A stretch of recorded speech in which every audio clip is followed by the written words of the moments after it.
Welcome back to Storytime Haven. In this concluding part, we continue our journey with Charlotte Brontë's Jane Eyre, an autobiography.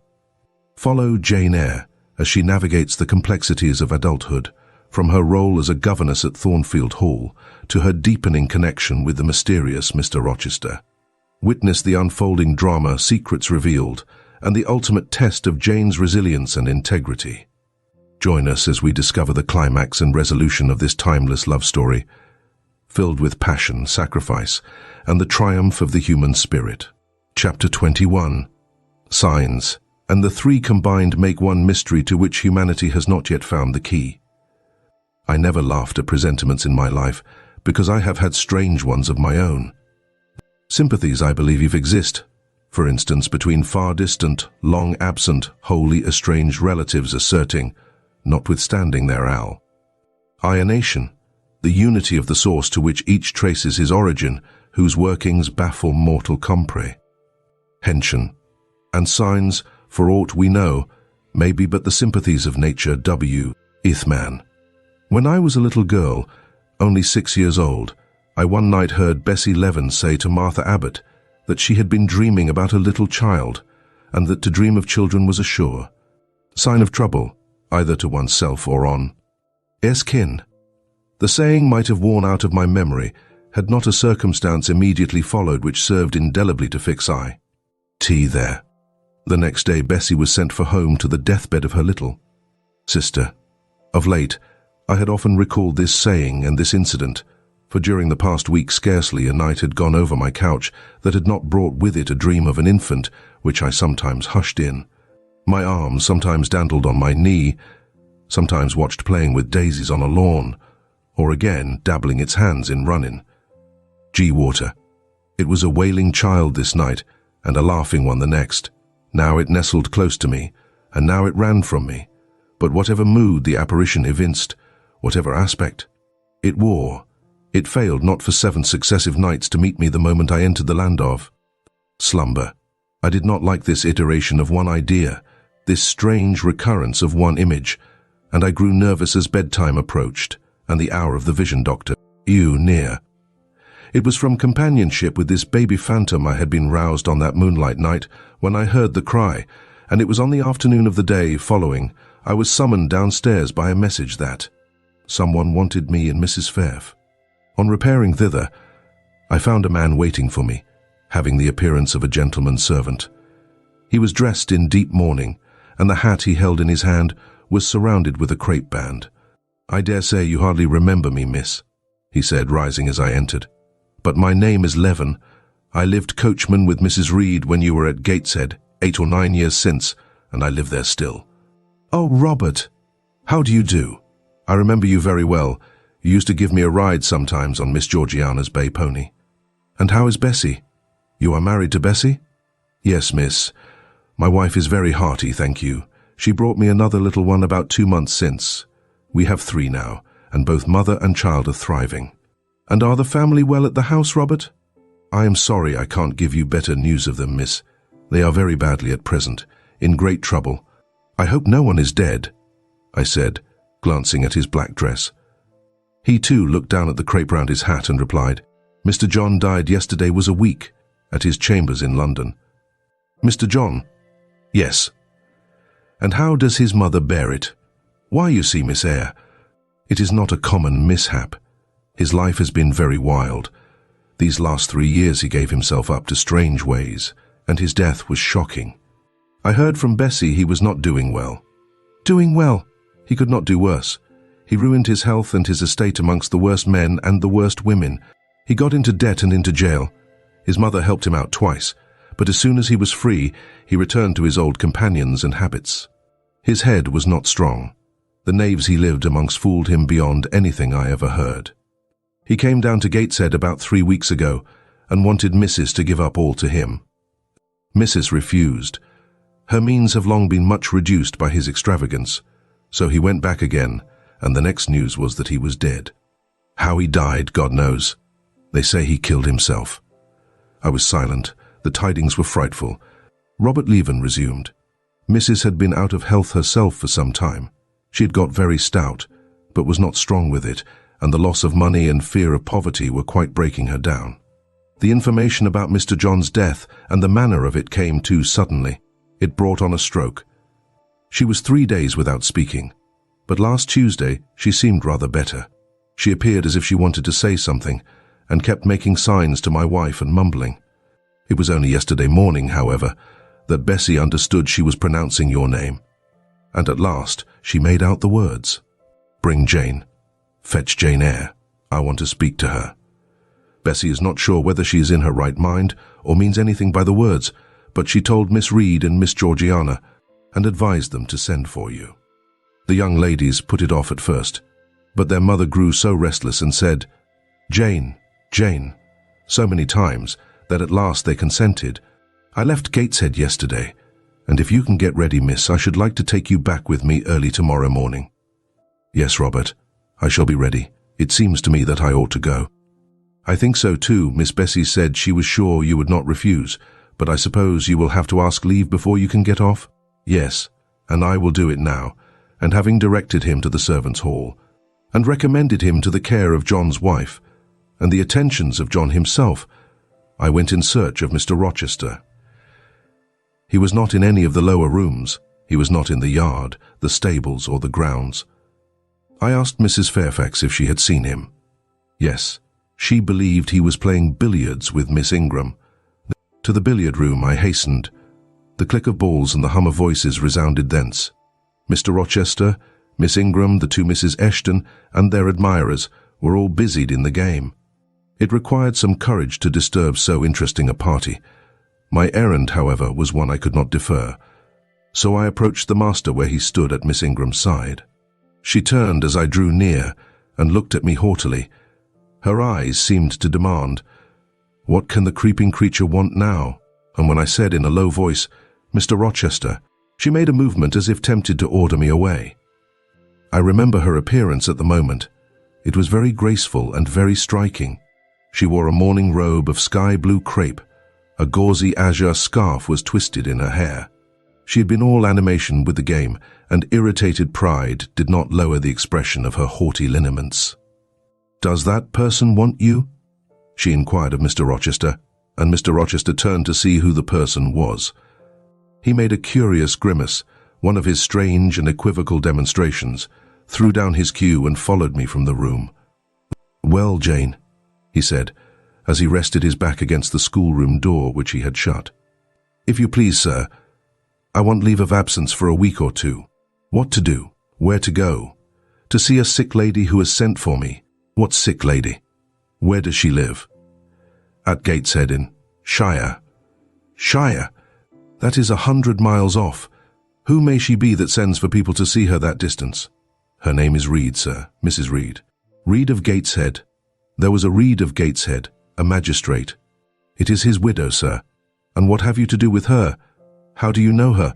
"Mr. Reed was my uncle, my mother's brother." "The deuce he was. You never told me that before. You always said you had no relations." "None that would own me, sir. Mr. Reed is dead, and his wife cast me off." "Why?" "Because I was poor and burdensome, and she disliked me." "But Reed left children? You must have cousins?" Sir George Lynn was talking of a Reed of Gateshead yesterday, who he said was one of the veriest rascals on town, and Ingram was mentioning a Georgiana Reed of the same place, who was much admired for her beauty a season or two ago in London. "John Reed is dead too, sir. He ruined himself and half-ruined his family, and is supposed to have committed suicide. The news so shocked his mother that it brought on an apoplectic attack." "And what good can you do her?" "Nonsense, Jane. I would never think of running 100 miles to see an old lady who will perhaps be dead before you reach her. Besides, you say she cast you off." "Yes, sir. But that is long ago, and when her circumstances were very different, I could not be easy to neglect her wishes now." "How long will you stay?" "As short a time as possible, sir. Promise me only to stay a week. I had better not pass my word. I might be obliged to break it. At all events, you will come back. You will not be induced under any pretext to take up a permanent residence with her?" "Oh, no. I shall certainly return if all be well." "And who goes with you? You don't travel 100 miles alone." "No, sir. She has sent her coachman." "A person to be trusted?" "Yes, sir. He has lived 10 years in the family." Mr. Rochester meditated. "When do you wish to go?" "Early tomorrow morning, sir." "Well, you must have some money. You can't travel without money, and I dare say you have not much. I have given you no salary yet." "How much have you in the world, Jane?" he asked, smiling. I drew out my purse, a meagre thing it was. 5 shillings, sir." He took the purse, poured the hoard into his palm, and chuckled over it as if its scantiness amused him. Soon he produced his pocketbook. "Here," said he, offering me a note. It was £50, and he owed me but 15. I told him I had no change. "I don't want change. You know that. Take your wages." I declined accepting more than was my due. He scowled at first. Then, as if recollecting something, he said, Right. Better not give you all now. You would perhaps stay away 3 months if you had £50. There are 10. Is it not plenty?" "Yes, sir, but now you owe me 5. "Come back for it, then. I am your banker for £40. Mr. Rochester, I may as well mention another matter of business to you while I have the opportunity." "Matter of business? I am curious to hear it." "You have as good as informed me, sir, that you are going shortly to be married." "Yes, what then?" "In that case, sir, Adel ought to go to school. I am sure you will perceive the necessity of it. To get her out of my bride's way, who might otherwise walk over her rather too emphatically. There's sense in the suggestion, not a doubt of it. Adel, as you say, must go to school, and you, of course, must march straight to the devil." "I hope not, sir, but I must seek another situation somewhere." "In course," he exclaimed, with a twang of voice and a distortion of features equally fantastic and ludicrous. He looked at me some minutes. "And old Madam Reed, or the misses, her daughters, will be solicited by you to seek a place, I suppose?" "No, sir. I am not on such terms with my relatives as would justify me in asking favours of them. But I shall advertise." "You shall walk up the pyramids of Egypt," he growled. "At your peril you advertise. I wish I had only offered you a sovereign instead of £10. Give me back £9, Jane. I've a use for it." "And so have I, sir," I returned, putting my hands and my purse behind me. I could not spare the money on any account. "Little niggard," said he, refusing me a pecuniary request. "Give me £5, Jane." "Not 5 shillings, sir, nor 5 pence. Just let me look at the cash." "No, sir, you are not to be trusted." "Jane." "Sir, promise me one thing." "I'll promise you anything, sir, that I think I am likely to perform. Not to advertise, and to trust this quest of a situation to me." "I'll find you one in time. I shall be glad so to do, sir, if you, in your turn, will promise that I and Adel shall be both safe out of the house before your bride enters it." "Very well, very well. I'll pledge my word on it." "You go tomorrow, then?" "Yes, sir, early. Shall you come down to the drawing-room after dinner?" "No, sir, I must prepare for the journey." "Then you and I must bid goodbye for a little while." "I suppose so, sir." "And how do people perform that ceremony of parting, Jane? Teach me. I'm not quite up to it." "They say, 'Farewell,' or any other form they prefer." "Then say it." "Farewell, Mr. Rochester, for the present." "What must I say?" "The same, if you like, sir." "Farewell, Miss Eyre, for the present. Is that all?" "Yes." "It seems stingy to my notions and dry and unfriendly. I should like something else, a little addition to the rite. If one shook hands, for instance. But no, that would not content me either." "So you'll do no more than say farewell, Jane?" "It is enough, sir. As much goodwill may be conveyed in one hearty word as in many." "Very likely. But it is blank and cool. Farewell." How long is he going to stand with his back against that door? I asked myself. I want to commence my packing. The dinner bell rang, and suddenly away he bolted, without another syllable. I saw him no more during the day, and was off before he had risen in the morning. I reached the lodge at Gateshead about 5 o'clock in the afternoon of the 1st of May. I stepped in there before going up to the hall. It was very clean and neat. The ornamental windows were hung with little white curtains. The floor was spotless. The grate and fire irons were burnished bright, and the fire burnt clear. Bessie sat on the hearth, nursing her last-born, and Robert and his sister played quietly in a corner. "Bless you! I knew you would come," exclaimed Mrs. Leaven as I entered. "Yes, Bessie," said I, after I had kissed her, and I trust I am not too late. How is Mrs. Reed? Alive still, I hope. Yes, she is alive, and more sensible and collected than she was. The doctor says she may linger a week or two yet, but he hardly thinks she will finally recover. Has she mentioned me lately? She was talking of you only this morning and wishing you would come, but she is sleeping now, or was 10 minutes ago when I was up at the house. She generally lies in a kind of lethargy all the afternoon and wakes up about 6 or 7. Will you rest yourself here an hour, miss? And then I will go up with you. Robert here entered, and Bessie laid her sleeping child in the cradle and went to welcome him. Afterwards she insisted on my taking off my bonnet and having some tea, for she said I looked pale and tired. I was glad to accept her hospitality, and I submitted to be relieved of my travelling garb, just as passively as I used to let her undress me when a child.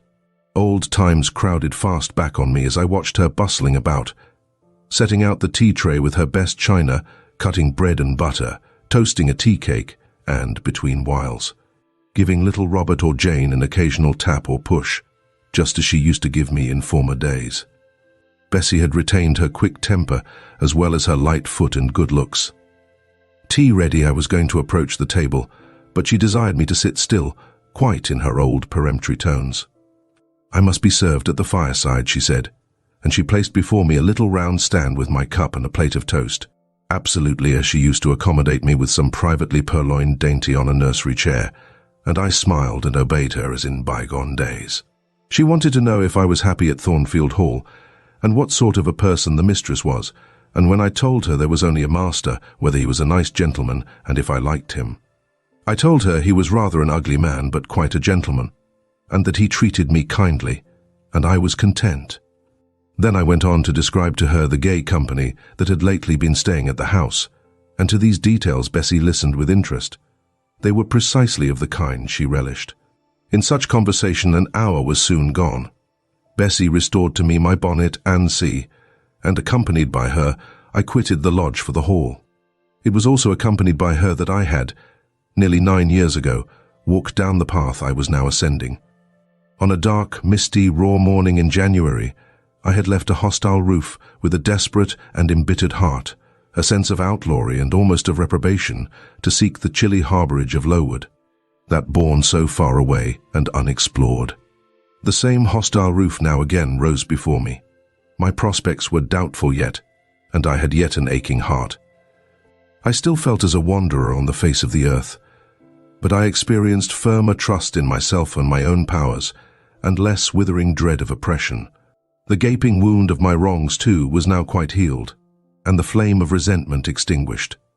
"You shall go into the breakfast room first," said Bessie, as she preceded me through the hall. "The young ladies will be there." In another moment I was within that apartment. There was every article of furniture looking just as it did on the morning I was first introduced to Mr. Brocklehurst. The very rug he had stood upon still covered the hearth. Glancing at the bookcases, I thought I could distinguish the 2 volumes of Bowick's British Birds occupying their old place on the 3rd shelf, and Gulliver's Travels and the Arabian Nights ranged just above. The inanimate objects were not changed, but the living things had altered past recognition. 2 young ladies appeared before me, one very tall, almost as tall as Miss Ingram, very thin too, with a sallow face and severe mien. There was something ascetic in her look, which was augmented by the extreme plainness of a straight-skirted black stuff dress, a starched linen collar, hair combed away from the temples, and the nun-like ornament of a string of ebony beads and a crucifix. This I felt sure was Eliza, though I could trace little resemblance to her former self in that elongated and colourless visage. The other was as certainly Georgiana, but not the Georgiana I remembered, the slim and fairy-like girl of 11.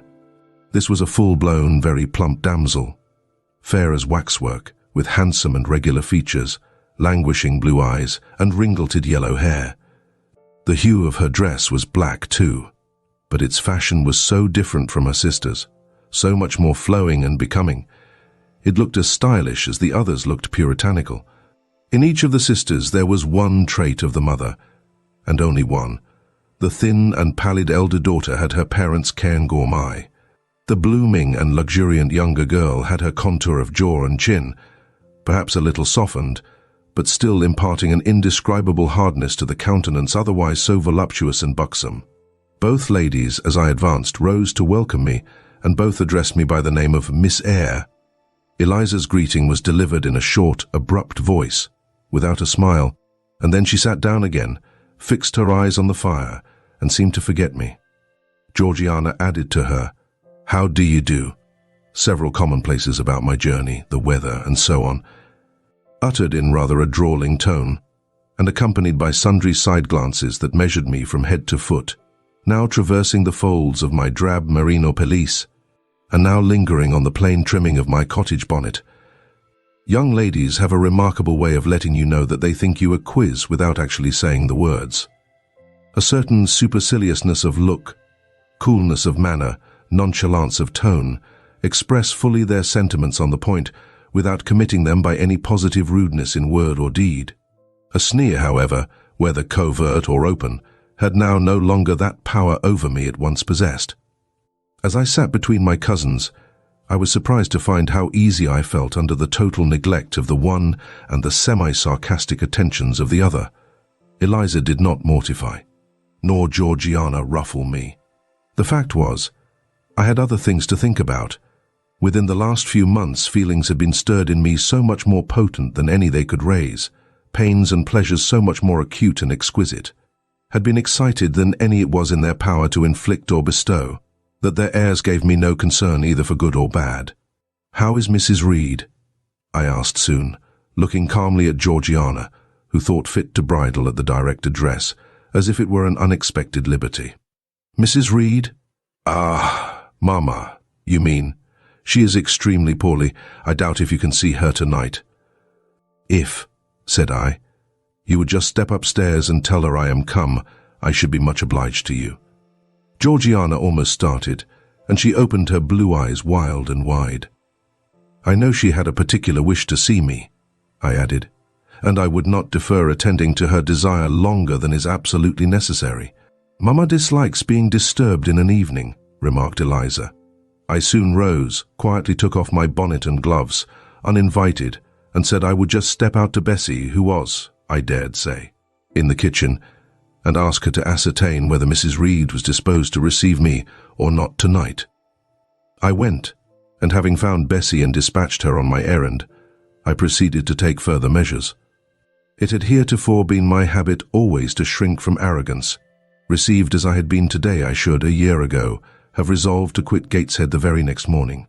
Now, it was disclosed to me all at once that that would be a foolish plan. I had taken a journey of 100 miles to see my aunt, and I must stay with her till she was better, or dead. As to her daughter's pride or folly, I must put it on one side, make myself independent of it. So I addressed the housekeeper, asked her to show me a room, told her I should probably be a visitor here for a week or two, had my trunk conveyed to my chamber, and followed it thither myself. I met Bessie on the landing. "Mrs. is awake," said she. "I have told her you are here. Come and let us see if she will know you." I did not need to be guided to the well-known room, to which I had so often been summoned for chastisement or reprimand in former days. I hastened before Bessie. I softly opened the door. A shaded light stood on the table, for it was now getting dark. There was the great four-post bed with amber hangings as of old. There the toilet table, the armchair and the footstool, at which I had 100 times been sentenced to kneel, to ask pardon for offences by me uncommitted. I looked into a certain corner near, half expecting to see the slim outline of a once-dreaded switch which used to lurk there, waiting to leap out imp-like and lace my quivering palm or shrinking neck. I approached the bed. I opened the curtains and leant over the high-piled pillows. Well did I remember Mrs. Reed's face, and I eagerly sought the familiar image. It is a happy thing that time quells the longings of vengeance and hushes the promptings of rage and aversion. I had left this woman in bitterness and hate, and I came back to her now with no other emotion than a sort of ruth for her great sufferings, and a strong yearning to forget and forgive all injuries, to be reconciled and clasp hands in amity. The well-known face was there, stern, relentless as ever. There was that peculiar eye which nothing could melt, and the somewhat raised, imperious, despotic eyebrow. How often had it lowered on me menace and hate, and how the recollection of childhood's terrors and sorrows revived as I traced its harsh line now. And yet I stooped down and kissed her. She looked at me. "Is this Jane Eyre?" she said. "Yes, Aunt Reed. How are you, dear aunt?" I had once vowed that I would never call her aunt again. I thought it no sin to forget and break that vow now. My fingers had fastened on her hand, which lay outside the sheet. Had she pressed mine kindly, I should at that moment have experienced true pleasure. But unimpressionable natures are not so soon softened, nor are natural antipathies so readily eradicated. Mrs. Reed took her hand away, and, turning her face rather from me, she remarked that the night was warm. Again she regarded me so icily. I felt at once that her opinion of me, her feeling towards me, was unchanged and unchangeable. I knew by her stony eye, opaque to tenderness, indissoluble to tears, that she was resolved to consider me bad to the last, because to believe me good would give her no generous pleasure, only a sense of mortification. I felt pain, and then I felt ire, and then I felt a determination to subdue her, to be her mistress in spite both of her nature and her will. My tears had risen. Just as in childhood, I ordered them back to their source. I brought a chair to the bedhead. I sat down and leaned over the pillow. "You sent for me," I said, "and I am here, and it is my intention to stay till I see how you get on." "Oh, of course. You have seen my daughters?" "Yes. Well, you may tell them I wish you to stay till I can talk some things over with you I have on my mind.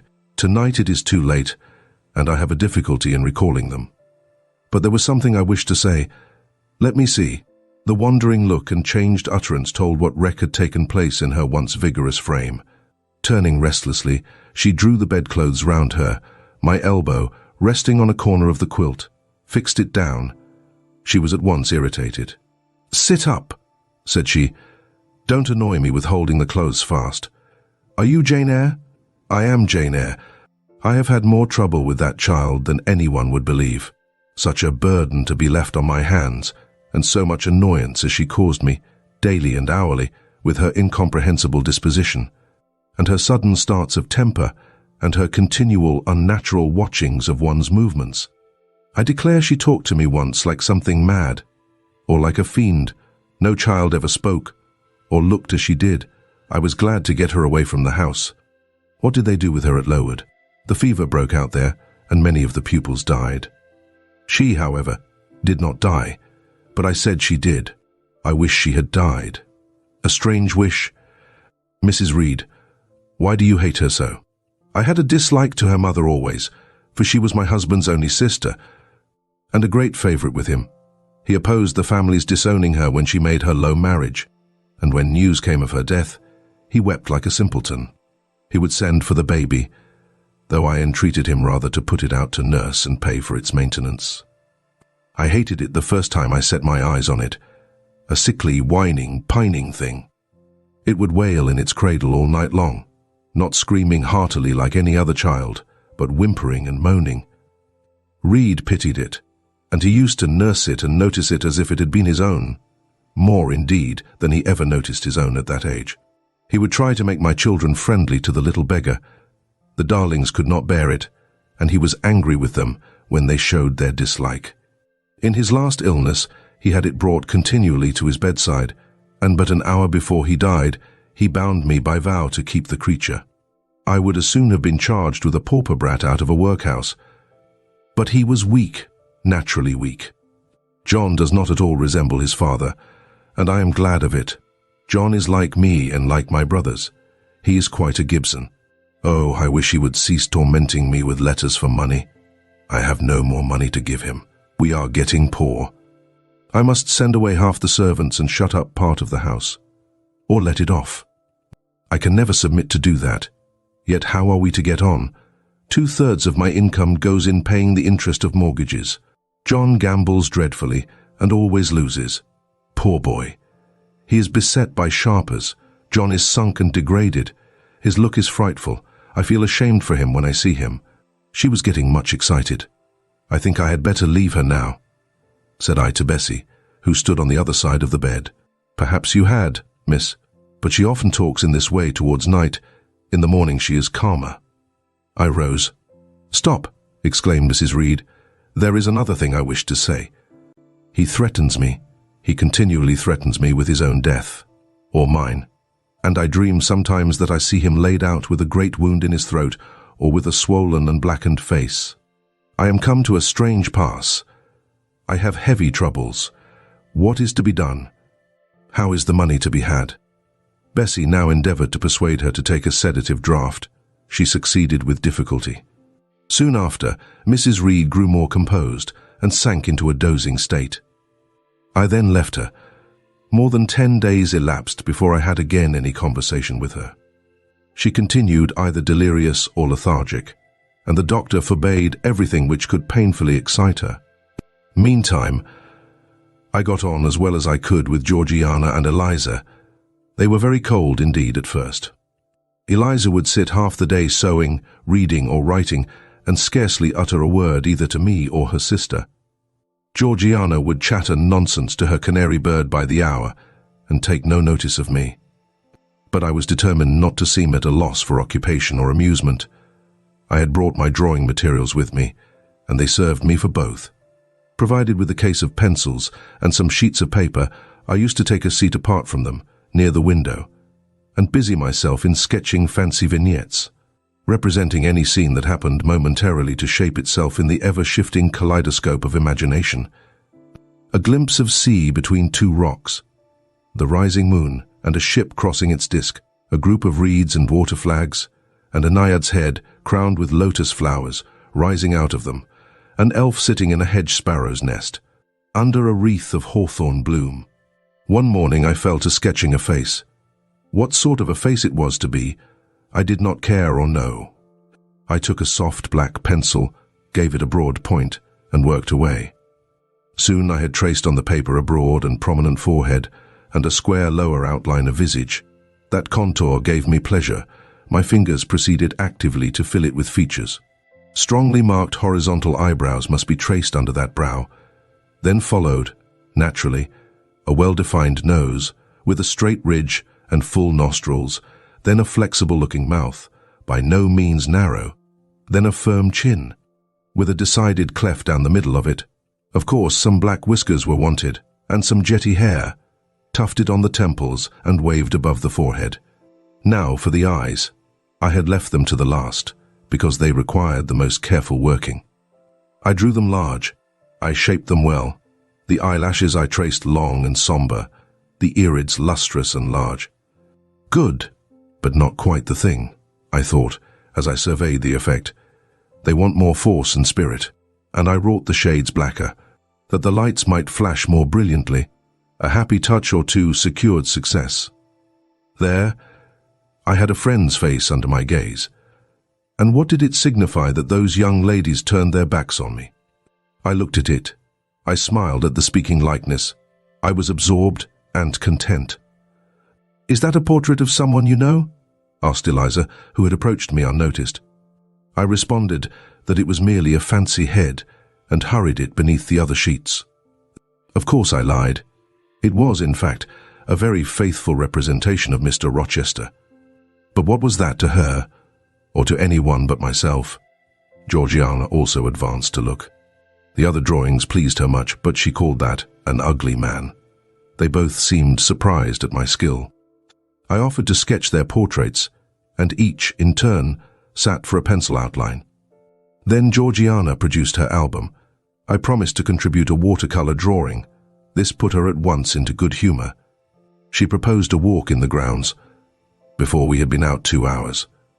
We were deep in a confidential conversation.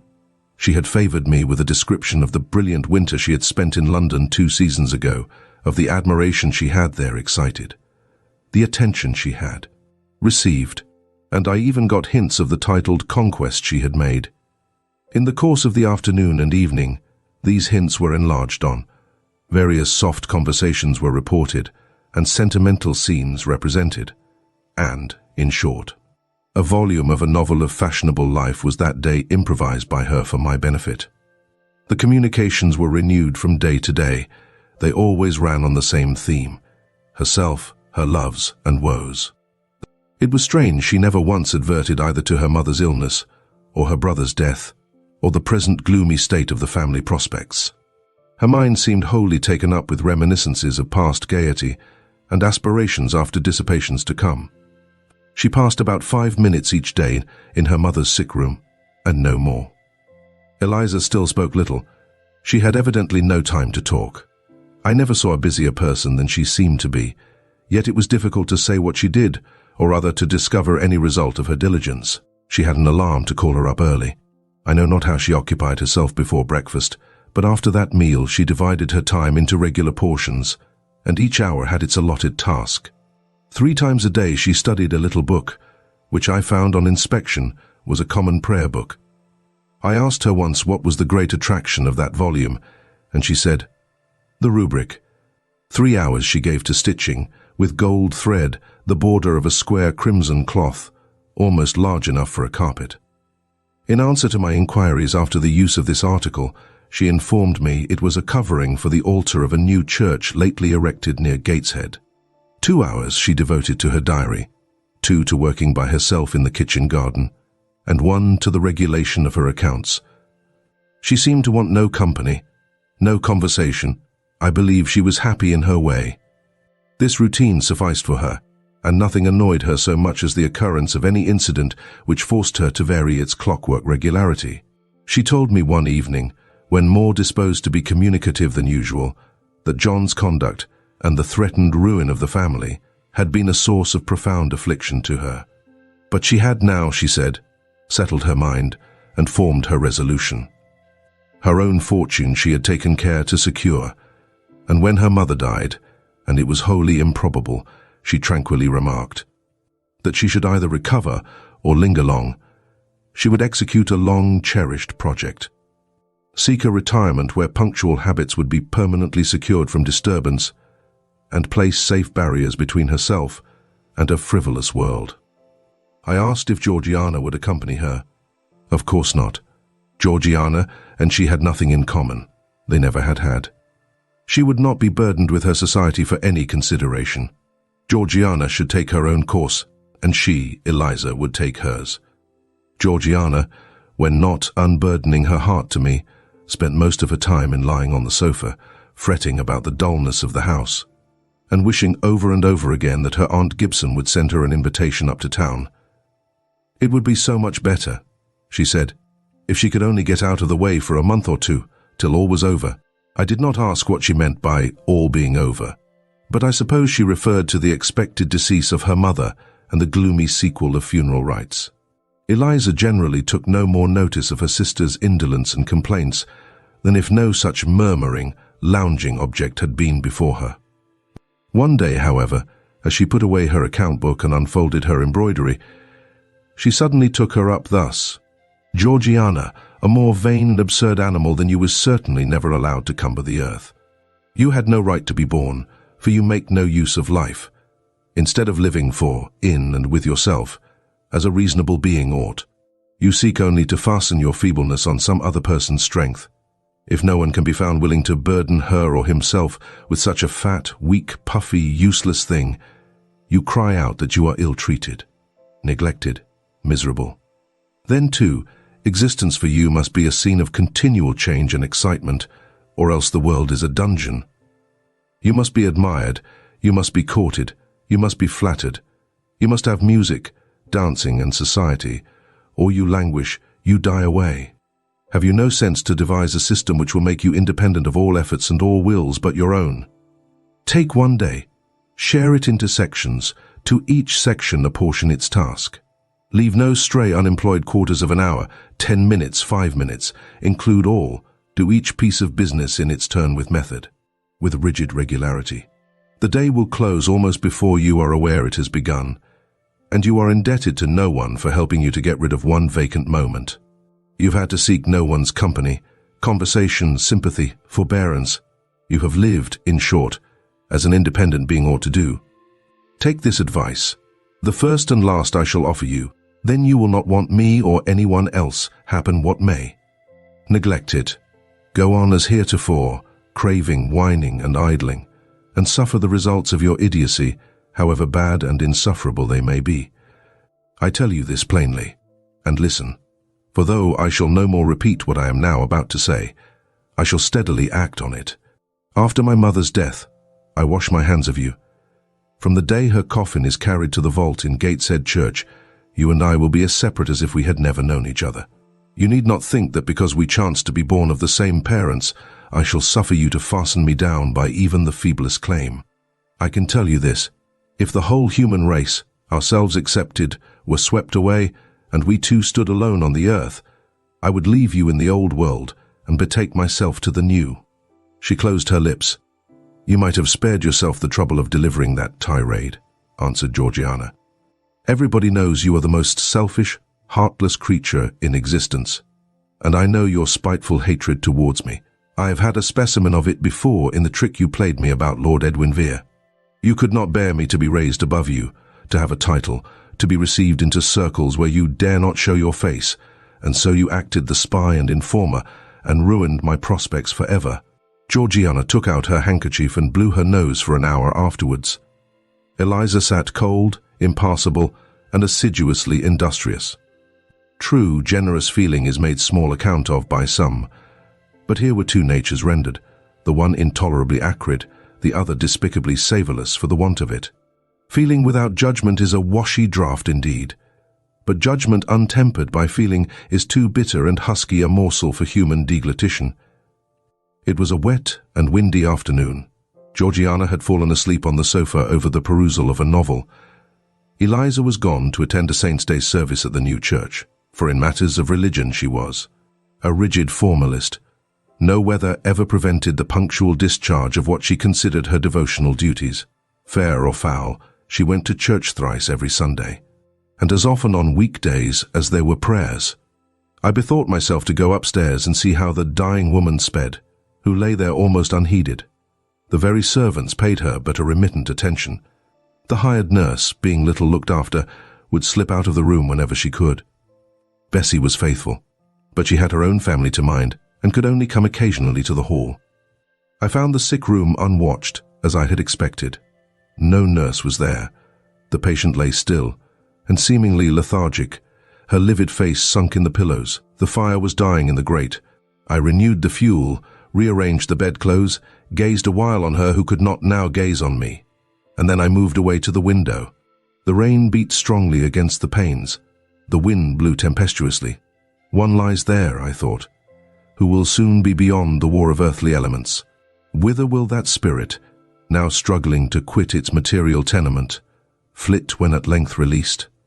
In pondering the great mystery, I thought of Helen Burns, recalled her dying words, her faith, her doctrine of the equality of disembodied souls. I was still listening in thought to her well-remembered tones, still picturing her pale and spiritual aspect, her wasted face and sublime gaze as she lay on her placid deathbed, and whispered her longing to be restored to her divine Father's bosom, when a feeble voice murmured from the couch behind, "Who is that?" I knew Mrs. Reed had not spoken for days. Was she reviving? I went up to her. "It is I, Aunt Reed." "Who I?" was her answer. "Who are you?" Looking at me with surprise and a sort of alarm, but still not wildly. "You are quite a stranger to me. Where is Bessie?" "She is at the lodge, Aunt."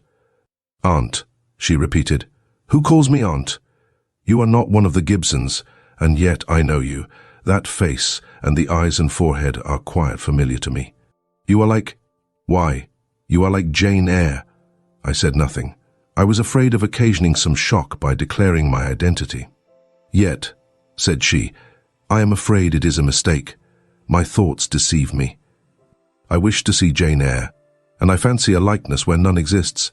Besides, in 8 years she must be so changed." I now gently assured her that I was the person she supposed and desired me to be.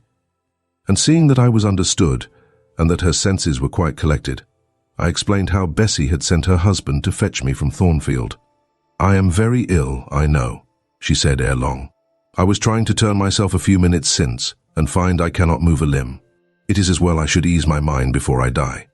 What we think little of in health burdens us at such an hour as the present is to me. Is the nurse here, or is there no one in the room but you?" I assured her we were alone.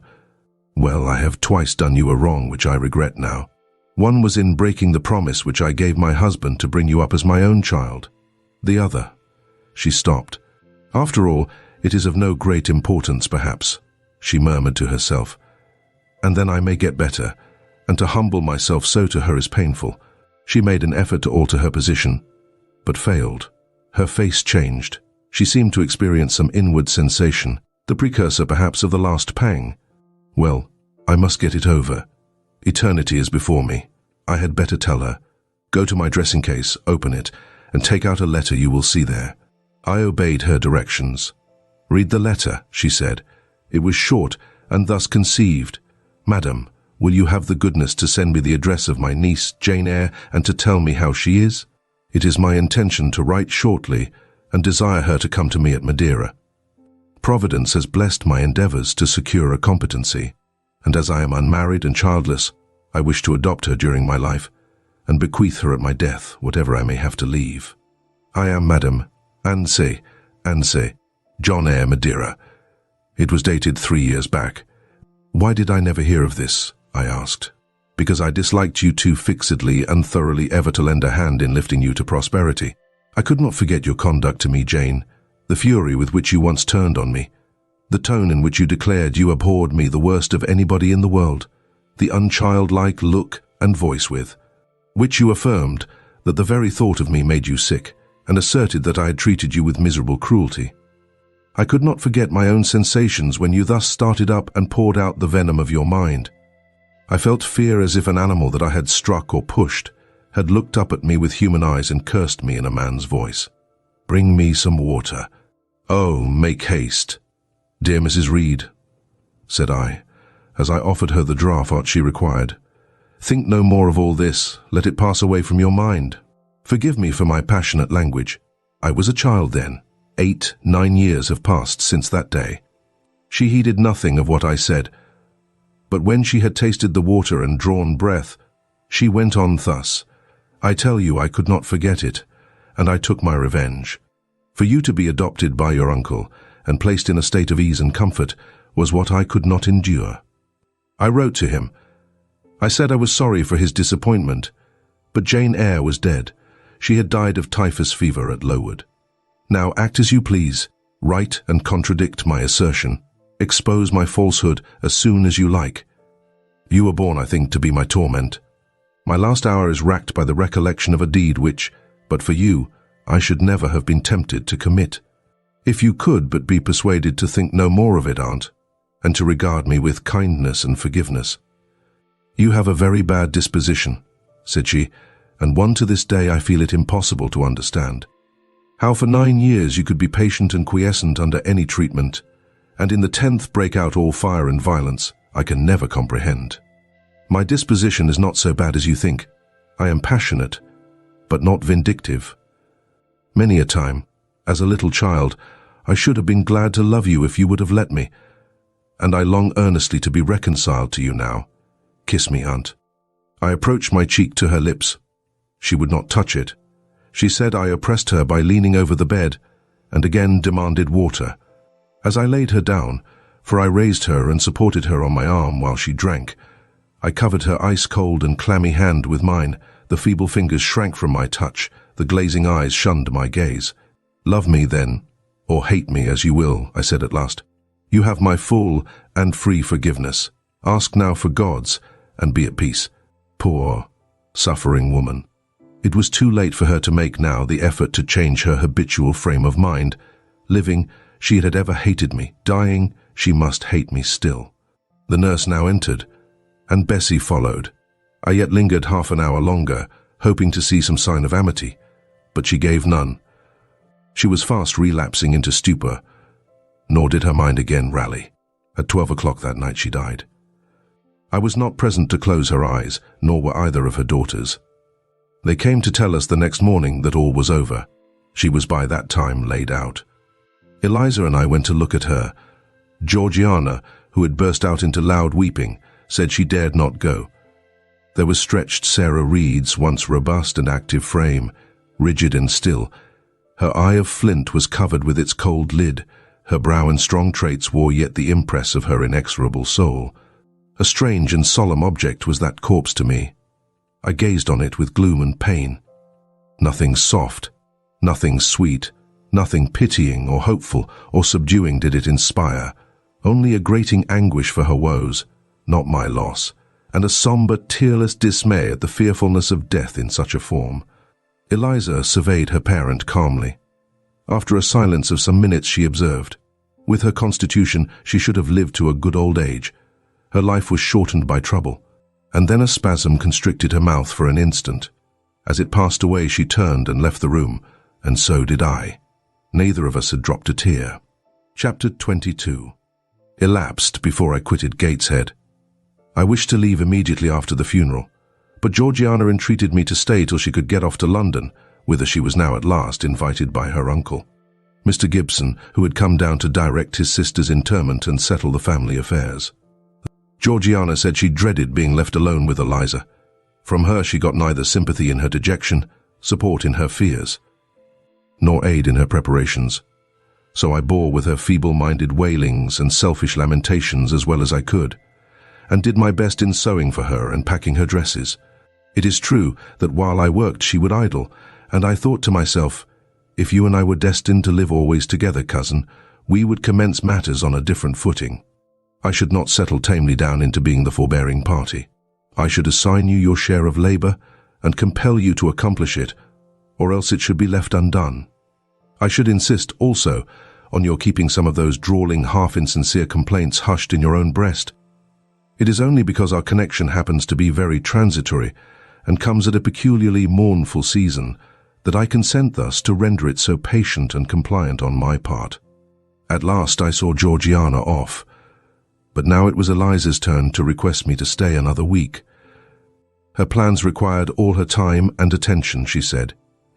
She was about to depart for some unknown bourne, and all day long she stayed in her own room, her door bolted within, filling trunks, emptying drawers, burning papers, and holding no communication with anyone. She wished me to look after the house, to see callers, and answer notes of condolence.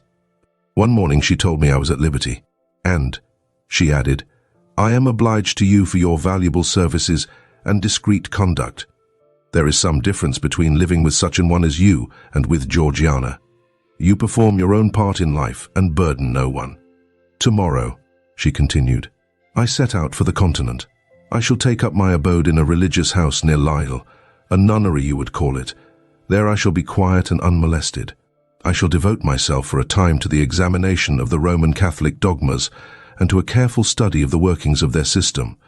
If I find it to be, as I half suspect it is, the one best calculated to ensure the doing of all things decently and in order, I shall embrace the tenets of Rome and probably take the veil. I neither expressed surprise at this resolution nor attempted to dissuade her from it. The vocation will fit you to a hair, I thought. Much good may it do you. When we parted, she said, Goodbye, cousin Jane Eyre. I wish you well. You have some sense. I then returned, You are not without sense, cousin Eliza.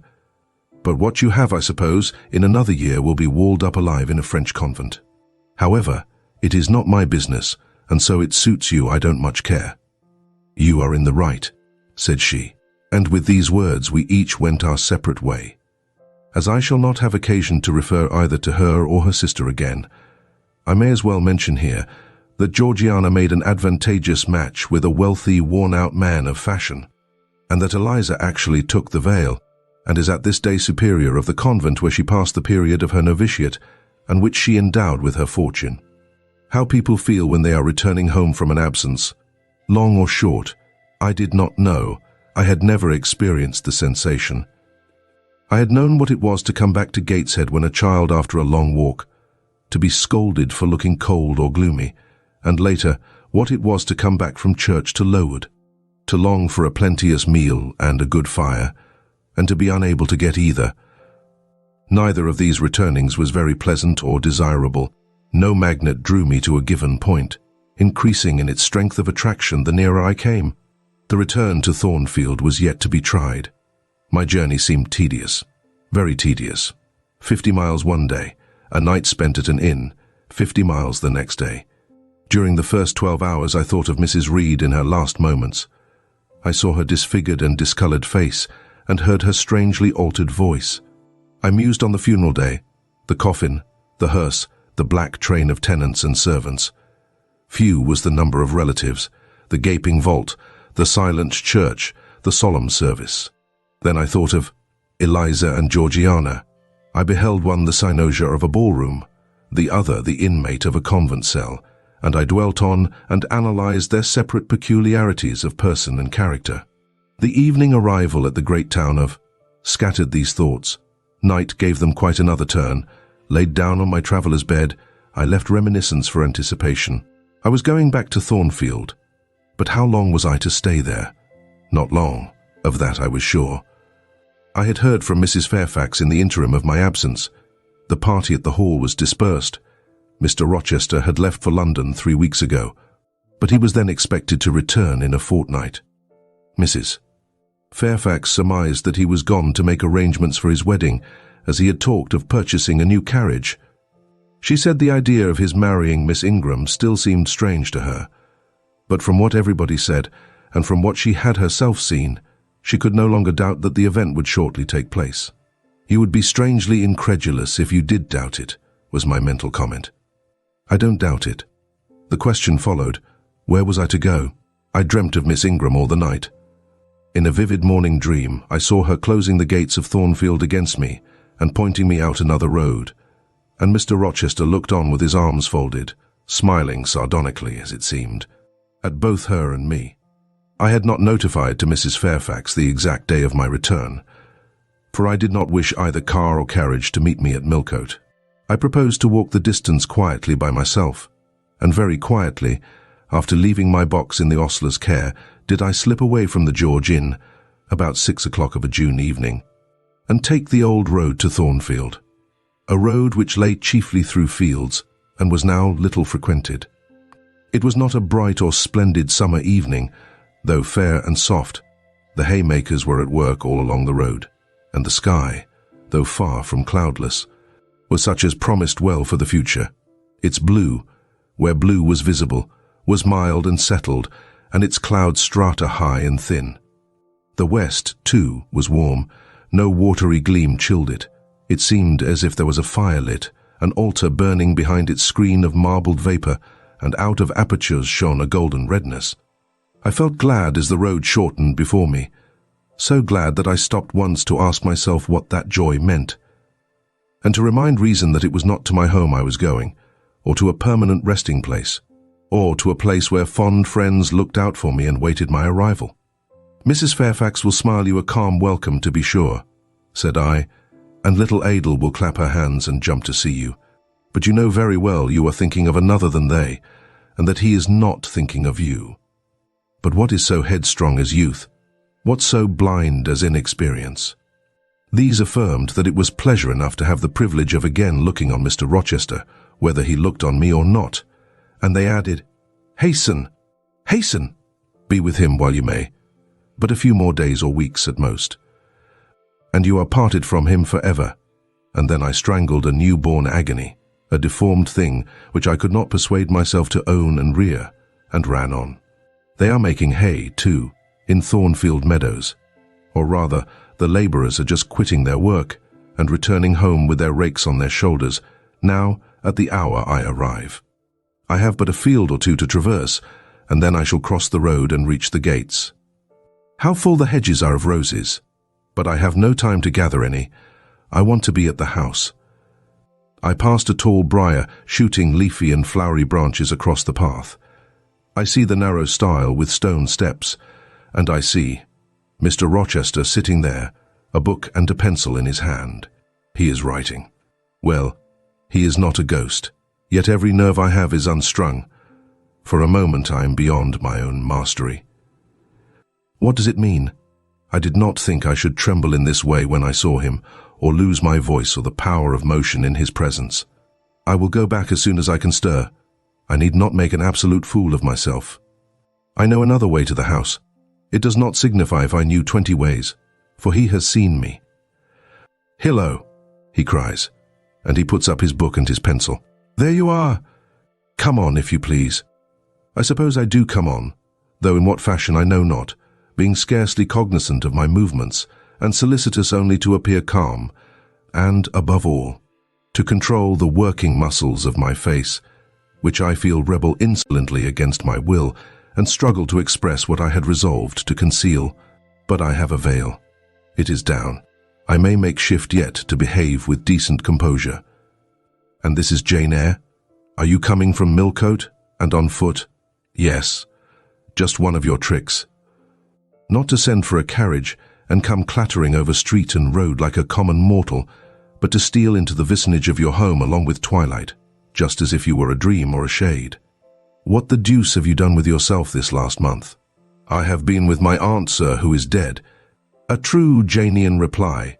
Good angels be my guard. She comes from the other world, from the abode of people who are dead, and tells me so when she meets me alone here in the gloaming. If I dared, I'd touch you, to see if you are substance or shadow, you elf. But I'd as soon offer to take hold of a blue ignis fatuus light in a marsh. Truant, truant, he added, when he had paused an instant. Absent from me a whole month, and forgetting me quite, I'll be sworn. I knew there would be pleasure in meeting my master again, even though broken by the fear that he was so soon to cease to be my master, and by the knowledge that I was nothing to him. But there was ever Rochester, so at least I thought, such a wealth of the power of communicating happiness, that to taste but of the crumbs he scattered to stray and stranger birds like me was to feast genially. His last words were balm.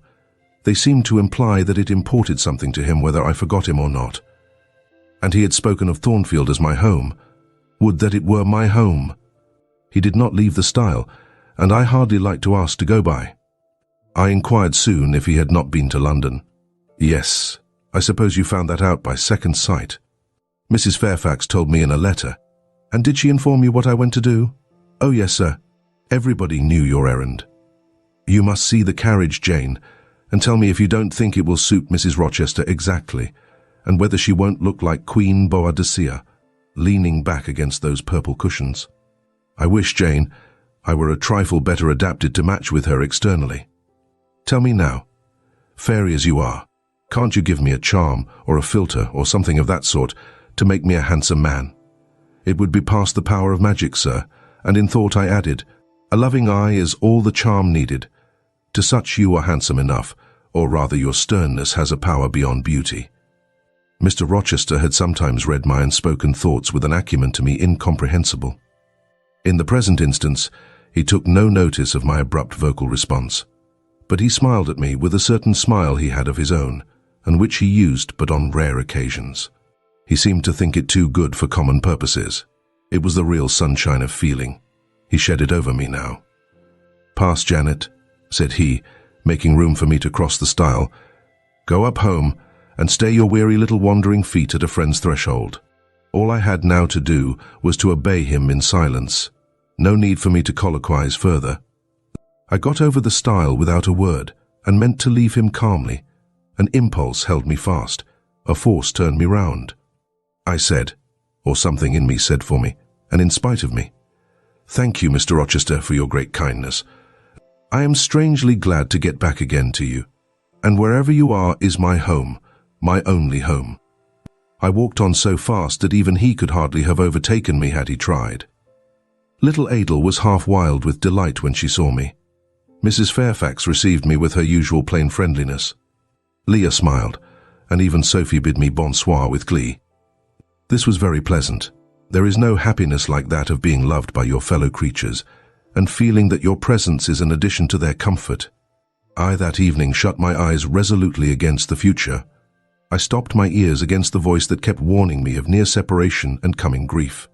When tea was over and Mrs. Fairfax had taken her knitting, and I had assumed a low seat near her, and Adel, kneeling on the carpet, had nestled close up to me, and a sense of mutual affection seemed to surround us with a ring of golden peace, I uttered a silent prayer that we might not be parted far or soon. But when, as we thus sat, Mr. Rochester entered, unannounced, and looking at us, seemed to take pleasure in the spectacle of a group so amicable, when he said he supposed the old lady was all right now that she had got her adopted daughter back again, and added that he saw Adel was partie et croquer sa petite maman anglaise. I half ventured to hope that he would, even after his marriage, keep us together somewhere under the shelter of his protection, and not quite exiled from the sunshine of his presence. A fortnight of dubious calm succeeded my return to Thornfield Hall. Nothing was said of the master's marriage, and I saw no preparation going on for such an event. Almost every day I asked Mrs. Fairfax if she had yet heard anything decided. Her answer was always in the negative. Once she said she had actually put the question to Mr. Rochester as to when he was going to bring his bride home, but he had answered her only by a joke and one of his queer looks, and she could not tell what to make of him. One thing specially surprised me, and that was, there were no journeyings backward and forward, no visits to Ingram Park. To be sure, it was 20 miles off, on the borders of another county, but what was that distance to an ardent lover? To so practiced and indefatigable a horseman as Mr. Rochester, it would be but a morning's ride. I began to cherish hopes I had no right to conceive, that the match was broken off, that rumor had been mistaken, that one or both parties had changed their minds. I used to look at my master's face to see if it was sad or fierce, but I could not remember the time when it had been so uniformly clear of clouds or evil feelings.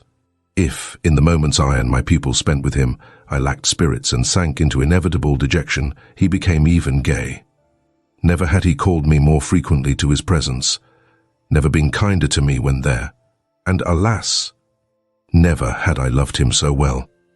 Chapter 23. As were then seen in long succession, seldom favour even singly, our wave-girt land. It was as if a band of Italian days had come from the south, like a flock of glorious passenger birds, and lighted to rest them on the cliffs of Albion. The hay was all got in, the fields round Thornfield were green and shorn, the roads white and baked. The trees were in their dark prime, hedge and wood, full-leaved and deeply tinted, contrasted well with the sunny hue of the cleared meadows between. On Midsummer Eve, Adel, weary with gathering wild strawberries in Hay Lane half the day, had gone to bed with the sun. I watched her drop asleep, and when I left her, I sought the garden. It was now the sweetest hour of the 24. Day its fervid fires had wasted, and dew fell cool on panting plain and scorched summit, where the sun had gone down in simple state, pure of the pomp of clouds, spread a solemn purple, burning with the light of red jewel and furnace flame at one point, on one hill peak, and extending high and wide, soft and still softer, over half heaven. The east had its own charm or fine deep blue, and its own modest gem, a rising and solitary star. Soon it would boast the moon, but she was yet beneath the horizon. I walked a while on the pavement, but a subtle, well-known scent, that of a cigar, stole from some window. I saw the library casement open a handbreadth. I knew I might be watched thence, so I went apart into the orchard. No nook in the grounds more sheltered and more Eden-like. It was full of trees. It bloomed with flowers. A very high wall shut it out from the court, on one side. On the other, a beech avenue screened it from the lawn.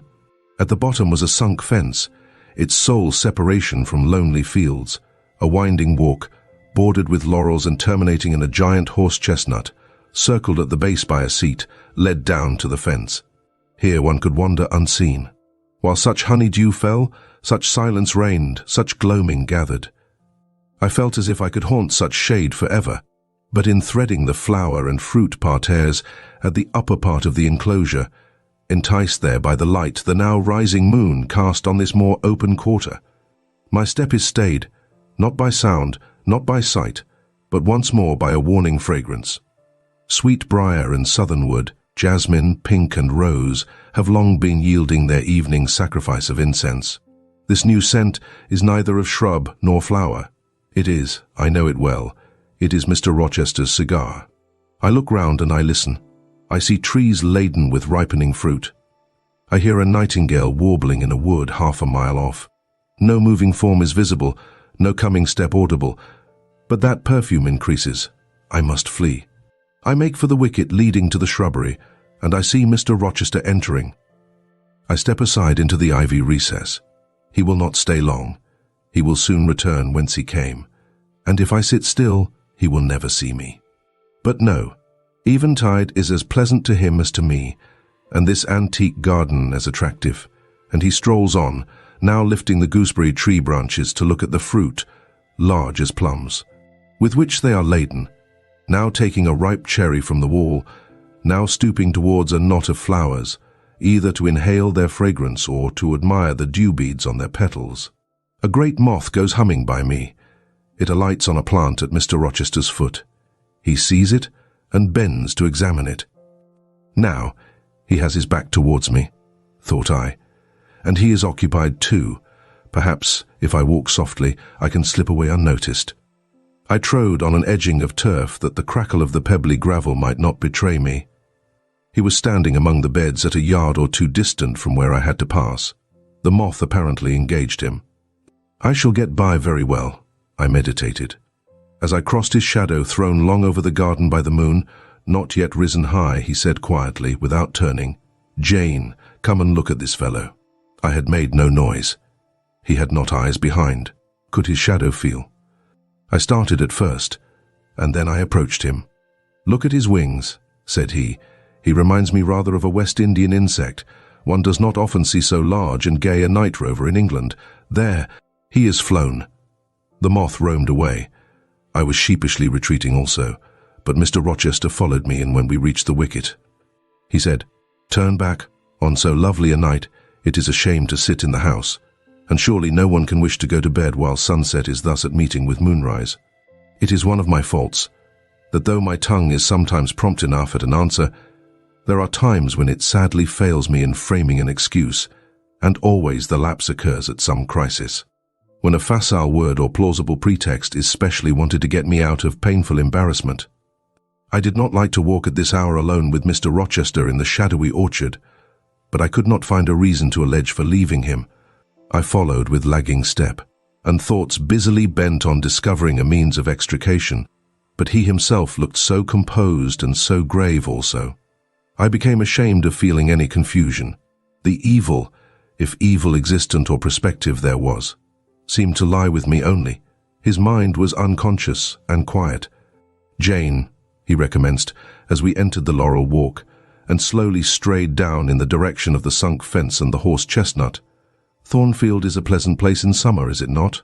"Yes, sir." "You must have become in some degree attached to the house. You, who have an eye for natural beauties, and a good deal of the organ of adhesiveness?" "I am attached to it indeed. And though I don't comprehend how it is, I perceive you have acquired a degree of regard for that foolish little child Adel too, and even for simple Dame Fairfax." "Yes, sir, in different ways. I have an affection for both, and would be sorry to part with them." "Yes, pity," he said, and sighed and paused. "It is always the way of events in this life," he continued presently. "No sooner have you got settled in a pleasant resting place than a voice calls out to you to rise and move on, for the hour of repose is expired." "Must I move on, sir?" I asked. "Must I leave Thornfield?" "I believe you must, Jane." "I am sorry, Janet, but I believe indeed you must." This was a blow, but I did not let it prostrate me. "Well, sir, I shall be ready when the order to march comes." "It is come now. I must give it tonight." "Then you are going to be married, sir?" "Exactly, precisely. With your usual acuteness, you have hit the nail straight on the head." "Soon, sir?" "Very soon, that is, Miss Eyre. And you'll remember, Jane, the first time I, or rumour, plainly intimated to you that it was my intention to put my old bachelor's neck into the sacred noose, to enter into the holy estate of matrimony, to take Miss Ingram to my bosom. In short, she's an extensive armful. But that's not to the point. One can't have too much of such a very excellent thing as my beautiful Blanche. Well, as I was saying, listen to me, Jane. You're not turning your head to look after more moths, are you? That was only a lady clock, child, flying away home. I wish to remind you that it was you who first said to me, with that discretion I respect in you, with that foresight, prudence, and humility which befit your responsible and dependent position, that in case I married Miss Ingram, both you and little Adel had better trot forthwith. I pass over the sort of slur conveyed in this suggestion on the character of my beloved. Indeed, when you are far away, Janet, I'll try to forget it. I shall notice only its wisdom, which is such that I have made it my law of action. Adel must go to school, and you, Miss Eyre, must get a new situation." "Yes, sir, I will advertise immediately. And meantime, I suppose. I was going to say, I suppose I may stay here till I find another shelter to betake myself to. But I stopped, feeling it would not do to risk a long sentence, for my voice was not quite under command. In about a month I hope to be a bridegroom, continued Mr. Rochester, and in the interim, I shall myself look out for employment and an asylum for you. Thank you, sir. I am sorry to give. Oh, no need to apologize. I consider that when a dependent does her duty as well as you have done yours, she has a sort of claim upon her employer for any little assistance he can conveniently render her. Indeed, I have already. Through my future mother-in-law, heard of a place that I think will suit. It is to undertake the education of the 5 daughters of Mrs. Dionysius Ogle, of Bitternut Lodge, Connaught, Ireland. You'll like Ireland, I think. They're such warm-hearted people there, they say. It is a long way off, sir. No matter, a girl of your sense will not object to the voyage or the distance. Not the voyage, but the distance, and then the sea is a barrier. From what, Jane? From England and from Thornfield, and, well, from you, sir. I said this almost involuntarily, and with as little sanction of free will, my tears gushed out. I did not cry so as to be heard, however. I avoided sobbing. The thought of Mrs. Ogle and Bitternut Lodge struck cold to my heart, and colder the thought of all the brine and foam, destined, as it seemed, to rush between me and the master at whose side I now walked. And coldest the remembrance of the wider ocean. Wealth, caste, custom intervened between me and what I naturally and inevitably loved. It is a long way, I again said. It is, to be sure, and when you get to Bitternut Lodge, Connaught, Ireland shall never see you again, Jane. That's morally certain. I never go over to Ireland not having myself much of a fancy for the country. We have been good friends, Jane, have we not? Yes, sir. And when friends are on the eve of separation, they like to spend the little time that remains to them close to each other. Come, we'll talk over the voyage and the parting quietly half an hour or so, while the stars enter into their shining life up in heaven yonder.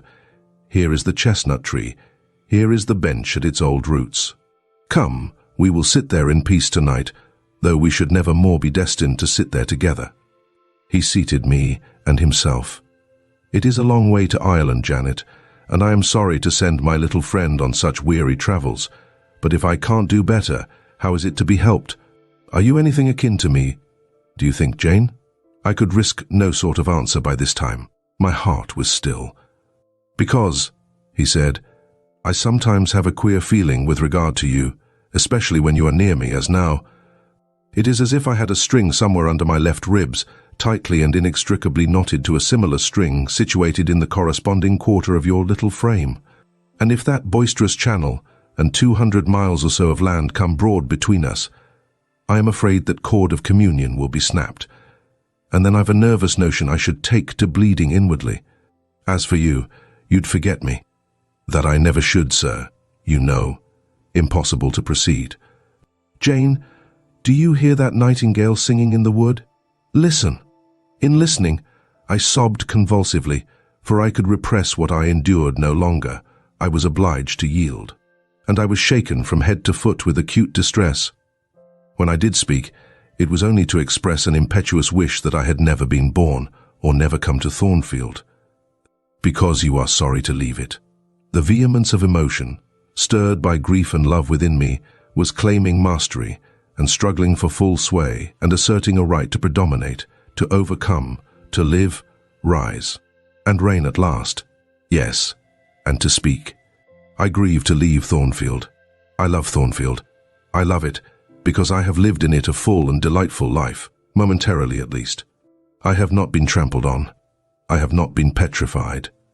I have not been buried with inferior minds, and excluded from every glimpse of communion with what is bright and energetic and high. I have talked, face to face, with what I reverence, with what I delight in, with an original, a vigorous and expanded mind. I have known you, Mr. Rochester, and it strikes me with terror and anguish to feel I absolutely must be torn from you forever. I see the necessity of departure, and it is like looking on the necessity of death. Where do you see the necessity? He asked suddenly. Where, you, sir, have placed it before me. In what shape? in the shape of Miss Ingram, a noble and beautiful woman, your bride. My bride. What bride? I have no bride, but you will have. Yes, I will. He set his teeth. Then I must go. You have said it yourself. No, you must stay. I swear it, and the oath shall be kept. I tell you I must go, I retorted, roused to something like passion. Do you think I can stay to become nothing to you? Do you think I am an automaton, a machine without feelings, and can bear to have my morsel of bread snatched from my lips and my drop of living water dashed from my cup? Do you think, because I am poor, obscure, plain, and little, I am soulless and heartless? You think wrong. I have as much soul as you, and full as much heart. And if God had gifted me with some beauty and much wealth, I should have made it as hard for you to leave me, as it is now for me to leave you. I am not talking to you now through the medium of custom, conventionalities, nor even of mortal flesh. It is my spirit that addresses your spirit, just as if both had passed through the grave, and we stood at God's feet, equal, as we are. As we are, repeated Mr. Rochester. So, he added, enclosing me in his arms, gathering me to his breast, pressing his lips on my lips. So, Jane. Yes, so, sir, I rejoined. And yet not so, for you are a married man, or as good as a married man, and wed to one inferior to you, to one with whom you have no sympathy, whom I do not believe you truly love. For I have seen and heard you sneer at her. I would scorn such a union. Therefore I am better than you. Let me go. Where, Jane? To Ireland. Yes, to Ireland I have spoken my mind and can go anywhere now. Jane, be still. Don't struggle so, like a wild frantic bird that is rending its own plumage in its desperation. I am no bird, and no net ensnares me. I am a free human being with an independent will, which I now exert to leave you. Another effort set me at liberty, and I stood erect before him. And your will shall decide your destiny, he said. I offer you my hand, my heart, and a share of all my possessions. You play a farce, which I merely laugh at. I ask you to pass through life at my side, to be my second self, and best earthly companion. For that fate you have already made your choice, and must abide by it. Jane, be still a few moments. You are overexcited. I will be still too. A waft of wind came sweeping down the laurel walk, and trembled through the boughs of the chestnut. It wandered away, to an indefinite distance. It died. The nightingale's song was then the only voice of the hour. In listening to it, I again wept. Mr. Rochester sat quiet, looking at me gently and seriously. Some time passed before he spoke. He at last said, "Come to my side, Jane, and let us explain and understand one another. I will never again come to your side. I am torn away now, and cannot return. But Jane, I summon you as my wife. It is you only I intend to marry." I was silent. I thought he mocked me. "Come, Jane, come hither. Your bride stands between us." He rose, and with a stride reached me. "My bride is here," he said, again drawing me to him, "because my equal is here, and my likeness. Jane, will you marry me?" Still I did not answer, and still I writhed myself from his grasp, for I was still incredulous. "Do you doubt me, Jane?" "Entirely. You have no faith in me?" "Not a whit." "Am I a liar in your eyes?" he asked passionately. "Little skeptic, you shall be convinced. What love have I for Miss Ingram? None, and that you know. What love has she for me? None, as I have taken pains to prove. I caused a rumor to reach her that my fortune was not a third of what was supposed, and after that I presented myself to see the result. It was coldness both from her and her mother. I would not, I could not, marry Miss Ingram. You strange, you almost unearthly thing, I love as my own flesh. You, poor and obscure, and small and plain as you are, I entreat to accept me as a husband." "What, me?" I ejaculated, beginning in his earnestness, and especially in his incivility, to credit his sincerity. "Me who have not a friend in the world but you, if you are my friend, not a shilling but what you have given me. You, Jane, I must have you for my own, entirely my own. Will you be mine? Say yes quickly. Mr. Rochester, let me look at your face. Turn to the moonlight. Why? Because I want to read your countenance. Turn. There. You will find it scarcely more legible than a crumpled, scratched page. Read on. Only make haste, for I suffer. His face was very much agitated and very much flushed, and there were strong workings in the features and strange gleams in the eyes. "Oh, Jane, you torture me," he exclaimed. "With that searching and yet faithful and generous look, you torture me. How can I do that?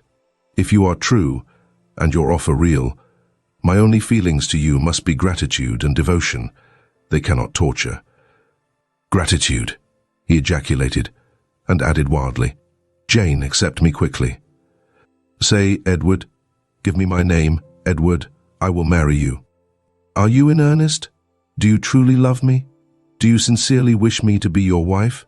"I do, and if an oath is necessary to satisfy you, I swear it." "Then, sir, I will marry you."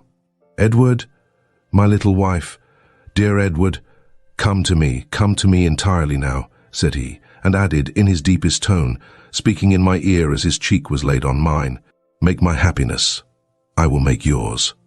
"God pardon me," he subjoined ere long, "and man meddle not with me.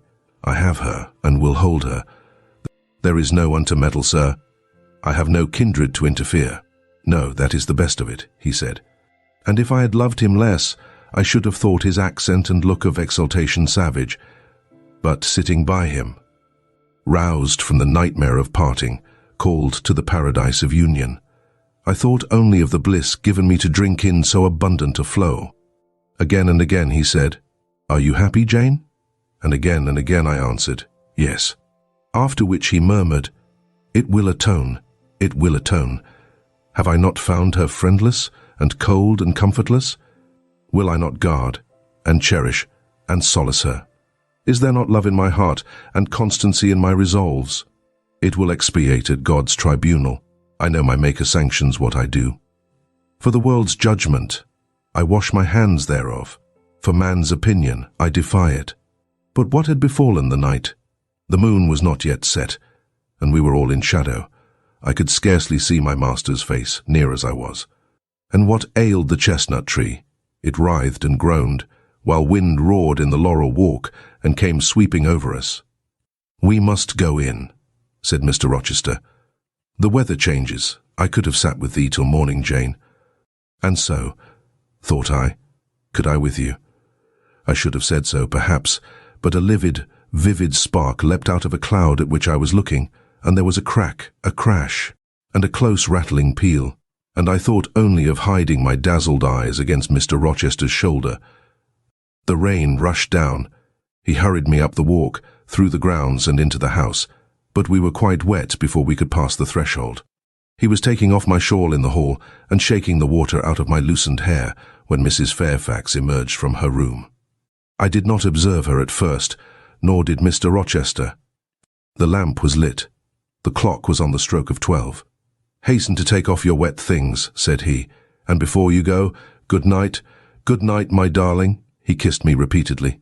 When I looked up, on leaving his arms, there stood the widow, pale, grave, and amazed. I only smiled at her and ran upstairs. Explanation will do for another time, thought I. Still, when I reached my chamber, I felt a pang at the idea she should even temporarily misconstrue what she had seen. But joy soon effaced every other feeling, and loud as the wind blew, near and deep as the thunder crashed, fierce and frequent as the lightning gleamed, cataract-like as the rain fell during a storm of 2 hours' duration, I experienced no fear and little awe. Mr. Rochester came thrice to my door in the course of it, to ask if I was safe and tranquil, and that was comfort, that was strength for anything. Before I left my bed in the morning, little Adel came running in to tell me that the great horse chestnut at the bottom of the orchard had been struck by lightning in the night, and half of it split away. Chapter 24. If it were a dream, I could not be certain of the reality till I had seen Mr. Rochester again, and heard him renew his words of love and promise. While arranging my hair, I looked at my face in the glass, and felt it was no longer plain. There was hope in its aspect, and life in its colour, and my eyes seemed as if they had beheld the fount of fruition, and borrowed beams from the lustrous ripple. I had often been unwilling to look at my master, because I feared he could not be pleased at my look, but I was sure I might lift my face to his now, and not cool his affection by its expression. I took a plain but clean and light summer dress from my drawer and put it on. It seemed no attire had ever so well become me, because none had I ever worn in so blissful a mood. I was not surprised when I ran down into the hall to see that a brilliant June morning had succeeded to the tempest of the night, and to feel, through the open glass door, the breathing of a fresh and fragrant breeze. Nature must be gladsome when I was so happy. A beggar woman and her little boy, pale, ragged objects both, were coming up the walk, and I ran down and gave them all the money I happened to have in my purse, some 3 or 4 shillings. Good or bad, they must partake of my jubilee. The rooks cawed, and blither birds sang, but nothing was so merry or so musical as my own rejoicing heart. Mrs. Fairfax surprised me by looking out of the window with a sad countenance, and saying gravely, "Miss Eyre, will you come to breakfast?" During the meal she was quiet and cool, but I could not undeceive her then. I must wait for my master to give explanations, and so must she. I ate what I could, and then I hastened upstairs. I met Adel leaving the schoolroom. "Where are you going? It is time for lessons. Mr. Rochester has sent me away to the nursery." "Where is he?" "In there," pointing to the apartment she had left, and I went in, and there he stood. "Come and bid me good morning," said he. I gladly advanced, and it was not merely a cold word now, or even a shake of the hand that I received, but an embrace and a kiss. It seemed natural. It seemed genial to be so well loved, so caressed by him. "Jane, you look blooming and smiling and pretty," said he. "Truly pretty this morning. Is this my pale little elf? Is this my mustard seed? This little sunny-faced girl with the dimpled cheek and rosy lips, the satin-smooth hazel hair, and the radiant hazel eyes? I had green eyes. Reader, but you must excuse the mistake. For him they were new-dyed, I suppose. It is Jane Eyre, sir. Soon to be Jane Rochester," he added. "In 4 weeks, Janet, not a day more. Do you hear that?" I did, and I could not quite comprehend it. It made me giddy. The feeling, the announcement sent through me, was something stronger than was consistent with joy, something that smote and stunned. It was, I think, almost fear. "You blushed. And now you are white, Jane. What is that for?" "Because you gave me a new name, Jane Rochester, and it seems so strange." "Yes, Mrs. Rochester," said he. "Young Mrs. Rochester. Fairfax Rochester's girl bride." "It can never be, sir. It does not sound likely. Human beings never enjoy complete happiness in this world. I was not born for a different destiny to the rest of my species. To imagine such a lot befalling me is a fairy tale, a daydream, which I can and will realize. I shall begin today. This morning I wrote to my banker in London to send me certain jewels he has in his keeping, heirlooms for the ladies of Thornfield. In a day or 2 I hope to pour them into your lap. For every privilege, every attention shall be yours that I would accord a peer's daughter, if about to marry her. Oh, sir, never rain jewels. I don't like to hear them spoken of. Jewels for Jane Eyre sounds unnatural and strange. I would rather not have them.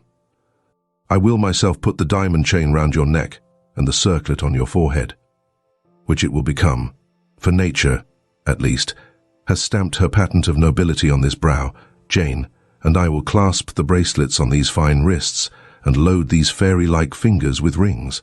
No, no, sir. Think of other subjects and speak of other things, and in another strain. Don't address me as if I were a beauty. I am your plain, Quakerish governess. You are a beauty in my eyes, and a beauty just after the desire of my heart, delicate and aerial. Puny and insignificant, you mean? You are dreaming, sir, or you are sneering. For God's sake, don't be ironical. I will make the world acknowledge you a beauty too, he went on, while I really became uneasy at the strain he had adopted, because I felt he was either deluding himself or trying to delude me. I will attire my Jane in satin and lace, and she shall have roses in her hair, and I will cover the head I love best with a priceless veil. And then you won't know me, sir. and I shall not be your Jane Eyre any longer, but an ape in a harlequin's jacket, a jay in borrowed plumes. I would as soon see you, Mr. Rochester, tricked out in stage trappings, as myself clad in a court lady's robe. And I don't call you handsome, sir, though I love you most dearly, far too dearly to flatter you. Don't flatter me. He pursued his theme, however, without noticing my deprecation. This very day, I shall take you in the carriage to Millcote, and you must choose some dresses for yourself. I told you we shall be married in 4 weeks. The wedding is to take place quietly in the church down below yonder, and then I shall waft you away at once to town. After a brief stay there, I shall bear my treasure to regions nearer the sun, to French vineyards and Italian plains, and she shall see whatever is famous in old story and in modern record.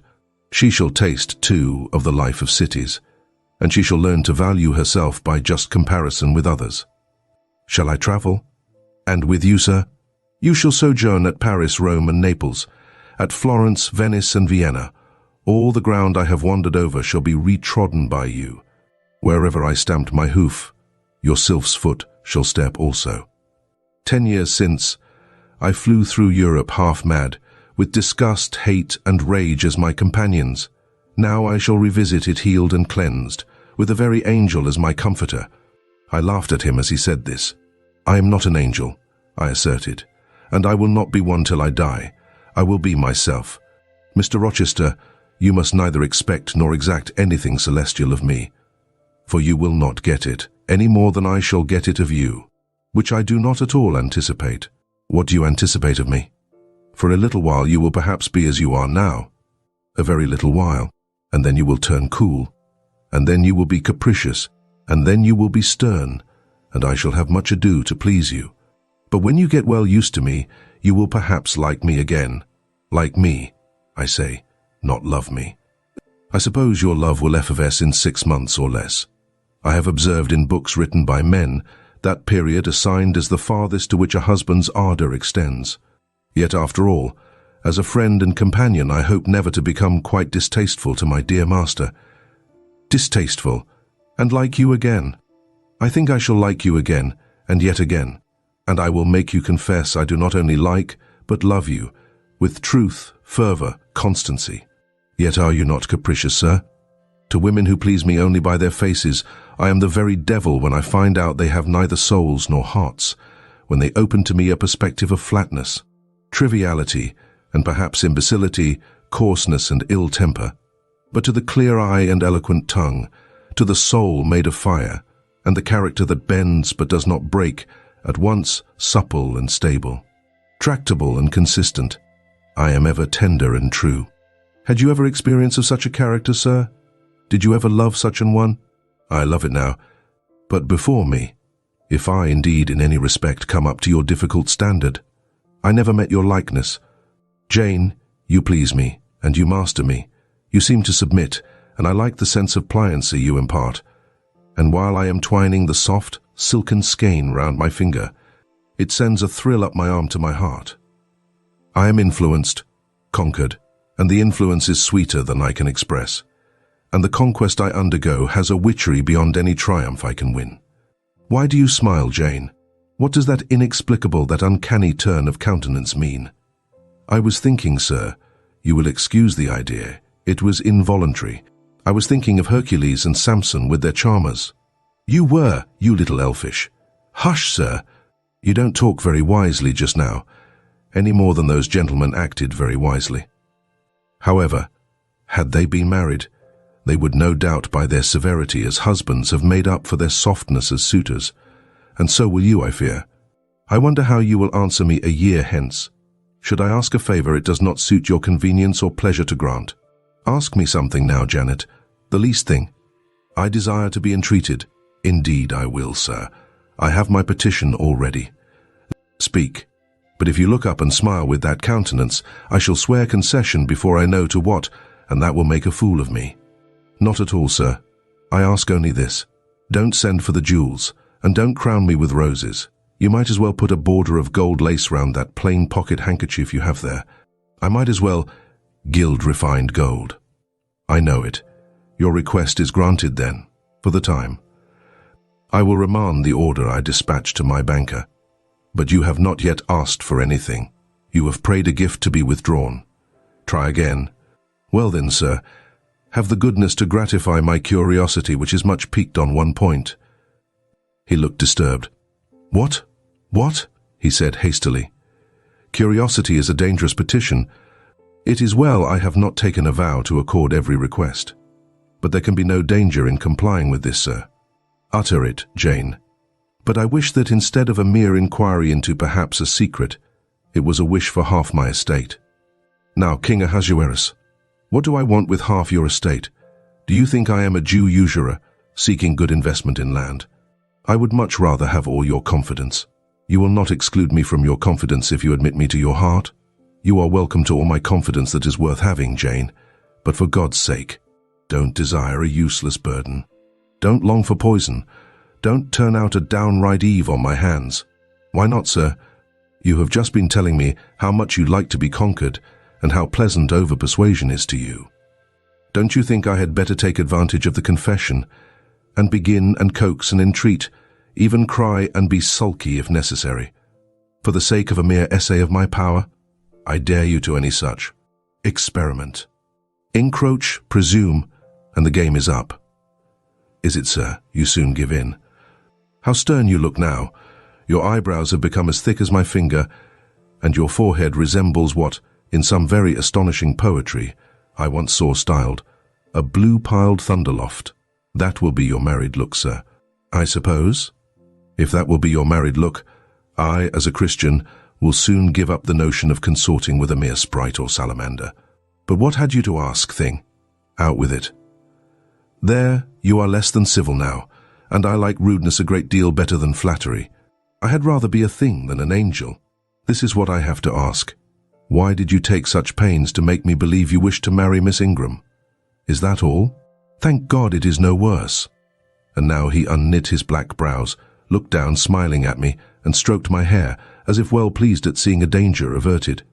"I think I may confess," he continued, "even although I should make you a little indignant, Jane, and I have seen what a fire spirit you can be when you are indignant. You glowed in the cool moonlight last night when you mutinied against fate and claimed your rank as my equal. Janet, by the by, it was you who made me the offer." "Of course I did, but to the point, if you please, sir. Miss Ingram? Well, I feigned courtship of Miss Ingram, because I wished to render you as madly in love with me as I was with you, and I knew jealousy would be the best ally I could call in for the furtherance of that end." "Excellent. Now you are small, not one whit bigger than the end of my little finger." It was a burning shame and a scandalous disgrace to act in that way. "Did you think nothing of Miss Ingram's feelings, sir? Her feelings are concentrated in one, pride, and that needs humbling. Were you jealous, Jane? Never mind, Mr. Rochester. It is in no way interesting to you to know that. Answer me truly once more. Do you think Miss Ingram will not suffer from your dishonest coquetry? Won't she feel forsaken and deserted? Impossible.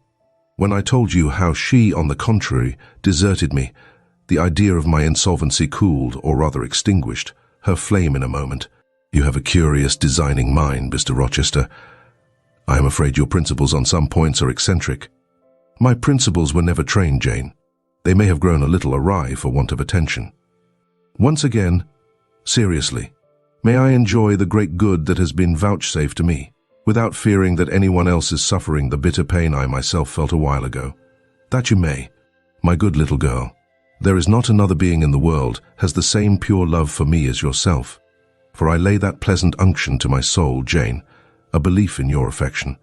I turned my lips to the hand that lay on my shoulder. I loved him very much, more than I could trust myself to say, more than words had power to express. Ask something more, he said presently.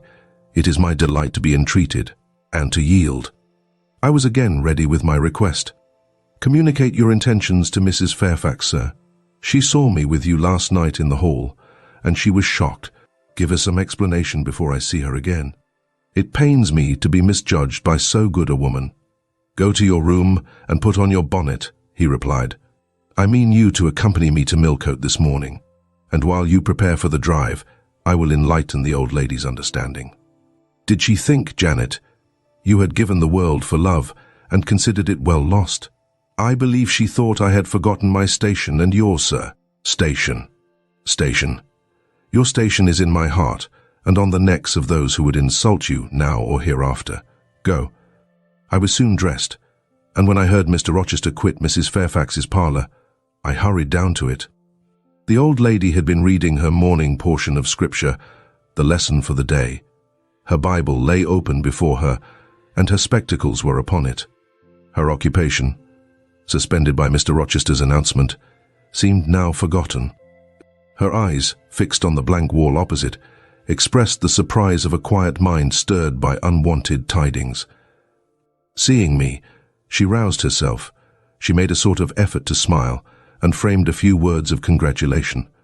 But the smile expired, and the sentence was abandoned unfinished. She put up her spectacles, shut the Bible, and pushed her chair back from the table. I feel so astonished, she began. I hardly know what to say to you, Miss Eyre. I have surely not been dreaming, have I?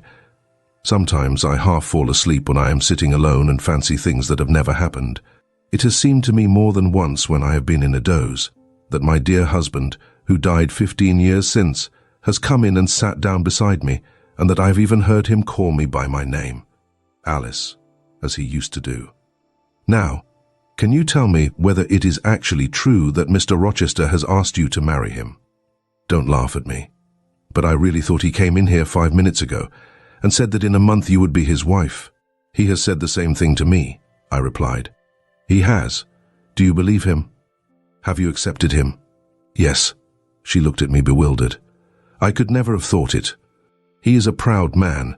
All the Rochesters were proud, and his father at least liked money. He, too, has always been called careful. He means to marry you. He tells me so. She surveyed my whole person.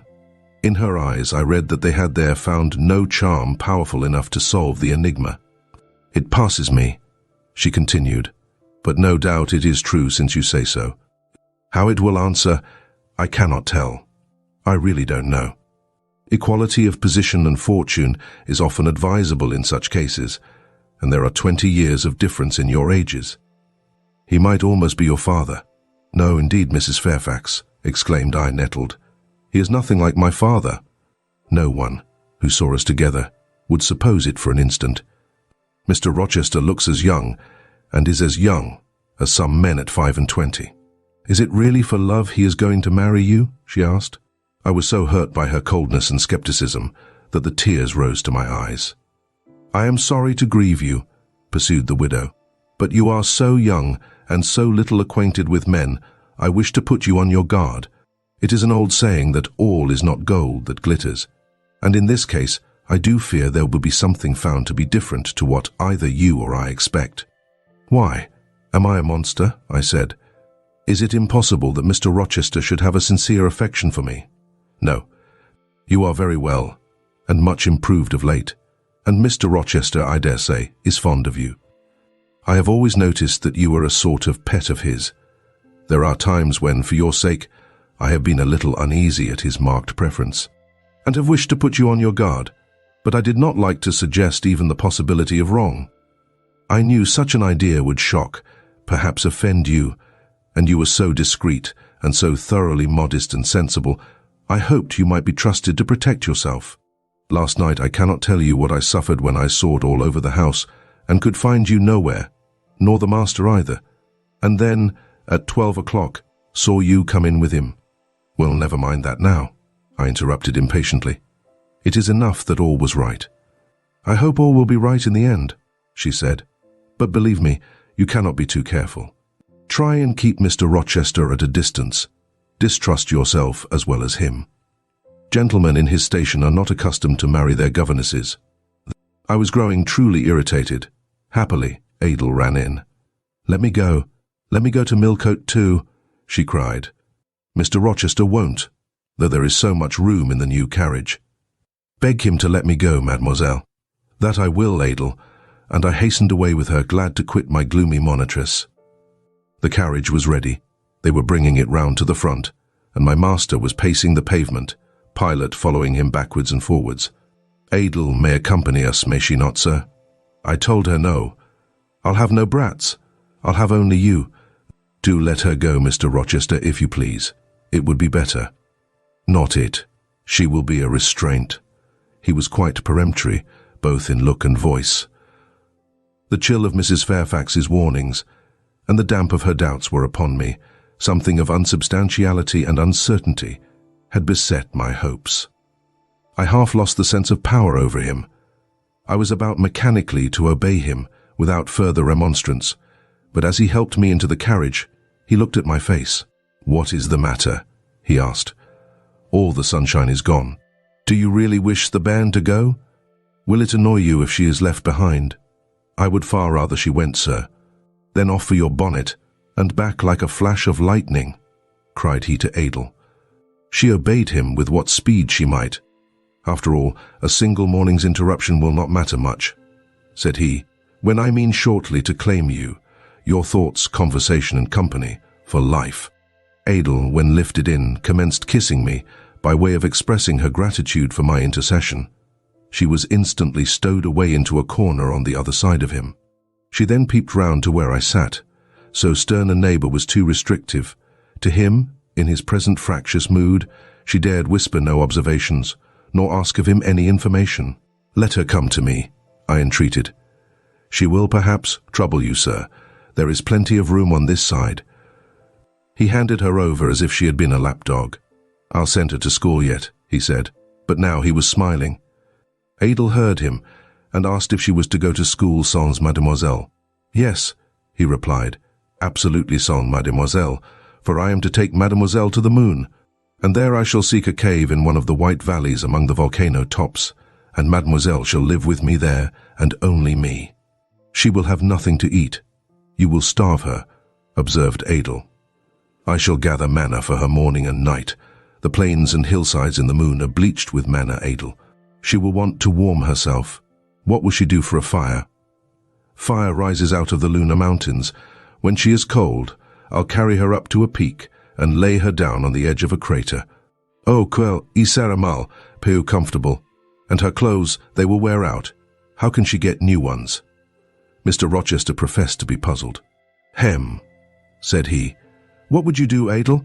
Cudgel your brains for an expedient. How would a white or a pink cloud answer for a gown, do you think? And one could cut a pretty enough scarf out of a rainbow. She is far better as she is," concluded Adel, after musing some time. "Besides, she would get tired of living with only you in the moon. If I were mademoiselle, I would never consent to go with you. She has consented. She has pledged her word. But you can't get her there. There is no road to the moon. It is all air, and neither you nor she can fly. Adel, look at that field." We were now outside Thornfield gates and bowling lightly along the smooth road to Millcote, where the dust was well laid by the thunderstorm, and where the low hedges and lofty timber trees on each side glistened green and rain-refreshed. In that field, Adel, I was walking late one evening about a fortnight since, the evening of the day you helped me to make hay in the orchard meadows, and as I was tired with raking swaths. I sat down to rest me on a stile, and there I took out a little book and a pencil and began to write about a misfortune that befell me long ago, and a wish I had for happy days to come. I was writing away very fast, though daylight was fading from the leaf, when something came up the path and stopped 2 yards off me. I looked at it. It was a little thing with a veil of gossamer on its head. I beckoned it to come near me. It stood soon at my knee. I never spoke to it, and it never spoke to me in words, but I read its eyes, and it read mine, and our speechless colloquy was to this effect. It was a fairy, and come from Elfland. It said, and its errand was to make me happy. I must go with it out of the common world, to a lonely place, such as the moon, for instance, and it nodded its head towards her horn, rising over Hay Hill. It told me of the alabaster cave and silver vale where we might live. I said I should like to go, but reminded it, as you did me, that I had no wings to fly. "Oh," returned the fairy, "that does not signify. Here is a talisman will remove all difficulties," and she held out a pretty gold ring. "Put it," she said, "on the 4th finger of my left hand, and I am yours, and you are mine, and we shall leave earth and make our own heaven yonder." She nodded again at the moon. "The ring, Adel, is in my breeches pocket, under the disguise of a sovereign, but I mean soon to change it to a ring again." "But what has Mademoiselle to do with it? I don't care for the fairy. You said it was Mademoiselle you would take to the moon." "Mademoiselle is a fairy," he said, whispering mysteriously, whereupon I told her not to mind his badinage, and she, on her part, evinced a fund of genuine French scepticism, denominating Mr. Rochester un vrai menteur, and assuring him that she made no account whatever of his contes de fées, and that du reste il n'y avait pas de fées. Et quand mais oui en avait. She was sure they would never appear to him, nor ever give him rings, or offer to live with him in the moon. The hour spent at Millcote was a somewhat harassing one to me. Mr. Rochester obliged me to go to a certain silk warehouse. There I was ordered to choose half a dozen dresses. I hated the business. I begged leave to defer it. No, it should be gone through with now. By dint of entreaties expressed in energetic whispers, I reduced the half-dozen to 2. These, however, he vowed he would select himself. With anxiety I watched his eye rove over the gay stores. He fixed on a rich silk of the most brilliant amethyst dye and a superb pink satin. I told him in a new series of whispers that he might as well buy me a gold gown and a silver bonnet at once. I should certainly never venture to wear his choice. With infinite difficulty, for he was stubborn as a stone, I persuaded him to make an exchange in favor of a sober black satin and pearl grey silk. It might pass for the present, he said, but he would yet see me glittering like a parterre. Glad was I to get him out of the silk warehouse, and then out of a jeweller's shop. The more he bought me, the more my cheek burned with a sense of annoyance and degradation. As we re-entered the carriage, and I sat back feverish and fagged, I remembered what, in the hurry of events, dark and bright, I had wholly forgotten, the letter of my uncle, Jane Eyre, to Mrs. Reed, his intention to adopt me and make me his legatee. It would indeed be a relief, I thought, if I had ever so small an independency. I never can bear being dressed like a doll by Mr. Rochester, or sitting like a second Danae with the golden shower falling daily round me. I will write to Madeira the moment I get home, and tell my Uncle John I am going to be married. And to whom? If I had but a prospect of one day bringing Mr. Rochester an accession of fortune, I could better endure to be kept by him now. And somewhat relieved by this idea, which I failed not to execute that day, I ventured once more to meet my master's and lover's eye, which most pertinaciously sought mine, though I averted both face and gaze. He smiled, and I thought his smile was such as a sultan might, in a blissful and fond moment, bestow on a slave his gold and gems had enriched. I crushed his hand, which was ever hunting mine, vigorously, and thrust it back to him red with a passionate pressure. "You need not look in that way," I said. "If you do, I'll wear nothing but my old Lowood frocks to the end of the chapter. I'll be married in this lilac gingham. You may make a dressing gown for yourself out of the pearl grey silk, and an infinite series of waistcoats out of the black satin." He chuckled. He rubbed his hands. "Oh, it is rich to see and hear her," he exclaimed. "Is she original? Is she piquant? I would not exchange this one little English girl for the Grand Turk's whole seraglio, gazelle eyes, hoary forms and all." The Eastern allusion bit me again. "I'll not stand you an inch in the stead of a seraglio," I said, "so don't consider me an equivalent for one. If you have a fancy for anything in that line, away with you, sir, to the bazaars of Stamboul without delay, and lay out in extensive slave purchases some of that spare cash you seem at a loss to spend satisfactorily here. And what will you do, Janet, while I am bargaining for so many tons of flesh and such an assortment of black eyes?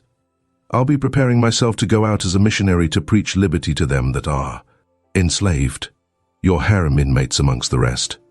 I'll get admitted there, and I'll stir up mutiny, and you, three-tailed bashaw as you are, sir, shall in a trice find yourself fettered amongst our hands. Nor will I, for one, consent to cut your bonds till you have signed a charter, the most liberal that despot ever yet conferred. I would consent to be at your mercy, Jane. I would have no mercy, Mr. Rochester, if you supplicated for it with an eye like that. While you look so, I should be certain that whatever charter you might grant under coercion, your first act, when released, would be to violate its conditions. Why, Jane, what would you have? I fear you will compel me to go through a private marriage ceremony besides that performed at the altar. You will stipulate, I see, for peculiar terms. What will they be? I only want an easy mind, sir, not crushed by crowded obligations. Do you remember what you said of Klein Varens, of the diamonds, the cashmeres you gave her? I will not be your English Klein Varens. I shall continue to act as Adel's governess. By that I shall earn my board and lodging, and £30 a year besides. I'll furnish my own wardrobe out of that money, and you shall give me nothing but, well, but what? Your regard, and if I give you mine in return, that debt will be quit. Well, for cool native impudence and pure innate pride, you haven't your equal, said he. We were now approaching Thornfield. Will it please you to dine with me today? He asked, as we re-entered the gates. No, thank you, sir. And what for? No, thank you, if one may inquire. I never have dined with you, sir, and I see no reason why I should now. Till what? You delight in half-phrases. Till I can't help it. Do you suppose I eat like an ogre or a ghoul, that you dread being the companion of my repast? I have formed no supposition on the subject, sir, but I want to go on as usual for another month. You will give up your governessing slavery at once. Indeed, begging your pardon, sir, I shall not. I shall just go on with it as usual. I shall keep out of your way all day, as I have been accustomed to do. You may send for me in the evening, when you feel disposed to see me, and I'll come then, but at no other time. I want a smoke, Jane, or a pinch of snuff, to comfort me under all this. Pour me donna une contenance, as Adel would say, and unfortunately I have neither my cigar case nor my snuff box. But listen, whisper, it is your time now, little tyrant, but it will be mine presently, and when once I have fairly seized you, to have and to hold, I'll just, figuratively speaking, attach you to a chain like this, touching his watch-guard.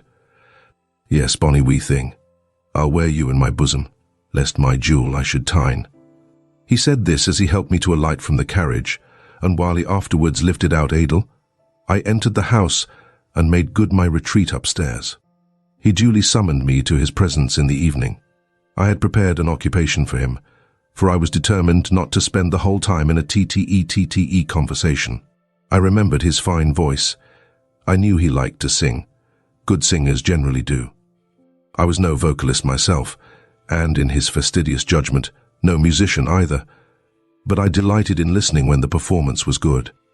No sooner had twilight, that hour of romance, began to lower her blue and starry banner over the lattice, than I rose, opened the piano, and entreated him, for the love of heaven, to give me a song.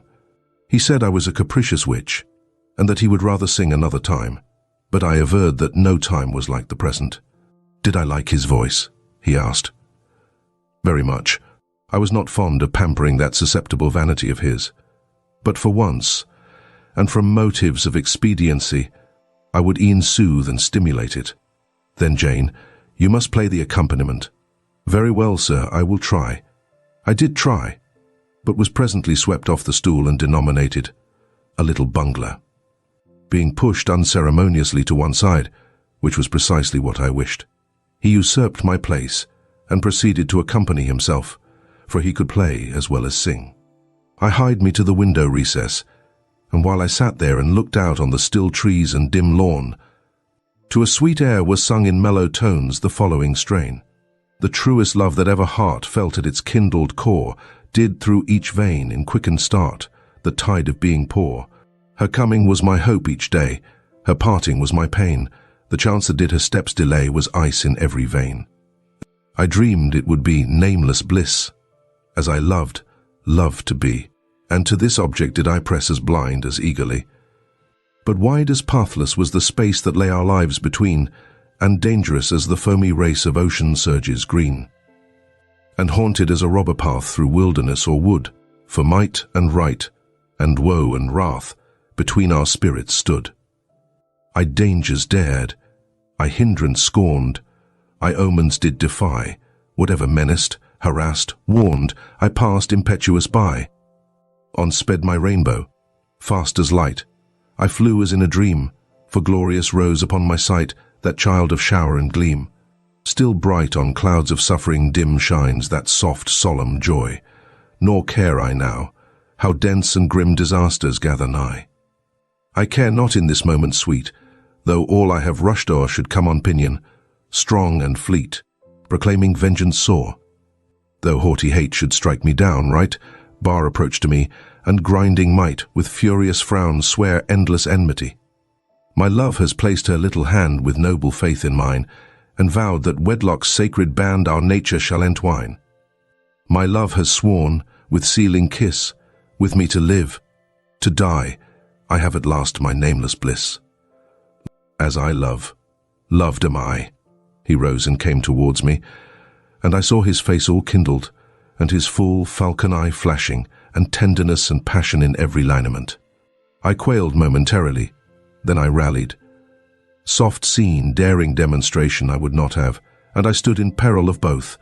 A weapon of defense must be prepared. I wetted my tongue. As he reached me, I asked with asperity, whom he was going to marry now. That was a strange question to be put by his darling Jane. Indeed, I considered it a very natural and necessary one. He had talked of his future wife dying with him.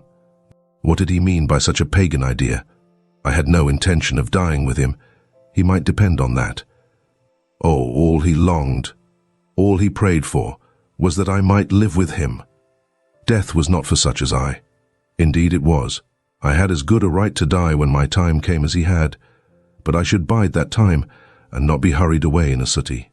Would I forgive him for the selfish idea and prove my pardon by a reconciling kiss? No, I would rather be excused. Here I heard myself apostrophized as a hard little thing, and it was added, any other woman would have been melted to marrow at hearing such stanzas crooned in her praise. I assured him I was naturally hard, very flinty, and that he would often find me so, and that, moreover, I was determined to show him divers rugged points in my character before the ensuing 4 weeks elapsed. He should know fully what sort of a bargain he had made, while there was yet time to rescind it. Would I be quiet and talk rationally? I would be quiet if he liked, and as to talking rationally, I flattered myself I was doing that now. He fretted, pished and pshawed. Very good, I thought. You may fume and fidget as you please, but this is the best plan to pursue with you, I am certain. I like you more than I can say, but I'll not sink into a bathos of sentiment. And with this needle of repartee I'll keep you from the edge of the gulf too, and moreover, maintain by its pungent aid that distance between you and myself most conducive to our real mutual advantage. From less to more, I worked him up to considerable irritation. Then, after he had retired in dudgeon quite to the other end of the room, I got up, and saying, I wish you good night, sir, in my natural and wonted respectful manner, I slipped out by the side door and got away. The system thus entered on, I pursued during the whole season of probation, and with the best success. He was kept, to be sure, rather cross and crusty, but on the whole I could see he was excellently entertained, and that a lamb-like submission and turtle-dove sensibility, while fostering his despotism more, would have pleased his judgment, satisfied his common sense, and even suited his taste less. In other people's presence I was, as formerly, deferential and quiet. Any other line of conduct being uncalled for, it was only in the evening conferences I thus thwarted and afflicted him. He continued to send for me punctually the moment the clock struck 7, though when I appeared before him now, he had no such honeyed terms as love and darling on his lips. The best words at my service were provoking puppet, malicious elf, sprite, changeling, and sea. For caresses, too, I now got grimaces, for a pressure of the hand, a pinch on the arm, for a kiss on the cheek, a severe tweak of the ear. It was all right. At present, I decidedly preferred these fierce favors to anything more tender. Mrs. Fairfax, I saw, approved me. Her anxiety on my account vanished. Therefore, I was certain I did well.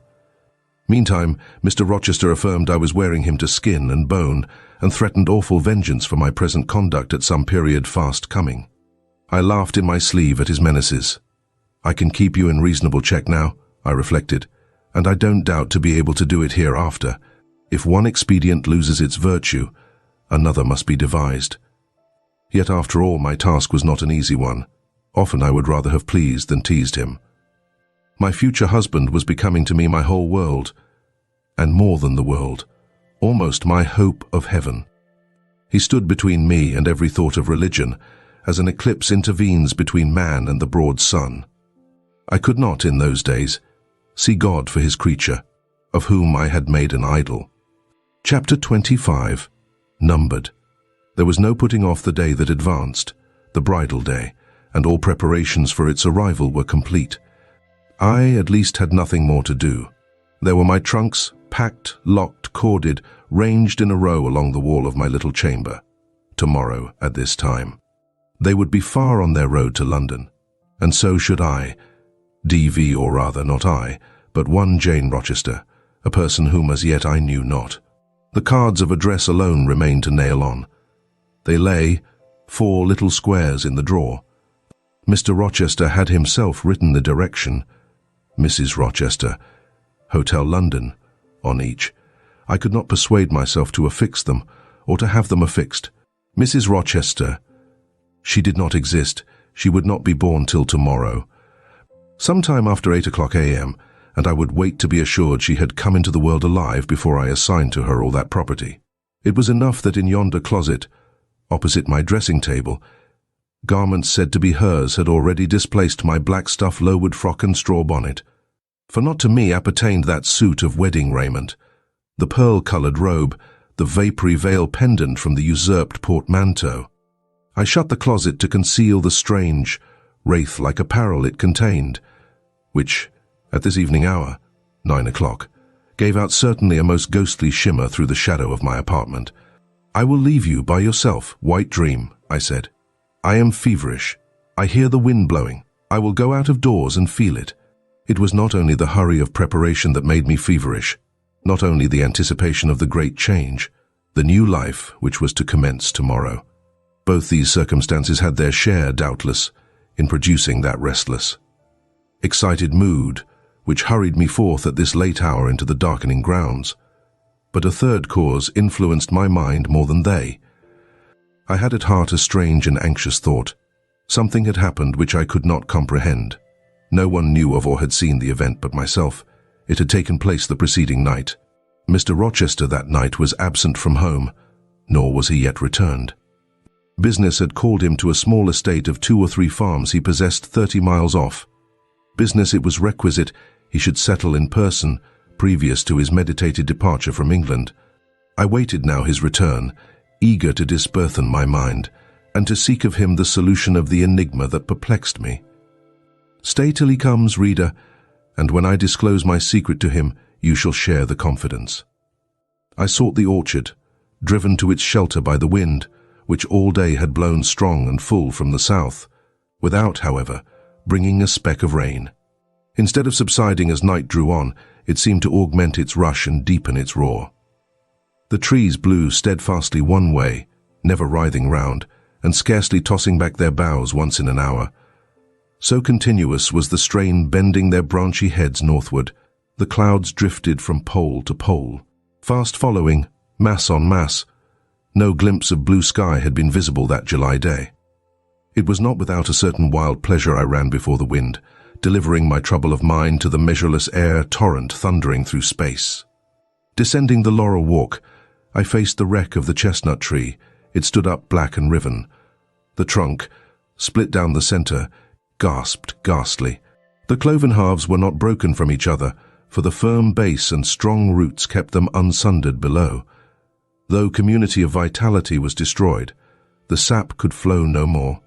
Their great boughs on each side were dead, and next winter's tempests would be sure to fell one or both to earth.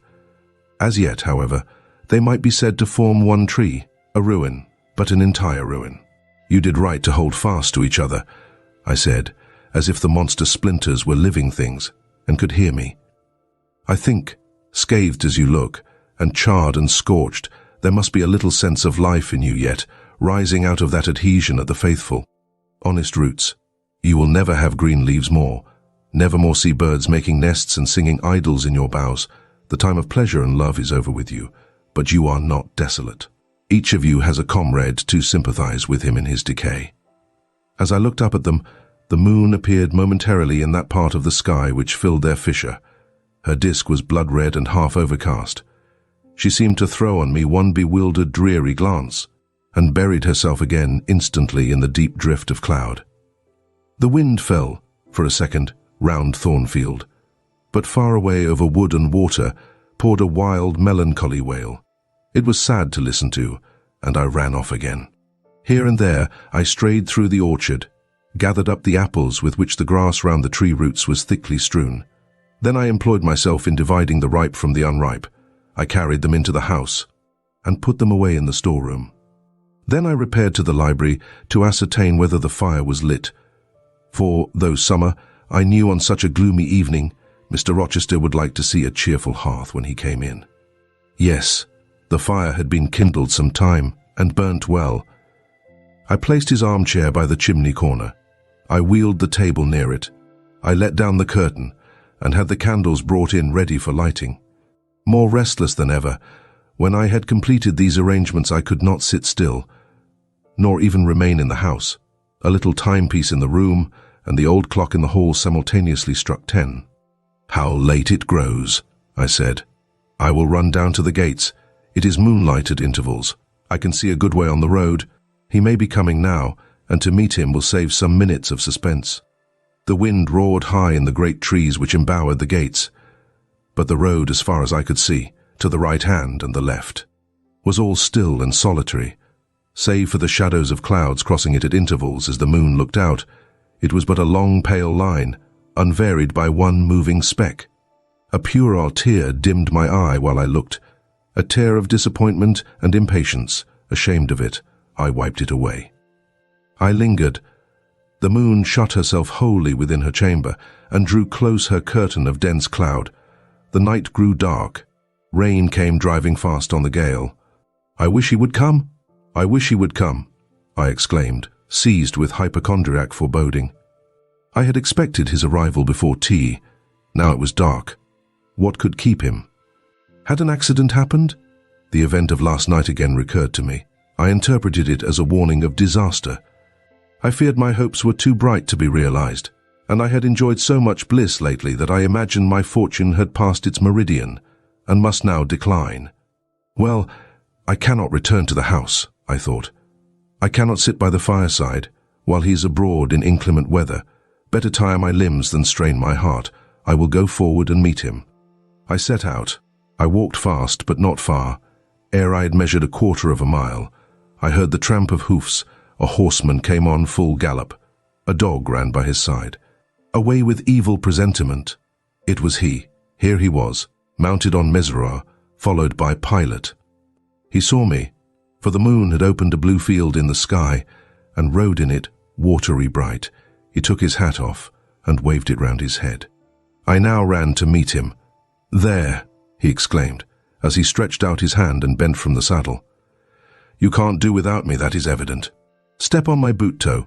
Give me both hands. Mount." I obeyed. Joy made me agile. I sprang up before him. A hearty kissing I got for a welcome, and some boastful triumph, which I swallowed as well as I could. He checked himself in his exultation to demand, "But is there anything the matter, Janet, that you come to meet me at such an hour? Is there anything wrong?" "No, but I thought you would never come.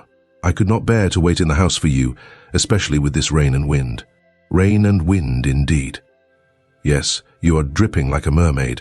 Pull my cloak round you. But I think you are feverish, Jane. Both your cheek and hand are burning hot. I ask again, is there anything the matter?" "Nothing now. I am neither afraid nor unhappy." "Then you have been both." "Rather. But I'll tell you all about it by and by, sir, and I dare say you will only laugh at me for my pains. I'll laugh at you heartily when tomorrow is past. Till then, I dare not. My prize is not certain. This is you, who have been as slippery as an eel this last month, and as thorny as a briar rose. I could not lay a finger anywhere but I was pricked, and now I seem to have gathered up a stray lamb in my arms. You wandered out of the fold to seek your shepherd, did you, Jane? I wanted you, but don't boast. Here we are at Thornfield. Now let me get down." He landed me on the pavement. As John took his horse and he followed me into the hall. He told me to make haste and put something dry on, and then return to him in the library, and he stopped me as I made for the staircase, to extort a promise that I would not be long. Nor was I long. In 5 minutes I rejoined him. I found him at supper. "Take a seat and bear me company, Jane. Please God, it is the last meal but one you will eat at Thornfield Hall for a long time." I sat down near him, but told him I could not eat. "Is it because you have the prospect of a journey before you, Jane? Is it the thoughts of going to London that takes away your appetite?" "I cannot see my prospects clearly tonight, sir, and I hardly know what thoughts I have in my head. Everything in life seems unreal.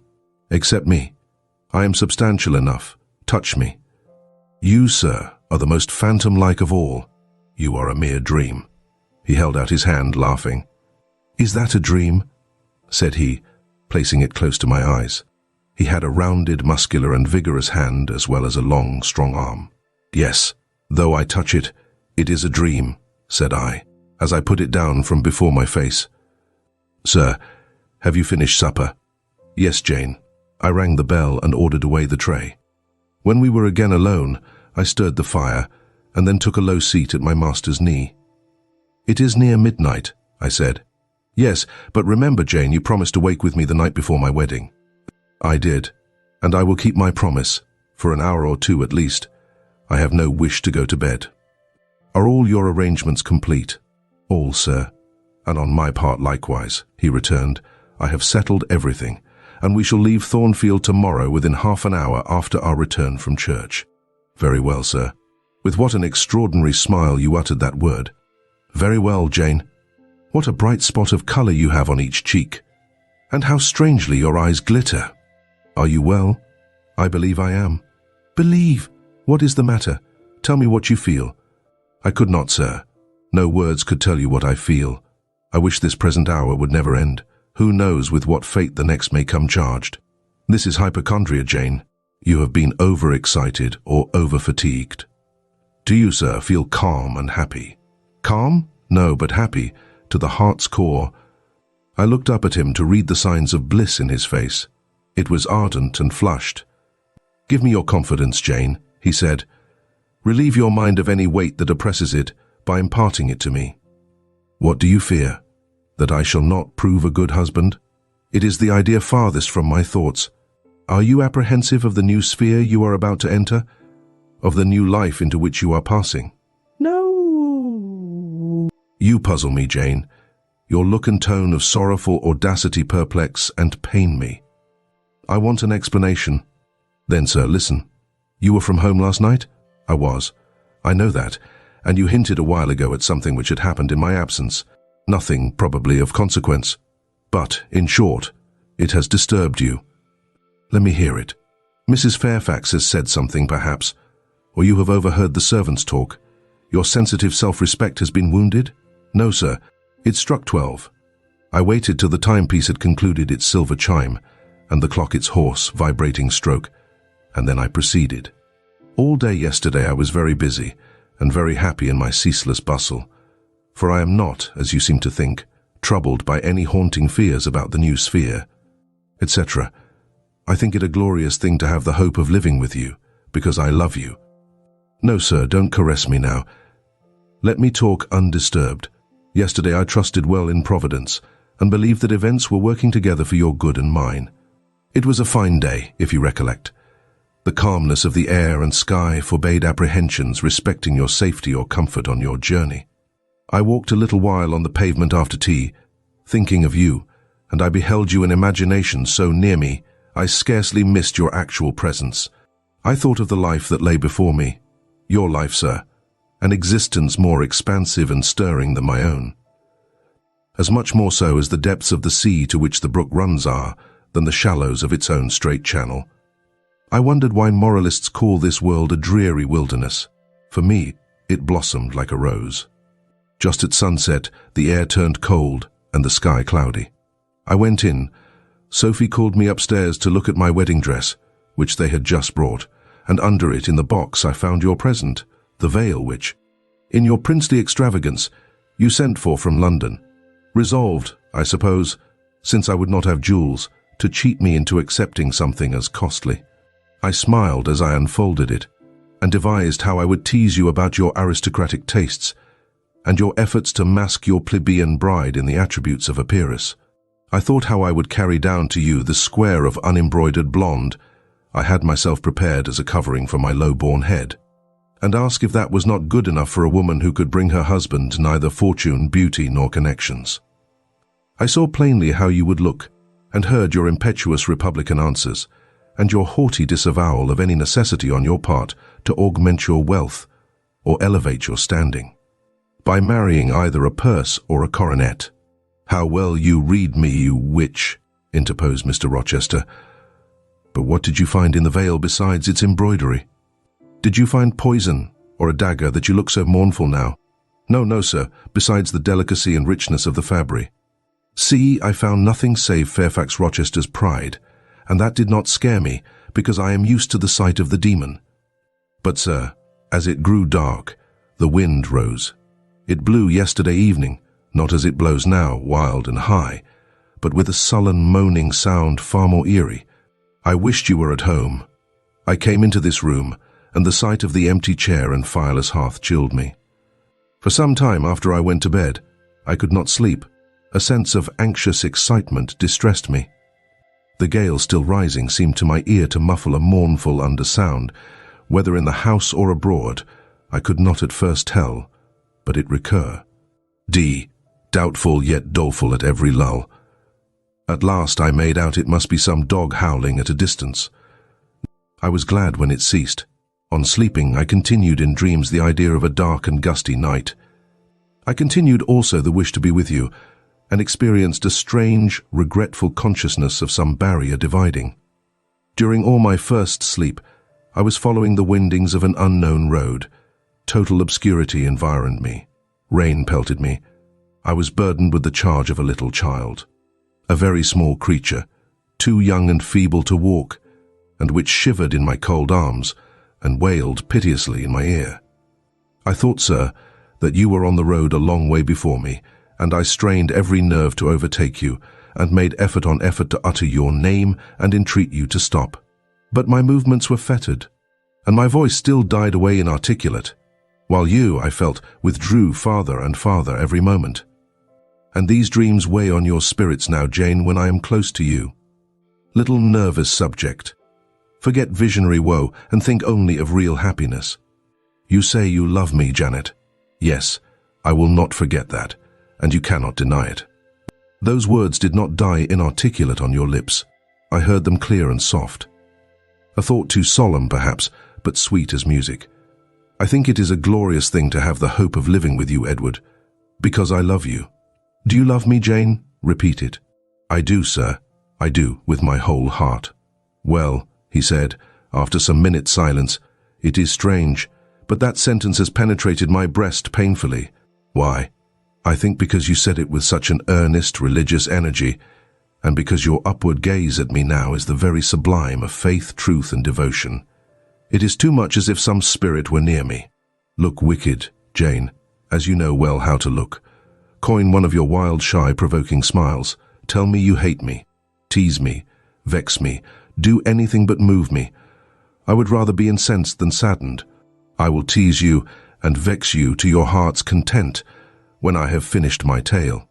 But hear me to the end. I thought, Jane, you had told me all. I thought I had found the source of your melancholy in a dream. I shook my head. What? Is there more? But I will not believe it to be anything important. I warn you of incredulity beforehand. Go on. The disquietude of his air, the somewhat apprehensive impatience of his manner, surprised me, but I proceeded. I dreamt another dream, sir, that Thornfield Hall was a dreary ruin, the retreat of bats and owls. I thought that of all the stately front nothing remained but a shell-like wall, very high and very fragile looking. I wandered, on a moonlight night, through the grass-grown enclosure within. Here I stumbled over a marble hearth, and there over a fallen fragment of cornice. Wrapped up in a shawl, I still carried the unknown little child. I might not lay it down anywhere, however tired were my arms, however much its weight impeded my progress, I must retain it. I heard the gallop of a horse at a distance on the road.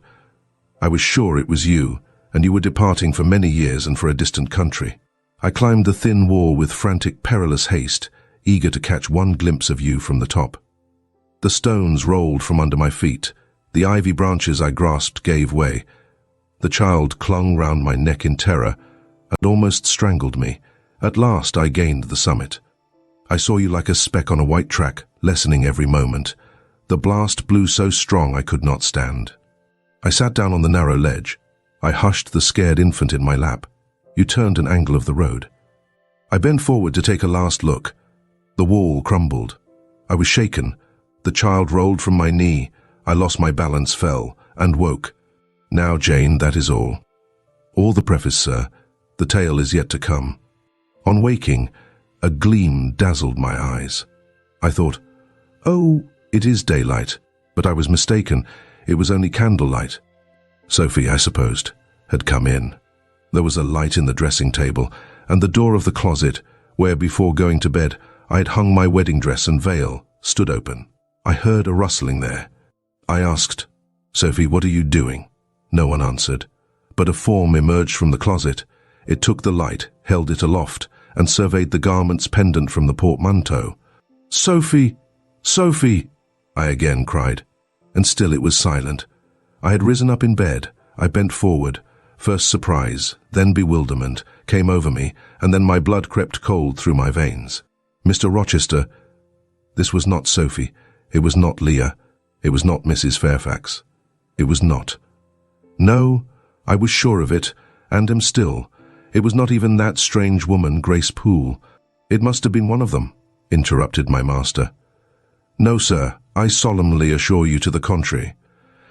The shape standing before me had never crossed my eyes within the precincts of Thornfield Hall before. The height, the contour were new to me. Describe it, Jane. It seemed, sir, a woman, tall and large, with thick and dark hair hanging long down her back. I know not what dress she had on. It was white and straight, but whether gown, sheet, or shroud, I cannot tell. Did you see her face? Not at first, but presently she took my veil from its place. She held it up, gazed at it long, and then she threw it over her own head and turned to the mirror. At that moment I saw the reflection of the visage and features quite distinctly in the dark oblong glass. And how were they? Fearful and ghastly to me. Oh, sir, I never saw a face like it. It was a discoloured face. It was a savage face. I wish I could forget the roll of the red eyes and the fearful blackened inflation of the lineaments. Ghosts are usually pale, Jane. This, sir, was purple. The lips were swelled and dark, the brow furrowed, the black eyebrows widely raised over the bloodshot eyes. Shall I tell you of what it reminded me? You may. Of the foul German spectre, the vampire. Ah, what did it do? Sir, it removed my veil from its gaunt head, rent it in two parts, and flinging both on the floor, trampled on them. It removed my veil from its gaunt head, rent it in two parts, and flinging both on the floor, trampled on them afterwards. It drew aside the window curtain and looked out. Perhaps it saw dawn approaching, for, taking the candle, it retreated to the door. Just at my bedside, the figure stopped. The fiery eyes glared upon me. She thrust up her candle close to my face and extinguished it under my eyes. I was aware her lurid visage flamed over mine, and I lost consciousness. For the second time in my life, only the second time, I became insensible from terror. Who was with you when you revived? No one, sir, but the broad day. I rose, bathed my head and face in water, drank a long draught, felt that though enfeebled I was not ill, and determined that to none but you would I impart this vision. Now, sir, tell me who and what that woman was. The creature of an overstimulated brain, that is certain. I must be careful of you, my treasure. Nerves like yours were not made for rough handling. Sir, depend on it, my nerves were not in fault. The thing was real. The transaction actually took place. And your previous dreams, were they real too? Is Thornfield Hall a ruin? Am I severed from you by insuperable obstacles? Am I leaving you without a tear, without a kiss, without a word? Not yet. Am I about to do it? Why, the day is already commenced which is to bind us indissolubly. And when we are once united, There shall be no recurrence of these mental terrors. I guarantee that. Mental terrors, sir. I wish I could believe them to be only such. I wish it more now than ever, since even you cannot explain to me the mystery of that awful visitant. And since I cannot do it, Jane, it must have been unreal. But, sir, when I said so to myself on rising this morning, and when I looked round the room to gather courage and comfort from the cheerful aspect of each familiar object in full daylight, there, on the carpet, I saw what gave the distinct lie to my hypothesis. The veil, torn from top to bottom in two halves. I felt Mr. Rochester start and shudder. He hastily flung his arms round me. "Thank God," he exclaimed, "that if anything malignant did come near you last night, it was only the veil that was harmed. Oh, to think what might have happened." He drew his breath short and strained me so close to him, I could scarcely pant. After some minutes' silence, he continued, cheerily, "Now, Janet, I'll explain to you all about it. It was half dream, half reality. A woman did, I doubt not, enter your room, and that woman must have been, Grace Poole. You call her a strange being yourself. From all you know, you have reason so to call her. What did she do to me? What to Mason? In a state between sleeping and waking, you noticed her entrance and her actions, but feverish, almost delirious as you were. You ascribed to her a goblin appearance different from her own. The long, dishevelled hair, the swelled black face, the exaggerated stature, were figments of imagination, results of nightmare. The spiteful tearing of the veil was real, and it is like her. I see you would ask why I keep such a woman in my house. When we have been married a year and a day, I will tell you, but not now. Are you satisfied, Jane? Do you accept my solution of the mystery? I reflected, and in truth it appeared to me the only possible one. Satisfied I was not, but to please him I endeavoured to appear so. Relieved I certainly did feel. So I answered him with a contented smile. And now, as it was long past 1, I prepared to leave him. "Does not Sophie sleep with Adel in the nursery?" he asked, as I lit my candle. "Yes, sir. And there is room enough in Adel's little bed for you. You must share it with her tonight, Jane. It is no wonder that the incident you have related should make you nervous, and I would rather you did not sleep alone. Promise me to go to the nursery." "I shall be very glad to do so, sir," and fasten the door securely on the inside. "Wake Sophie when you go upstairs, under pretence of requesting her to rouse you in good time tomorrow, for you must be dressed and have finished breakfast before 8. And now, no more sombre thoughts. Chase dull care away, Janet. Don't you hear to what soft whispers the wind has fallen, and there is no more beating of rain against the window panes? Look here." He lifted up the curtain. It is a lovely night, it was. Half heaven was pure and stainless.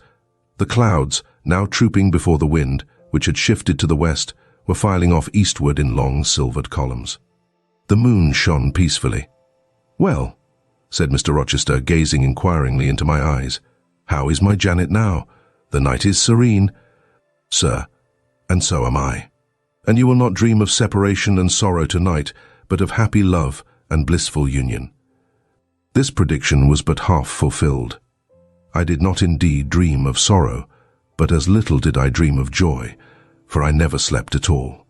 With little Adel in my arms, I watched the slumber of childhood, so tranquil, so passionless, so innocent, and waited for the coming day.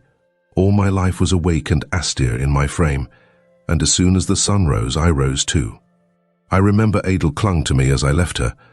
I remember I kissed her as I loosened her little hands from my neck, and I cried over her with strange emotion, and quitted her because I feared my sobs would break her still sound repose.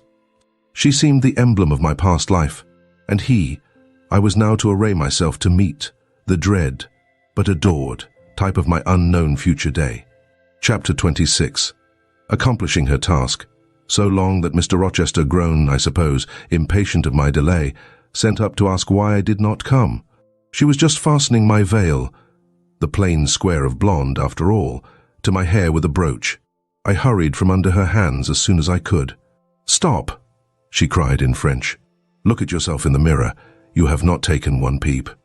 So I turned at the door. I saw a robed and veiled figure, so unlike my usual self that it seemed almost the image of a stranger. "Jane!" called a voice, and I hastened down. I was received at the foot of the stairs by Mr. Rochester. "Lingerer," he said, "my brain is on fire with impatience, and you tarry so long." He took me into the dining room, surveyed me keenly all over, pronounced me fair as a lily, and not only the pride of his life, but the desire of his eyes, and then telling me he would give me but 10 minutes to eat some breakfast, he rang the bell. One of his lately hired servants, a footman, answered it. "Is John getting the carriage ready?" "Yes, sir." "Is the luggage brought down?" "They are bringing it down, sir." "Go you to the church, see if Mr. Wood, the clergyman, and the clerk are there, return and tell me." The church, as the reader knows, was but just beyond the gates. The footman soon returned. "Mr. Wood is in the vestry, sir, putting on his surplice." "And the carriage?" "The horses are harnessing. We shall not want it to go to church, but it must be ready the moment we return. All the boxes and luggage arranged and strapped on, and the coachman in his seat." "Yes, sir." "Jane, are you ready?" I rose. There were no groomsmen, no bridesmaids. No relatives to wait for or marshal. None but Mr. Rochester and I. Mrs. Fairfax stood in the hall as we passed. I would fain have spoken to her, but my hand was held by a grasp of iron. I was hurried along by a stride I could hardly follow, and to look at Mr. Rochester's face was to feel that not a second of delay would be tolerated for any purpose. I wonder what other bridegroom ever looked as he did, so bent up to a purpose, so grimly resolute, or who, under such steadfast brows, ever revealed such flaming and flashing eyes. I know not whether the day was fair or foul. In descending the drive, I gazed neither on sky nor earth. My heart was with my eyes, and both seemed migrated into Mr. Rochester's frame. I wanted to see the invisible thing on which, as we went along, he appeared to fasten a glance fierce and fell. I wanted to feel the thoughts whose force he seemed breasting and resisting. At the churchyard wicket he stopped. He discovered I was quite out of breath. "Am I cruel in my love?" he said. "Delay an instant. Lean on me, Jane." And now I can recall the picture of the grey old house of God rising calm before me, of a rook wheeling round the steeple, of a ruddy morning sky beyond. I remember something too of the green grave mounds, and I have not forgotten either 2 figures of strangers straying amongst the low hillocks and reading the mementos graven on the few mossy headstones. I noticed them because, as they saw us, they passed round to the back of the church, and I doubted not they were going to enter by the side aisle door and witness the ceremony. By Mr. Rochester they were not observed. He was earnestly looking at my face, from which the blood had, I dare say, momentarily fled, for I felt my forehead dewy and my cheeks and lips cold. When I rallied, which I soon did, he walked gently with me up the path to the porch. We entered the quiet and humble temple. The priest waited in his white surplice at the lowly altar, the clerk beside him. All was still. 2 shadows only moved in a remote corner. My conjecture had been correct. The strangers had slipped in before us, and they now stood by the vault of the Rochesters, their backs towards us, viewing through the rails the old time-stained marble tomb, where a kneeling angel guarded the remains of Dame de Rochester, slain at Marston Moor in the time of the Civil Wars, and of Elizabeth, his wife. Our place was taken at the communion rails. Hearing a cautious step behind me, I glanced over my shoulder. One of the strangers, a gentleman, evidently, was advancing up the chancel. The service began.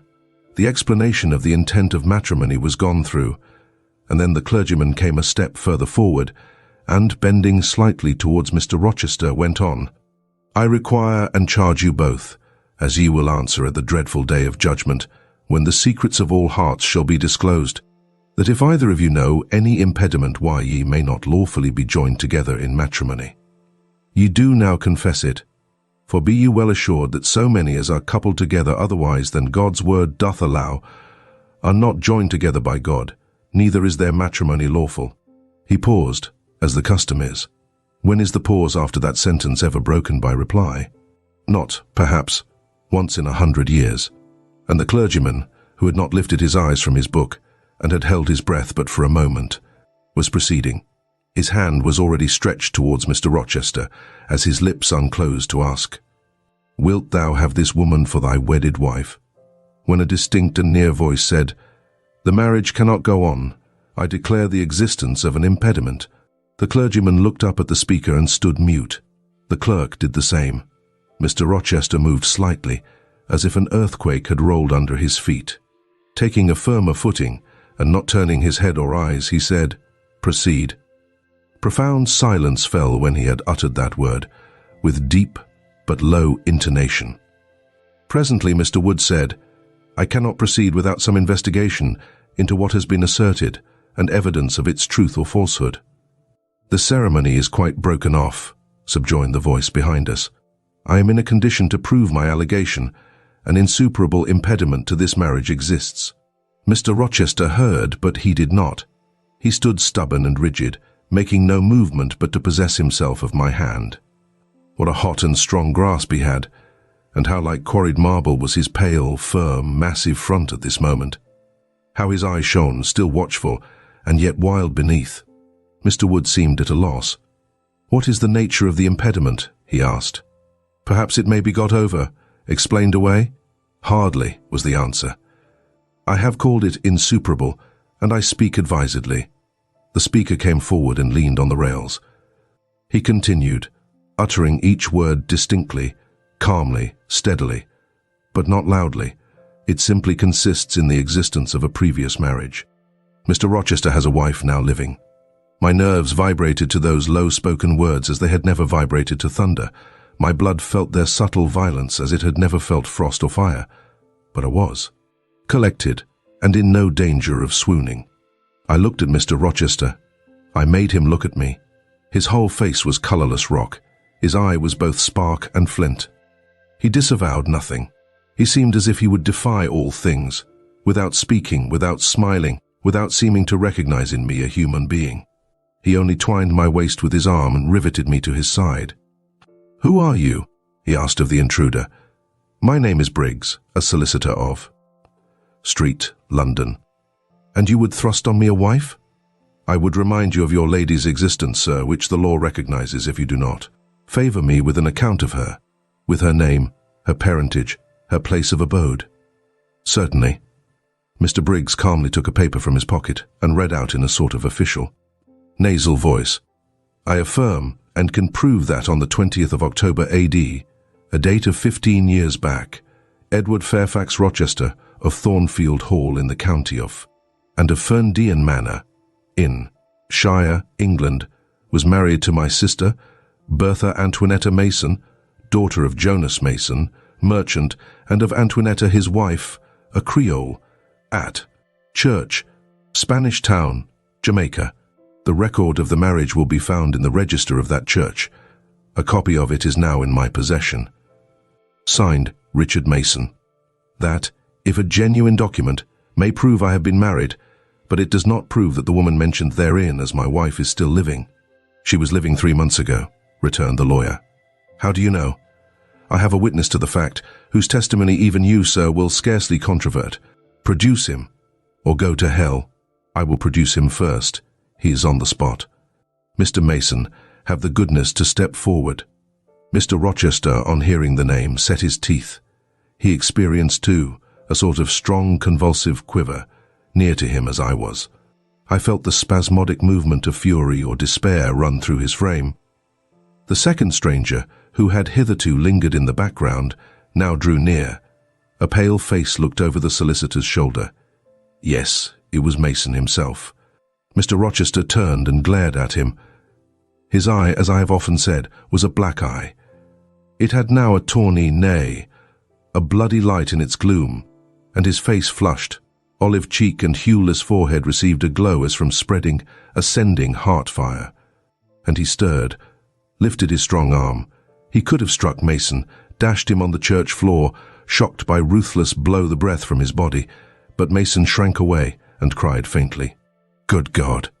Contempt fell cool on Mr. Rochester. His passion died as if a blight had shriveled it up. He only asked, What have you to say? An inaudible reply escaped Mason's white lips. The devil is in it if you cannot answer distinctly. I again demand, what have you to say? Sir, interrupted the clergyman, do not forget you are in a sacred place. Then addressing Mason, he inquired gently, "Are you aware, sir, whether or not this gentleman's wife is still living?" "Courage," urged the lawyer. "Speak out." "She is now living at Thornfield Hall," said Mason, in more articulate tones. "I saw her there last April. I am her brother." "At Thornfield Hall," ejaculated the clergyman. "Impossible. I am an old resident in this neighbourhood, sir, and I never heard of a Mrs. Rochester at Thornfield Hall." I saw a grim smile contort Mr. Rochester's lips, and he muttered, "No, by God. I took care that none should hear of it, or of her under that name." He mused. For 10 minutes he held counsel with himself. He formed his resolve, and announced it. "Enough! All shall bolt out at once, like the bullet from the barrel. Wood, close your book and take off your surplice. John Green, to the clerk, leave the church. There will be no wedding today." The man obeyed. Mr. Rochester continued, hardily and recklessly, "Bigamy is an ugly word. I meant, however, to be a bigamist, but fate has outmaneuvered me, or Providence has checked me. Perhaps the last. I am little better than a devil at this moment, and as my pastor there would tell me, deserve no doubt the sternest judgments of God, even to the quenchless fire and deathless worm. Gentlemen, my plan is broken up. What this lawyer and his client say is true. I have been married, and the woman to whom I was married lives. You say you never heard of a Mrs. Rochester at the house up yonder would, but I dare say you have many a time inclined your ear to gossip about the mysterious lunatic kept there under watch and ward. Some have whispered to you that she is my bastard half-sister, some my cast-off mistress. I now inform you that she is my wife, whom I married 15 years ago. Bertha Mason by name, sister of this resolute personage, who is now, with his quivering limbs and white cheeks, showing you what a stout heart men may bear. Cheer up, Dick. Never fear me. I'd almost as soon strike a woman as you. Bertha Mason is mad, and she came of a mad family, idiots and maniacs through 3 generations. Her mother, the Creole, was both a madwoman and a drunkard, as I found out after I had wed the daughter, for they were silent on family secrets before. Bertha, like a dutiful child, copied her parent in both points. I had a charming partner, pure, wise, modest. You can fancy I was a happy man. I went through rich scenes. Oh, my experience has been heavenly, if you only knew it. But I owe you no further explanation. Briggs, Wood, Mason, I invite you all to come up to the house and visit Mrs. Poole's patient and my wife. You shall see what sort of a being I was cheated into espousing, and judge whether or not I had a right to break the compact and seek sympathy with something at least human. This girl, he continued, looking at me, knew no more than you would. Of the disgusting secret, she thought all was fair and legal, and never dreamt she was going to be entrapped into a feigned union with a defrauded wretch, already bound to a bad, mad, and imbruted partner. Come all of you, follow. Still holding me fast, he left the church. The 3 gentlemen came after. At the front door of the hall we found the carriage. "Take it back to the coach house, John," said Mr. Rochester coolly. "It will not be wanted today." At our entrance, Mrs. Fairfax, Adel, Sophie, Leah advanced to meet and greet us. To the right about. "Every soul," cried the master. "Away with your congratulations. Who wants them?" "Not I. They are 15 years too late." He passed on and ascended the stairs, still holding my hand and still beckoning the gentlemen to follow him, which they did. We mounted the first staircase, passed up the gallery, proceeded to the 3rd story. The low black door, opened by Mr. Rochester's master key, admitted us to the tapestried room, with its great bed and its pictorial cabinet. "You know this place, Mason," said our guide. "She bit and stabbed you here." He lifted the hangings from the wall, uncovering the 2nd door. This, too, he opened. In a room without a window, there burnt a fire guarded by a high and strong fender, and a lamp suspended from the ceiling by a chain. Grace Poole bent over the fire, apparently cooking something in a saucepan. In the deep shade, at the farther end of the room, a figure ran backwards and forwards. What it was, whether beast or human being, one could not, at first sight, tell. It grovelled, seemingly on all fours, It snatched and growled like some strange wild animal. But it was covered with clothing, and a quantity of dark, grizzled hair, wild as a mane, hid its head and face. "Good morrow, Mrs. Poole," said Mr. Rochester. "How are you, and how is your charge today?"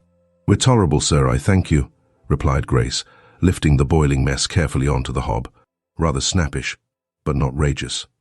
A fierce cry seemed to give the lie to her favourable report. The clothed hyena rose up and stood tall on its hind feet. "Ah, sir, she sees you," exclaimed Grace. "You'd better not stay. Only a few moments, Grace. You must allow me a few moments." "Take care then, sir. For God's sake, take care," the maniac bellowed. She parted her shaggy locks from her visage and gazed wildly at her visitors. I recognized well that purple face, those bloated features. Mrs. Poole advanced. "Keep out of the way," said Mr. Rochester, thrusting her aside. "She has no knife now, I suppose, and I'm on my guard." "One never knows what she has, sir.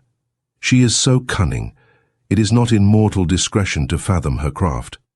"We had better leave her," whispered Mason. "Go to the devil," was his brother-in-law's recommendation.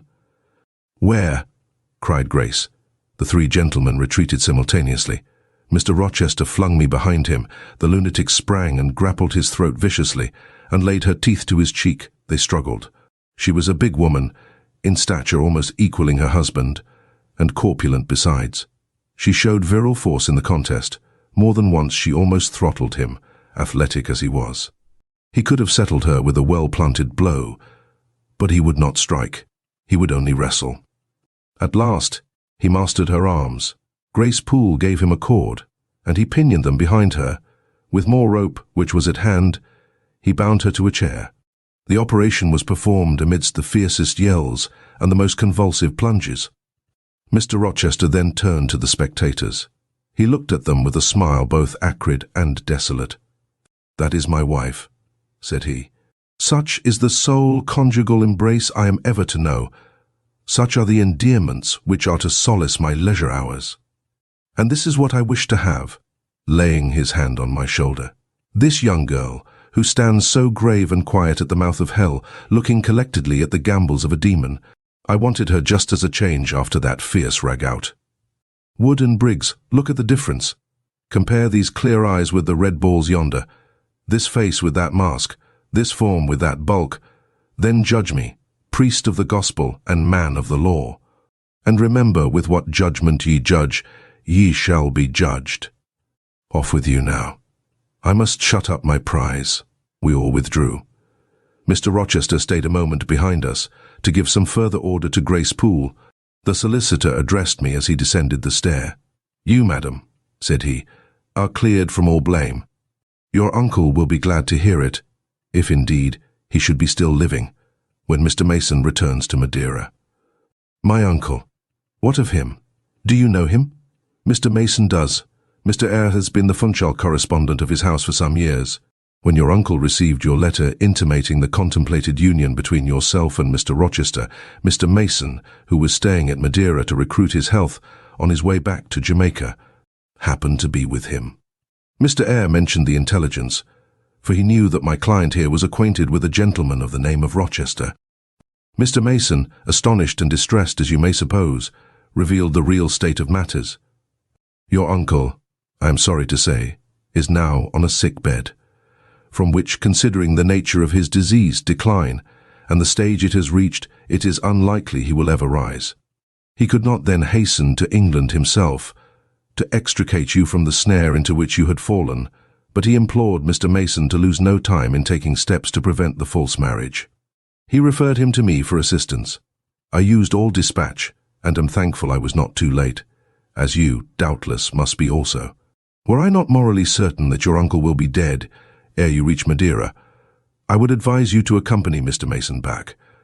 But as it is, I think you had better remain in England till you can hear further, either from or of Mr. Eyre. Have we anything else to stay for? He inquired of Mr. Mason. No, no. Let us be gone, was the anxious reply, and without waiting to take leave of Mr. Rochester, they made their exit at the hall door. The clergyman stayed to exchange a few sentences, either of admonition or reproof, With his haughty parishioner, this duty done, he too departed. I heard him go as I stood at the half-open door of my own room, to which I had now withdrawn. The house cleared, I shut myself in, fastened the bolts that none might intrude, and proceeded, not to weep, not to mourn, I was yet too calm for that, but mechanically to take off the wedding dress, and replace it by the stuff gown I had worn yesterday, as I thought, for the last time. I then sat down. I felt weak and tired. I leaned my arms on a table, and my head dropped on them. And now I thought, till now I had only heard, seen, moved, followed up and down where I was led or dragged, watched event rush on event, disclosure open beyond disclosure, but now, I thought, the morning had been a quiet morning enough, all except the brief scene with the lunatic. The transaction in the church had not been noisy. There was no explosion of passion, no loud altercation, no dispute, no defiance or challenge, no tears, no sobs. A few words had been spoken, a calmly pronounced objection to the marriage made. Some stern, short questions put by Mr. Rochester, answers, explanations given, evidence adduced. An open admission of the truth had been uttered by my master. Then the living proof had been seen. The intruders were gone, and all was over. I was in my own room as usual, just myself, without obvious change. Nothing had smitten me, or scathed me, or maimed me. And yet, where was the Jane Eyre of yesterday? Where was her life? Where were her prospects? Jane Eyre, who had been an ardent, expectant woman, almost a bride, was a cold, solitary girl again. Her life was pale. Her prospects were desolate. A Christmas frost had come at midsummer. A white December storm had whirled over June. Ice glazed the ripe apples. Drifts crushed the blowing roses. On hayfield and cornfield lay a frozen shroud. Lanes which last night blushed full of flowers, today were pathless with untrodden snow, and the woods, which 12 hours since waved leafy and fragrant as groves between the tropics, now spread waste, wild, and white as pine forests in wintry Norway. My hopes were all dead, struck with a subtle doom such as in one night fell on all the firstborn in the land of Egypt. I looked on my cherished wishes, yesterday so blooming and glowing. They lay stark, chill, livid corpses that could never revive. I looked at my love, that feeling which was my master's, which he had created. It shivered in my heart. Like a suffering child in a cold cradle, sickness and anguish had seized it. It could not seek Mr. Rochester's arms. It could not derive warmth from his breast. Oh, never more could it turn to him, for faith was blighted, confidence destroyed. Mr. Rochester was not to me what he had been, for he was not what I had thought him. I would not ascribe vice to him. I would not say he had betrayed me, but the attribute of stainless truth was gone from his idea, and from his presence I must go, that I perceived well. When, how, whither, I could not yet discern, but he himself, I doubted not, would hurry me from Thornfield. Real affection, it seemed, he could not have for me. It had been only fitful passion. That was balked. He would want me no more. I should fear even to cross his path now. My view must be hateful to him. Oh, how blind had been my eyes, how weak my conduct. My eyes were covered and closed. Eddying darkness seemed to swim round me, and reflection came in as black and confused a flow. Self-abandoned, relaxed, and effortless, I seemed to have laid me down in the dried-up bed of a great river.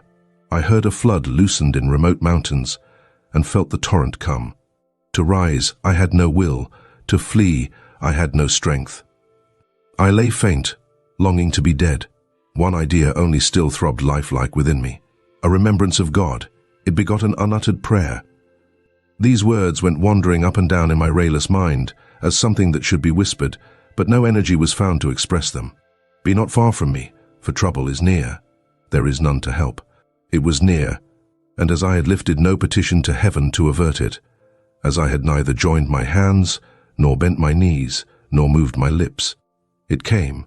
In full heavy swing the torrent poured over me. The whole consciousness of my life lorn, my love lost, my hope quenched, my faith death-struck, swayed full and mighty above me in one sullen mass. That bitter hour cannot be described. In truth, The waters came into my soul.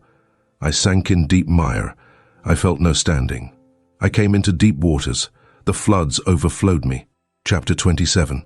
Seeing the western sun gilding the sign of its decline on the wall, I asked, "What am I to do?"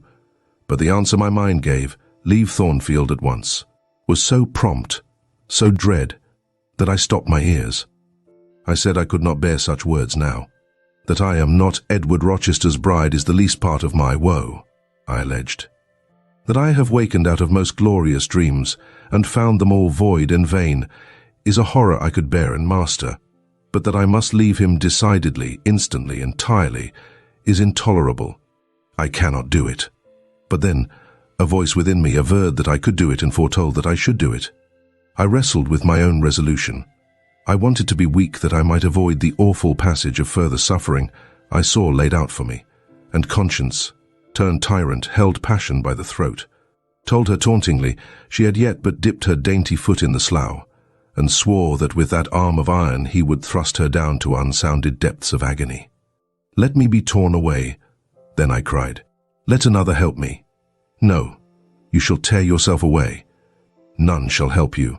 You shall yourself pluck out your right eye, yourself cut off your right hand. Your heart shall be the victim, and you the priest to transfix it." I rose up suddenly, terror-struck at the solitude which so ruthless a judge haunted, at the silence which so awful a voice filled. My head swam as I stood erect. I perceived that I was sickening from excitement and inanition. Neither meat nor drink had passed my lips that day, for I had taken no breakfast. And with a strange pang, I now reflected that, long as I had been shut up here, no message had been sent to ask how I was, or to invite me to come down. Not even little Adel had tapped at the door. Not even Mrs. Fairfax had sought me. "Friends always forget those whom fortune forsakes," I murmured, as I undrew the bolt and passed out. I stumbled over an obstacle. My head was still dizzy, my sight was dim, and my limbs were feeble. I could not soon recover myself. I fell, but not onto the ground.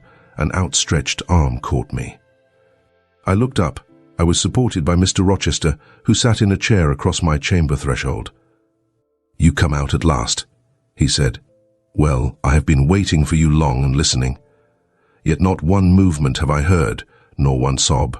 5 minutes more of that death-like hush, and I should have forced the lock like a burglar. So you shun me? You shut yourself up and grieve alone. I would rather you had come and upbraided me with vehemence. You are passionate. I expected a scene of some kind. I was prepared for the hot rain of tears. Only I wanted them to be shed on my breast. Now a senseless flaw has received them, or your drenched handkerchief. But I err. You have not wept at all. I see a white cheek and a faded eye, but no trace of tears. I suppose, then, your heart has been weeping blood. Well, Jane, not a word of reproach. Nothing bitter. Nothing poignant. Nothing to cut a feeling or sting a passion. You sit quietly where I have placed you, and regard me with a weary, passive look. Jane, I never meant to wound you thus. If the man who had but one little ewe lamb that was dear to him as a daughter, that ate of his bread and drank of his cup, and lay in his bosom, had by some mistake slaughtered it at the shambles, he would not have rued his bloody blunder more than I now rue mine. Will you ever forgive me? Reader, I forgave him at the moment and on the spot. There was such deep remorse in his eye, such true pity in his tone, such manly energy in his manner, and besides, there was such unchanged love in his whole look and mien. I forgave him all, yet not in words, not outwardly, only at my heart's core. You know I am a scoundrel, Jane? Ere long he inquired wistfully, wondering, I suppose, at my continued silence and tameness, the result rather of weakness than of will. Yes, sir. Then tell me so roundly and sharply. Don't spare me. I cannot. I am tired and sick. I want some water. He heaved a sort of shuddering sigh, and taking me in his arms carried me downstairs. At first I did not know to what room he had borne me. All was cloudy to my glazed sight. Presently I felt the reviving warmth of a fire. For, summer as it was, I had become icy cold in my chamber. He put wine to my lips. I tasted it and revived. Then I ate something he offered me, and was soon myself. I was in the library, sitting in his chair. He was quite near. If I could go out of life now, without too sharp a pang, it would be well for me. I thought, then I should not have to make the effort of cracking my heartstrings in rending them from among Mr. Rochester's. I must leave him, it appears. I do not want to leave him. I cannot leave him. How are you now, Jane? Much better, sir. I shall be well soon. Taste the wine again, Jane. I obeyed him. Then he put the glass on the table, stood before me, and looked at me attentively. Suddenly he turned away, with an inarticulate exclamation, full of passionate emotion of some kind. He walked fast through the room and came back. He stooped towards me as if to kiss me, but I remembered caresses were now forbidden. I turned my face away and put his aside. "What? How is this?" he exclaimed hastily. "Oh, I know. You won't kiss the husband of Bertha Mason? You consider my arms filled and my embraces appropriated? At any rate, there is neither room nor claim for me, sir. Why, Jane? I will spare you the trouble of much talking. I will answer for you. Because I have a wife already, you would reply. I guess rightly? Yes. If you think so, you must have a strange opinion of me. You must regard me as a plotting profligate, a base and low rake who has been simulating disinterested love in order to draw you into a snare deliberately laid, and strip you of honor and rob you of self-respect. What do you say to that? I see you can say nothing. In the first place, you are faint still and have enough to do to draw your breath. In the second place, you cannot yet accustom yourself to accuse and revile me, and besides, the floodgates of tears are opened, and they would rush out if you spoke much. And you have no desire to expostulate, to upbraid, to make a scene. You are thinking how to act. Talking, you consider, is of no use. I know you. I am on my guard. Sir, I do not wish to act against you, I said, and my unsteady voice warned me to curtail my sentence. Not in your sense of the word, but in mine, you are scheming to destroy me. You have as good as said that I am a married man. As a married man, you will shun me. Keep out of my way. Just now, you have refused to kiss me. You intend to make yourself a complete stranger to me, to live under this roof only as Adel's governess. If ever I say a friendly word to you, if ever a friendly feeling inclines you again to me, you will say, that man had nearly made me his mistress. I must be ice and rock to him, and ice and rock you will accordingly become. I cleared and steadied my voice to reply. All is changed about me, sir. I must change too. There is no doubt of that, and to avoid fluctuations of feeling, and continual combats with recollections and associations, there is only one way. Adel must have a new governess, sir.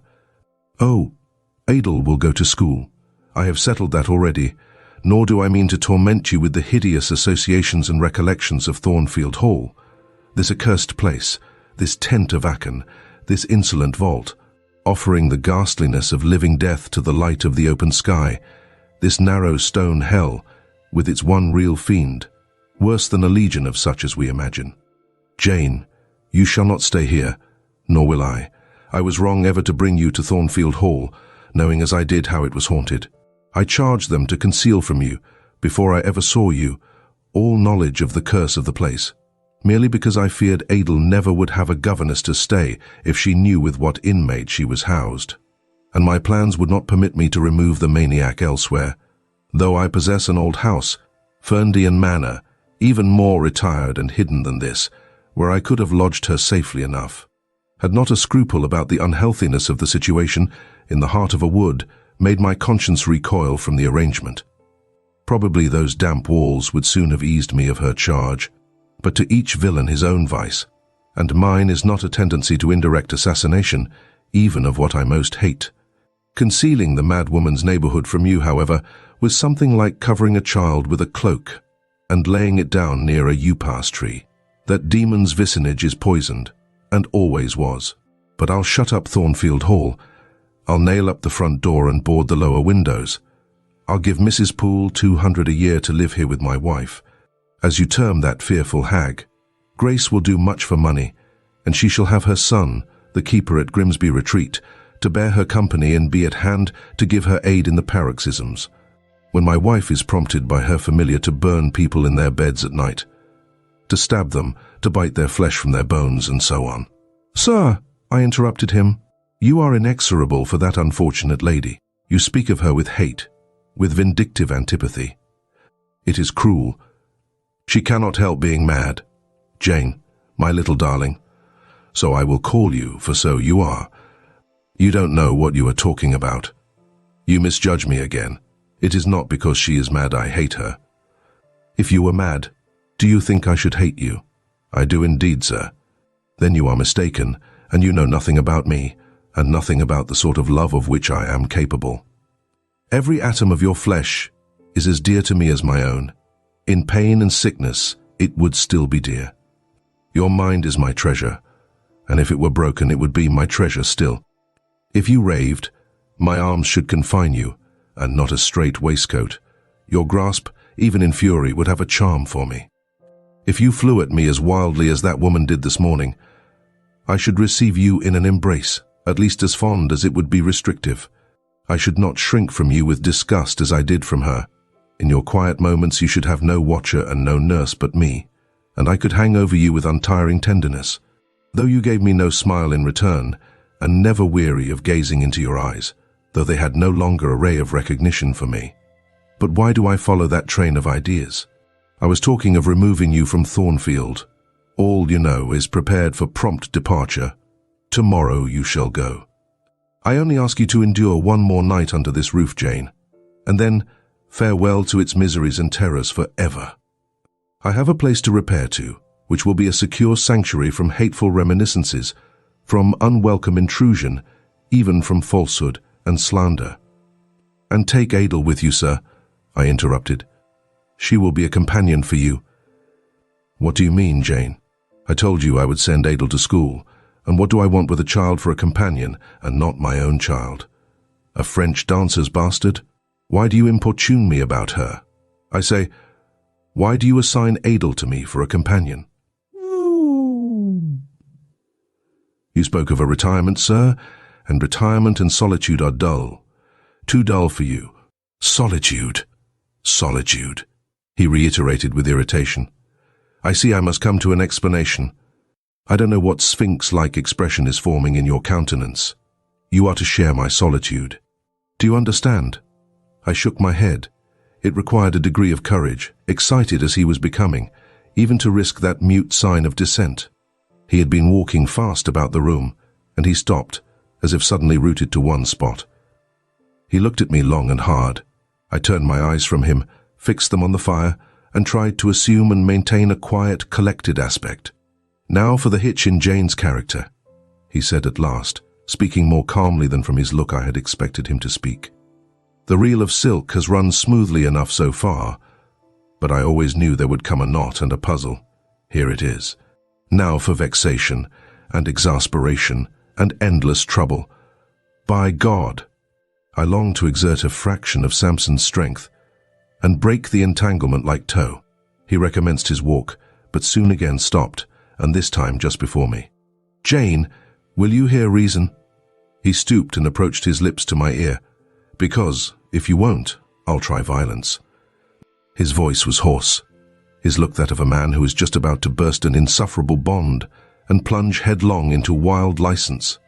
I saw that in another moment, and with one impetus of frenzy more, I should be able to do nothing with him.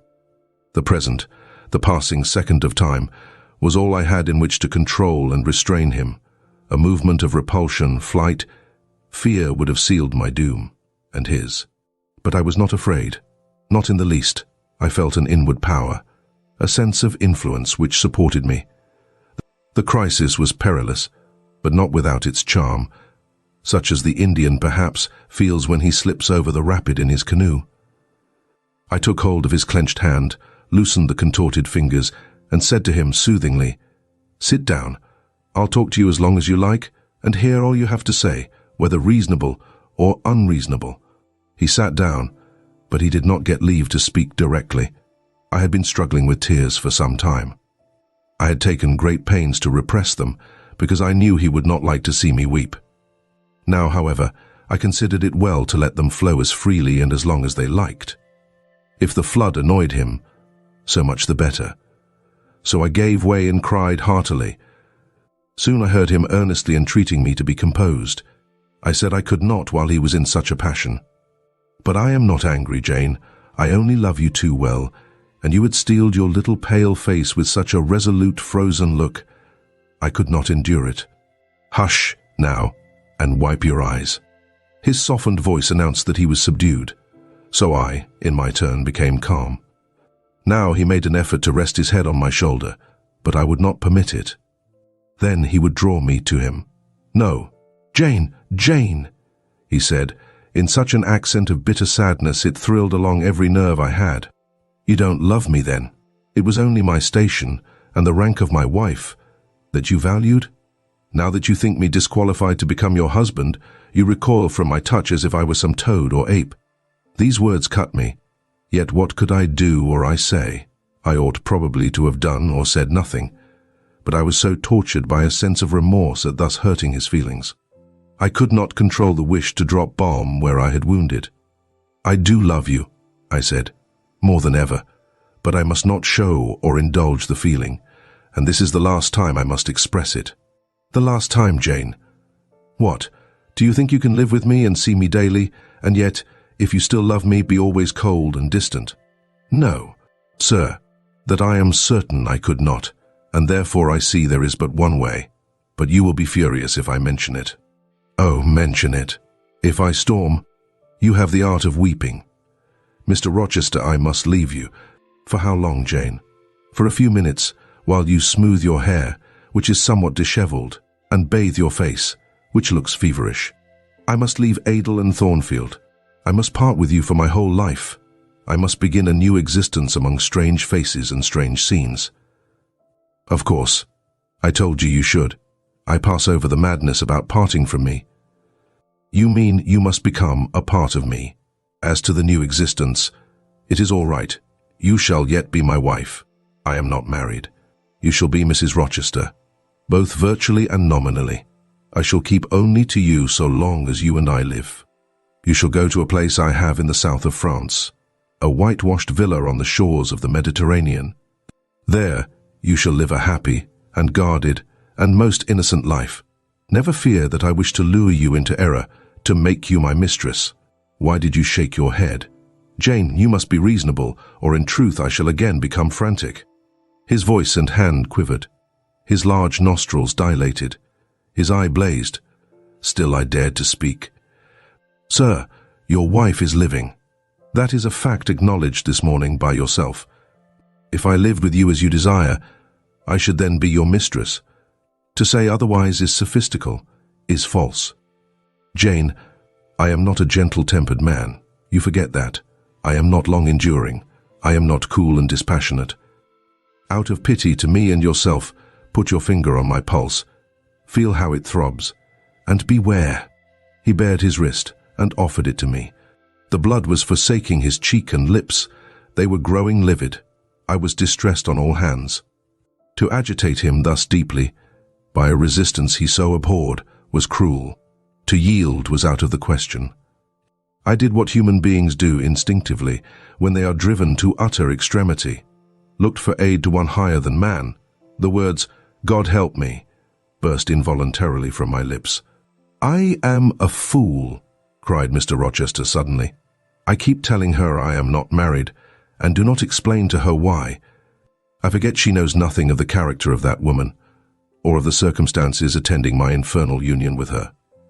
Oh, I am certain Jane will agree with me in opinion when she knows all that I know. Just put your hand in mine, Janet, that I may have the evidence of touch as well as sight, to prove you are near me, and I will in a few words show you the real state of the case. Can you listen to me? Yes, sir, for hours, if you will. I ask only minutes. Jane, did you ever hear or know that I was not the eldest son of my house, that I had once a brother older than I? I remember, Mrs. Fairfax told me so once. And did you ever hear that my father was an avaricious, grasping man? I have understood something to that effect. Well, Jane, being so, it was his resolution to keep the property together. He could not bear the idea of dividing his estate and leaving me a fair portion. All, he resolved, should go to my brother Roland. Yet as little could he endure that a son of his should be a poor man. I must be provided for by a wealthy marriage. He sought me a partner betimes. Mr. Mason, a West India planter and merchant, was his old acquaintance. He was certain his possessions were real and vast. He made inquiries. Mr. Mason, he found, had a son and daughter, and he learned from him that he could and would give the latter a fortune of £30,000. That sufficed. When I left college, I was sent out to Jamaica to espouse a bride already courted for me. My father said nothing about her money, but he told me Miss Mason was the boast of Spanish Town for her beauty, and this was no lie. I found her a fine woman, in the style of Blanche Ingram, tall, dark, and majestic. Her family wished to secure me because I was of a good race, and so did she. They showed her to me in parties, splendidly dressed. I seldom saw her alone, and had very little private conversation with her. She flattered me, and lavishly displayed for my pleasure her charms and accomplishments. All the men in her circle seemed to admire her and envy me. I was dazzled, stimulated, my senses were excited, and being ignorant, raw, and inexperienced, I thought I loved her. There is no folly so besotted that the idiotic rivalries of society, the prurience, the rashness, the blindness of youth, will not hurry a man to its commission. Her relatives encouraged me. Competitors piqued me. She allured me. A marriage was achieved almost before I knew where I was. Oh, I have no respect for myself when I think of that act. An agony of inward contempt masters me. I never loved. I never esteemed. I did not even know her. I was not sure of the existence of one virtue in her nature. I had marked neither modesty nor benevolence, nor candor, nor refinement in her mind or manners, and I married her. Gross, groveling, mole-eyed blockhead that I was, with less sin I might have, but let me remember to whom I am speaking. My bride's mother I had never seen. I understood she was dead. The honeymoon over, I learned my mistake. She was only mad and shut up in a lunatic asylum. There was a younger brother, too, a complete dumb idiot. The elder one, whom you have seen, and whom I cannot hate, whilst I abhor all his kindred, because he has some grains of affection in his feeble mind, shown in the continued interest he takes in his wretched sister, and also in a dog-like attachment he once bore me, will probably be in the same state one day. My father and my brother Roland knew all this, but they thought only of the £30,000 and joined in the plot against me. These were vile discoveries, but except for the treachery of concealment, I should have made them no subject of reproach to my wife, even when I found her nature wholly alien to mine. Her tastes obnoxious to me, her cast of mind common, low, narrow, and singularly incapable of being led to anything higher, expanded to anything larger, when I found that I could not pass a single evening, nor even a single hour of the day with her in comfort. That kindly conversation could not be sustained between us, because whatever topic I started, immediately received from her a turn at once coarse and trite, perverse and imbecile, when I perceived that I should never have a quiet or settled household, because no servant would bear the continued outbreaks of her violent and unreasonable temper, or the vexations of her absurd contradictory. Exacting orders, even then I restrained myself. I eschewed upbraiding, I curtailed remonstrance. I tried to devour my repentance and disgust in secret. I repressed the deep antipathy I felt. Jane, I will not trouble you with abominable details. Some strong words shall express what I have to say. I lived with that woman upstairs 4 years, and before that time she had tried me indeed. Her character ripened and developed with frightful rapidity. Her vices sprang up fast and rank. They were so strong, only cruelty could check them, and I would not use cruelty. What a pygmy intellect she had, and what giant propensities! How fearful were the curses those propensities entailed on me! Bertha Mason, the true daughter of an infamous mother, dragged me through all the hideous and degrading agonies which must attend a man bound to a wife at once, intemperate and unchaste. My brother in the interval was dead, and at the end of the 4 years my father died too. I was rich enough now, yet poor to hideous indigence. A nature the most gross, impure, depraved I ever saw, was associated with mine and called by the law and by society a part of me, and I could not rid myself of it by any legal proceedings. for the doctors now discovered that my wife was mad. Her excesses had prematurely developed the germs of insanity. "Jane, you don't like my narrative. You look almost sick. Shall I defer the rest to another day?" "No, sir. Finish it now. I pity you.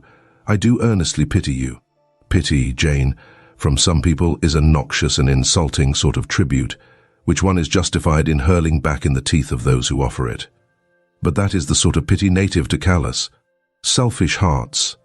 It is a hybrid, egotistical pain at hearing of woes, crossed with ignorant contempt for those who have endured them. But that is not your pity, Jane.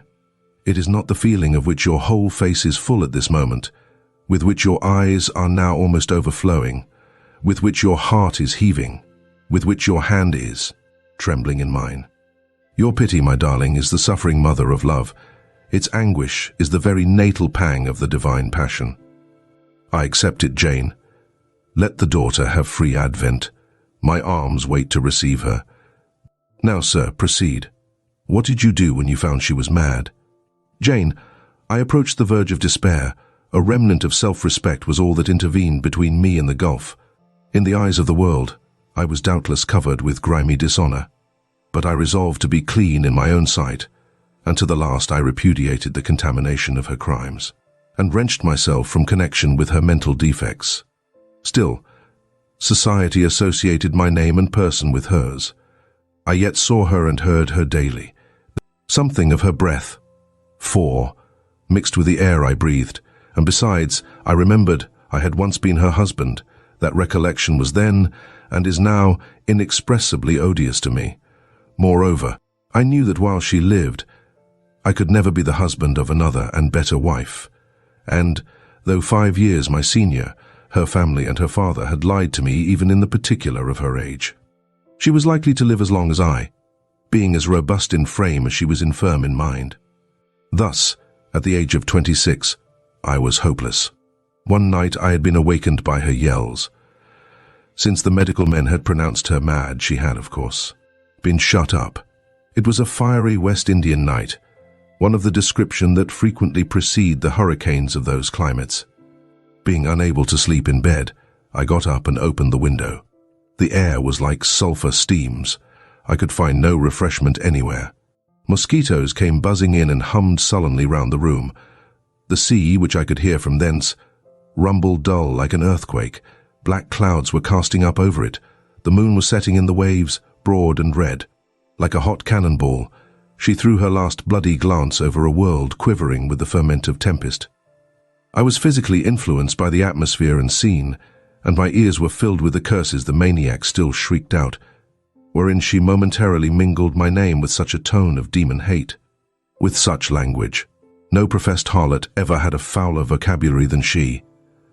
Though 2 rooms off, I heard every word, the thin partitions of the West India House opposing but slight obstruction to her wolfish cries. "This life," said I at last, "is hell. This is the air. Those are the sounds of the bottomless pit. I have a right to deliver myself from it if I can. The sufferings of this mortal state will leave me with the heavy flesh that now cumbers my soul. Of the fanatic's burning eternity I have no fear. There is not a future state worse than this present one. Let me break away and go home to God." I said this whilst I knelt down at and unlocked a trunk which contained a brace of loaded pistols. I meant to shoot myself. I only entertained the intention for a moment, for, not being insane, the crisis of exquisite and unalloyed despair which had originated the wish and design of self-destruction was past in a second. A wind fresh from Europe blew over the ocean and rushed through the open casement. The storm broke, streamed, thundered, blazed, and the air grew pure. I then framed and fixed a resolution. While I walked under the dripping orange trees of my wet garden and amongst its drenched pomegranates and pineapples, and while the refulgent dawn of the tropics kindled round me, I reasoned thus: "Jane, and now listen." For it was true wisdom that consoled me in that hour and showed me the right path to follow. The sweet wind from Europe was still whispering in the refreshed leaves, and the Atlantic was thundering in glorious liberty. My heart, dried up and scorched for a long time, swelled to the tone, and filled with living blood. My being longed for renewal, my soul thirsted for a pure draught. I saw hope revive, and felt regeneration possible. From a flowery arch at the bottom of my garden, I gazed over the sea, bluer than the sky. The old world was beyond. Clear prospects opened thus. "Go," said Hope, "and live again in Europe. There it is not known what a sullied name you bear, nor what a filthy burden is bound to you. You may take the maniac with you to England, confine her with due attendance and precautions at Thornfield, then travel yourself to what clime you will, and form what new tie you like. That woman, who has so abused your long suffering, so sullied your name, so outraged your honor, so blighted your youth, is not your wife, nor are you her husband. See that she is cared for as her condition demands, and you have done all that God and humanity require of you. Let her identity, her connection with yourself, be buried in oblivion. You are bound to impart them to no living being. Place her in safety and comfort, shelter her degradation with secrecy, and leave her." I acted precisely on this suggestion. My father and brother had not made my marriage known to their acquaintance, because, in the very first letter I wrote to apprise them of the union, having already begun to experience extreme disgust of its consequences, and from the family character and constitution. Seeing a hideous future opening to me, I added an urgent charge to keep it secret. And very soon the infamous conduct of the wife my father had selected for me was such as to make him blush to own her as his daughter-in-law. Far from desiring to publish the connection, he became as anxious to conceal it as myself. To England, then, I conveyed her, a fearful voyage I had with such a monster in the vessel. Glad was I when I at last got her to Thornfield, and saw her safely lodged in that third-story room, of whose secret inner cabinet she has now for 10 years made a wild beast's den, a goblin's cell. I had some trouble in finding an attendant for her, as it was necessary to select one on whose fidelity dependence could be placed, for her ravings would inevitably betray my secret. Besides, she had lucid intervals of days, sometimes weeks, which she filled up with abuse of me. At last I hired Grace Poole from the Grimsby retreat. She and the surgeon, Carter, who dressed Mason's wounds that night he was stabbed and worried, are the only two I have ever admitted to my confidence. Mrs. Fairfax may indeed have suspected something, but she could have gained no precise knowledge as to facts. Grace has, on the whole, proved a good keeper, though owing partly to a fault of her own, of which it appears nothing can cure her, and which is incident to her harassing profession. Her vigilance has been more than once lulled and baffled. The lunatic is both cunning and malignant. She has never failed to take advantage of her guardian's temporary lapses, once to secrete the knife with which she stabbed her brother, and twice to possess herself of the key of her cell, and issue therefrom in the night time. On the first of these occasions she perpetrated the attempt to burn me in my bed. On the second she paid that ghastly visit to you. I thank Providence, who watched over you, that she then spent her fury on your wedding apparel, which perhaps brought back vague reminiscences of her own bridal days. But on what might have happened, I cannot endure to reflect. When I think of the thing which flew at my throat this morning, hanging its black and scarlet visage over the nest of my dove, my blood curdles. "And what, sir?" I asked, while he paused. "Did you do when you had settled her here? Where did you go?" "What did I do, Jane? I transformed myself into a will-o'-the-wisp. Where did I go? I pursued wanderings as wild as those of the March spirit. I sought the continent and went devious through all its lands. My fixed desire was to seek and find a good and intelligent woman whom I could love, a contrast to the fury I left at Thornfield. But you could not marry, sir. I had determined and was convinced that I could and ought. It was not my original intention to deceive, as I have deceived you. I meant to tell my tale plainly and make my proposals openly, and it appeared to me so absolutely rational that I should be considered free to love and be loved. I never doubted some woman might be found willing and able to understand my case and accept me, in spite of the curse with which I was burdened. Well, sir, when you are inquisitive, Jane, you always make me smile. You open your eyes like an eager bird, and make every now and then a restless movement, as if answers in speech did not flow fast enough for you, and you wanted to read the tablet of one's heart. But before I go on, tell me what you mean by your well, sir. It is a small phrase very frequent with you, and which many a time has drawn me on and on through interminable talk. I don't very well know why. I mean, what next? How did you proceed? What came of such an event? Precisely.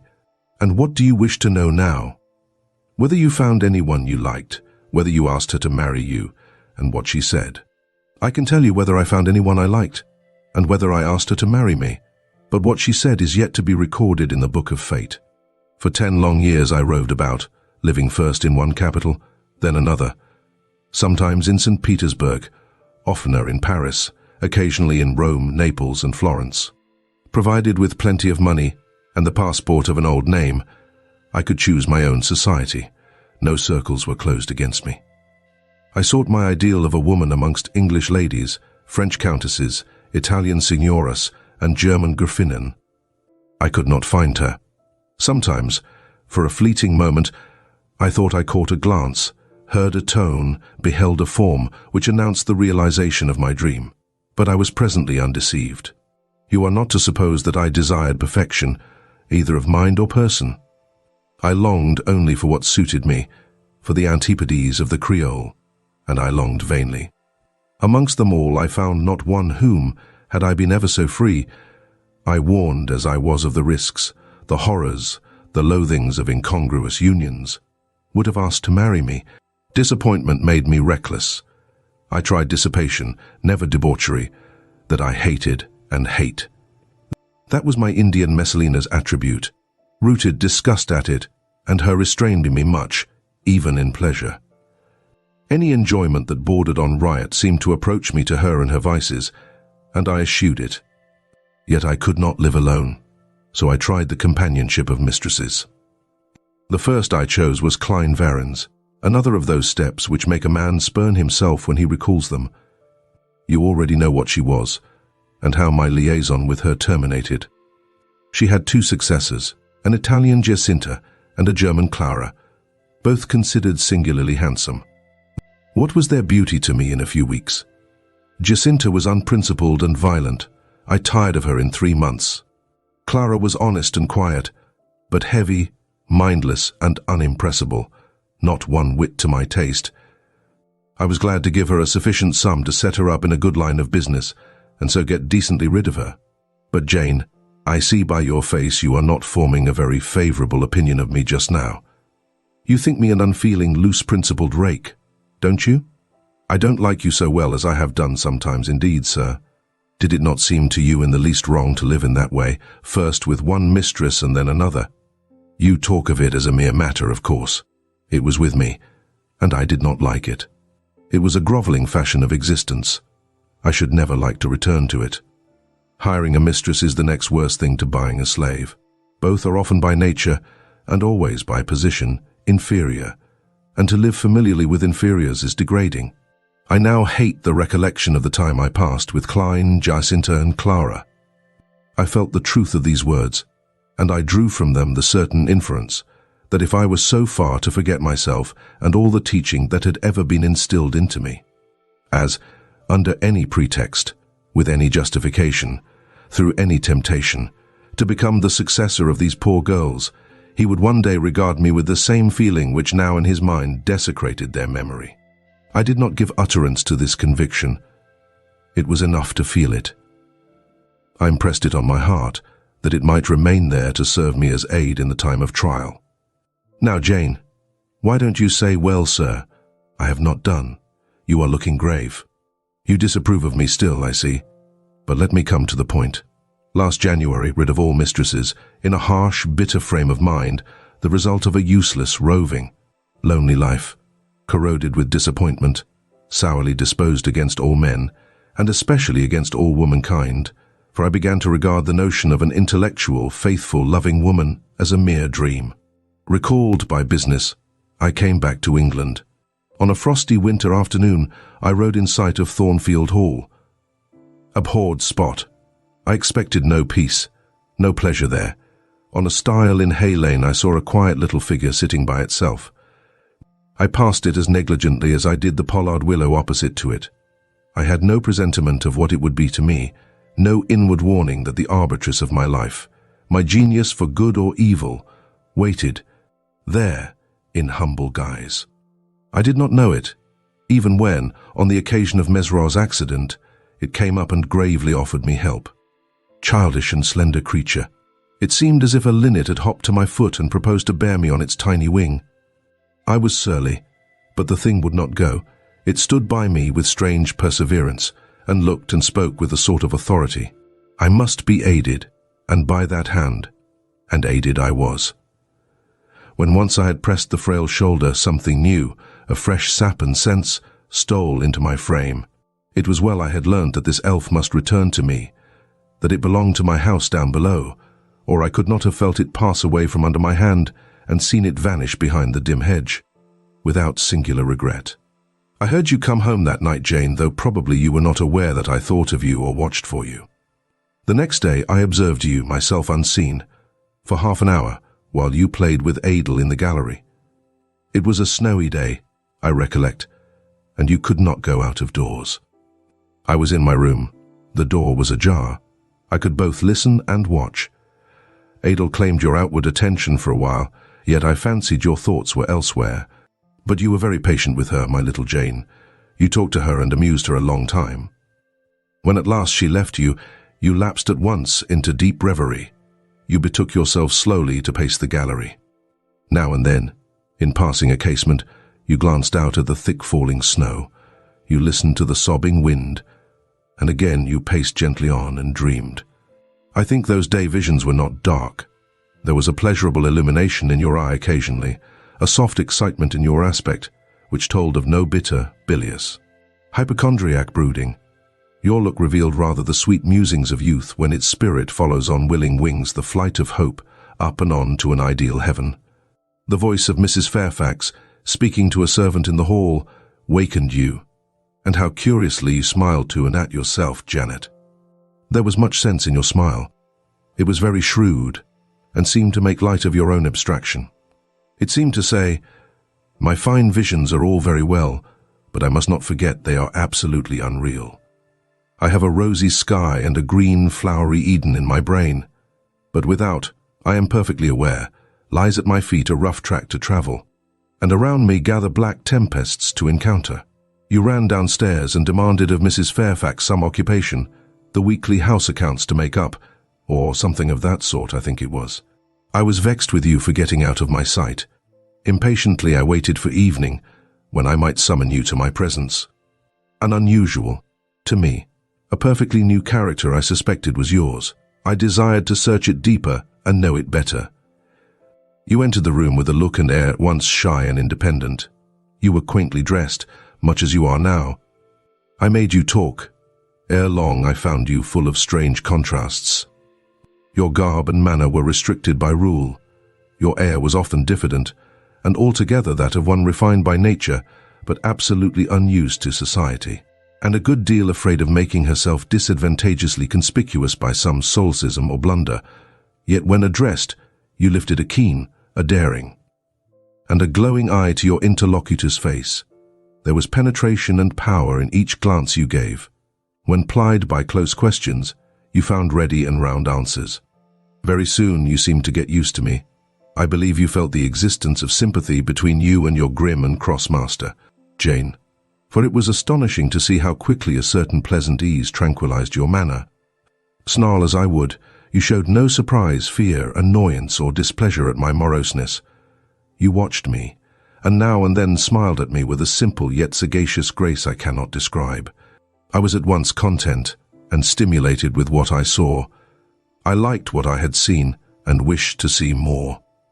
Yet, for a long time I treated you distantly and sought your company rarely.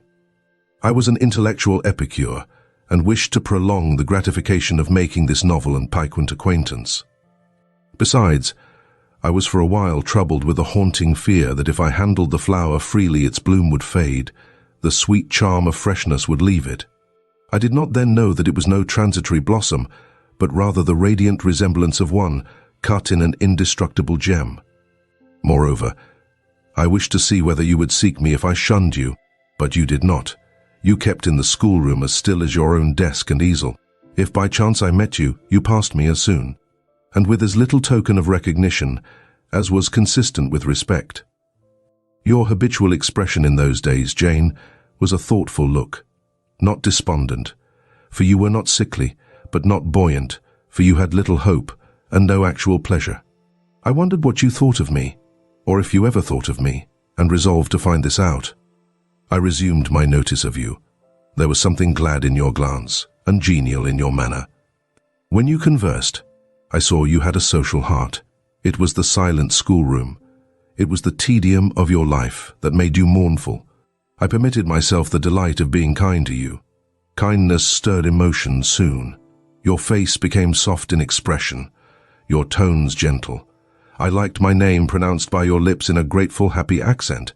I used to enjoy a chance meeting with you, Jane, at this time. There was a curious hesitation in your manner. You glanced at me with a slight trouble, a hovering doubt. You did not know what my caprice might be, whether I was going to play the master and be stern, or the friend and be benignant.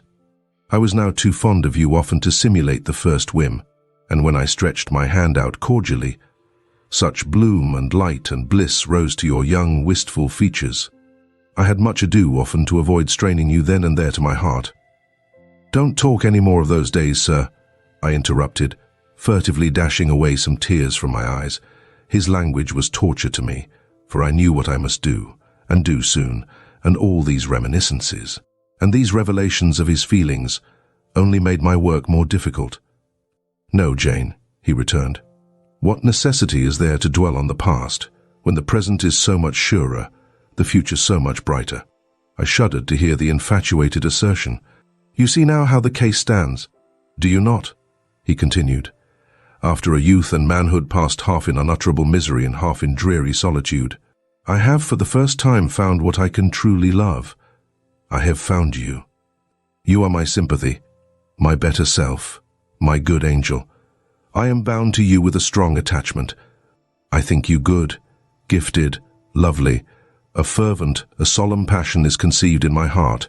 It leans to you, draws you to my center and spring of life, wraps my existence about you, and, kindling in pure, powerful flame, fuses you and me in one. It was because I felt and knew this that I resolved to marry you. To tell me that I had already a wife is empty mockery. You know now that I had but a hideous demon. I was wrong to attempt to deceive you, but I feared a stubbornness that exists in your character. I feared early instilled prejudice. I wanted to have you safe before hazarding confidences. This was cowardly. I should have appealed to your nobleness and magnanimity at first. As I do now, opened to you plainly my life of agony, described to you my hunger and thirst after a higher and worthier existence, shown to you, not my resolution, that word is weak, but my resistless bent to love faithfully and well, where I am faithfully and well loved in return. Then I should have asked you to accept my pledge of fidelity and to give me yours. Jane, give it me now. A pause. Why are you silent, Jane? I was experiencing an ordeal. A hand of fiery iron grasped my vitals. Terrible moment. Full of struggle, blackness, burning. Not a human being that ever lived could wish to be loved better than I was loved, and him who thus loved me I absolutely worshipped, and I must renounce love and idol. One drear word comprised my intolerable duty: depart. Jane, you understand what I want of you? Just this promise. I will be yours, Mr. Rochester. Mr. Rochester, I will not be yours. Another long silence. Jane, recommenced he, with a gentleness that broke me down with grief, and turned me stone cold with ominous terror, for this still voice was the pant of a lion rising. Jane, do you mean to go one way in the world and to let me go another? I do. Jane, bending towards and embracing me, do you mean it now? I do. And now? Softly kissing my forehead and cheek. I do, extricating myself from restraint rapidly and completely. Oh, Jane, this is bitter. This is wicked. It would not be wicked to love me. It would to obey you. A wild look raised his brows, crossed his features. He rose, but he forbore yet. I laid my hand on the back of a chair for support. I shook, I feared, but I resolved. One instant, Jane. Give one glance to my horrible life when you are gone. All happiness will be torn away with you. What then is left? For a wife I have, but the maniac upstairs. As well might you refer me to some corpse in yonder churchyard. What shall I do, Jane? Where turn for a companion and for some hope? Do as I do. Trust in God and yourself. Believe in heaven. Hope to meet again there. Then you will not yield? No. Then you condemn me to live wretched and to die accursed. His voice rose. I advise you to live sinless, and I wish you to die tranquil. Then you snatch love and innocence from me? You fling me back on lust for a passion, vice for an occupation. Mr. Rochester, I no more assign this fate to you than I grasp at it for myself. We were born to strive and endure. You as well as I. Do so. You will forget me before I forget you. You make me a liar by such language. You sully my honor. I declared I could not change. You tell me to my face I shall change soon. And what a distortion in your judgment, what a perversity in your ideas, is proved by your conduct. Is it better to drive a fellow creature to despair than to transgress a mere human law, no man being injured by the breach? For you have neither relatives nor acquaintances whom you need fear to offend by living with me. This was true. And while he spoke, my very conscience and reason turned traitors against me and charged me with crime in resisting him. They spoke almost as loud as feeling, and that clamoured wildly. Oh, comply, it said. Think of his misery, think of his danger. Look at his state when left alone, remember his headlong nature, consider the recklessness following on despair. Soothe him, save him, love him, tell him you love him and will be his. Who in the world cares for you, or who will be injured by what you do? Still indomitable was the reply. I care for myself. The more solitary, the more friendless, the more unsustained I am, the more I will respect myself. I will keep the law given by God, sanctioned by man. I will hold to the principles received by me when I was sane, and not mad, as I am now. Laws and principles are not for the times when there is no temptation. They are for such moments as this, when body and soul rise in mutiny against their rigor. Stringent are they, inviolate they shall be. If at my individual convenience I might break them, what would be their worth? They have a worth. So I have always believed, and if I cannot believe it now, it is because I am insane. Quite insane, with my veins running fire, and my heart beating faster than I can count its throbs. Preconceived opinions, foregone determinations, are all I have at this hour to stand by. There I plant my foot. I did. Mr. Rochester, reading my countenance, saw I had done so. His fury was wrought to the highest. He must yield to it for a moment. Whatever followed, he crossed the floor and seized my arm and grasped my waist. He seemed to devour me with his flaming glance. Physically, I felt at the moment powerless as stubble exposed to the draught and glow of a furnace. Mentally, I still possessed my soul, and with it the certainty of ultimate safety. The soul, fortunately, has an interpreter, often an unconscious but still a truthful interpreter, in the eye. My eye rose to his, and while I looked in his fierce face, I gave an involuntary sigh.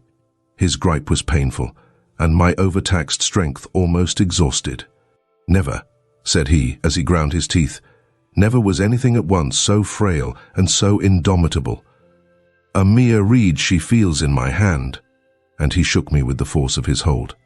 I could bend her with my finger and thumb, and what good would it do if I bent, if I uptore, if I crushed her?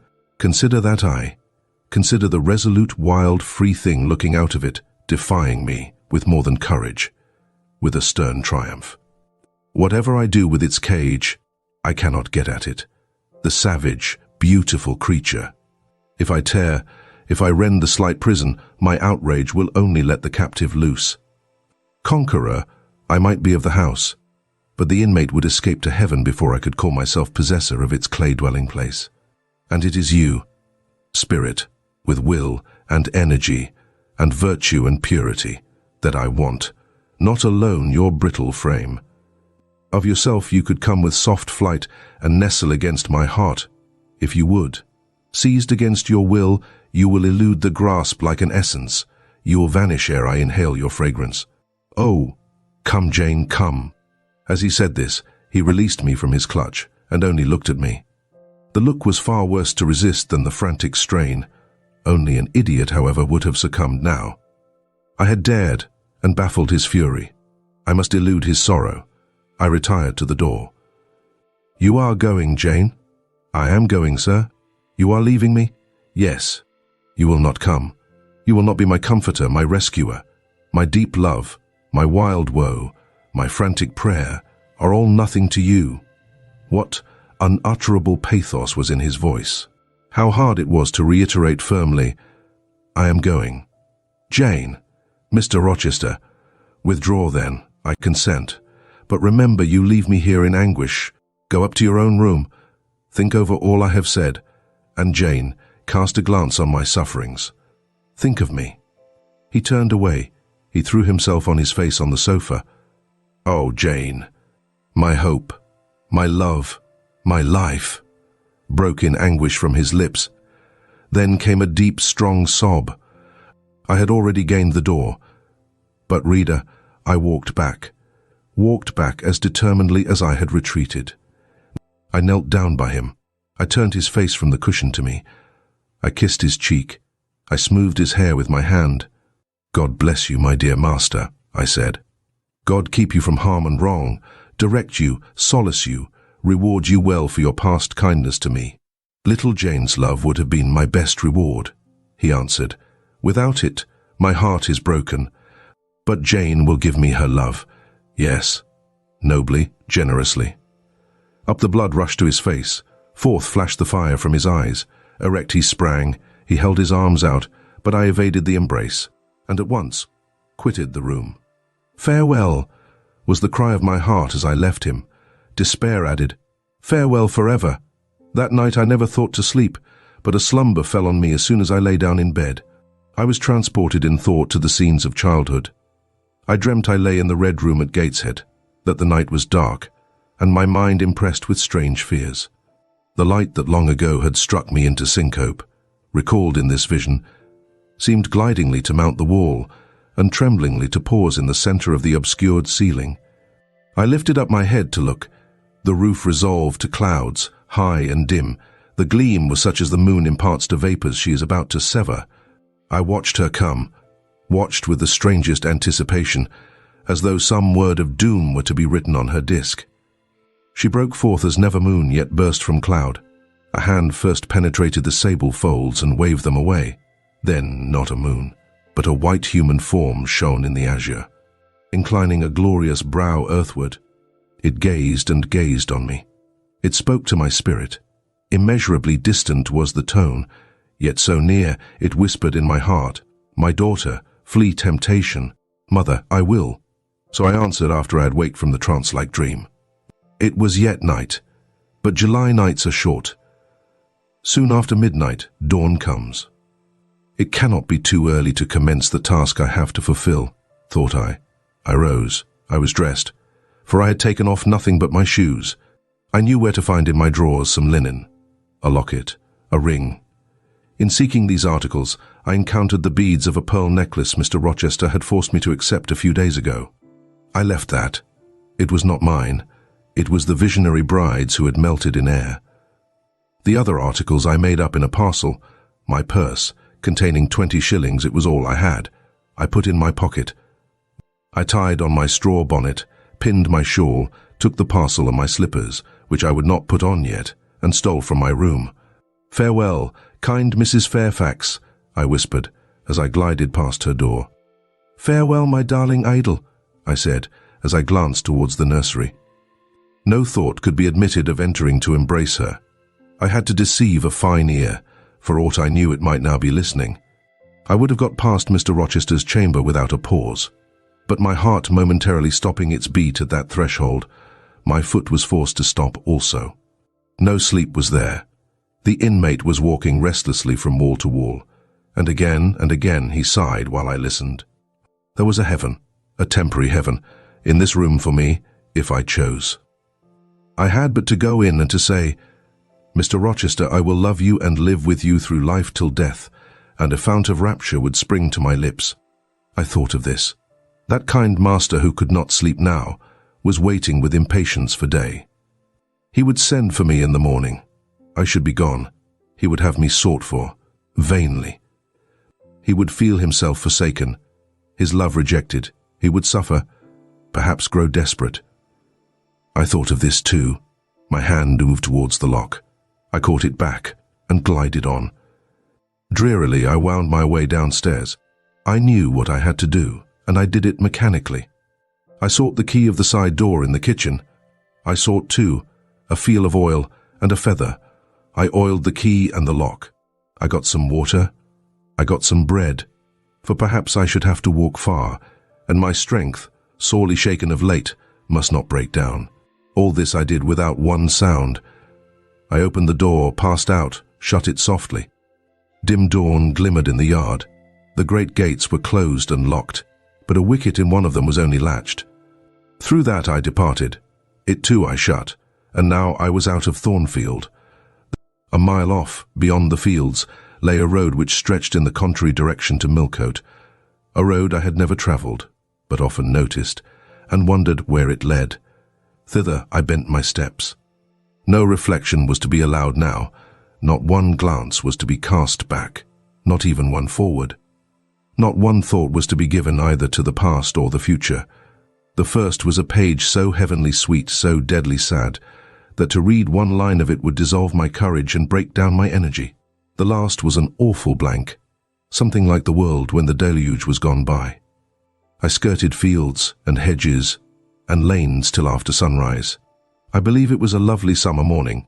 I know my shoes, which I had put on when I left the house, were soon wet with dew, but I looked neither to rising sun, nor smiling sky, nor wakening nature. He who is taken out to pass through a fair scene to the scaffold thinks not of the flowers that smile on his road, but of the block and axe edge, of the disseverment of bone and vein, of the grave gaping at the end, and I thought of drear flight and homeless wandering. And oh, with agony I thought of what I left. I could not help it. I thought of him now, in his room, watching the sunrise, hoping I should soon come to say I would stay with him and be his. I longed to be his. I panted to return. It was not too late. I could yet spare him the bitter pang of bereavement. As yet my flight, I was sure, was undiscovered. I could go back and be his comforter, his pride, his redeemer from misery, perhaps from ruin. Oh, that fear of his self-abandonment, far worse than my abandonment. How it goaded me. It was a barbed arrowhead in my breast. It tore me when I tried to extract it. It sickened me when remembrance thrust it farther in. Birds began singing in brake and copse. Birds were faithful to their mates. Birds were emblems of love. What was I? In the midst of my pain of heart and frantic effort of principle, I abhorred myself. I had no solace from self-approbation, none even from self-respect. I had injured, wounded, left my master. I was hateful in my own eyes. Still I could not turn, nor retrace one step. God must have led me on. As to my own will or conscience, impassioned grief had trampled one and stifled the other. I was weeping wildly as I walked along my solitary way. Fast, fast I went like one delirious. A weakness, beginning inwardly, extending to the limbs, seized me, and I fell. I lay on the ground some minutes, pressing my face to the wet turf. I had some fear, or hope, that here I should die, but I was soon up, crawling forwards on my hands and knees, and then again raised to my feet, as eager and as determined as ever to reach the road. When I got there, I was forced to sit to rest me under the hedge, and while I sat, I heard wheels and saw a coach come on. I stood up and lifted my hand. It stopped. I asked where it was going. The driver named a place a long way off, and where I was sure Mr. Rochester had no connections. I asked for what sum he would take me there. He said 30 shillings. I answered I had but 20. Well, he would try to make it do. He further gave me leave to get into the inside, as the vehicle was empty. I entered, was shut in, and it rolled on its way. Gentle reader, may you never feel what I then felt. May your eyes never shed such stormy, scalding, heart-wrung tears as poured from mine. May you never appeal to heaven in prayers so hopeless and so agonized as in that hour left my lips. For never may you, like me, dread to be the instrument of evil to what you wholly love. Chapter 28. Down at a place called Whitcross, he could take me no farther for the sum I had given, and I was not possessed of another shilling in the world. The coach is a mile off by this time. I am alone. At this moment, I discover that I forgot to take my parcel out of the pocket of the coach, where I had placed it for safety. There it remains. There it must remain. And now, I am absolutely destitute. Whitcross is no town, nor even a hamlet. It is but a stone pillar set up where four roads meet, whitewashed, I suppose, to be more obvious at a distance and in darkness. Four arms spring from its summit. The nearest town to which these point is, according to the inscription, distant 10 miles, the farthest above 20. From the well-known names of these towns I learn in what county I have lighted. A North Midland shire, dusk with moorland, ridged with mountain. This I see. There are great moors behind and on each hand of me. There are waves of mountains far beyond that deep valley at my feet. The population here must be thin, and I see no passengers on these roads. They stretch out east, west, north and south, white, broad, lonely. They are all cut in the moor, and the heather grows deep and wild to their very verge. Yet a chance traveller might pass by, and I wish no eye to see me now. Strangers would wonder what I am doing, lingering here at the signpost, evidently objectless and lost. I might be questioned.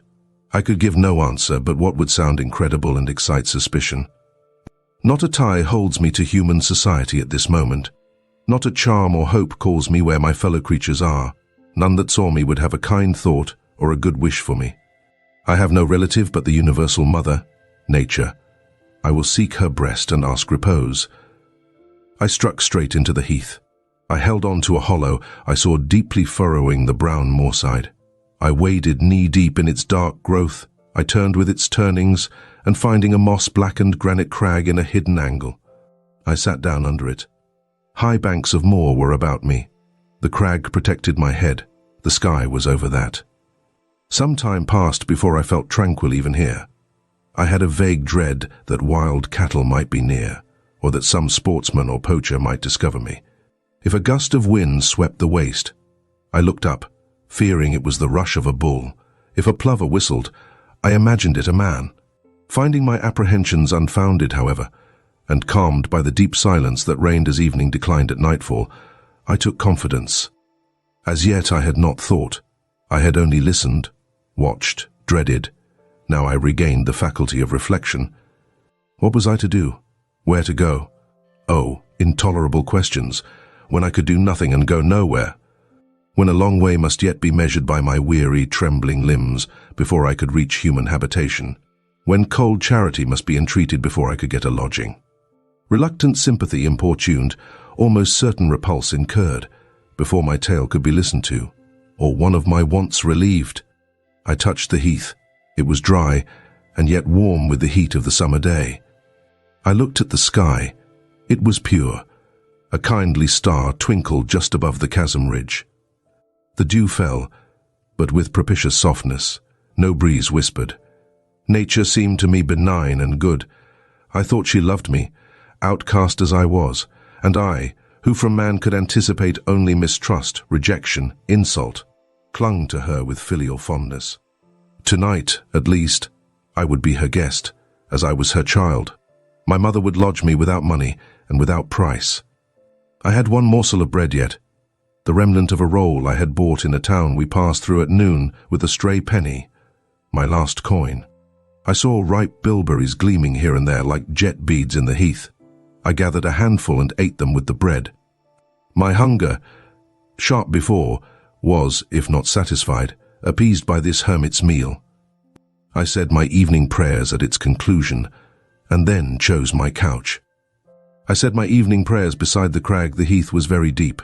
When I lay down, my feet were buried in it, rising high on each side. It left only a narrow space for the night air to invade. I folded my shawl double and spread it over me for a coverlet. A low, mossy swell was my pillow. Thus lodged, I was not, at least at the commencement of the night, cold. My rest might have been blissful enough, only a sad heart broke it. It plained of its gaping wounds, its inward bleeding, its riven cords. It trembled for Mr. Rochester and his doom.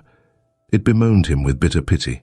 It demanded him with ceaseless longing, and, impotent as a bird with both wings broken, it still quivered its shattered pinions in vain attempts to seek him. Worn out with this torture of thought, I rose to my knees. Night was come, and her planets were risen. A safe, still night, too serene for the companionship of fear. We know that God is everywhere, but certainly we feel his presence most when his works are on the grandest scale spread before us. And it is in the unclouded night sky, where his worlds wheel their silent course, that we read clearest his infinitude, his omnipotence, his omnipresence. I had risen to my knees to pray for Mr. Rochester. Looking up, I, with tear-dimmed eyes, saw the mighty Milky Way. Remembering what it was, what countless systems there swept space like a soft trace of light, I felt the might and strength of God. Sure was I of his efficiency to save what he had made. Convinced I grew that neither earth should perish, nor one of the souls it treasured. I turned my prayer to thanksgiving. The source of life was also the Saviour of spirits. Mr. Rochester was safe. He was God's, and by God would he be guarded. I again nestled to the breast of the hill, and ere long in sleep forgot sorrow. But next day, want came to me pale and bare, long after the little birds had left their nests, long after bees had come in the sweet prime of day to gather the heath honey before the dew was dried, when the long morning shadows were curtailed, and the sun filled earth and sky. I got up, and I looked round me. What a still, hot, perfect day! What a golden desert this spreading moor! Everywhere sunshine. I wished I could live in it and on it. I saw a lizard run over the crag. I saw a bee busy among the sweet bilberries. I would fain at the moment have become bee or lizard, that I might have found fitting nutriment, permanent shelter here. But I was a human being, and had a human being's wants. I must not linger where there was nothing to supply them. I rose. I looked back at the bed I had left. Hopeless of the future, I wished but this, that my Maker had that night thought good to require my soul of me while I slept, and that this weary frame, absolved by death from further conflict with fate, had now but to decay quietly and mingle in peace with the soil of this wilderness. Life, however, was yet in my possession, with all its requirements and pains and responsibilities. The burden must be carried, the want provided for, the suffering endured, the responsibility fulfilled. I set out. Whitcross regained, I followed a road which led from the sun, now fervent and high. By no other circumstance had I will to decide my choice. I walked a long time, and when I thought I had nearly done enough, and might conscientiously yield to the fatigue that almost overpowered me, might relax this forced action, and, sitting down on a stone I saw near, submit resistlessly to the apathy that clogged heart and limb, I heard a bell chime, a church bell. I turned in the direction of the sound, and there amongst the romantic hills whose changes and aspect I had ceased to note an hour ago, I saw a hamlet and a spire. All the valley at my right hand was full of pasture fields, and cornfields, and wood, and a glittering stream ran zigzag through the varied shades of green, the mellowing grain, the sombre woodland, the clear and sunny lea. Recalled by the rumbling of wheels to the road before me, I saw a heavily laden wagon labouring up the hill, and not far beyond were 2 cows and their drover. Human life and human labour were near. I must struggle on, strive to live and bend to toil like the rest.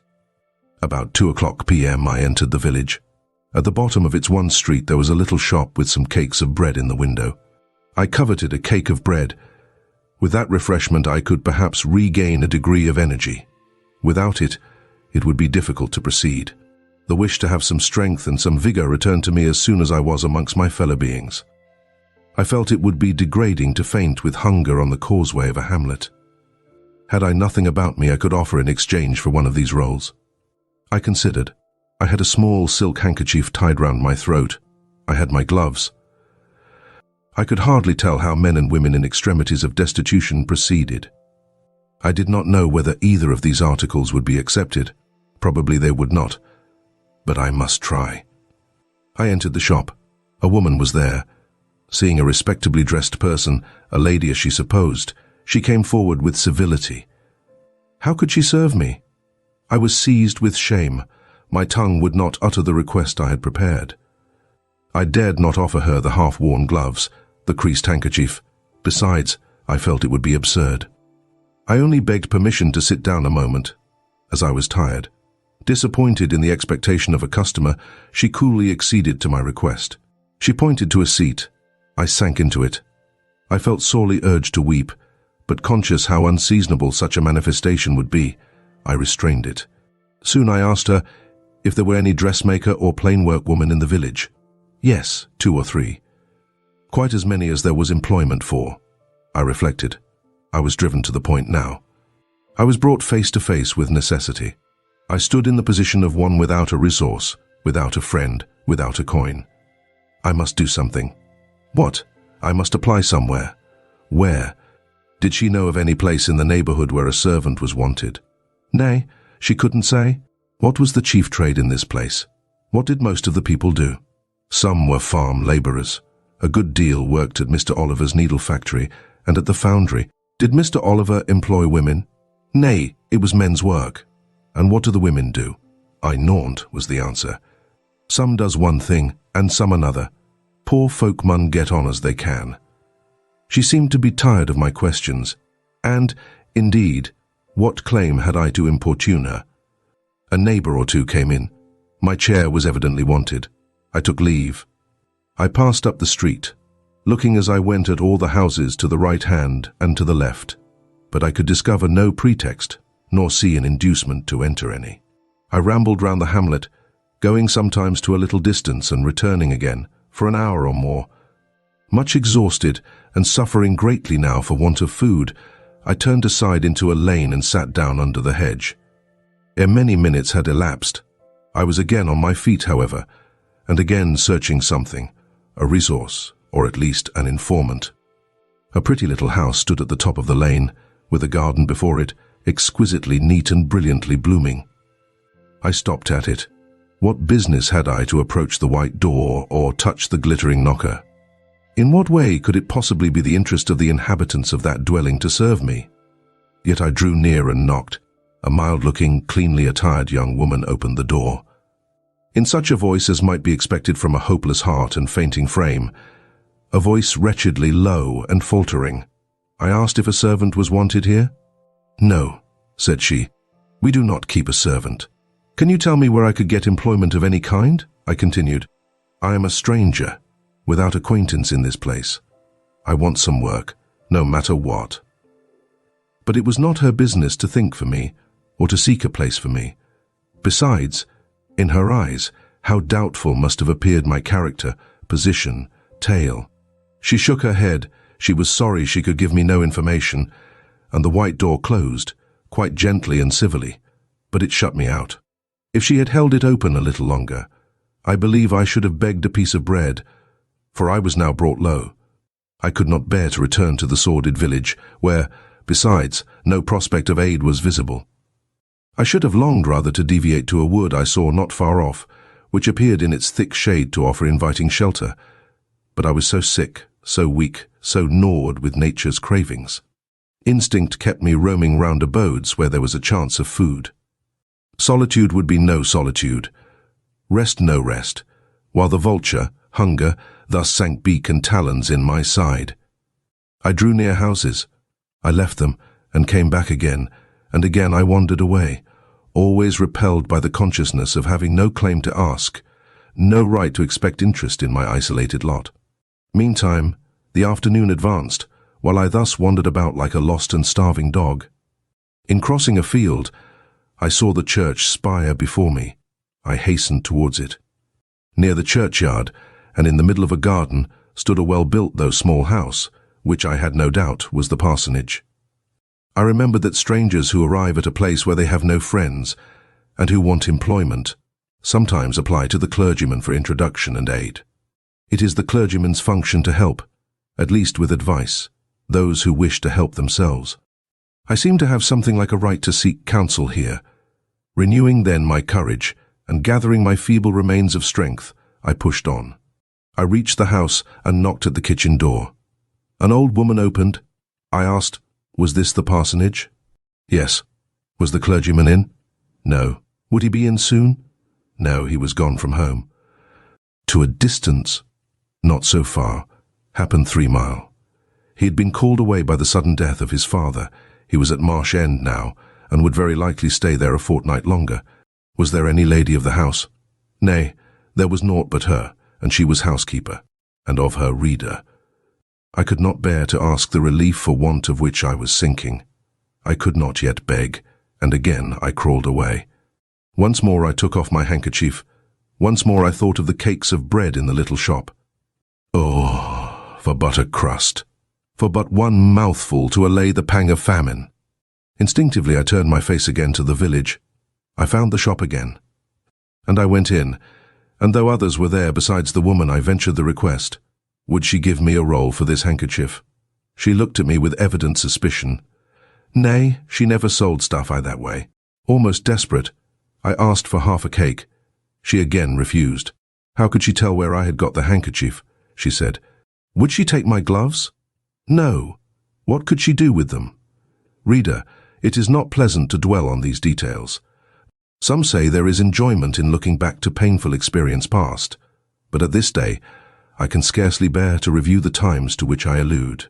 The moral degradation, blent with the physical suffering, form too distressing a recollection ever to be willingly dwelt on. I blamed none of those who repulsed me. I felt it was what was to be expected, and what could not be helped. An ordinary beggar is frequently an object of suspicion, a well-dressed beggar inevitably so.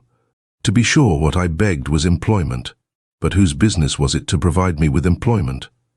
Not certainly that of persons who saw me then for the first time, and who knew nothing about my character. And as to the woman who would not take my handkerchief in exchange for her bread, why, she was right if the offer appeared to her sinister or the exchange unprofitable. Let me condense now. I am sick of the subject. A little before dark I passed a farmhouse, at the open door of which the farmer was sitting, eating his supper of bread and cheese.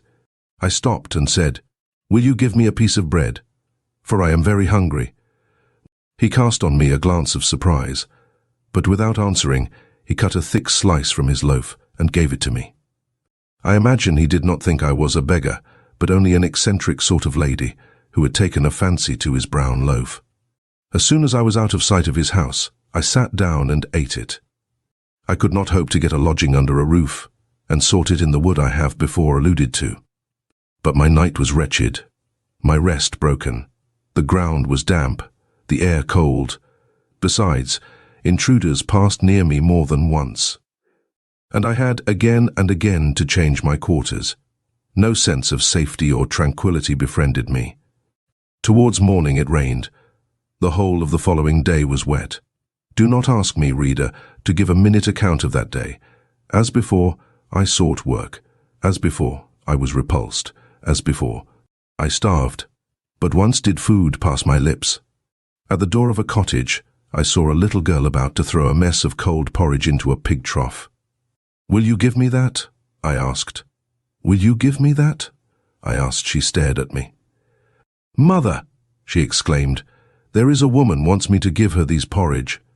Well, lass, replied a voice within, give it her if she's a beggar. T-Pig doesn't want it. The girl emptied the stiffened mould into my hand, and I devoured it ravenously. As the wet twilight deepened, I stopped in a solitary bridle path, which I had been pursuing an hour or more.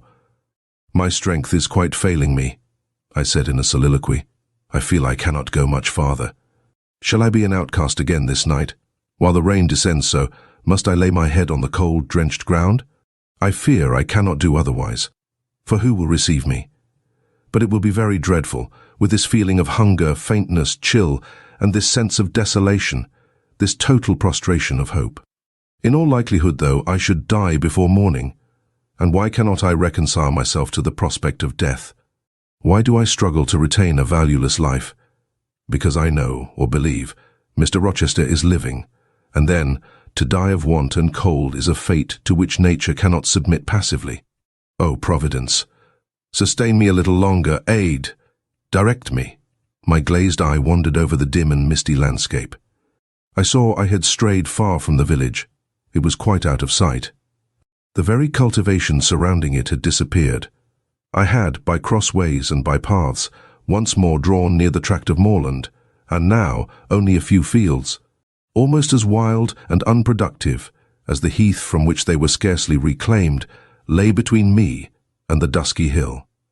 Well, I would rather die yonder than in a street or on a frequented road, I reflected. And far better that crows and ravens, if any ravens there be in these regions, should pick my flesh from my bones, than that they should be prisoned in a workhouse coffin and moulder in a pauper's grave. To the hill, then, I turned. I reached it. It remained now only to find a hollow where I could lie down and feel at least hidden, if not secure. But all the surface of the waste looked level. It showed no variation but of tint: green, where rush and moss overgrew the marshes; black, where the dry soil bore only heath. Dark as it was getting, I could still see these changes, though but as mere alternations of light and shade, for colour had faded with the daylight. My eye still roved over the sullen swell and along the moor edge, vanishing amidst the wildest scenery, when at one dim point, far in among the marshes and the ridges, a light sprang up. That is an ignis fatuus, was my first thought, and I expected it would soon vanish. It burnt on, however, quite steadily, neither receding nor advancing. Is it, then, a bonfire just kindled? I questioned. I watched to see whether it would spread, but no, as it did not diminish, so it did not enlarge. It may be a candle in a house, I then conjectured, but if so, I can never reach it. It is much too far away, and were it within a yard of me, what would it avail? I should but knock at the door to have it shut in my face. And I sank down where I stood, and hid my face against the ground. I lay still a while. The night wind swept over the hill and over me, and died moaning in the distance. The rain fell fast, wetting me afresh to the skin. Could I but have stiffened to the still frost, the friendly numbness of death, it might have pelted on. I should not have felt it. But my yet living flesh shuddered at its chilling influence. I rose ere long. The light was yet there, shining dim but constant through the rain. I tried to walk again. I dragged my exhausted limbs slowly towards it. It led me aslant over the hill, through a wide bog, which would have been impassable in winter, and was splashy and shaking even now, in the height of summer. Here I fell twice, but as often I rose and rallied my faculties. This light was my forlorn hope. I must gain it. Having crossed the marsh, I saw a trace of white over the moor. I approached it. It was a road or a track. It led straight up to the light, which now beamed from a sort of knoll amidst a clump of trees. Firs, apparently, from what I could distinguish of the character of their forms and foliage through the gloom. My star vanished as I drew near. Some obstacle had intervened between me and it. I put out my hand to feel the dark mass before me. I discriminated the rough stones of a low wall. Above it, something like palisades, and within, a high and prickly hedge. I groped on. Again a whitish object gleamed before me. It was a gate, a wicket. It moved on its hinges as I touched it. On each side stood a sable bush, holly or yew. Entering the gate and passing the shrubs, the silhouette of a house rose to view, black, low, and rather long, but the guiding light shone nowhere. All was obscurity. Were the inmates retired to rest? I feared it must be so. In seeking the door, I turned an angle. There shot out the friendly gleam again, from the lozenged panes of a very small latticed window, within a foot of the ground, made still smaller by the growth of ivy or some other creeping plant, whose leaves clustered thick over the portion of the house wall in which it was set. The aperture was so screened and narrow that curtain or shutter had been deemed unnecessary, and when I stooped down and put aside the spray of foliage shooting over it, I could see all within. I could see clearly a room with a sanded floor, clean scoured, a dresser of walnut, with pewter plates ranged in rows, reflecting the redness and radiance of a glowing peat fire. I could see a clock, a white deal table, some chairs. The candle, whose ray had been my beacon, burnt on the table, and by its light an elderly woman, somewhat rough-looking, but scrupulously clean, like all about her, was knitting a stocking. I noticed these objects cursorily only. In them there was nothing extraordinary. A group of more interest appeared near the hearth, sitting still amidst the rosy peace and warmth suffusing it. Two young, graceful women, ladies in every point, sat, one in a low rocking chair, the other on a lower stool. Both wore deep mourning of crepe and bombazine, which sombre garb singularly set off very fair necks and faces. A large old pointer dog rested its massive head on the knee of one girl. In the lap of the other was cushioned a black cat. A strange place was this humble kitchen for such occupants. Who were they? They could not be the daughters of the elderly person at the table, for she looked like a rustic, and they were all delicacy and cultivation. I had nowhere seen such faces as theirs. And yet, as I gazed on them, I seemed intimate with every lineament. I cannot call them handsome. They were too pale and grave for the word. As they each bent over a book, they looked thoughtful almost to severity. A stand between them supported a second candle and two great volumes, to which they frequently referred, comparing them, seemingly, with the smaller books they held in their hands, like people consulting a dictionary to aid them in the task of translation. This scene was as silent as if all the figures had been shadows in the firelit apartment a picture. So hushed was it, I could hear the cinders fall from the grate, the clock tick in its obscure corner, and I even fancied I could distinguish the click-click of the woman's knitting needles. When, therefore, a voice broke the strange stillness at last, it was audible enough to me. "Listen, Diana," said one of the absorbed students. "Franz and old Daniel are together in the night-time, and Franz is telling a dream from which he has awakened in terror. Listen." And in a low voice she read something, of which not one word was intelligible to me, for it was in an unknown tongue, neither French nor Latin. Whether it were Greek or Germani could not tell. "That is strong," she said, when she had finished. "I relish it." The other girl, who had lifted her head to listen to her sister, repeated, while she gazed at the fire, a line of what had been read. At a later day, I knew the language and the book. Therefore, I will here quote the line, though, when I first heard it. It was only like a stroke on sounding brass to me, conveying no meaning. Da trat herve einer, anzuschen wie die Sternen naft. "Good, good," she exclaimed, while her dark and deep eyes sparkled. "There you have a dim and mighty archangel fitly set before you. The line is worth 100 pages of Fußchen. Ich wäge die Gedanken in der Schale meines Zornes und die Werke mit dem Gewichte meines Grimms. I like it both were again silent." "Is there any country where they talk that way?" asked the old woman, looking up from her knitting. "Yes, Hannah, a far larger country than England where they talk in no other way." "Well, for sure case, I knownt how they can understand one t'other. And if either of you went there, ye could tell what they said, I guess." "We could probably tell something of what they said, but not all. For we are not as clever as you think us, Hannah. We don't speak German, and we cannot read it without a dictionary to help us."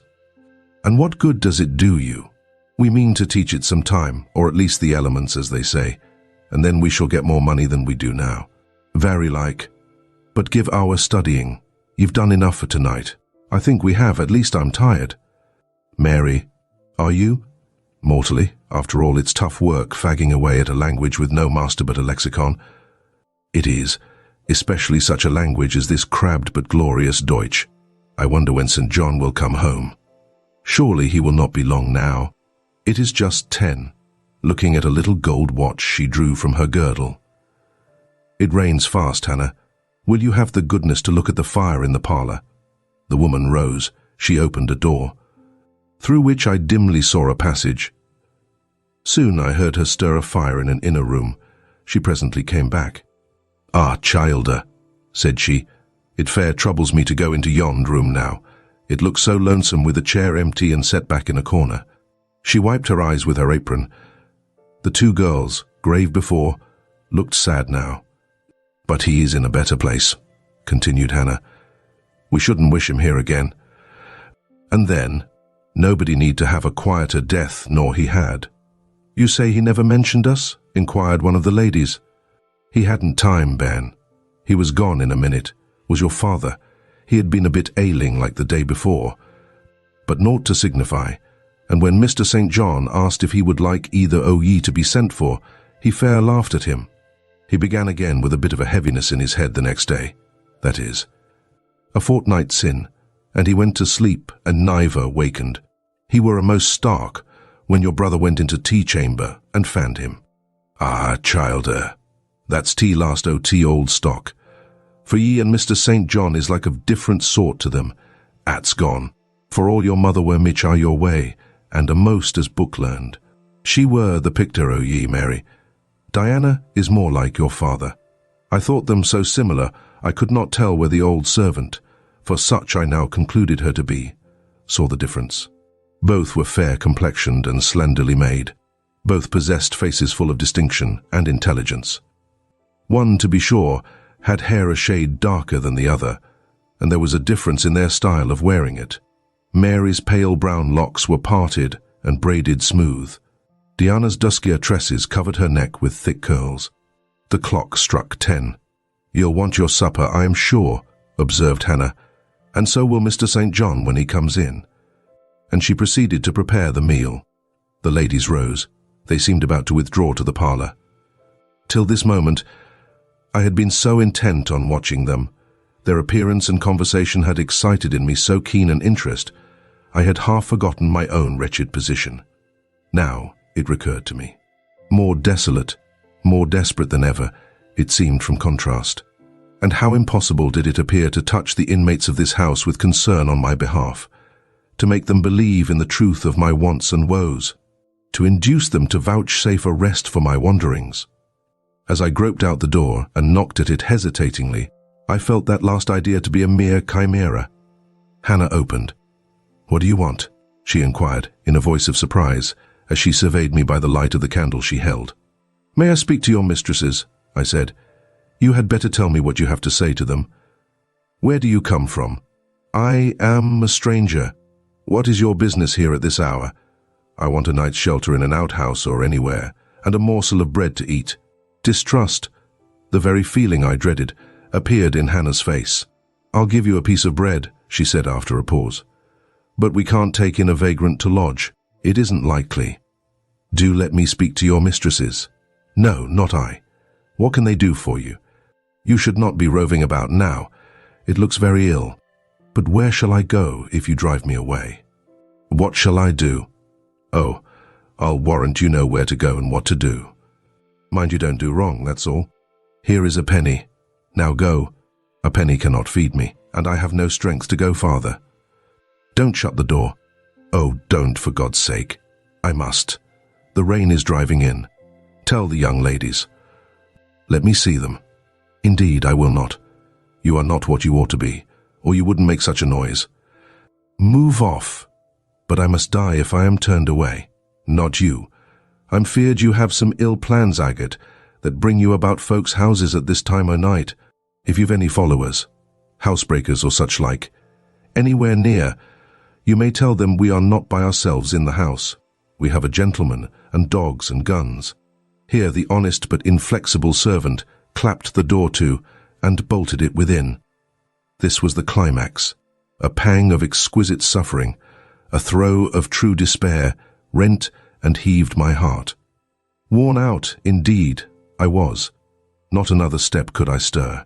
I sank on the wet doorstep, I groaned, I wrung my hands, I wept in utter anguish. Oh, this spectre of death! Oh, this last hour, approaching in such horror! Alas, this isolation, this banishment from my kind, not only the anchor of hope, but the footing of fortitude was gone, at least for a moment, but the last I soon endeavoured to regain. "I can but die," I said, "and I believe in God. Let me try to wait His will in silence." These words I not only thought, but uttered, and thrusting back all my misery into my heart, I made an effort to compel it to remain there, dumb and still. "All men must die," said a voice quite close at hand, "but all are not condemned to meet a lingering and premature doom, such as yours would be if you perished here of want." "Who or what speaks?" I asked, terrified at the unexpected sound, and incapable now of deriving from any occurrence a hope of aid. A form was near. What form? The pitch-dark night and my enfeebled vision prevented me from distinguishing. With a loud, long knock, the newcomer appealed to the door. "Is it you, Mr. St. John?" cried Hannah. Yes. Open quickly." "Well, how wet and cold you must be, such a wild night as it is." "Come in." Your sisters are quite uneasy about you, and I believe there are bad folks about. There has been a beggar woman. I declare she is not gone yet. Lay down there. Get up. For shame, move off, I say. Hush, Hannah. I have a word to say to the woman. You have done your duty in excluding, now let me do mine in admitting her. I was near, and listened to both you and her. I think this is a peculiar case. I must at least examine into it. Young woman, rise and pass before me into the house. Hush, Hannah. I have a word to say to the woman. With difficulty I obeyed him. Presently I stood within that clean, bright kitchen, on the very hearth, trembling, sickening, conscious of an aspect in the last degree ghastly, wild and weather-beaten. The two ladies, their brother, Mr. St. John, the old servant, were all gazing at me. St. John, who is it? I heard one ask. I cannot tell. I found her at the door, was the reply. She does look white, said Hannah. As white as clay or death, was responded. She will fall. Let her sit. And indeed my head swam. I dropped, but a chair received me. I still possessed my senses, though just now I could not speak. Perhaps a little water would restore her. Hannah, fetch some. But she is worn to nothing. How very thin, and how very bloodless. A mere spectre. Is she ill or only famished?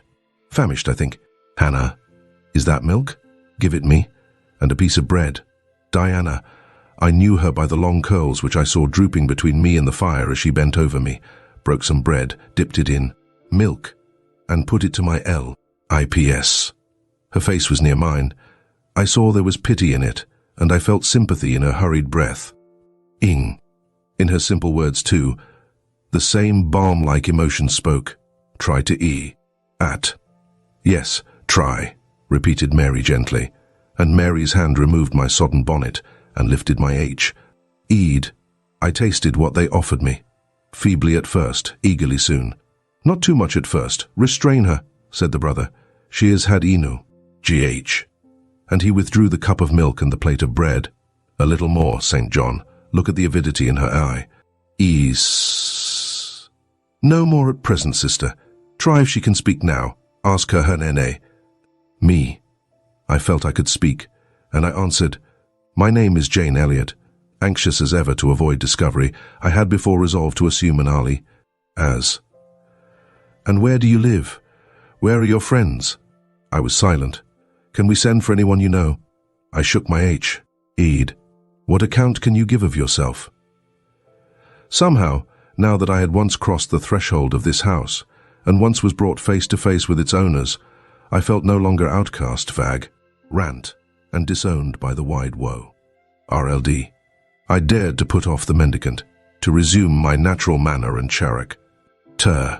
I began once more to know myself, and when Mr. St. John demanded an account, which at present I was far too weak to render, I said after a brief pause, Sir, I can give you no details to nig. HT. But what then? Said he. Do you expect me to do for you? Nothing, I repel. ID. My strength sufficed for but shorten.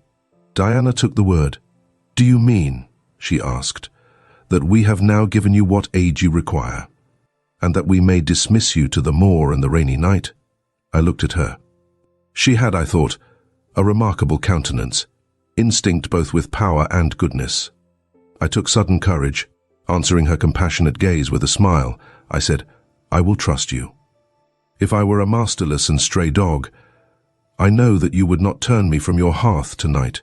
As it is, I really have no fear. Do with me and for me as you like, but excuse me from much discourse. My breath is short. I feel a spasm when I speak. All three surveyed me, and all three were silent. Hannah, said Mr. St. John at last, let her sit there at present and ask her no questions. In 10 minutes more, give her the remainder of that milk and bread. Mary and Diana, let us go into the parlour and talk the matter over. They withdrew. Very soon one of the ladies returned. I could not tell which. A kind of pleasant stupor was stealing over me as I sat by the genial fire. In an undertone she gave some directions to Hannah. Ere long, with the servant's aid, I contrived to mount a staircase. My dripping clothes were removed. Soon a warm, dry bed received me. I thanked God, experienced amidst unutterable exhaustion a glow of grateful joy, and slept. Chapter 29. Dim in my mind, I can recall some sensations felt in that interval, but few thoughts framed, and no actions performed. I knew I was in a small room, and in a narrow bed. To that bed I seemed to have grown. I lay on it motionless as a stone, and to have torn me from it would have been almost to kill me. I took no note of the lapse of time, of the change from morning to noon, from noon to evening. I observed when anyone entered or left the apartment. I could even tell who they were. I could understand what was said when the speaker stood near to me. But I could not answer. To open my lips or move my limbs was equally impossible. Hannah, the servant, was my most frequent visitor. Her coming disturbed me. I had a feeling that she wished me away, that she did not understand me or my circumstances, that she was prejudiced against me. Diana and Mary appeared in the chamber once or twice a day. They would whisper sentences of this sort at my bedside. It is very well we took her in. Yes, she would certainly have been found dead at the door in the morning had she been left out all night. I wonder what she has gone through. Strange hardships, I imagine. Poor, emaciated, pallid wanderer. She is not an uneducated person, I should think. By her manner of speaking, her accent was quite pure, and the clothes she took off, though splashed and wet, were little worn and fine. She has a peculiar face, fleshless and haggard as it is. I rather like it. And when in good health and animated, I can fancy her physiognomy would be agreeable. Never once in their dialogues did I hear a syllable of regret at the hospitality they had extended to me, or of suspicion of, or aversion to myself. I was comforted. Mr. St. John came but once. He looked at me and said my state of lethargy was the result of reaction from excessive and protracted fatigue. He pronounced it needless to send for a doctor. Nature, he was sure, would manage best, left to herself. He said every nerve had been overstrained in some way, and the whole system must sleep torpid a while. There was no disease. He imagined my recovery would be rapid enough when once commenced. These opinions he delivered in a few words, in a quiet, low voice, and added, after a pause, in the tone of a man little accustomed to expansive comment, rather an unusual physiognomy, certainly, not indicative of vulgarity or degradation. Far otherwise, responded Diana. To speak truth, St. John, my heart rather warms to the poor little soul. I wish we may be able to benefit her permanently. That is hardly likely, was the reply. You will find she is some young lady who has had a misunderstanding with her friends and has probably injudiciously left them. We may, perhaps, succeed in restoring her to them if she is not obstinate, but I trace lines of force in her face which make me skeptical of her tractability. He stood considering me some minutes, then added, She looks sensible, but not at all handsome. She is so ill, St. John. Ill or well, she would always be plain. The grace and harmony of beauty are quite wanting in those features. On the third day I was better. On the fourth I could speak, move, rise in bed and turn. Hannah had brought me some gruel and dry toast about, as I supposed, the dinner hour. I had eaten with relish. The food was good, void of the feverish flavor which had hitherto poisoned what I had swallowed. When she left me, I felt comparatively strong and revived. Ere long, satiety of repose and desire for action stirred me. I wished to rise, but what could I put on? Only my damp and bemired apparel, in which I had slept on the ground and fallen in the marsh. I felt ashamed to appear before my benefactors so clad. I was spared the humiliation. On a chair by the bedside were all my own things, clean and dry. My black silk frock hung against the wall. The traces of the bog were removed from it, the creases left by the wet smoothed out. It was quite decent. My very shoes and stockings were purified and rendered presentable. There were the means of washing in the room, and a comb and brush to smooth my hair. After a weary process and resting every 5 minutes, I succeeded in dressing myself. My clothes hung loose on me, for I was much wasted, but I covered deficiencies with a shawl, and once more, clean and respectable looking. No speck of the dirt, no trace of the disorder I so hated, and which seemed so to degrade me, left. I crept down a stone staircase with the aid of the banisters to a narrow, low passage and found my way presently to the kitchen. It was full of the fragrance of new bread and the warmth of a generous fire. Hannah was baking. Prejudices, it is well known, are most difficult to eradicate from the heart, whose soil has never been loosened or fertilized by education. They grow there, firm as weeds among stones. Hannah had been cold and stiff indeed, at the first. Latterly she had begun to relent a little, and when she saw me come in tidy and well-dressed, she even smiled. "What, you have got up?" she said.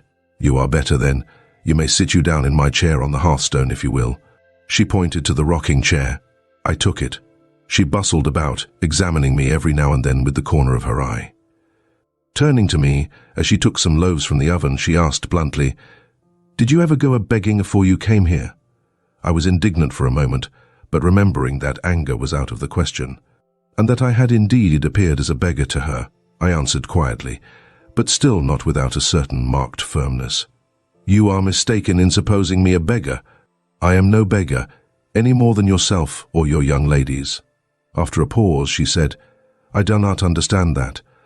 You've like no house, nor no brass, I guess. The want of house or brass, by which I suppose you mean money, does not make a beggar in your sense of the word. Are you book-learned?" she inquired presently. "Yes, very. But you've never been to a boarding school." "I was at a boarding school 8 years. She opened her eyes wide. "Whatever cannot ye keep yourself for, then?" "I have kept myself, and, I trust, shall keep myself again." "What are you going to do with these gooseberries?" I inquired, as she brought out a basket of the fruit. "Mak 'em into pies. Give them to me, and I'll pick them." "Nay, I do not want ye to do naught." "But I must do something. Let me have them." She consented, and she even brought me a clean towel to spread over my dress, lest, as she said, I should mucky it. "You've not been used to servants' walk, I see by your hands," she remarked. "Happen you've been a dressmaker?" "No, you are wrong. And now, never mind what I have been. Don't trouble your head further about me, but tell me the name of the house where we are. Some calls it Marsh End, and some calls it Moor House. And the gentleman who lives here is called Mr. St. John. Nay, he doesn't live here. He is only staying a while. When he is at home, he is in his own parish at Morton." "That village a few miles off?" "Aye. And what is he?" "He is a parson."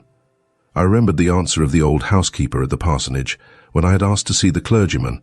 This, then, was his father's residence. Aye, old Mr. Rivers lived here, and his father and grandfather and great-grandfather afore him. The name, then, of that gentleman is Mr. St. John Rivers. Aye, St. John is like his kirstened name. And his sisters are called Diana and Mary Rivers. Yes, their father is dead 3 weeks in of a stroke. They have no mother? The mistress has been dead this mony a year. Have you lived with the family long? I've lived here 30 year. I nursed them all 3. That proves you must have been an honest and faithful servant. I will say so much for you, though you have had the incivility to call me a beggar." She again regarded me with a surprised stare. "I believe," she said, "I was quite misdone in my thoughts of you, but there is so mony cheats goes about, you mun forgy me, and though," I continued rather severely, "you wish to turn me from the door on a night when you should not have shut out a dog. Well, it was hard. But what can a body do? I thought more of the childer nor of mysel. Poor things.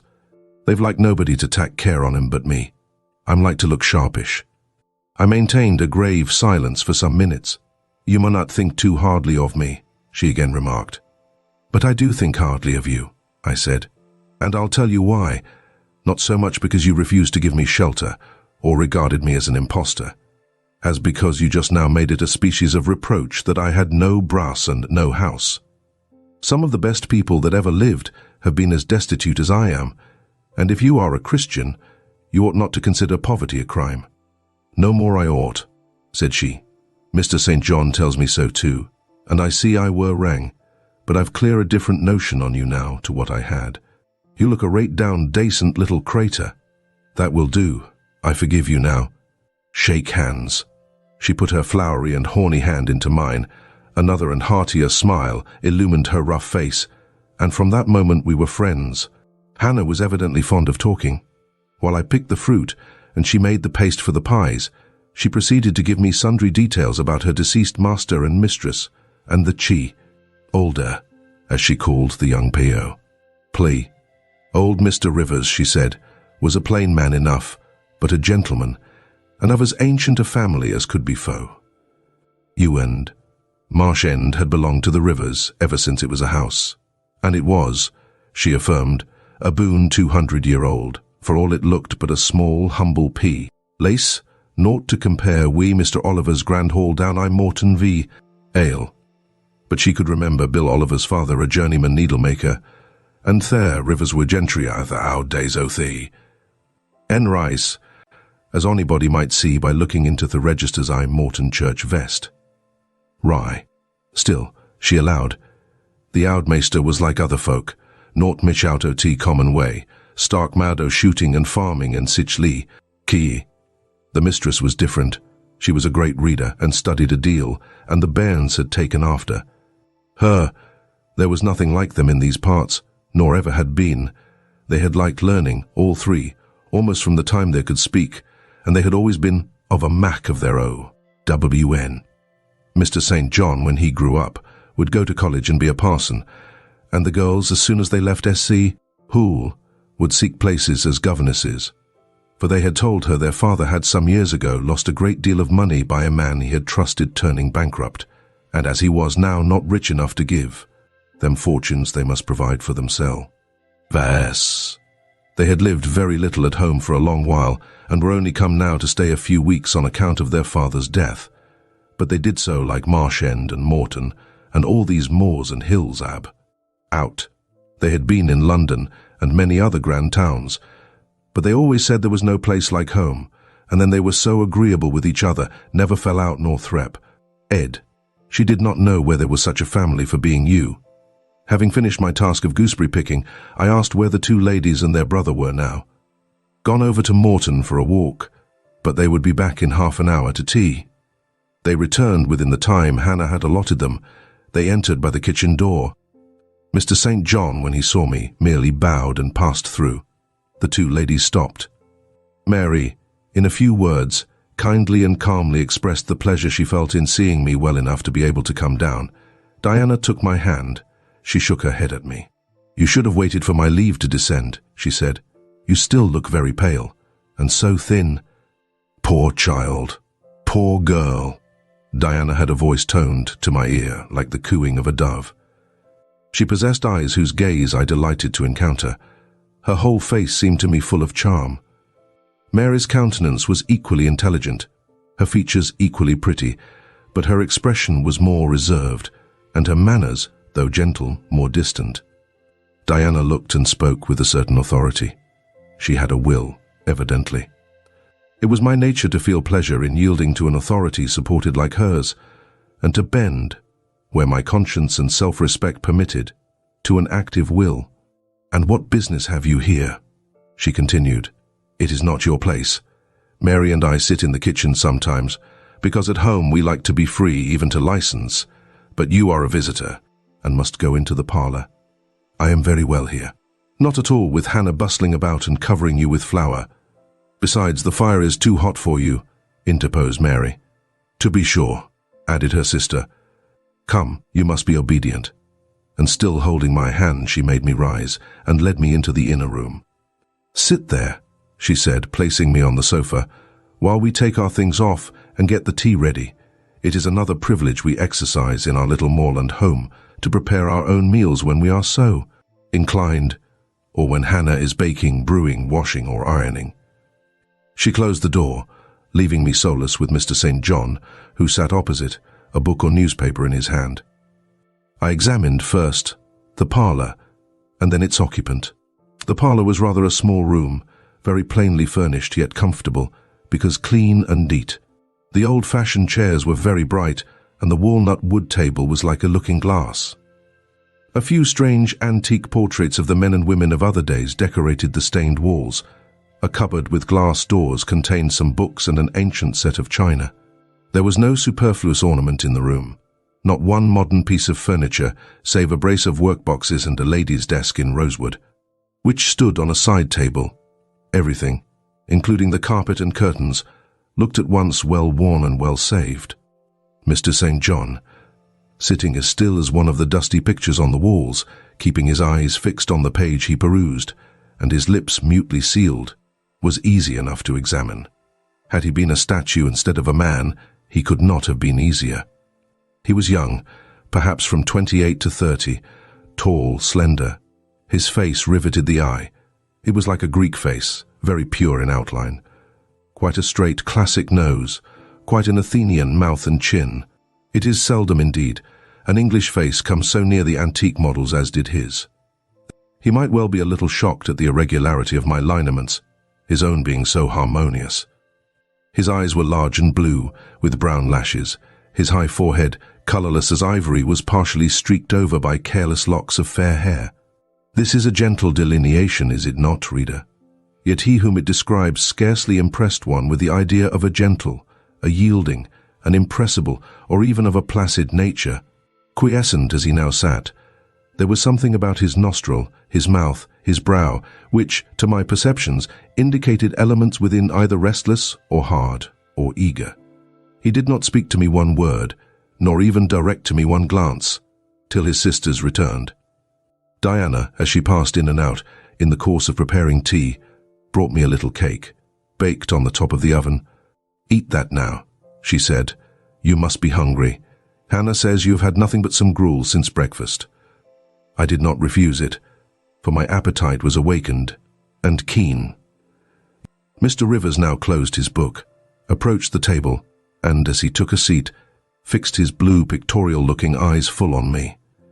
There was an unceremonious directness, a searching, decided steadfastness in his gaze now, which told that intention, and not diffidence, had hitherto kept it averted from the stranger. "You are very hungry," he said. "I am, sir. It is my way. It always was my way, by instinct, ever to meet the brief with brevity, the direct with plainness. It is well for you that a low fever has forced you to abstain for the last 3 days. There would have been danger in yielding to the cravings of your appetite at first. Now you may eat, though still not immoderately." "I trust I shall not eat long at your expense, sir," was my very clumsily contrived, unpolished answer. "No," he said coolly. "When you have indicated to us the residence of your friends, we can write to them, and you may be restored to home. That, I must plainly tell you, is out of my power to do, being absolutely without home and friends." The three looked at me, but not distrustfully. I felt there was no suspicion in their glances. There was more of curiosity. I speak particularly of the young ladies. St. John's eyes, though clear enough in a literal sense, in a figurative one were difficult to fathom. He seemed to use them rather as instruments to search other people's thoughts, than as agents to reveal his own, the which combination of keenness and reserve was considerably more calculated to embarrass than to encourage. "Do you mean to say," he asked, "that you are completely isolated from every connection?" "I do. Not a tie links me to any living thing. Not a claim do I possess to admittance under any roof in England. A most singular position at your age." Here I saw his glance directed to my hands, which were folded on the table before me. I wondered what he sought there. His words soon explained the quest. "You have never been married. You are a spinster?" Diana laughed. "Why, she can't be above 17 or 18 years old, St. John," said she. "I am near 19. But I am not married. No." I felt a burning glow mount to my face, for bitter and agitating recollections were awakened by the allusion to marriage. They all saw the embarrassment and the emotion. Diana and Mary relieved me by turning their eyes elsewhere than to my crimsoned visage. But the colder and sterner brother continued to gaze, till the trouble he had excited forced out tears as well as colour. "Where did you last reside?" he now asked. "You are too inquisitive, St. John," murmured Mary in a low voice, but he leaned over the table and required an answer by a second firm and piercing look. "The name of the place where, and of the person with whom I lived, is my secret," I replied concisely. "Which, if you like, you have, in my opinion, a right to keep, both from St. John and every other questioner," remarked Diana. "Yet if I know nothing about you or your history, I cannot help you," he said. "And you need help, do you not?" "I need it, And I seek it so far, sir, that some true philanthropist will put me in the way of getting work which I can do, and the remuneration for which will keep me, if but in the barest necessaries of life. I know not whether I am a true philanthropist, yet I am willing to aid you to the utmost of my power in a purpose so honest. First, then, tell me what you have been accustomed to do, and what you can do. I had now swallowed my tea. I was mightily refreshed by the beverage, as much so as a giant with wine. It gave new tone to my unstrung nerves, and enabled me to address this penetrating young judge steadily. "Mr. Rivers," I said, turning to him and looking at him as he looked at me, openly and without diffidence. "You and your sisters have done me a great service. The greatest man can do his fellow being. You have rescued me, by your noble hospitality, from death. This benefit conferred gives you an unlimited claim on my gratitude, and a claim, to a certain extent, on my confidence. I will tell you as much of the history of the wanderer you have harbored, as I can tell without compromising my own peace of mind, my own security, moral and physical, and that of others. I am an orphan, the daughter of a clergyman. My parents died before I could know them. I was brought up a dependent, educated in a charitable institution. I will even tell you the name of the establishment where I passed 6 years as a pupil and 2 as a teacher, Lowood Orphan Asylum, Shire. You will have heard of it, Mr. Rivers? The Reverend Robert Brocklehurst is the treasurer. I have heard of Mr. Brocklehurst, and I have seen the school. I left Lowood nearly a year since to become a private governess. I obtained a good situation and was happy. This place I was obliged to leave 4 days before I came here. The reason of my departure I cannot and ought not to explain. It would be useless, dangerous, and would sound incredible. No blame attached to me. I am as free from culpability as any one of you 3. Miserable I am, and must be for a time. For the catastrophe which drove me from a house I had found a paradise was of a strange and direful nature. I observed but 2 points in planning my departure. Speed, secrecy. To secure these, I had to leave behind me everything I possessed except a small parcel, which, in my hurry and trouble of mind, I forgot to take out of the coach that brought me to Whitcross. To this neighbourhood, then, I came, quite destitute. I slept 2 nights in the open air, and wandered about 2 days without crossing a threshold. But twice in that space of time did I taste food, and it was when brought by hunger, exhaustion, and despair almost to the last gasp, that you, Mr. Rivers, forbade me to perish of want at your door, and took me under the shelter of your roof. I know all your sisters have done for me since, for I have not been insensible during my seeming torpor, and I owe to their spontaneous, genuine, genial compassion as large a debt as to your evangelical charity. Don't make her talk any more now, St. John, said Diana as I paused. She is evidently not yet fit for excitement. Come to the sofa and sit down now, Miss Elliot. I gave an involuntary half-start at hearing the alias. I had forgotten my new name. Mr. Rivers, whom nothing seemed to escape, noticed it at once. You said your name was Jane Elliot, he observed. I did say so, and it is the name by which I think it expedient to be called at present, but it is not my real name, and when I hear it, it sounds strange to me. Your real name you will not give? No, I fear discovery above all things, and whatever disclosure would lead to it, I avoid. You are quite right, I am sure, said Diana. Now do, brother, let her be at peace a while. But when St. John had mused a few moments, he recommenced as imperturbably, and with as much acumen as ever. You would not like to be long dependent on our hospitality. You would wish, I see, to dispense as soon as may be with my sister's compassion, and, above all, with my charity. I am quite sensible of the distinction drawn, nor do I resent it. It is just. You desire to be independent of us. I do. I have already said so. Show me how to work, or how to seek work. That is all I now ask. Then let me go, if it be but to the meanest cottage. But till then, allow me to stay here. I dread another essay of the horrors of homeless destitution. Indeed, you shall stay here, said Diana, putting her white hand on my head. You, repeated Mary, in the tone of undemonstrative sincerity which seemed natural to her.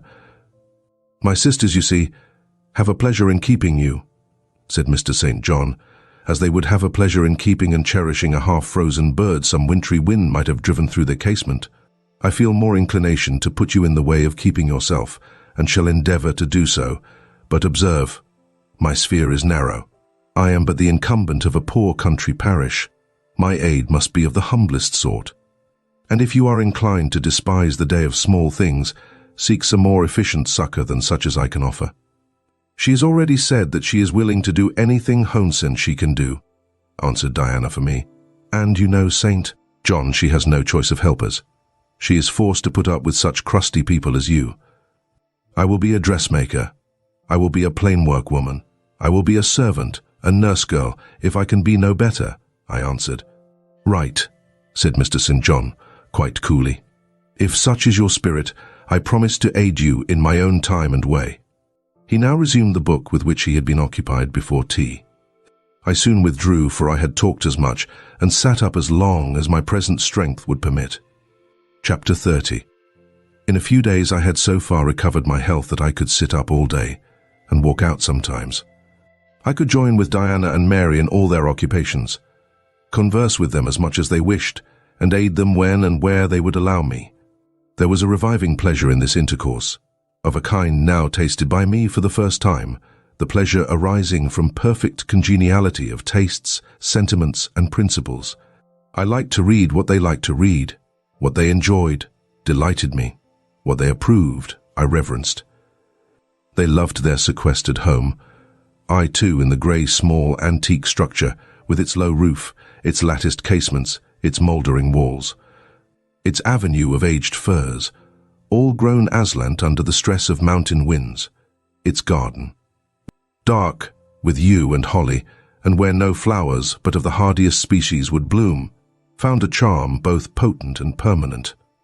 They clung to the purple moors behind and around their dwelling, to the hollow vale into which the pebbly bridle path leading from their gate descended, and which wound between fern banks first, and then amongst a few of the wildest little pasture fields that ever bordered a wilderness of heath, or gave sustenance to a flock of grey moorland sheep, with their little mossy-faced lambs.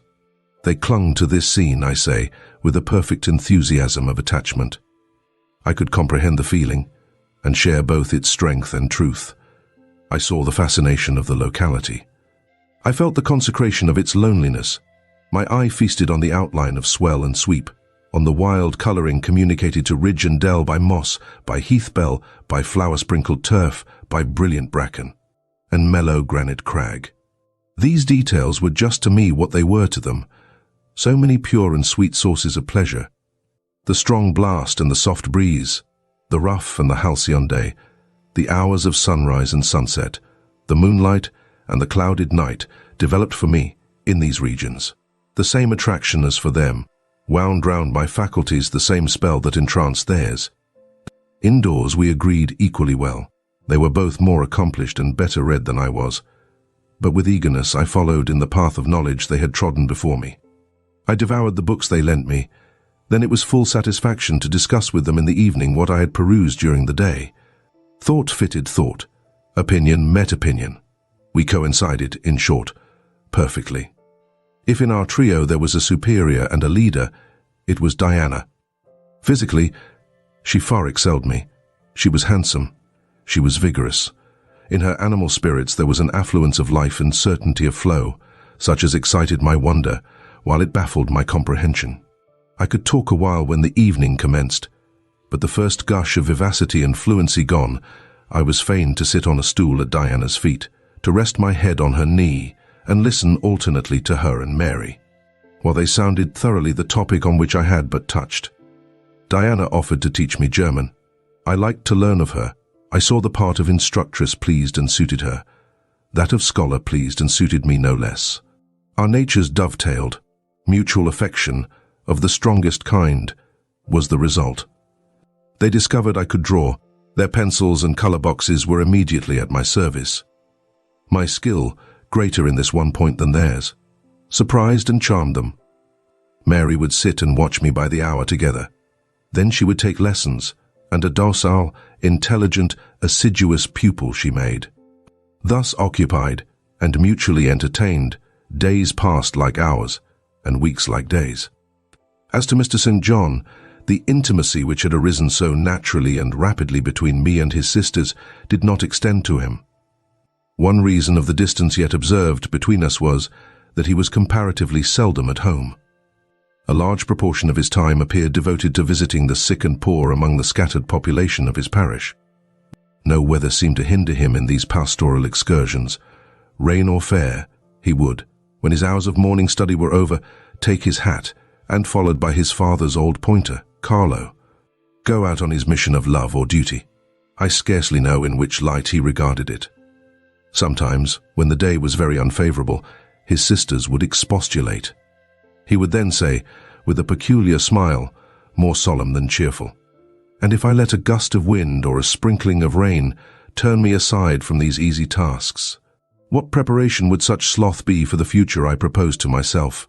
Diana and Mary's general answer to this question was a sigh, and some minutes of apparently mournful meditation. But besides his frequent absences, there was another barrier to friendship with him. He seemed of a reserved, an abstracted, and even of a brooding nature. Zealous in his ministerial labors, blameless in his life and habits, he yet did not appear to enjoy that mental serenity, that inward content, which should be the reward of every sincere Christian and practical philanthropist. Often, of an evening, when he sat at the window, his desk and papers before him, he would cease reading or writing, rest his chin on his hand, and deliver himself up to I know not what course of thought, but that it was perturbed and exciting might be seen in the frequent flash and changeful dilation of his eye. I think, moreover, that nature was not to him that treasury of delight it was to his sisters. He expressed once, and but once in my hearing, a strong sense of the rugged charm of the hills, and an inborn affection for the dark roof and hoary walls he called his home.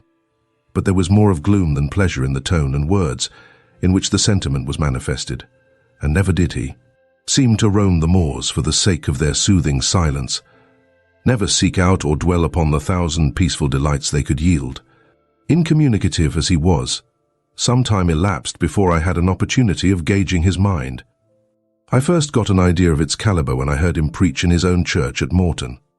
I wish I could describe that sermon, but it is past my power. I cannot even render faithfully the effect it produced on me. It began calm, and indeed, as far as delivery and pitch of voice went, it was calm to the end. An earnestly felt, yet strictly restrained zeal breathed soon in the distinct accents, and prompted the nervous language. This grew to force, compressed, condensed, controlled. The heart was thrilled, the mind astonished, by the power of the preacher. Neither was softened. Throughout there was a strange bitterness, an absence of consolatory gentleness, stern allusions to Calvinistic doctrines, election, predestination. Reprobation were frequent, and each reference to these points sounded like a sentence pronounced for doom. When he had done, instead of feeling better, calmer, more enlightened by his discourse, I experienced an inexpressible sadness, for it seemed to me, I know not whether equally so to others, that the eloquence to which I had been listening had sprung from a depth where lay turbid dregs of disappointment, where moved troubling impulses of insatiate yearnings and disquieting aspirations. I was sure St. John Rivers, pure-lived, conscientious, zealous as he was, had not yet found that peace of God which passeth all understanding. He had no more found it, I thought, than had I with my concealed and racking regrets for my broken idol and lost Elysium, regrets to which I have latterly avoided referring, but which possessed me and tyrannized over me ruthlessly. Meantime, a month was gone. Diana and Mary were soon to leave Moor House and return to the far different life and scene which awaited them as governesses in a large, fashionable south of England city, where each held a situation in families by whose wealthy and haughty members they were regarded only as humble dependents, and who neither knew nor sought out their innate excellencies, and appreciated only their acquired accomplishments as they appreciated the skill of their cook or the taste of their waiting woman. Mr. St. John had said nothing to me yet about the employment he had promised to obtain for me, yet it became urgent that I should have a vocation of some kind. One morning, being left alone with him a few minutes in the parlor, I ventured to approach the window recess, which his table, chair, and desk consecrated as a kind of study, and I was going to speak. though not very well knowing in what words to frame my inquiry, for it is at all times difficult to break the ice of reserve glassing over such natures as his, when he saved me the trouble by being the first to commencer à dialogue. Looking up as I drew near, "You have a question to ask of me?" he said. "Yes. I wish to know whether you have heard of any service I can offer myself to undertake.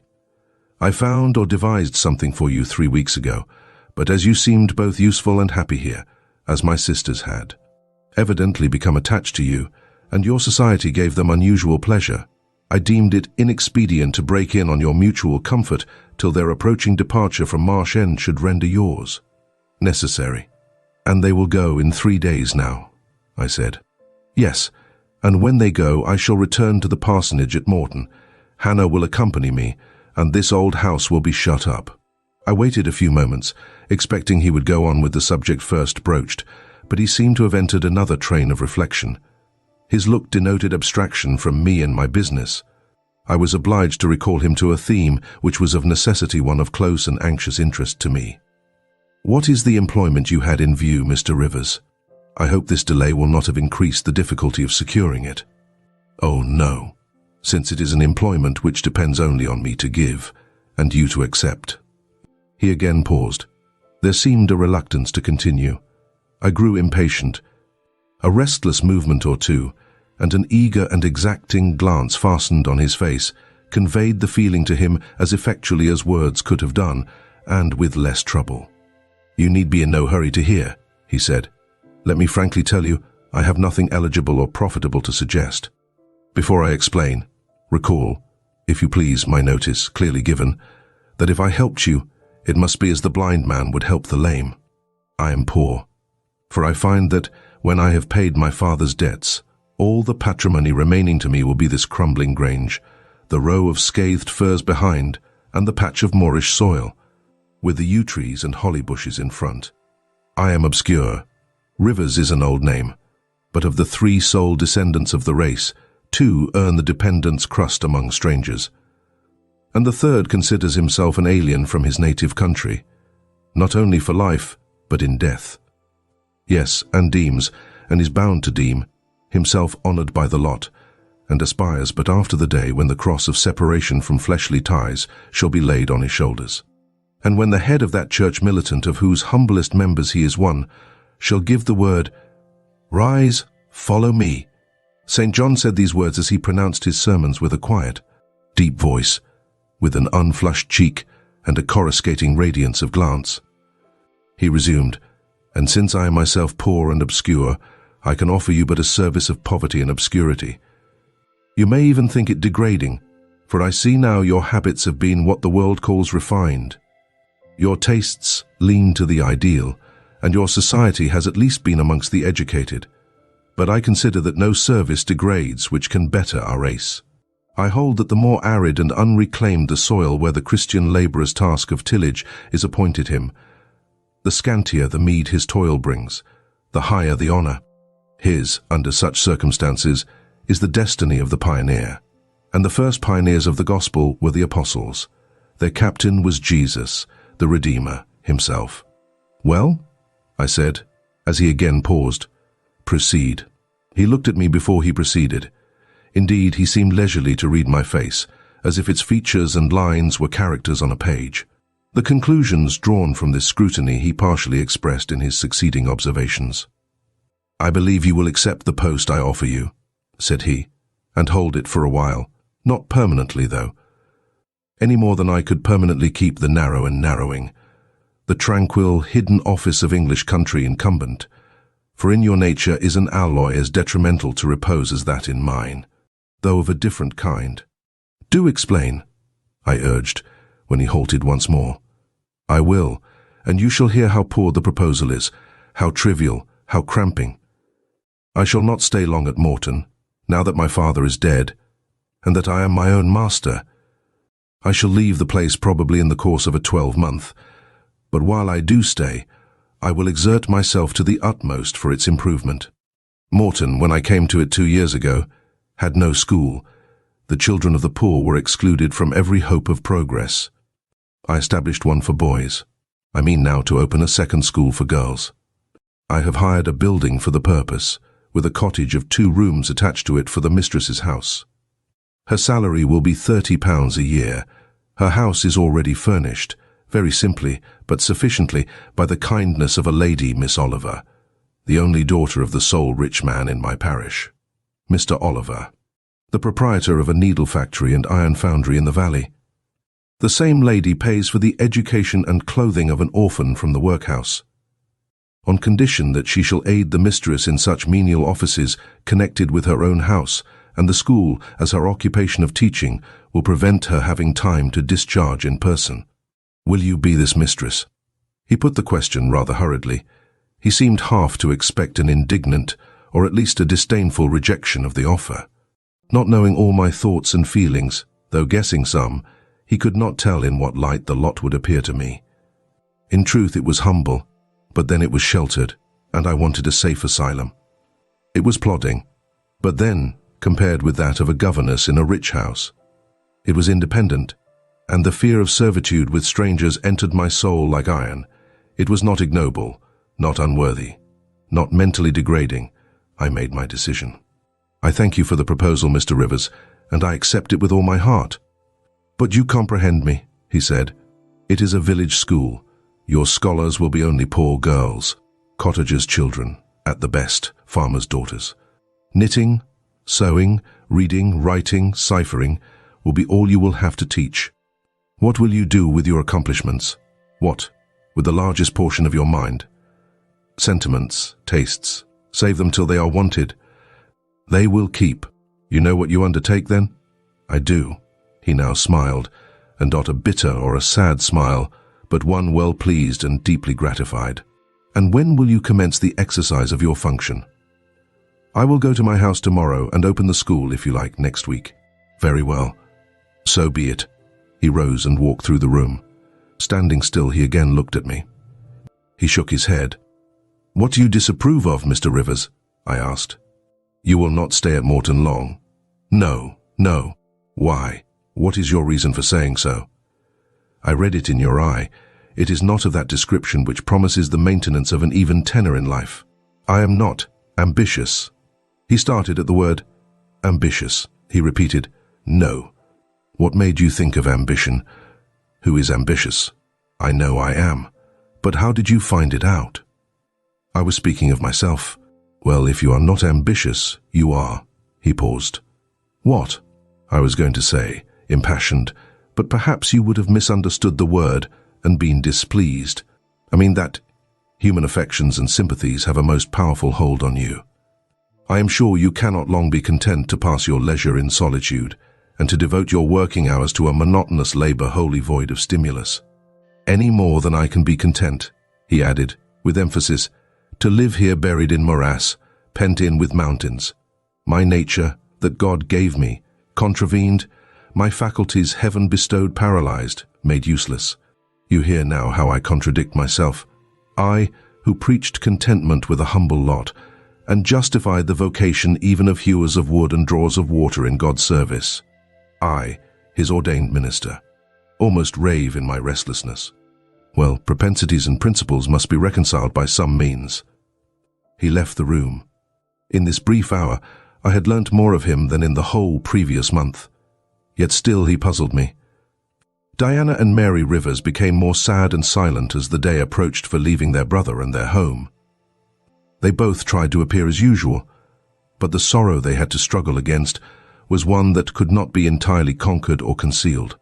Diana intimated that this would be a different parting from any they had ever yet known. It would probably, as far as St. John was concerned, be a parting for years. It might be a parting for life. He will sacrifice all to his long-framed resolves, she said, natural affection and feelings more potent still. St. John looks quiet, Jane, but he hides a fever in his vitals. You would think him gentle, yet in some things he is inexorable as death, and the worst of it is, my conscience will hardly permit me to dissuade him from his severe decision. Certainly, I cannot for a moment blame him for it. It is right, noble Christian, yet it breaks my heart, and the tears gush to her fine eyes. Mary bent her head low over her work. "We are now without father. We shall soon be without home and brother," she murmured.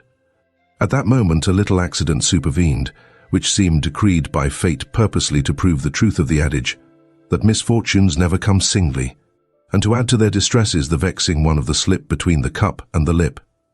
St. John passed the window reading a letter. He entered. "Our Uncle John is dead," said he. Both the sisters seemed struck, not shocked or appalled. The tidings appeared in their eyes rather momentous than afflicting. "Dead?" repeated Diana. "Yes." She riveted a searching gaze on her brother's face. "And what then?" she demanded, in a low voice. "What then, Di?" he replied, maintaining a marble immobility of feature. "What then? Why, nothing. Read." He threw the letter into her lap. She glanced over it and handed it to Mary. Mary perused it in silence and returned it to her brother. All three looked at each other, and all three smiled, a dreary, pensive smile enough. "Amen. We can yet live," said Diana at last. "At any rate, it makes us no worse off than we were before," remarked Mary. "Only it forces rather strongly on the mind the picture of what might have been said, Mr. Rivers, and contrasts it somewhat too vividly with what." He folded the letter, locked it in his desk, and again went out. For some minutes no one spoke. Diana then turned to me. "Jane, you will wonder at us and our mysteries," she said, "and think us hard-hearted beings not to be more moved at the death of so near a relation as an uncle. But we have never seen him or known him. He was my mother's brother, my father, and he quarrelled long ago. It was by his advice that my father risked most of his property in the speculation that ruined him. Mutual recrimination passed between them. They parted in anger and were never reconciled. My uncle engaged afterwards in more prosperous undertakings. It appears he realized a fortune of £20,000. He was never married and had no near kindred but ourselves and one other person not more closely related than we. My father always cherished the idea that he would atone for his error by leaving his possessions to us. That letter informs us that he has bequeathed every penny to the other relation, with the exception of 30 guineas, to be divided between St. John, Diana, and Mary Rivers for the purchase of 3 mourning rings. He had a right, of course, to do as he pleased, and yet a momentary damp is cast on the spirits by the receipt of such news. Mary and I would have esteemed ourselves rich with £1,000 each, and to St. John such a sum would have been valuable for the good it would have enabled him to do. This explanation given, the subject was dropped, and no further reference made to it by either Mr. Rivers or his sisters. The next day I left Marsh End for Morton. The day after, Diana and Mary quitted it for distant B. In a week, Mr. Rivers and Hannah repaired to the parsonage, and so the old grange was abandoned. Chapter 31. With whitewashed walls and a sanded floor, containing 4 painted chairs and a table, a clock, a cupboard, with 2 or 3 plates and dishes, and a set of tea things in delf. Above, a chamber of the same dimensions as the kitchen, with a deal bedstead and chest of drawers. Small, yet too large to be filled with my scanty wardrobe, though the kindness of my gentle and generous friends has increased that by a modest stock of such things as are necessary. It is evening. I have dismissed, with the fee of an orange, the little orphan who serves me as a handmaid. I am sitting alone on the hearth. This morning, the village school opened. I had 20 scholars, but 3 of the number can read. None write or cipher. Several knit, and a few sew a little. They speak with the broadest accent of the district. At present, they and I have a difficulty in understanding each other's language. Some of them are unmannered, rough, intractable, as well as ignorant, but others are docile, have a wish to learn, and evince a disposition that pleases me. I must not forget that these coarsely clad little peasants are of flesh and blood, as good as the scions of gentlest genealogy, and that the germs of native excellence, refinement, intelligence, kind feeling, are as likely to exist in their hearts as in those of the best-born. My duty will be to develop these germs. Surely I shall find some happiness in discharging that office. Much enjoyment I do not expect in the life opening before me, yet it will, doubtless, if I regulate my mind and exert my powers as I ought, yield me enough to live on from day to day. Was I very gleeful, settled, content, during the hours I passed in yonder bare, humble schoolroom this morning and afternoon? Not to deceive myself, I must reply, no, I felt desolate to a degree. I felt, yes, idiot that I am, I felt degraded. I doubted I had taken a step which sank instead of raising me in the scale of social existence. I was weakly dismayed at the ignorance, the poverty, the coarseness of all I heard and saw around me. But let me not hate and despise myself too much for these feelings. I know them to be wrong. That is a great step gained. I shall strive to overcome them. Tomorrow, I trust, I shall get the better of them partially, and in a few weeks perhaps they will be quite subdued. In a few months, it is possible. The happiness of seeing progress and a change for the better in my scholars may substitute gratification for disgust. Meantime, let me ask myself one question. Which is better? To have surrendered to temptation, listened to passion, made no painful effort, no struggle, but to have sunk down in the silken snare, fallen asleep on, the flowers covering it, wakened in a southern clime, amongst the luxuries of a pleasure villa.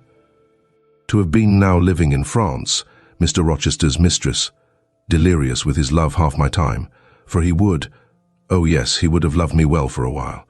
He did love me. No one will ever love me so again.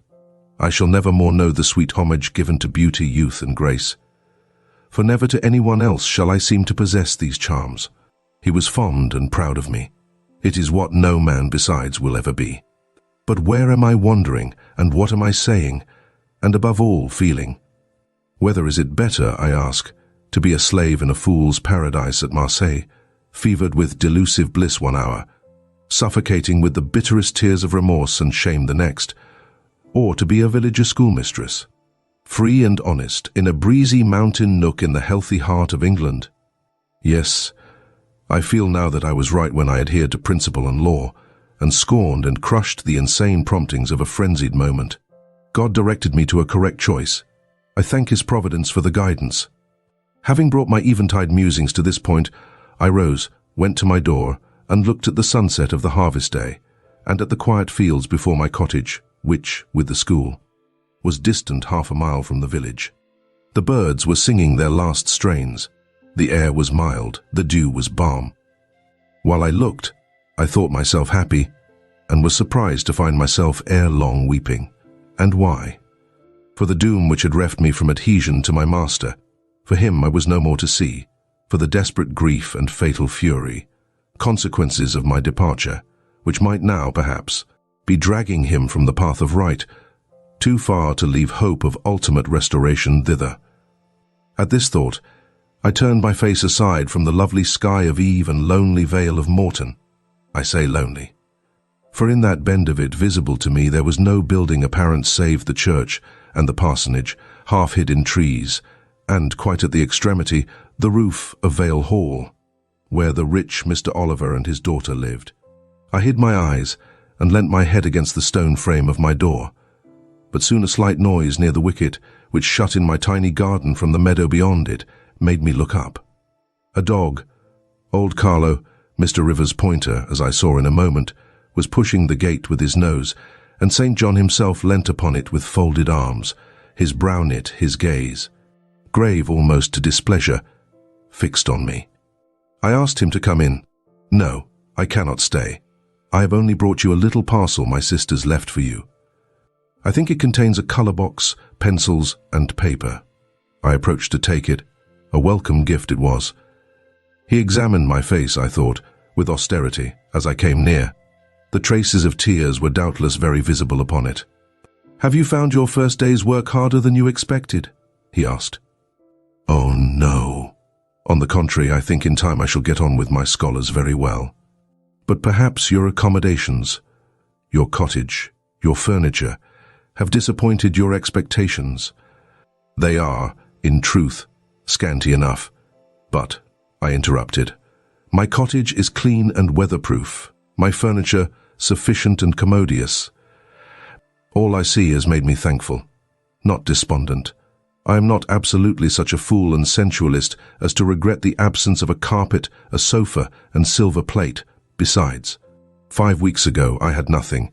I was an outcast, a beggar, a vagrant. Now I have acquaintance, a home, a business. I wonder at the goodness of God, the generosity of my friends, the bounty of my lot. I do not repine. But you feel solitude and oppression? The little house there behind you is dark and empty. I have hardly had time yet to enjoy a sense of tranquility, much less to grow impatient under one of loneliness. Very well. I hope you feel the content you express. At any rate, your good sense will tell you that it is too soon yet to yield to the vacillating fears of Lot's wife. What you had left before I saw you, of course I do not know, but I counsel you to resist firmly every temptation which would incline you to look back. Pursue your present career steadily, for some months at least. It is what I mean to do, I answered. St. John continued, it is hard work to control the workings of inclination and turn the bent of nature, but that it may be done, I know from experience. God has given us, in a measure, the power to make our own fate, and when our energies seem to demand a sustenance they cannot get, when our will strains after a path we may not follow, we need neither starve from inanition nor stand still in despair. We have but to seek another nourishment for the mind, as strong as the forbidden food it longed to taste, and perhaps purer, and to hew out for the adventurous foot a road as direct and broad as the one fortune has blocked up against us, if rougher than it. A year ago I was myself intensely miserable, because I thought I had made a mistake in entering the ministry. Its uniform duties wearied me to death. I burnt for the more active life of the world, for the more exciting toils of a literary career, for the destiny of an artist, author, orator, anything rather than that of a priest. Yes, the heart of a politician, of a soldier, of a votary of glory, a lover of renown, a luster after power, beat under my cuiraed surplice. I considered, my life was so wretched, it must be changed, or I must die. After a season of darkness and struggling, light broke and relief fell. My cramped existence all at once spread out to a plain without bounds. My powers heard a call from heaven to rise, gather their full strength, spread their wings, and mount beyond ken. God had an errand for me, to bear which afar, to deliver it well, skill and strength, courage and eloquence, the best qualifications of soldier, statesman and orator, were all needed, for these all center in the good missionary. A missionary I resolved to be. From that moment my state of mind changed. The fetters dissolved and dropped from every faculty, leaving nothing of bondage but its galling soreness, which time only can heal. My father, indeed, imposed the determination, but since his death I have not a legitimate obstacle to contend with. Some affairs settled, a successor for Morton provided, an entanglement or two of the feelings broken through or cut asunder, a last conflict with human weakness, in which I know I shall overcome, because I have vowed that I will overcome, and I leave Europe for the East. He said this, in his peculiar, subdued, yet emphatic voice, looking, when he had ceased speaking, not at me, but at the setting sun, at which I looked too. Both he and I had our backs towards the path leading up the field to the wicket. We had heard no step on that grass-grown track. The water running in the vale was the one lulling sound of the hour and scene. We might well then start when a gay voice, sweet as a silver bell, exclaimed, "Good evening, Mr. Rivers." "And good evening, old Carlo. Your dog is quicker to recognize his friends than you are, sir. He pricked his ears and wagged his tail when I was at the bottom of the field, and you have your back towards me now." It was true. Though Mr. Rivers had started at the first of those musical accents, as if a thunderbolt had split a cloud over his head, he stood yet at the close of the sentence, in the same attitude in which the speaker had surprised him, his arm resting on the gate, his face directed towards the west. He turned at last, with measured deliberation. A vision, as it seemed to me, had risen at his side. There appeared, within 3 feet of him, a form clad in pure white, a youthful, graceful form, full, yet fine in contour, and when, after bending to caress Carlo, it lifted up its head and threw back a long veil, there bloomed under his glance a face of perfect beauty. Perfect beauty is a strong expression, but I do not retrace or qualify it. As sweet features as ever the temperate clime of Albion moulded, as pure hues of rose and lily as ever her humid gales and vapory skies generated and screened, justified in this instance the term. No charm was wanting, no defect was perceptible.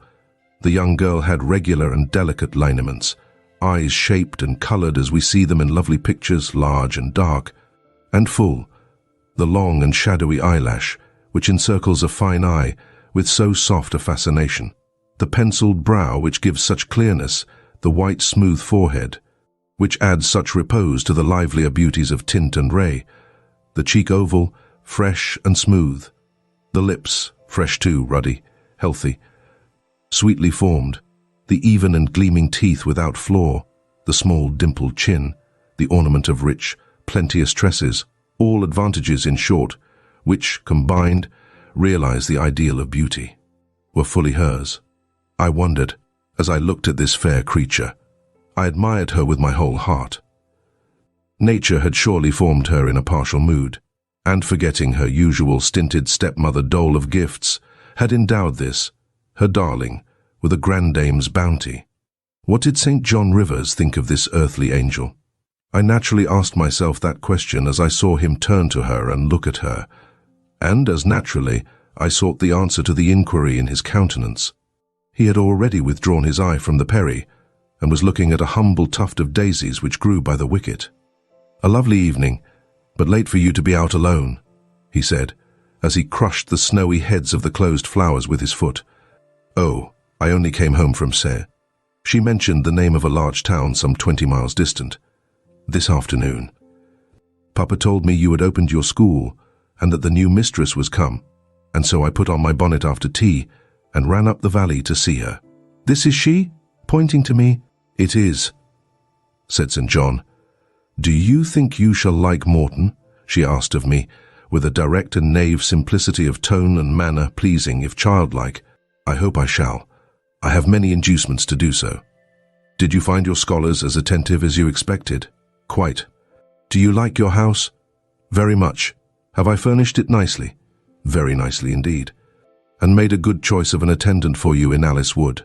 "You have indeed. She is teachable and handy." This then, I thought, is Miss Oliver, the heiress, favoured it seems in the gifts of fortune, as well as in those of nature. What happy combination of the planets presided over her birth, I wonder. "I shall come up and help you to teach sometimes," she added. "It will be a change for me to visit you now and then, and I like a change. Mr. Rivers, I have been so gay during my stay at Sayre. Last night, or rather this morning, I was dancing till 2 o'clock. The Teach Regiment are stationed there since the riots, and the officers are the most agreeable men in the world. They put all our young knife-grinders and scissor merchants to shame. It seemed to me that Mr. St. John's under lip protruded, and his upper lip curled a moment. His mouth certainly looked a good deal compressed, and the lower part of his face unusually stern and square, as the laughing girl gave him this information. He lifted his gaze, too, from the daisies, and turned it on her. An unsmiling, a searching, a meaning gaze it was. She answered it with a second laugh, and laughter well became her youth, her roses, her dimples, her bright eyes. As he stood, mute and grave, she again fell to caressing Carlo. "Poor Carlo loves me," said she. "He is not stern and distant to his friends, and if he could speak, he would not be silent." As she patted the dog's head, bending with native grace before his young and austere master, I saw a glow rise to that master's face. I saw his solemn eye melt with sudden fire and flicker with resistless emotion. Flushed and kindled thus, he looked nearly as beautiful for a man as she for a woman. His chest heaved once, as if his large heart, weary of despotic constriction, had expanded, despite the will, and made a vigorous bound for the attainment of liberty. But he curbed it, I think, as a resolute rider would curb a rearing steed. He responded neither by word nor movement to the gentle advances made him.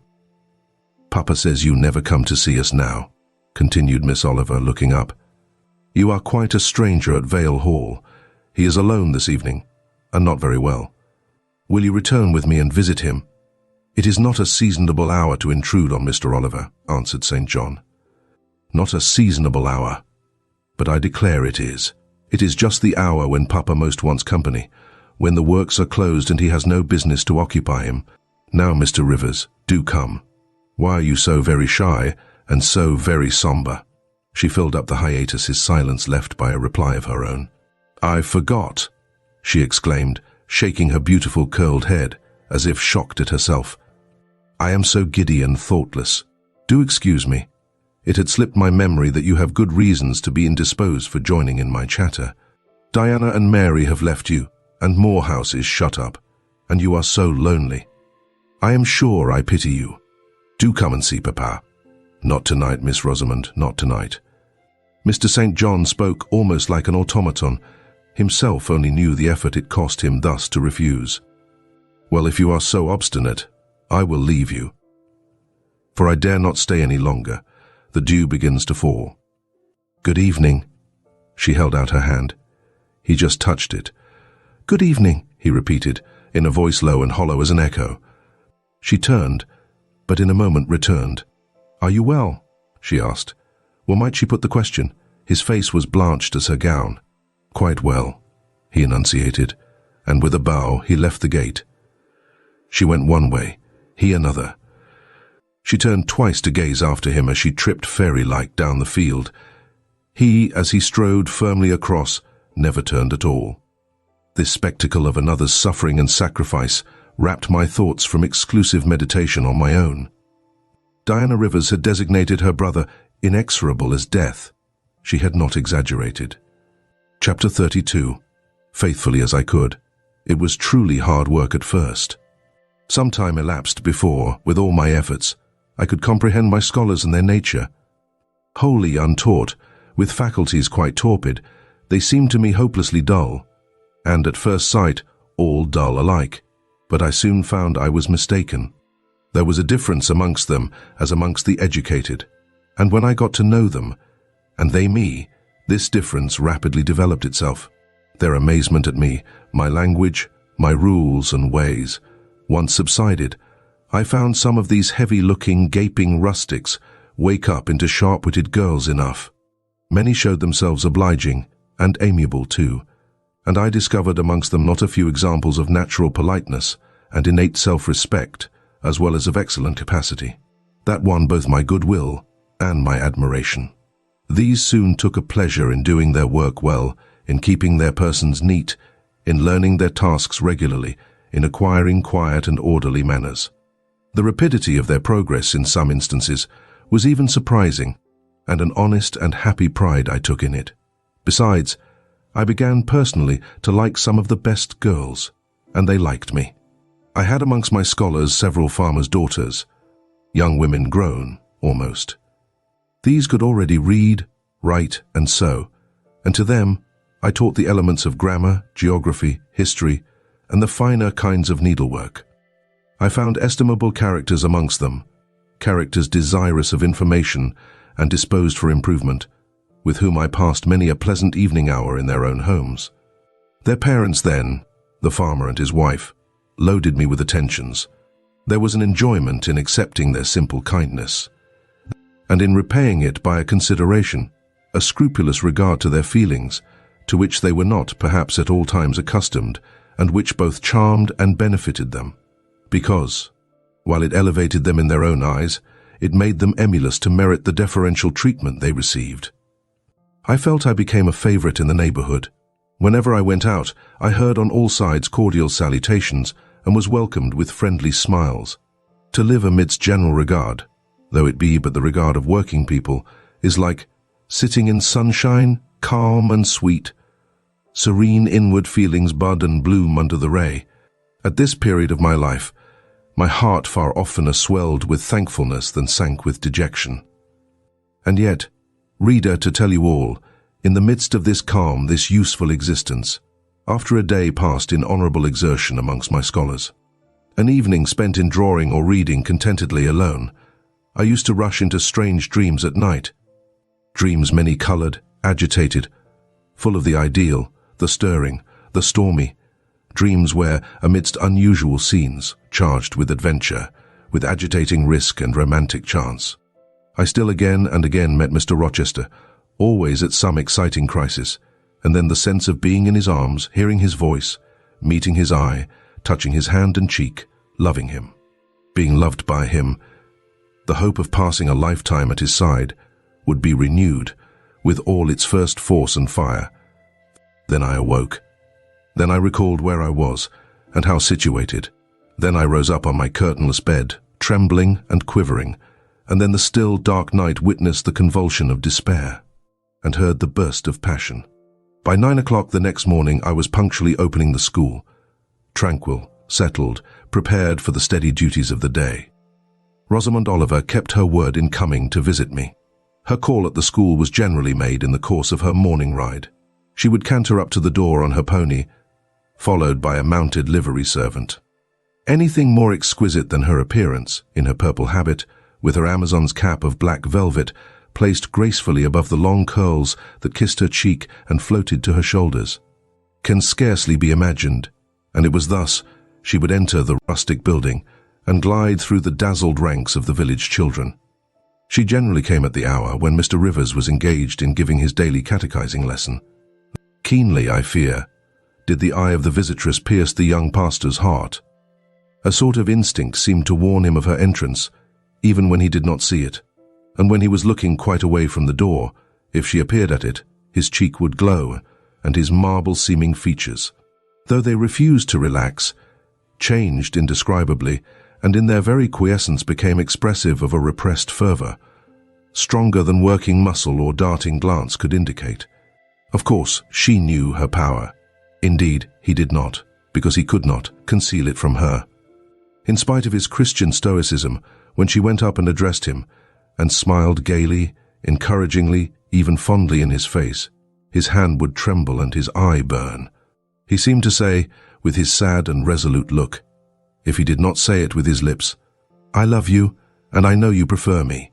It is not despair of success that keeps me dumb. If I offered my heart, I believe you would accept it. But that heart is already laid on a sacred altar. The fire is arranged round it. It will soon be no more than a sacrifice consumed." And then she would pout like a disappointed child. A pensive cloud would soften her radiant vivacity. She would withdraw her hand hastily from his and turn in transient petulance from his aspect, at once so heroic and so martyr-like. St. John, no doubt, would have given the world to follow, recall, retain her, when she thus left him, but he would not give one chance of heaven, nor relinquish, for the Elysium of her love, one hope of the true, eternal paradise. Besides, he could not bind all that he had in his nature, the rover, the aspirant, the poet, the priest, in the limits of a single passion. He could not, he would not, renounce his wild field of mission warfare for the parlours and the peace of Vale Hall. I learned so much from himself in an inroad I once, despite his reserve, had the daring to make on his confidence. Miss Oliver already honoured me with frequent visits to my cottage. I had learned her whole character, which was without mystery or disguise. She was coquettish but not heartless, exacting but not worthlessly selfish. She had been indulged from her birth, but was not absolutely spoilt. She was hasty but good-humoured, vain. She could not help it, when every glance in the glass showed her such a flush of loveliness. But not affected, liberal-handed, innocent of the pride of wealth, ingenuous, sufficiently intelligent, gay, lively, and unthinking. She was very charming, in short, even to a cool observer of her own sex like me. But she was not profoundly interesting or thoroughly impressive. A very different sort of mind was hers from that, for instance, of the Sisters of St. John. Still, I liked her almost as I liked my pupil Adel, except that, for a child whom we have watched over and taught, a closer affection is engendered than we can give an equally attractive adult acquaintance. She had taken an amiable caprice to me. She said I was like Mr. Rivers, only, certainly she allowed, not 1/10 so handsome, though I was a nice, neat little soul enough, but he was an angel. I was, however, good, clever, composed, and firm, like him. I was a lusus natur, she affirmed, as a village schoolmistress. She was sure my previous history, if known, would make a delightful romance. One evening, while with her usual childlike activity and thoughtless yet not offensive inquisitiveness, she was rummaging the cupboard and the table drawer of my little kitchen, She discovered first 2 French books, a volume of Schiller, a German grammar and dictionary, and then my drawing materials and some sketches, including a pencil head of a pretty little cherub-like girl, one of my scholars, and sundry views from nature, taken in the Vale of Morton and on the surrounding moors. She was first transfixed with surprise, and then electrified with delight. Had I done these pictures? Did I know French and German? What a love! What a miracle I was! I drew better than her master in the first school in Serre. Would I sketch a portrait of her, to show to Papa? With pleasure, I replied, and I felt a thrill of artist delight at the idea of copying from so perfect and radiant a model. She had then on a dark blue silk dress. Her arms and her neck were bare. Her only ornament was her chestnut tresses, which waved over her shoulders with all the wild grace of natural curls. I took a sheet of fine cardboard and drew a careful outline. I promised myself the pleasure of colouring it, and as it was getting late then, I told her she must come and sit another day. She made such a report of me to her father that Mr. Oliver himself accompanied her next evening, a tall, massive-featured, middle-aged and grey-headed man, at whose side his lovely daughter looked like a bright flower near a hoary turret. He appeared a taciturn, and perhaps a proud personage, but he was very kind to me. The sketch of Rosamond's portrait pleased him highly. He said I must make a finished picture of it. He insisted too on my coming the next day to spend the evening at Vale Hall. I went. I found it a large, handsome residence, showing abundant evidences of wealth in the proprietor. Rosamond was full of glee and pleasure all the time I stayed. Her father was affable, and when he entered into conversation with me after tea, he expressed in strong terms his approbation of what I had done in Morton School, and said he only feared, from what he saw and heard, I was too good for the place, and would soon quit it for one more suitable. "Indeed?" cried Rosamond. "She is clever enough to be a governess in a high family, Papa. I thought I would far rather be where I am than in any high family in the land." Mr. Oliver spoke of Mr. Rivers, of the Rivers family, with great respect. He said it was a very old name in that neighbourhood, that the ancestors of the house were wealthy, that all Morton had once belonged to them, that even now he considered the representative of that house might, if he liked, make an alliance with the best. He accounted it a pity that so fine and talented a young man should have formed the design of going out as a missionary. It was quite throwing a valuable life away. It appeared then that her father would throw no obstacle in the way of Rosamond's union with St. John. Mr. Oliver evidently regarded the young clergyman's good birth, old name, and sacred profession as sufficient compensation for the want of fortune. It was the 5th of November, and a holiday. My little servant, after helping me to clean my house, was gone, well satisfied with the fee of a penny for her aid. All about me was spotless and bright, scoured floor, polished grate, and well-rubbed chairs. I had also made myself neat, and had now the afternoon before me to spend as I would. The translation of a few pages of German occupied an hour. Then I got my palette and pencils, and fell to the more soothing, because easier occupation, of completing Rosamond Oliver's miniature. The head was finished already. There was but the background to tint and the drapery to shade off, a touch of carmine too, to add to the ripe lips, a soft curl here and there to the tresses, a deeper tinge to the shadow of the lash under the azured eyelid. I was absorbed in the execution of these nice details, when after one rapid tap, my door unclosed, admitting St. John Rivers. "I am come to see how you are spending your holiday," he said. "Not, I hope, in thought?" "No, that is well. While you draw, you will not feel lonely. You see, I mistrust you still, though you have borne up wonderfully so far. I have brought you a book for evening solace." And he laid on the table a new publication, a poem, one of those genuine productions so often vouchsafed to the fortunate public of those days, the golden age of modern literature.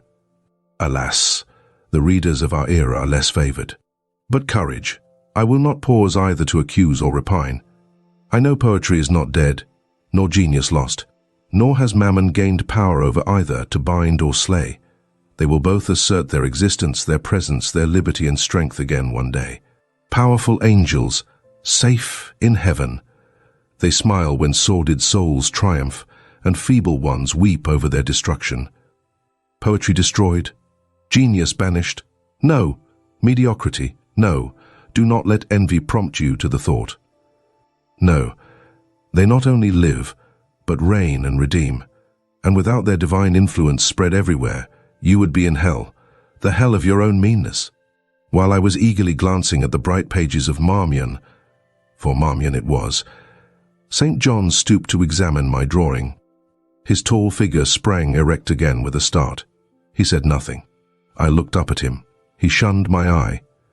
I knew his thoughts well, and could read his heart plainly. At the moment I felt calmer and cooler than he.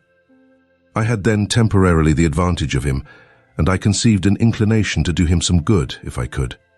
With all his firmness and self-control, thought I, he tasks himself too far, locks every feeling and pang within, expresses, confesses, imparts nothing. I am sure it would benefit him to talk a little about this sweet Rosamond, whom he thinks he ought not to marry. I will make him talk. I said first, "Take a chair, Mr. Rivers." But he answered, as he always did, that he could not stay. "Very well," I responded, mentally. "Stand, if you like, but you shall not go just yet. I am determined. Solitude is at least as bad for you as it is for me. I'll try if I cannot discover the secret spring of your confidence and find an aperture in that marble breast through which I can shed one drop of the balm of sympathy." "Is this portrait like?" I asked bluntly. "Like? Like whom?" I did not observe it closely. "You did, Mr. Rivers." He almost started at my sudden and strange abruptness. He looked at me astonished. "Oh, that is nothing yet," I muttered within. "I don't mean to be baffled by a little stiffness on your part. I'm prepared to go to considerable lengths." I continued, "You observed it closely and distinctly, but I have no objection to your looking at it again," and I rose and placed it in his hand. "A well-executed picture," he said, "very soft, clear coloring, very graceful and correct drawing." "Yes, yes, I know all that. But what of the resemblance? Who is it like?" Mastering some hesitation, he answered, "Miss Oliver, I presume." "Of course.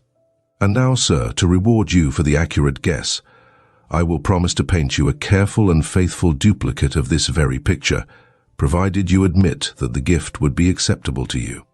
I don't wish to throw away my time and trouble on an offering you would deem worthless." He continued to gaze at the picture.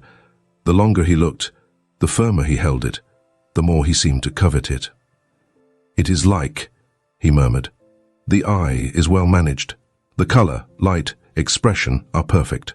It smiles. Would it comfort, or would it wound you to have a similar painting? Tell me that. When you are at Madagascar or at the Cape or in India, would it be a consolation to have that memento in your possession? Or would the sight of it bring recollections calculated to enervate and distress?" He now furtively raised his eyes. He glanced at me, irresolute, disturbed. He again surveyed the picture.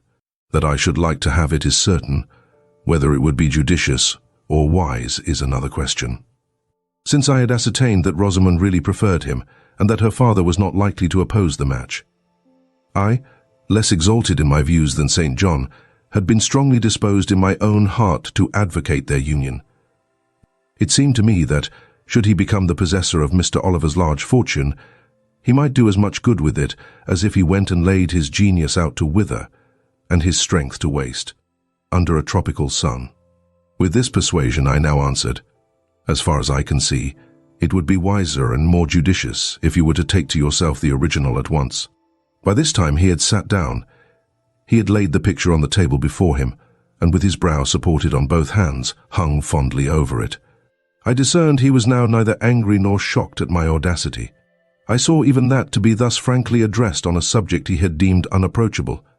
To hear it thus freely handled was beginning to be felt by him as a new pleasure, an unhoped-for relief. Reserved people often really need the frank discussion of their sentiments and griefs more than the expansive.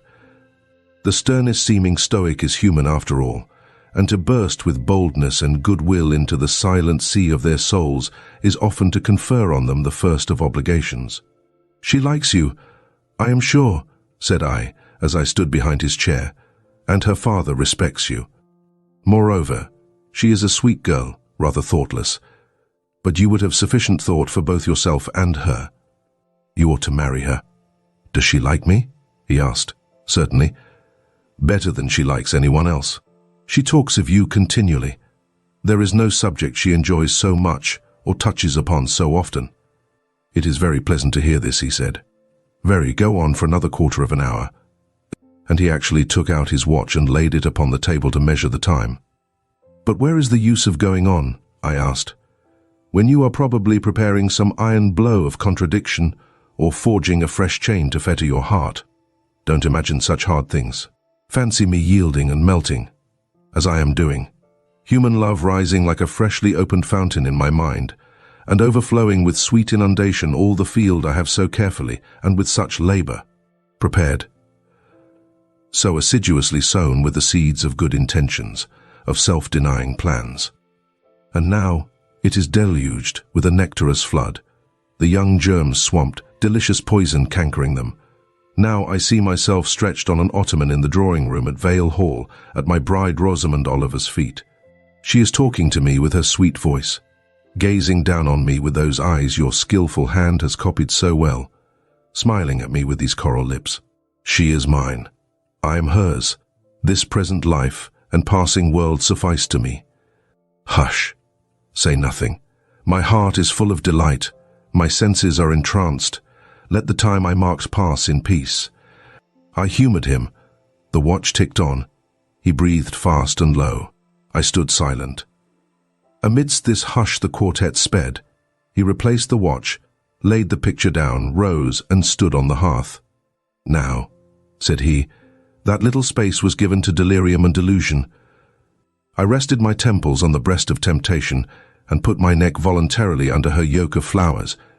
I tasted her cup. The pillow was burning. There is an asp in the garland. The wine has a bitter taste. Her promises are hollow, her offers false. I see and know all this. I gazed at him in wonder. It is strange, pursued he, that while I love Rosamond Oliver so wildly, with all the intensity indeed of a first passion, the object of which is exquisitely beautiful, graceful, fascinating, I experience at the same time a calm, unwarped consciousness that she would not make me a good wife, that she is not the partner suited to me, that I should discover this within a year after marriage, and that to 12 months' rapture would succeed a lifetime of regret. This I know. Strange indeed. I could not help ejaculating, while something in me, he went on, is acutely sensible to her charms. Something else is as deeply impressed with her defects. They are such that she could sympathize in nothing I aspired to, cooperate in nothing I undertook. Rosamond a sufferer, a laborer, a female apostle. Rosamond a missionary's wife. No, but you need not be a missionary. You might relinquish that scheme. Relinquish? What? My vocation? My great work? My foundation laid on earth for a mansion in heaven? My hopes of being numbered in the band who have merged all ambitions in the glorious one of bettering their race, of carrying knowledge into the realms of ignorance, of substituting peace for war, freedom for bondage, religion for superstition, the hope of heaven for the fear of hell? Must I relinquish that? It is dearer than the blood in my veins. It is what I have to look forward to and to live for. After a considerable pause, I said, And Miss Oliver? Are her disappointment and sorrow of no interest to you? Miss Oliver is ever surrounded by suitors and flatterers. In less than a month, my image will be effaced from her heart. She will forget me, and will marry, probably, someone who will make her far happier than I should do. You speak coolly enough, but you suffer in the conflict. You are wasting away. No, if I get a little thin, it is with anxiety about my prospects, yet unsettled, my departure continually procrastinated. Only this morning I received intelligence that the successor, whose arrival I have been so long expecting, cannot be ready to replace me for 3 months to come yet, and perhaps the 3 months may extend to 6. You tremble and become flushed whenever Miss Oliver enters the schoolroom. Again the surprised expression crossed his face. He had not imagined that a woman would dare to speak so to a man. For me, I felt at home in this sort of discourse. I could never rest in communication with strong, discreet and refined minds, whether male or female, till I had passed the outworks of conventional reserve. and crossed the threshold of confidence, and won a place by their heart's very hearthstone. "You are original," said he, "and not timid. There is something brave in your spirit, as well as penetrating in your eye, but allow me to assure you that you partially misinterpret my emotions. You think them more profound and potent than they are. You give me a larger allowance of sympathy than I have a just claim to. When I colour, and when I shake before Miss Oliver, I do not pity myself. I scorn the weakness. I know it is ignoble, a mere fever of the flesh, not, I declare, the convulsion of the soul. That is just as fixed as a rock, firm set in the depths of a restless sea. Know me to be what I am, a cold, hard man." I smiled incredulously. "You have taken my confidence by storm," he continued, "and now it is much at your service. I am simply, in my original state, stripped of that blood-bleached robe with which Christianity covers human deformity, a cold, hard, ambitious man. Natural affection only, of all the sentiments, has permanent power over me. Reason, and not feeling, is my guide. My ambition is unlimited. My desire to rise higher, to do more than others, insatiable. I honor endurance, perseverance, industry, talent, because these are the means by which men achieve great ends and mount to lofty eminence. I watch your career with interest, because I consider you a specimen of a diligent, orderly, energetic woman, not because I deeply compassionate what you have gone through or what you still suffer. You would describe yourself as a mere pagan philosopher," I said. "No. There is this difference between me and deistic philosophers. I believe, and I believe the gospel. You missed your epithet.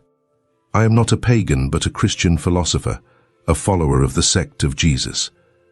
As his disciple I adopt his pure, his merciful, his benignant doctrines.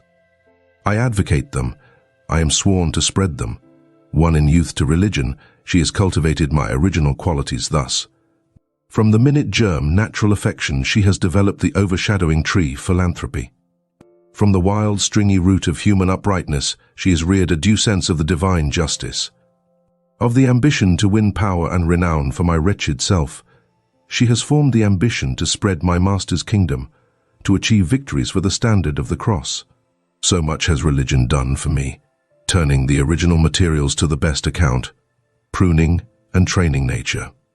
But she could not eradicate nature, nor will it be eradicated till this mortal shall put on immortality." Having said this, he took his hat, which lay on the table beside my palette. Once more he looked at the portrait. "She is lovely," he murmured. "She is well named the rose of the world indeed. And may I not paint one like it for you? Cui bono? No." He drew over the picture the sheet of thin paper on which I was accustomed to rest my hand in painting, to prevent the cardboard from being sullied. What he suddenly saw on this blank paper, it was impossible for me to tell, but something had caught his eye. He took it up with a snatch. He looked at the edge, then shot a glance at me, inexpressibly peculiar and quite incomprehensible. A glance that seemed to take and make note of every point in my shape, face and dress, for it traversed all, quick, keen as lightning. His lips parted, as if to speak, but he checked the coming sentence, whatever it was. "What is the matter?" I asked. "Nothing in the world," was the reply, and replacing the paper, I saw him dexterously tear a narrow slip from the margin. It disappeared in his glove, and, with one hasty nod and "good afternoon," he vanished. "Well," I exclaimed, using an expression of the district, "that caps the globe, however." I, in my turn, scrutinized the paper, but saw nothing on it save a few dingy stains of paint where I had tried the tint in my pencil.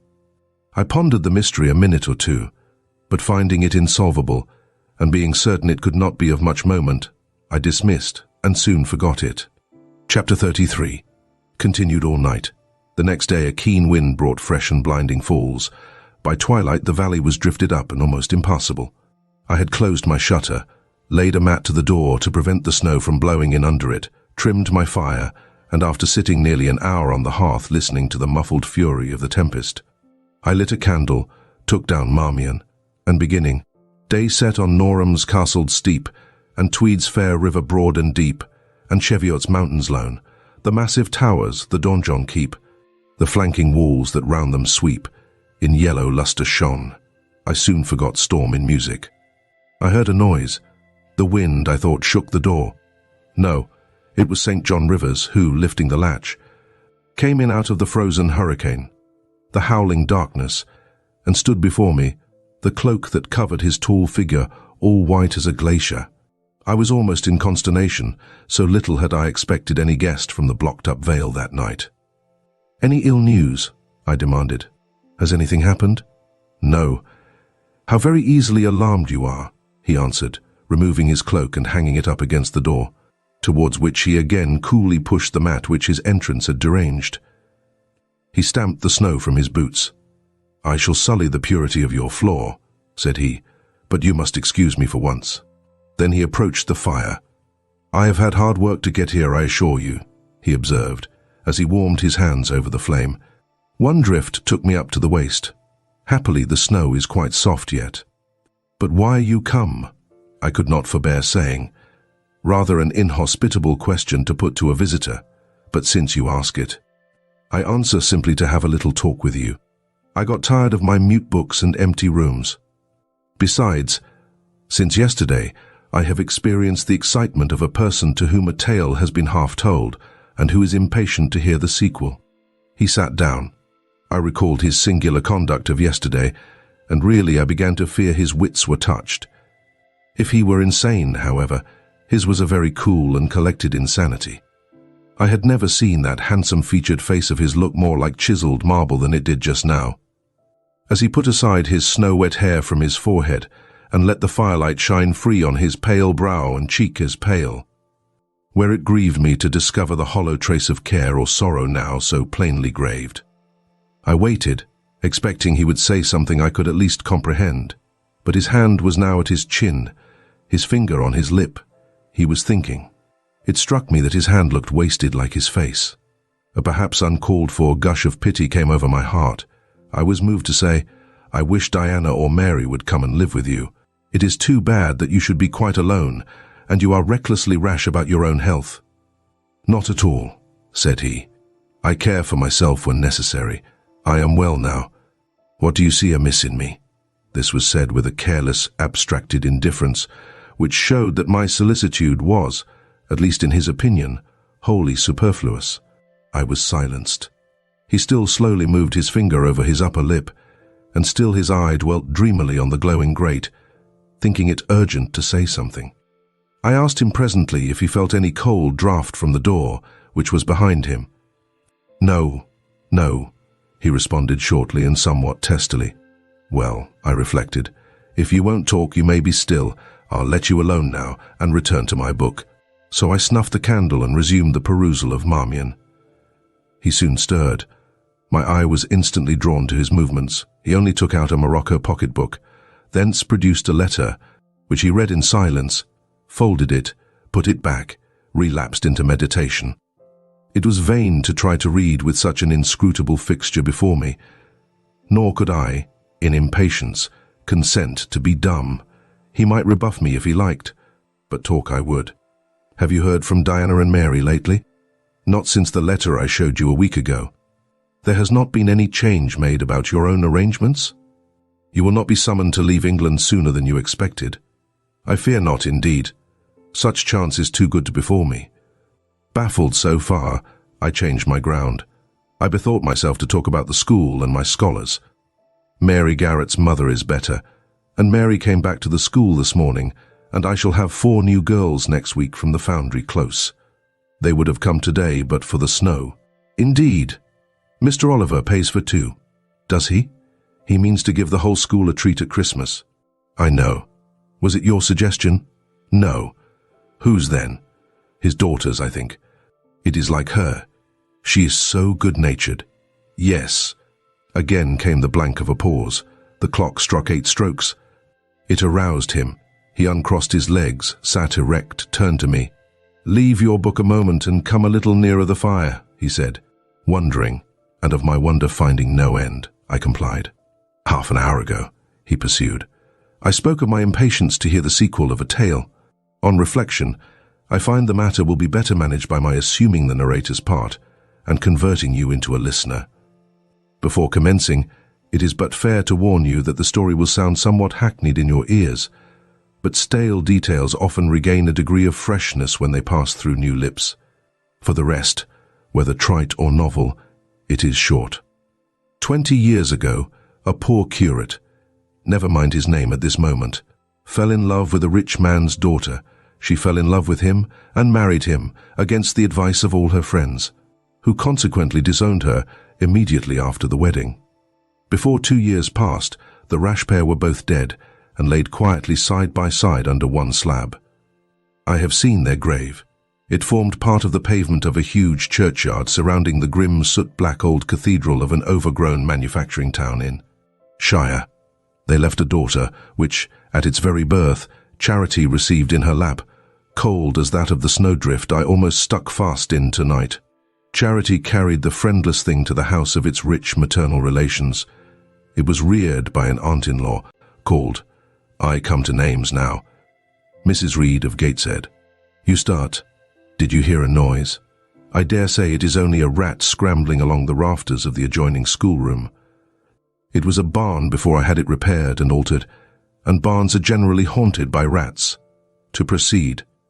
Mrs. Reed kept the orphan 10 years. Whether it was happy or not with her, I cannot say, never having been told. But at the end of that time she transferred it to a place you know, being no other than Lowood School, where you so long resided yourself. It seems her career there was very honourable. From a pupil, she became a teacher. Like yourself, really, it strikes me, there are parallel points in her history and yours. She left it to be a governess. There again, your fates were analogous. She undertook the education of the ward of a certain Mr. Rochester. Mr. Rivers, I interrupted. I can guess your feelings, he said, but restrain them for a while. I have nearly finished. Hear me to the end. Of Mr. Rochester's character I know nothing, but the one fact that he professed to offer honourable marriage to this young girl, and that at the very altar she discovered he had a wife yet alive, though a lunatic. What his subsequent conduct and proposals were is a matter of pure conjecture, but when an event transpired which rendered inquiry after the governess necessary, it was discovered she was gone. No one could tell when, where, or how.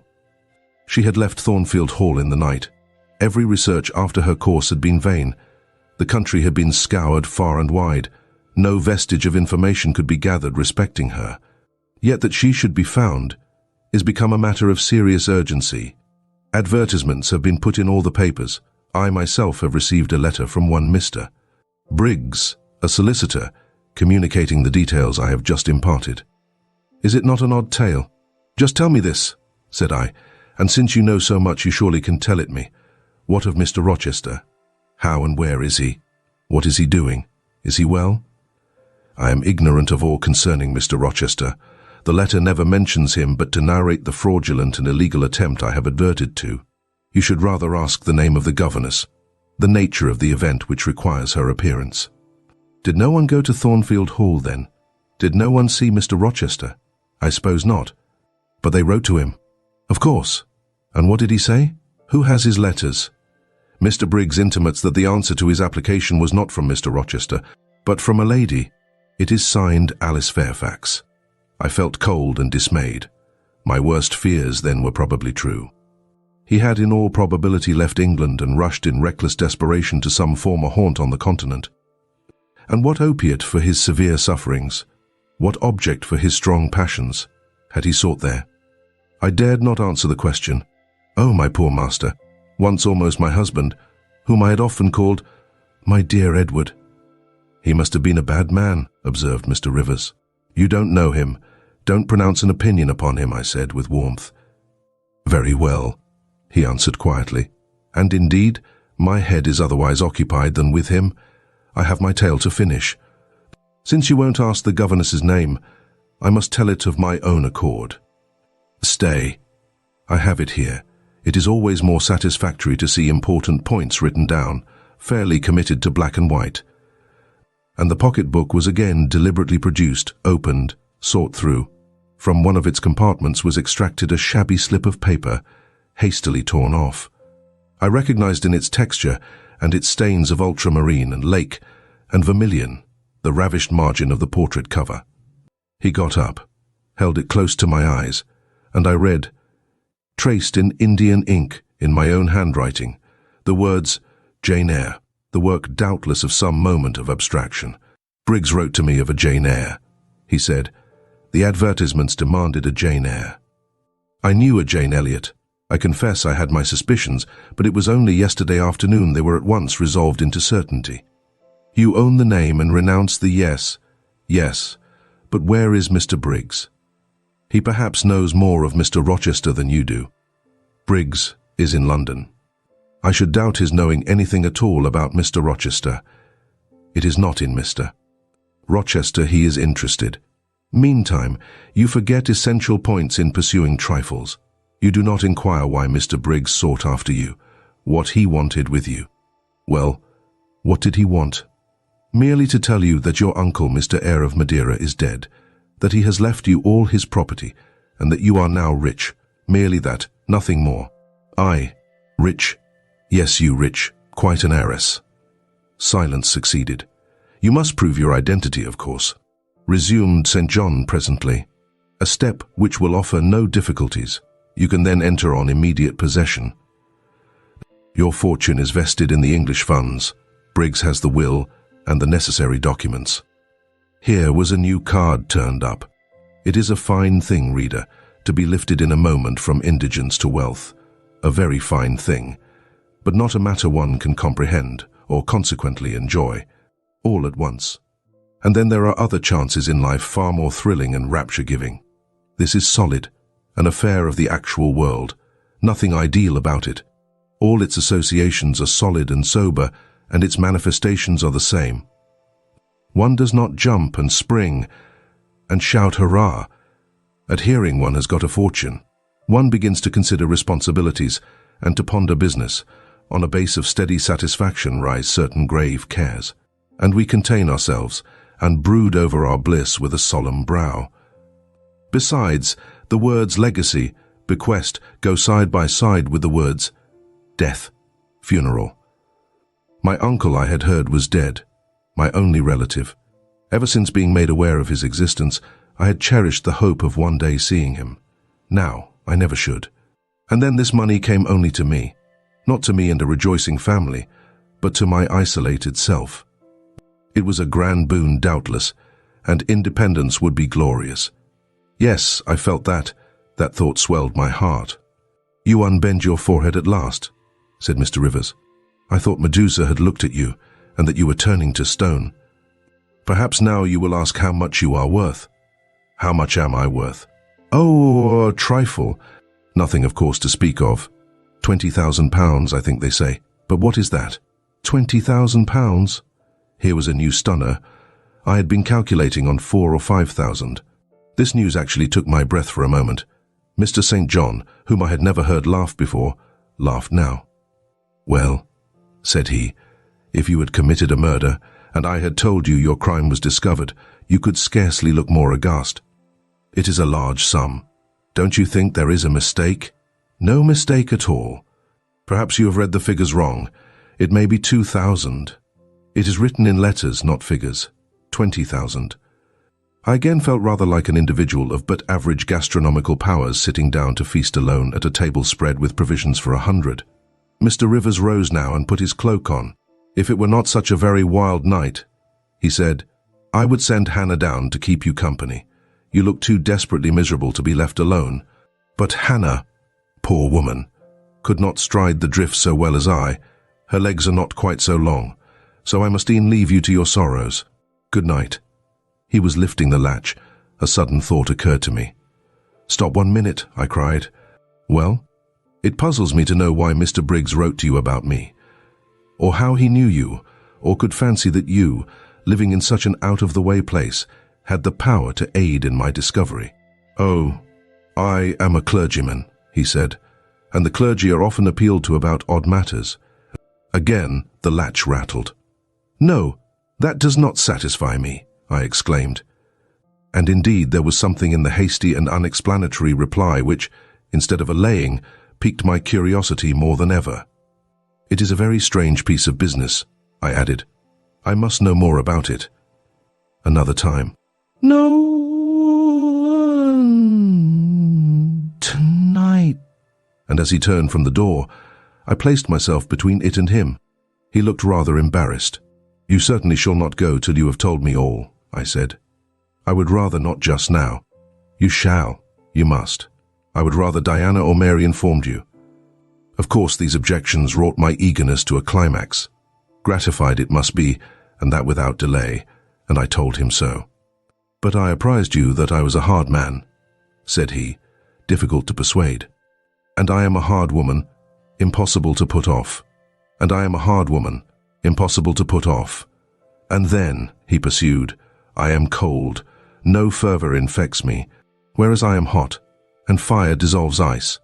The blaze there has thawed all the snow from your cloak. By the same token, it has streamed onto my floor and made it like a trampled street. As you hope ever to be forgiven, Mr. Rivers, the high crime and misdemeanour of spoiling a sanded kitchen, tell me what I wish to know.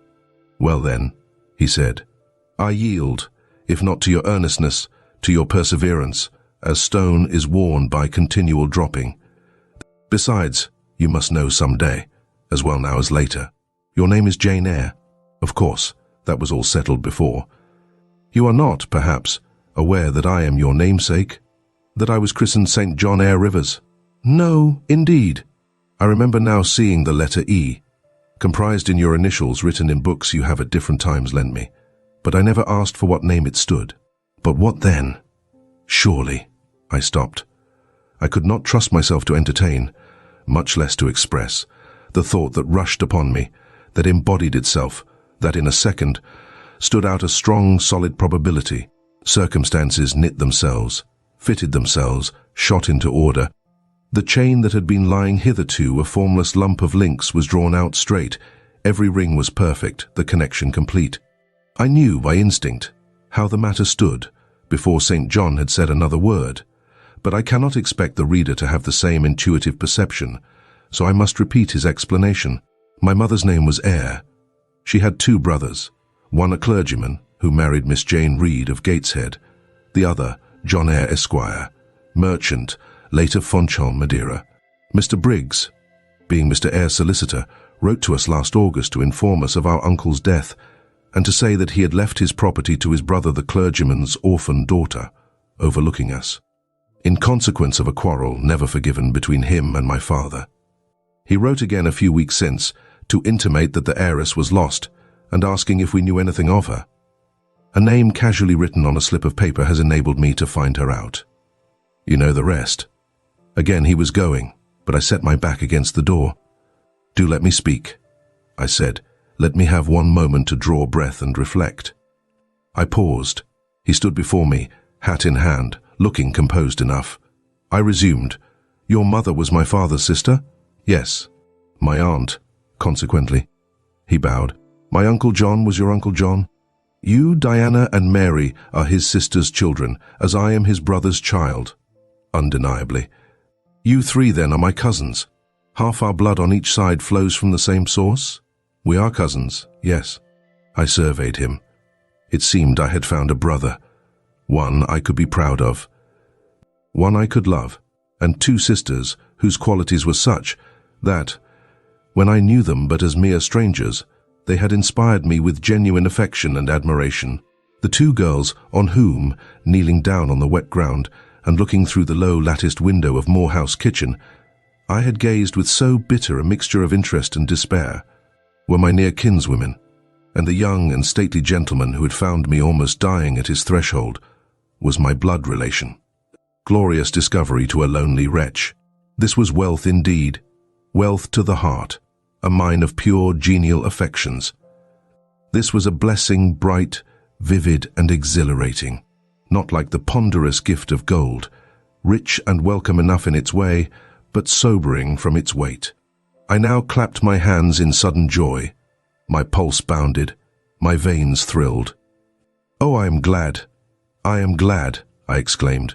St. John smiled. Did I not say you neglected essential points to pursue trifles? He asked. You were serious when I told you you had got a fortune, and now, for a matter of no moment, you are excited. What can you mean? It may be of no moment to you. You have sisters and don't care for a cousin, but I had nobody, and now 3 relations, or 2, if you don't choose to be counted, are born into my world full grown. I say again, I am glad. I walked fast through the room. I stopped, half suffocated with the thoughts that rose faster than I could receive, comprehend, settle them. Thoughts of what might, could, would, and should be, and that ere long. I looked at the blank wall. It seemed a sky thick with ascending stars. Every one lit me to a purpose or delight. Those who had saved my life, whom till this hour I had loved barrenly, I could now benefit. They were under a yoke. I could free them. They were scattered. I could reunite them. The independence, the affluence which was mine, might be theirs too. Were we not 4? £20,000 shared equally would be 5,000 each. Justice, enough and to spare. Justice would be done. Mutual happiness secured. Now the wealth did not weigh on me. Now it was not a mere bequest of coin. It was a legacy of life, hope, enjoyment. How I looked while these ideas were taking my spirit by storm, I cannot tell. But I perceived soon that Mr. Rivers had placed a chair behind me and was gently attempting to make me sit down on it. He also advised me to be composed.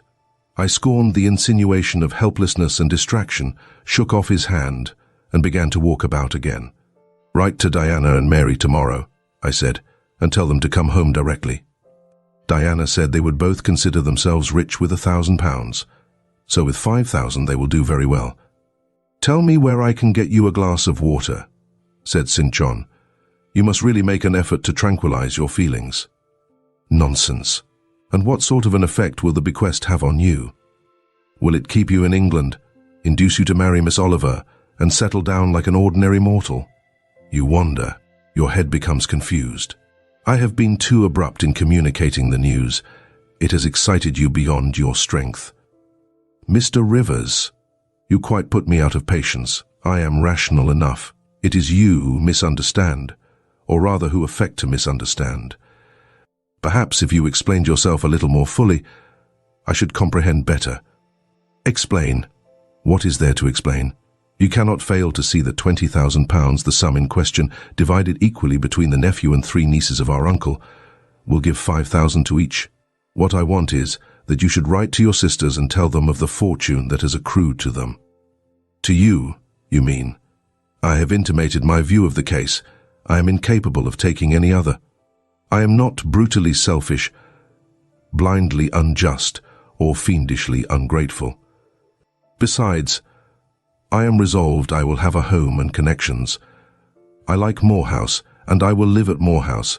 I like Diana and Mary, and I will attach myself for life to Diana and Mary. It would please and benefit me to have £5,000. It would torment and oppress me to have 20,000, which moreover could never be mine in justice, though it might in law. I abandon to you, then, what is absolutely superfluous to me. Let there be no opposition and no discussion about it. Let us agree amongst each other and decide the point at once. This is acting on first impulses. You must take days to consider such a matter, ere your word can be regarded as valid. Oh, if all you doubt is my sincerity, I am easy. You see the justice of the case. I do see a certain justice, but it is contrary to all custom. Besides, the entire fortune is your right. My uncle gained it by his own efforts. He was free to leave it to whom he would. He left it to you. After all, justice permits you to keep it. You may, with a clear conscience, consider it absolutely your own. With me, said I, it is fully as much a matter of feeling as of conscience. I must indulge my feelings. I so seldom have had an opportunity of doing so. Were you to argue, object, and annoy me for a year, I could not forego the delicious pleasure of which I have caught a glimpse, that of repaying, in part, a mighty obligation, and winning to myself lifelong friends. You think so now, rejoined St. John, because you do not know what it is to possess, nor consequently to enjoy wealth. You cannot form a notion of the importance £20,000 would give you, of the place it would enable you to take in society, of the prospects it would open to you. You cannot, and you, I interrupted, cannot at all imagine the craving I have for fraternal and sisterly love. I never had a home. I never had brothers or sisters. I must and will have them now. You are not reluctant to admit me and own me, are you? Jane, I will be your brother. My sisters will be your sisters, without stipulating for this sacrifice of your just rights. Brother, yes, at the distance of 1,000 leagues. Sisters, yes, slaving among strangers. I, wealthy, gorged with gold I never earned and do not merit. You, penniless, famous equality and fraternization, close union, intimate attachment.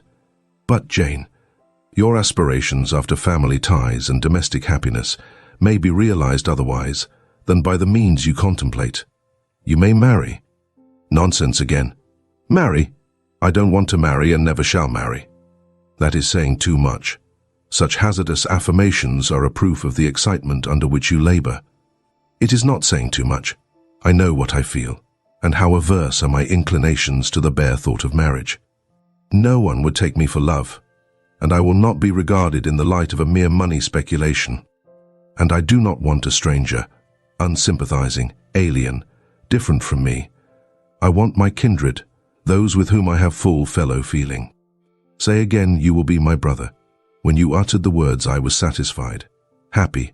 Repeat them, if you can. Repeat them sincerely. I think I can.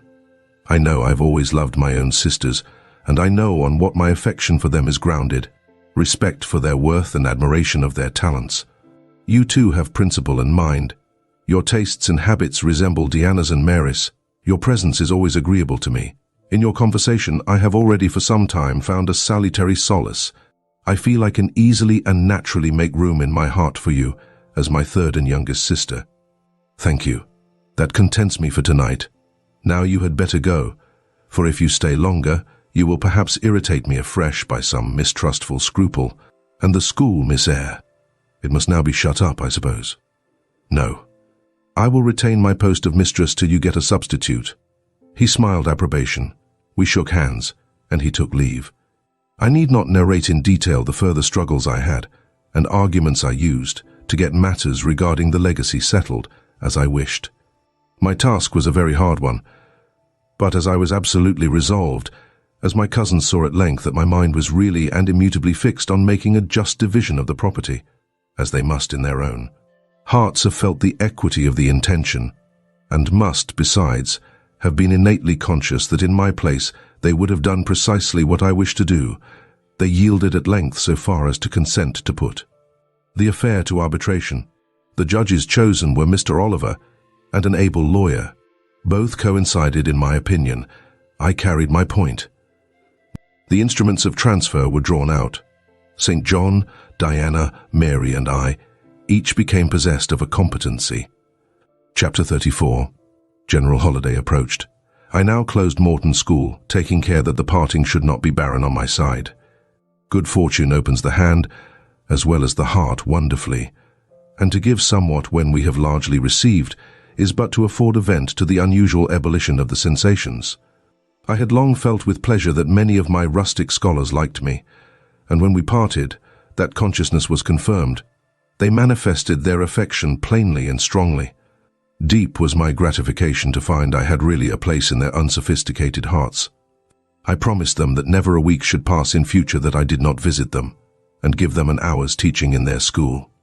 Mr. Rivers came up as, having seen the classes, now numbering 60 girls, file out before me and lock the door, I stood with the key in my hand, exchanging a few words of special farewell with some half-dozen of my best scholars, as decent, respectable, modest, and well-informed young women as could be found in the ranks of the British peasantry. And that is saying a great deal, for after all, the British peasantry are the best taught, best mannered, most self-respecting of any in Europe. Since those days I have seen paysans and bourrinen, and the best of them seemed to me ignorant, coarse, and besotted, compared with my Morton girls. "Do you consider you have got your reward for a season of exertion?" asked Mr. Rivers, when they were gone. "Does not the consciousness of having done some real good in your day and generation give pleasure?" "Doubtless. And you have only toiled a few months.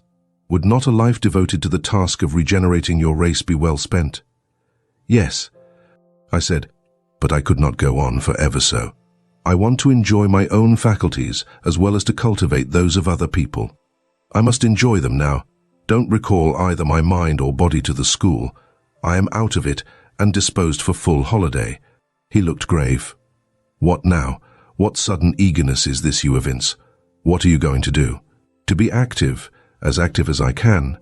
And first I must beg you to set Hannah at liberty and get somebody else to wait on you. Do you want her? Yes, to go with me to Moor House. Diana and Mary will be at home in a week, and I want to have everything in order against their arrival. I understand. I thought you were for flying off on some excursion.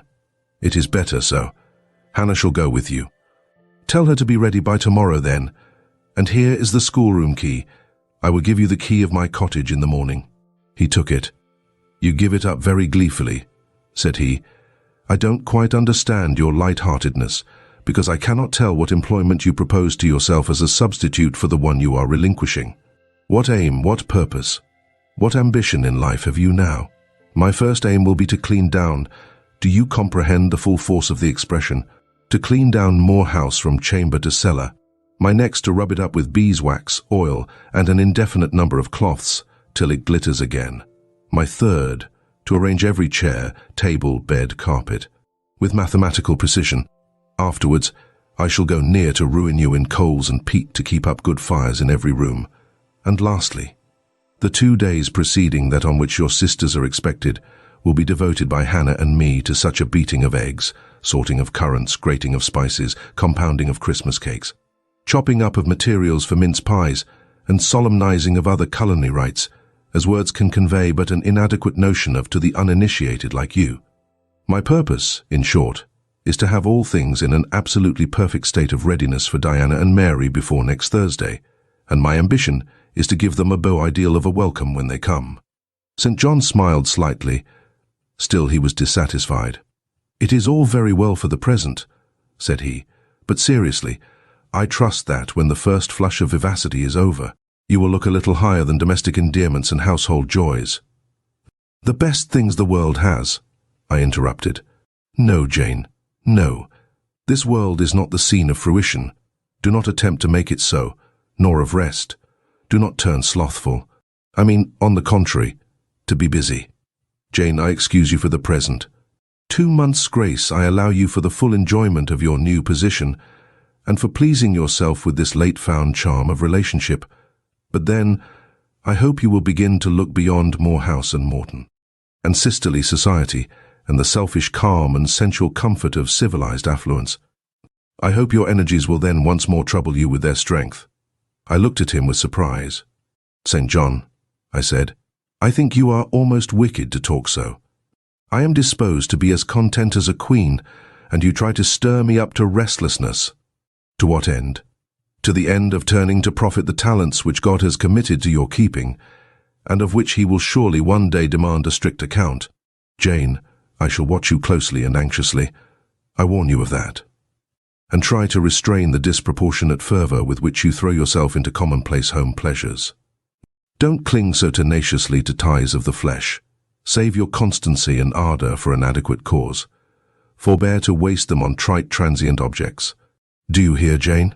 Yes, just as if you were speaking Greek.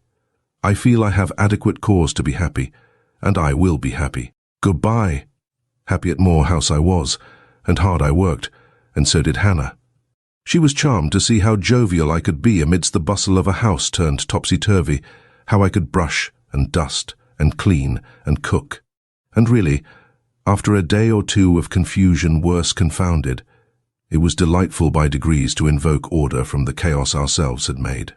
I had previously taken a journey to Sayet, to purchase some new furniture, my cousins having given me carte blanche to effect what alterations I pleased, and a sum having been set aside for that purpose. The ordinary sitting-room and bedrooms I left much as they were, for I knew Diana and Mary would derive more pleasure from seeing again the old homely tables and chairs and beds than from the spectacle of the smartest innovations. Still, some novelty was necessary to give to their return the piquancy with which I wished it to be invested. Dark, handsome new carpets and curtains, an arrangement of some carefully selected antique ornaments in porcelain and bronze, new coverings and mirrors, and dressing cases for the toilet tables answered the end. They looked fresh without being glaring. A spare parlour and bedroom I refurnished entirely, with old mahogany and crimson upholstery. I laid canvas on the passage and carpets on the stairs. When all was finished, I thought Moor House as complete a model of bright, modest snugness within, as it was at this season, a specimen of wintry waste and desert dreariness without. The eventful Thursday at length came. They were expected about dark, and ere dusk fires were lit upstairs and below. The kitchen was in perfect trim. Hannah and I were dressed, and all was in readiness. St. John arrived first. I had entreated him to keep quite clear of the house till everything was arranged. And indeed, the bare idea of the commotion, at once sordid and trivial, going on within its walls sufficed to scare him to estrangement. He found me in the kitchen, watching the progress of certain cakes for tea, then baking. Approaching the hearth, he asked if I was at last satisfied with housemaid's work. I answered by inviting him to accompany me on a general inspection of the result of my labours. With some difficulty, I got him to make the tour of the house. He just looked in at the doors I opened, and when he had wandered upstairs and downstairs, he said I must have gone through a great deal of fatigue and trouble to have effected such considerable changes in so short a time. But not a syllable did he utter indicating pleasure in the improved aspect of his abode. This silence damped me. I thought perhaps the alterations had disturbed some old associations he valued. I inquired whether this was the case, no doubt in a somewhat crestfallen tone. Not at all. He had, on the contrary, remarked that I had scrupulously respected every association. He feared, indeed, I must have bestowed more thought on the matter than it was worth. How many minutes, for instance, had I devoted to studying the arrangement of this very room? By the by, could I tell him where such a book was? I showed him the volume on the shelf. He took it down, and withdrawing to his accustomed window recess, he began to read it. Now I did not like this reader. St. John was a good man, but I began to feel he had spoken truth of himself when he said he was hard and cold. The humanities and amenities of life had no attraction for him, its peaceful enjoyments no charm. Literally, he lived only to aspire, after what was good and great certainly, but still he would never rest, nor approve of others resting round him. As I looked at his lofty forehead, still and pale as a white stone, at his fine lineaments fixed in study, I comprehended all at once that he would hardly make a good husband, that it would be a trying thing to be his wife. I understood, as by inspiration, the nature of his love for Miss Oliver. I agreed with him that it was but a love of the senses. I comprehended how he should despise himself for the feverish influence it exercised over him, how he should wish to stifle and destroy it, how he should mistrust its ever conducting permanently to his happiness, or hers. I saw he was of the material from which nature hews her heroes, Christian and pagan, her lawgivers, her statesmen, her conquerors, a steadfast bulwark for great interests to rest upon, but, at the fireside, too often a cold, cumbrous column, gloomy and out of place. This parlour is not his sphere, I reflected. The Himalayan ridge or Caffrey bush, even the plague-cursed Guinea coast swamp would suit him better. Or may he eschew the calm of domestic life? It is not his element. There his faculties stagnate. They cannot develop or appear to advantage.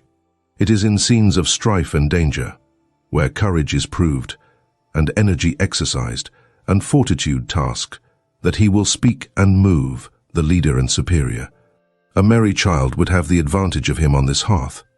He is right to choose a missionary's career. I see it now. "They are coming!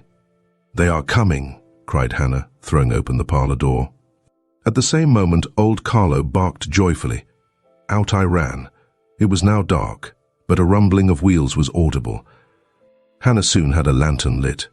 The vehicle had stopped at the wicket. The driver opened the door. First one well-known form, then another, stepped out. In a minute I had my face under their bonnets, in contact first with Mary's soft cheek, then with Diana's flowing curls. They laughed, kissed me. Then Hannah patted Carlo, who was half wild with delight, asked eagerly if all was well, and being assured in the affirmative, hastened into the house. They were stiff with their long and jolting drive from Whitcross, and chilled with the frosty night air, but their pleasant countenances expanded to the cheerful firelight. While the driver and Hannah brought in the boxes, they demanded St. John. At this moment he advanced from the parlour. They both threw their arms round his neck at once. He gave each one quiet kiss, said in a low tone a few words of welcome, stood a while to be talked to, and then, intimating that he supposed they would soon rejoin him in the parlour, withdrew there as to a place of refuge. I had lit their candles to go upstairs, but Diana had first to give hospitable orders respecting the driver. This done, both followed me. They were delighted with the renovation and decorations of their rooms, with the new drapery and fresh carpets and rich tinted china vases. They expressed their gratification ungrudgingly. I had the pleasure of feeling that my arrangements met their wishes exactly, and that what I had done added a vivid charm to their joyous return home. Sweet was that evening. My cousins, full of exhilaration, were so eloquent in narrative and comment that their fluency covered St. John's taciturnity. He was sincerely glad to see his sisters, but in their glow of fervour and flow of joy he could not sympathise. The event of the day, that is, the return of Diana and Mary, pleased him, but the accompaniments of that event, the glad tumult, the garrulous glee of reception, irked him. I saw he wished the calmer morrow was come. In the very meridian of the night's enjoyment, about an hour after tea, a rap was heard at the door. Hannah entered with the intimation that a poor lad was come, at that unlikely time, to fetch Mr. Rivers to see his mother, who was drawing away. Where does she live, Hannah? Clear up at Whitcross Brow, almost 4 miles off, and moor and moss all the way. Tell him I will go. I'm sure, sir, you had better not. It's the worst road to travel after dark that can be. There's no track at all over the bog. And then it is such a bitter night, the keenest wind you ever felt. You had better send word, sir, that you will be there in the morning. But he was already in the passage, putting on his cloak, and without one objection, one murmur, he departed. It was then 9 o'clock. He did not return till midnight. Starved and tired enough he was, but he looked happier than when he set out. He had performed an act of duty, made an exertion, felt his own strength to do and deny, and was on better terms with himself. I am afraid the whole of the ensuing week tried his patience. It was Christmas week. We took to no settled employment, but spent it in a sort of merry domestic dissipation. The air of the moors, the freedom of home, the dawn of prosperity, acted on Diana and Mary's spirits like some life-giving elixir. They were gay from morning till noon, and from noon till night. They could always talk, and their discourse, witty, pithy, original, had such charms for me that I preferred listening to and sharing in it to doing anything else. St. John did not rebuke our vivacity, but he escaped from it. He was seldom in the house. His parish was large, the population scattered, and he found daily business in visiting the sick and poor in its different districts. One morning at breakfast, Diana, after looking a little pensive for some minutes, asked him if his plans were yet unchanged. Unchanged and unchangeable, was the reply, and he proceeded to inform us that his departure from England was now definitively fixed for the ensuing year. And Rosamond Oliver? Suggested Mary, the words seeming to escape her lips involuntarily, for no sooner had she uttered them than she made a gesture as if wishing to recall them. St. John had a book in his hand. It was his unsocial custom to read at meals. He closed it and looked up. Rosamond Oliver, said he, is about to be married to Mr. Granby, one of the best connected and most estimable residents in S, grandson and heir to Sir Frederick Granby. I had the intelligence from her father yesterday. His sisters looked at each other, and at me. We all three looked at him. He was serene as glass. The match must have been got up hastily, said Diana. They cannot have known each other long. But 2 months. They met in October at the county ball at Cess. But where there are no obstacles to a union, as in the present case, where the connection is in every point desirable, delays are unnecessary. They will be married as soon as say. Place which Sir Frederick gives up to them can be refitted for their reception. The first time I found St. John alone after this communication, I felt tempted to inquire if the event distressed him. But he seemed so little to need sympathy that, so far from venturing to offer him more, I experienced some shame at the recollection of what I had already hazarded. Besides, I was out of practice in talking to him. His reserve was again frozen over, and my frankness was congealed beneath it.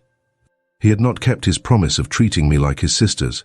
He continually made little chilling differences between us, which did not at all tend to the development of cordiality.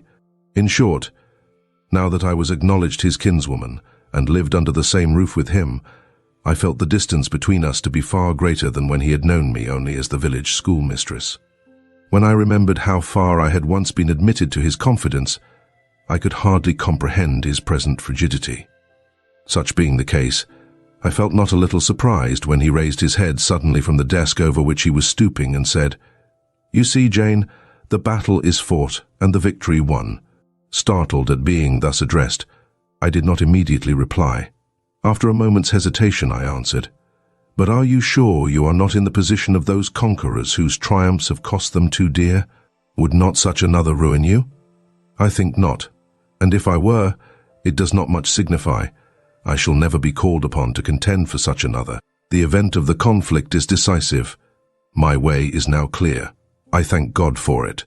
So saying, he returned to his papers and his silence. As our mutual happiness, i.e. Diana's, Mary's and mine, settled into a quieter character, and we resumed our usual habits and regular studies, St. John stayed more at home. He sat with us in the same room, sometimes for hours together, while Mary drew. Diana pursued a course of encyclopedic reading she had, to my awe and amazement, undertaken, and I fagged away at German. He pondered a mystic lore of his own, that of some Eastern tongue, the acquisition of which he thought necessary to his plans. Thus, engaged he appeared, sitting in his own recess, quiet and absorbed enough, but that blue eye of his had a habit of leaving the outlandish-looking grammar and wandering over, and sometimes fixing upon us, his fellow students, with a curious intensity of observation. If caught, it would be instantly withdrawn, yet ever and anon it returned searchingly to our table. I wondered what it meant. I wondered, too, at the punctual satisfaction he never failed to exhibit on an occasion that seemed to me of small moment, namely, my weekly visit to Morton School, and still more was I puzzled when, if the day was unfavourable, if there was snow or rain or high wind, and his sisters urged me not to go, he would invariably make light of their solicitude and encourage me to accomplish the task without regard to the elements. "Jane is not such a weakling as you would make her," he would say. "She can bear a mountain blast or a shower or a few flakes of snow as well as any of us. Her constitution is both sound and elastic, better calculated to endure variations of climate than many more robust." And when I returned, sometimes a good deal tired and not a little weather-beaten, I never dared complain, because I saw that to murmur would be to vex him. On all occasions, fortitude pleased him. The reverse was a special annoyance. One afternoon, however, I got leave to stay at home, because I really had a cold. His sisters were gone to Morton in my stead. I sat reading Schiller, he deciphering his crabbed oriental scrolls. As I exchanged a translation for an exercise, I happened to look his way. There I found myself under the influence of the ever-watchful blue eye. How long it had been searching me through and through, and over, I cannot tell. So keen was it, and yet so cold. I felt for the moment superstitious, as if I were sitting in the room with something uncanny. "Jane, what are you doing?" "Learning German. I want you to give up German and learn Hindustani." "You are not in earnest." "In such earnest that I must have it so, and I will tell you why." He then went on to explain that Hindustani was the language he was himself at present studying, that as he advanced. He was apt to forget the commencement, that it would assist him greatly to have a pupil with whom he might again and again go over the elements, and so fix them thoroughly in his mind, that his choice had hovered for some time between me and his sisters, but that he had fixed on me because he saw I could sit at a task the longest of the three. Would I do him this favour? I should not, perhaps, have to make the sacrifice long, as it wanted now barely 3 months to his departure. St. John was not a man to be lightly refused. You felt that every impression made on him, either for pain or pleasure, was deep-graved and permanent.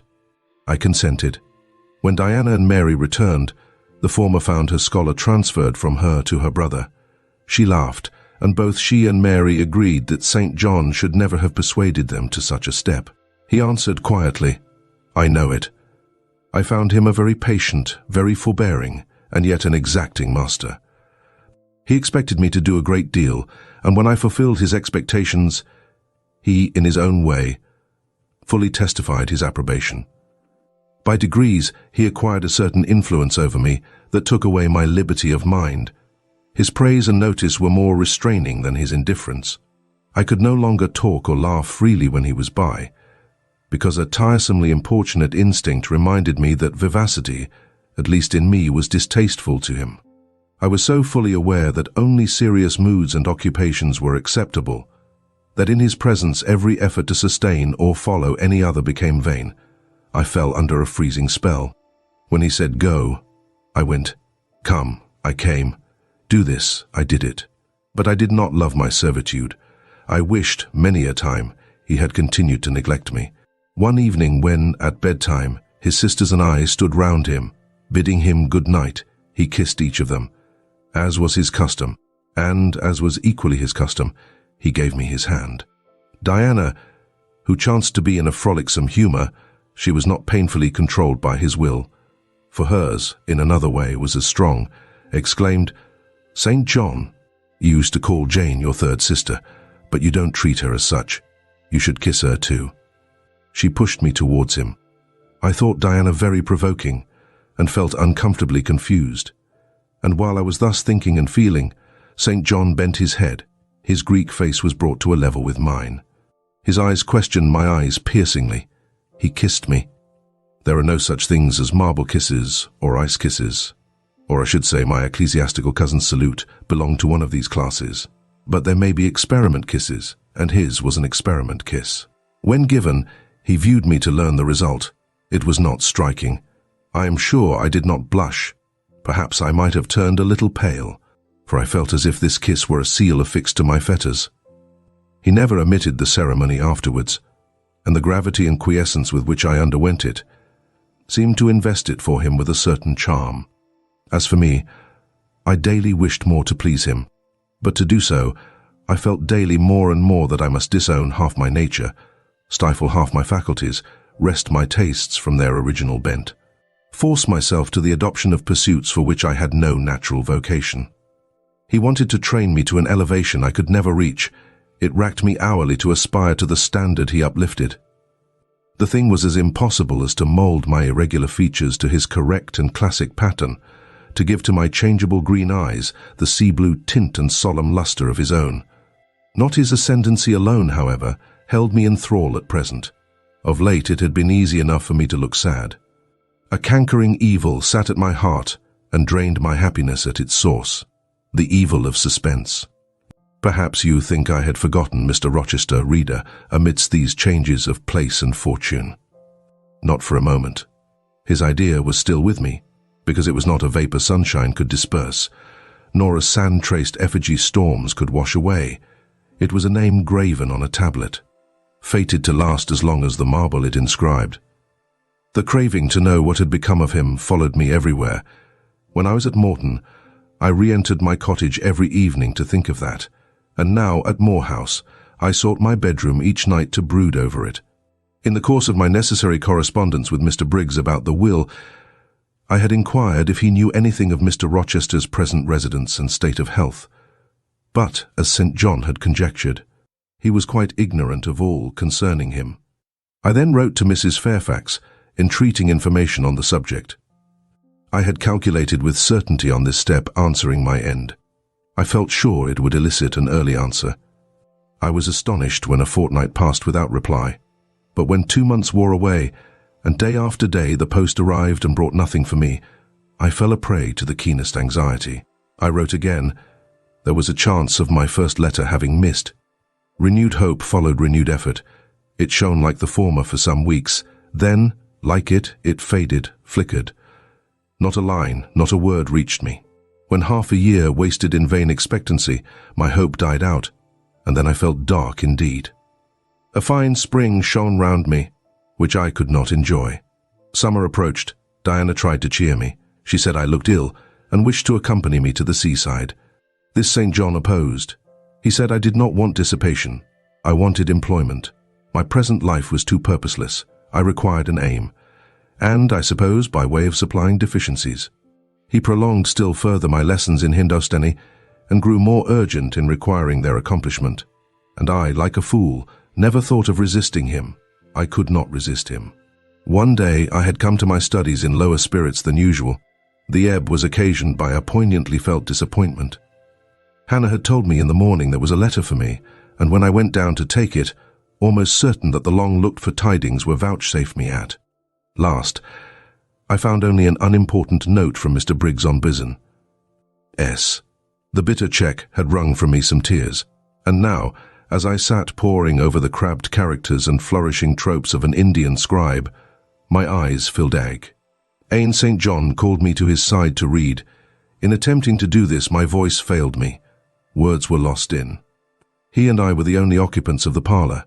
Diana was practicing her music in the drawing-room. Mary was gardening. It was a very fine May day, clear, sunny and breezy. My companion expressed no surprise at this emotion, nor did he question me as to its cause. He only said, "We will wait a few minutes, Jane, till you are more composed." And while I smothered the paroxysm with all haste, he sat calm and patient, leaning on his desk, and looking like a physician watching with the eye of science an expected and fully understood crisis in a patient's malady. Having stifled my sobs, wiped my eyes and muttered something about not being very well that morning, I resumed my task, and succeeded in completing it. St. John put away my books and his, locked his desk, and said, "Now, Jane, you shall take a walk, and with me. I will call Diana and Mary. No, I want only one companion this morning, and that must be you. Put on your things. Go out by the kitchen door. Take the road towards the head of Marsh Glen. I will join you in a moment. I know no medium. I never in my life have known any medium in my dealings with positive, hard characters, antagonistic to my own, between absolute submission and determined revolt. I have always faithfully observed the one, up to the very moment of bursting, sometimes with volcanic vehemence, into the other, and as neither present circumstances warranted, nor my present mood inclined me to mutiny, I observed careful obedience to St. John's directions, and in 10 minutes I was treading the wild track of the glen, side by side with him. The breeze was from the west. It came over the hills, sweet with scents of heath and rush. The sky was of stainless blue. The stream descending the ravine, swelled with past spring rains, poured along plentiful and clear, catching golden gleams from the sun and sapphire tints from the firmament. As we advanced and left the track, we trod a soft turf, mossy fine and emerald green, minutely enamelled with a tiny white flower and spangled with a star-like yellow blossom. The hills, meantime, shut us quite in, for the glen towards its head wound to their very core. "Let us resent here," said St. John, as we reached the first stragglers of a battalion of rocks, guarding a sort of pass, beyond which the beck rushed down a waterfall, and where, still a little farther, the mountain shook off turf and flower, had only heath for raiment and crag for gem, where it exaggerated the wild to the savage, and exchanged the fresh for the frowning, where it guarded the forlorn hope of solitude, and a last refuge for silence. I took a seat. St. John stood near me. He looked up the pass and down the hollow. His glance wandered away with the stream, and returned to traverse the unclouded heaven which coloured it. He removed his hat, let the breeze stir his hair and kiss his brow. He seemed in communion with the genius of the haunt. With his eye he bade farewell to something. "And I shall see it again," he said aloud, "in dreams when I sleep by the Ganges. And again in a more remote hour, when another slumber overcomes me, on the shore of a darker stream. Strange words of a strange love, an austere patriot's passion for his fatherland." He sat down. For half an hour we never spoke, neither he to me nor I to him. That interval passed, he recommenced. "Jane, I go in 6 weeks. I have taken my berth in an East Indiaman which sails on the 20th of June. God will protect you, for you have undertaken his work," I answered. "Yes," said he, "there is my glory and joy. I am the servant of an infallible master. I am not going out under human guidance, subject to the defective laws and erring control of my feeble fellow-worms. My king, my lawgiver, my captain is the all-perfect. It seems strange to me that all round me do not burn to enlist under the same banner, to join in the same enterprise. All have not your powers, and it would be folly for the feeble to wish to march with the strong. I do not speak to the feeble or think of them. I address only such as are worthy of the work and competent to accomplish it. Those are few in number and difficult to discover. You say truly, but when found, it is right to stir them up, to urge and exhort them to the effort, to show them what their gifts are and why they were given, to speak heaven's message in their ear, to offer them, direct from God, a place in the ranks of his chosen. If they are really qualified for the task, will not their own hearts be the first to inform them of it? I felt as if an awful charm was framing round and gathering over me. I trembled to hear some fatal words spoken which would at once declare and rivet the spell. "And what does your heart say?" demanded St. John. "My heart is mute. My heart is mute," I answered, struck and thrilled. "Then I must speak for it," continued the deep, relentless voice. "Jane, come with me to India. Come as my helpmeet and fellow-labourer." The glen and sky spun round. The hills heaved. It was as if I had heard a summons from heaven, as if a visionary messenger like him of Macedonia had announced, "Come over and help us." But I was no apostle. I could not behold the herald. I could not receive his call. "Oh, St. John," I cried, "have some mercy." I appealed to one who, in the discharge of what he believed his duty, knew neither mercy nor remorse. He continued, "God and nature intended you for a missionary's wife. It is not personal but mental endowments they have given you. You are formed for labor, not for love. A missionary's wife you must, shall be. You shall be mine. I claim you, not for my pleasure, but for my sovereign's service. I am not fit for it.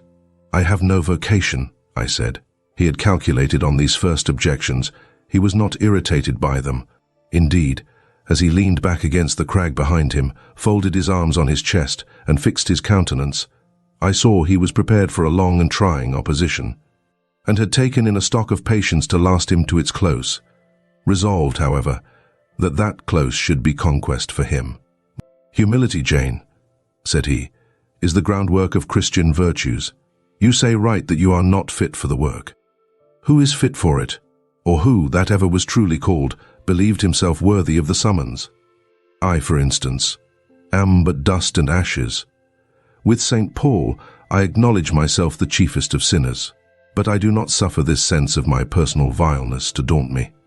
I know my leader, that he is just as well as mighty, and while he has chosen a feeble instrument to perform a great task, he will, from the boundless stores of his providence, supply the inadequacy of the means to the end. Think like me, Jane. Trust like me. It is the rock of ages I ask you to lean on. Do not doubt, but it will bear the weight of your human weakness. I do not understand a missionary life. I have never studied missionary labors. There I, humble as I am, can give you the aid you want. I can set you your task from hour to hour. Stand by you always, help you from moment to moment. This I could do in the beginning. Soon, for I know your powers, you would be as strong and apt as myself, and would not require my help. But my powers, where are they for this undertaking? I do not feel them. Nothing speaks or stirs in me while you talk. I am sensible of no light kindling, no life quickening, no voice counseling or cheering. Oh, I wish I could make you see how much my mind is at this moment like a rayless dungeon, with one shrinking fear fettered in its depths, the fear of being persuaded by you to attempt what I cannot accomplish. I have an answer for you. Hear it.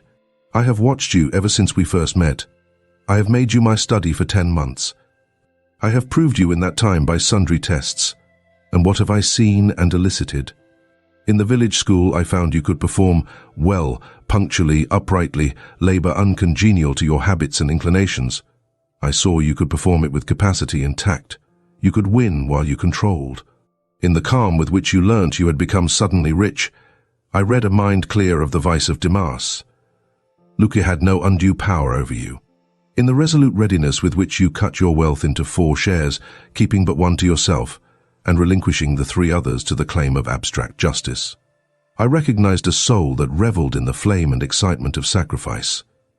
In the tractability with which, at my wish, you forsook a study in which you were interested, and adopted another because it interested me, in the untiring assiduity with which you have since persevered in it, in the unflagging energy and unshaken temper with which you have met its difficulties, I acknowledge the compliment of the qualities I seek. Jane, you are docile, diligent, disinterested, faithful, constant, and courageous, very gentle and very heroic. Cease to mistrust yourself. I can trust you unreservedly. As a conductress of Indian schools and a helper amongst Indian women, your assistance will be to me invaluable. My iron shroud contracted round me. Persuasion advanced with slow, sure step. Shut my eyes as I would, these last words of his succeeded in making the way, which had seemed blocked up, comparatively clear. My work, which had appeared so vague, so hopelessly diffuse, condensed itself as he proceeded, and assumed a definite form under his shaping hand. He waited for an answer. I demanded a quarter of an hour to think before I again hazarded a reply.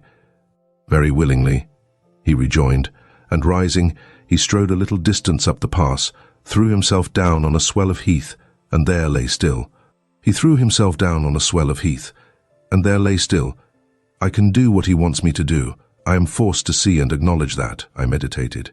That is, if life be spared me. But I feel mine is not the existence to be long protracted under an Indian sun. What then? He does not care for that. When my time came to die, he would resign me, in all serenity and sanctity, to the God who gave me. The case is very plain before me. In leaving England, I should leave a loved but empty land. Mr. Rochester is not there, and if he were, what is? What can that ever be to me? My business is to live without him now. Nothing so absurd, so weak as to drag on from day to day, as if I were waiting some impossible change in circumstances which might reunite me to him. Of course, as St. John once said, I must seek another interest in life to replace the one lost. Is not the occupation he now offers me truly the most glorious man can adopt, or God assign? Is it not, by its noble cares and sublime results, the one best calculated to fill the void left by uptorn affections and demolished hopes? I believe I must say, yes, and yet I shudder. Alas, if I join St. John, I abandon half myself. If I go to India, I go to premature death. And how will the interval between leaving England for India and India for the grave be filled? Oh, I know well. That too is very clear to my vision. By straining to satisfy St. John till my sinews ache, I shall satisfy him to the finest central point and farthest outward circle of his expectations. If I do go with him, if I do make the sacrifice he urges, I will make it absolutely. I will throw all on the altar, heart, vitals, the entire victim. He will never love me, but he shall approve me. I will show him energies he has not yet seen, resources he has never suspected. Yes, I can work as hard as he can, and with as little grudging. Consent then to his demand as possible, but for one item, one dreadful item. It is that he asks me to be his wife, and has no more of a husband's heart for me than that frowning giant of a rock, down which the stream is foaming in yonder gorge. He prizes me as a soldier would a good weapon, and that is all, unmarried to him. This would never grieve me, but can I let him complete his calculations, coolly put into practice his plans, go through the wedding ceremony? Can I receive from him the bridal ring, endure all the forms of love, which I doubt not he would scrupulously observe, and know that the spirit was quite absent? Can I bear the consciousness that every endearment he bestows is a sacrifice made on principle? No, such a martyrdom would be monstrous. I will never undergo it. As his sister, I might accompany him. Not as his wife, I will tell him so. I looked towards the knoll. There he lay, still as a prostrate column, his face turned to me, his eye beaming watchful and keen. He started to his feet and approached me. I am ready to go to India if I may go free. Your answer requires a commentary, he said. It is not clear.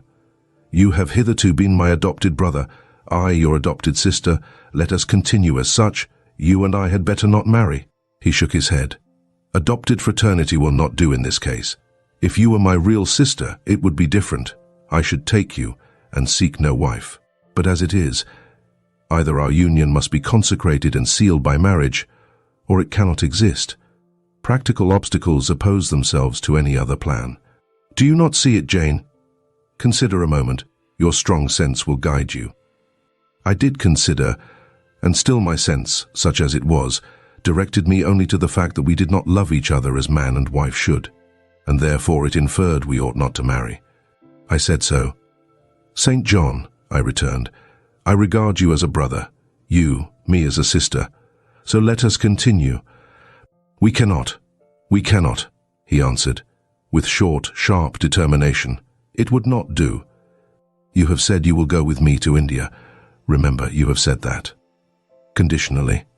Well, to the main point, the departure with me from England, the cooperation with me in my future labours, you do not object. You have already as good as put your hand to the plough. You are too consistent to withdraw it. You have but one end to keep in view, how the work you have undertaken can best be done. Simplify your complicated interests, feelings, thoughts, wishes, aims. Merge all considerations in one purpose, that of fulfilling with effect, with power, the mission of your great master. To do so, you must have a coadjutor, not a brother, that is a loose tie, but a husband. I too do not want a sister. A sister might any day be taken from me. I want a wife, the sole helpmeet I can influence efficiently in life, and retain absolutely till death. I shuddered as he spoke. I felt his influence in my marrow, his hold on my limbs. "Seek one elsewhere than in me, St. John. Seek one fitted to you. One fitted to my purpose, you mean, fitted to my vocation. Again, I tell you, it is not the insignificant private individual, the mere man, with the man's selfish senses, I wish to mate. It is the missionary, and I will give the missionary my energies. It all he wants, but not myself. That would be only adding the husk and shell to the kernel. For them he has no use. I retain them. You cannot, you ought not. Do you think God will be satisfied with half an oblation? Will he accept a mutilated sacrifice? It is the cause of God I advocate. It is under his standard I enlist you. I cannot accept on his behalf a divided allegiance. It must be entire. Oh, I will give my heart to God, I said. You do not want it. I will not swear, reader, that there was not something of repressed sarcasm both in the tone in which I uttered this sentence and in the feeling that accompanied it.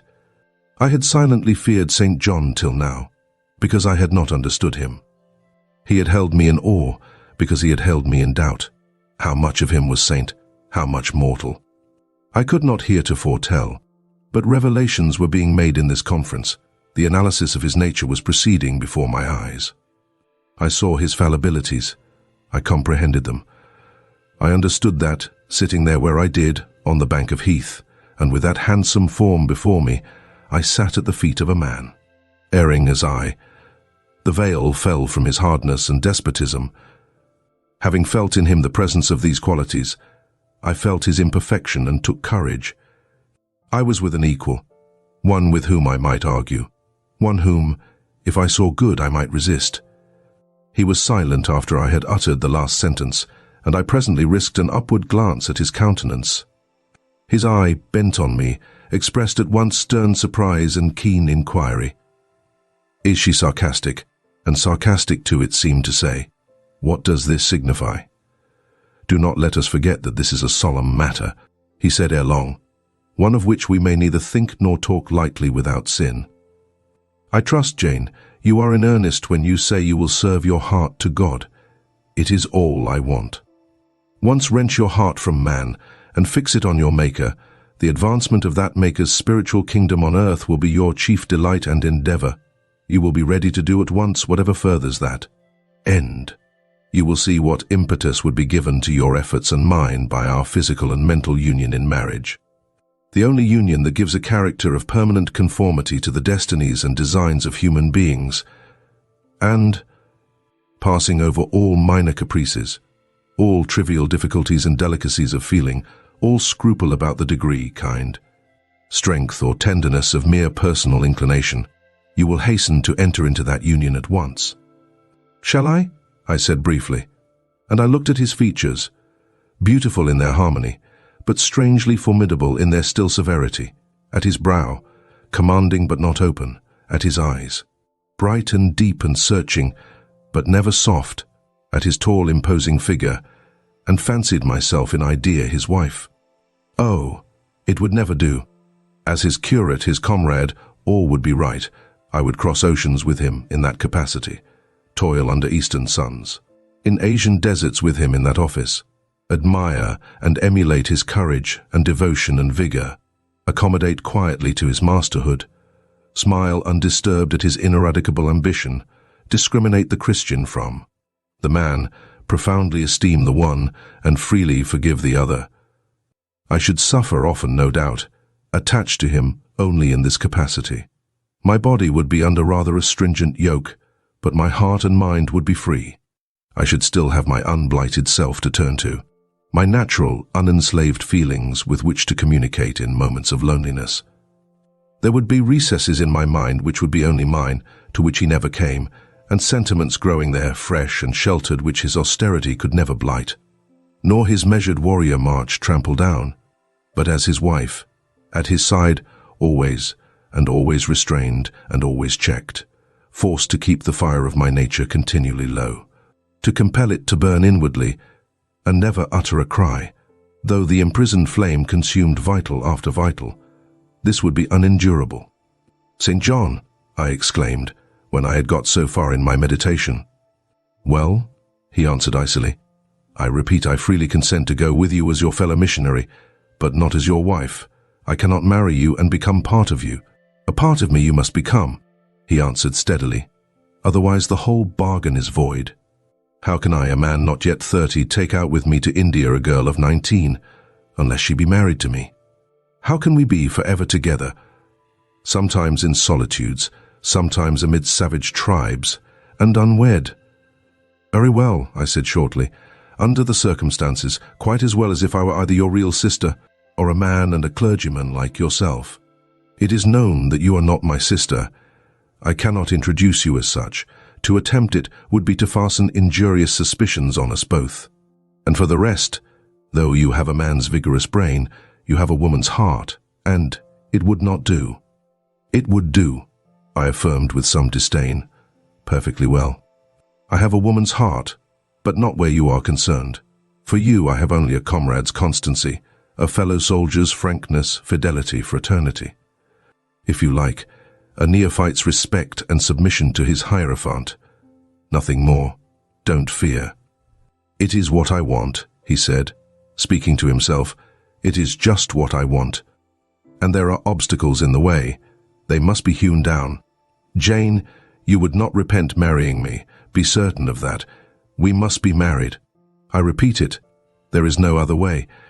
And undoubtedly enough of love would follow upon marriage to render the union right even in your eyes.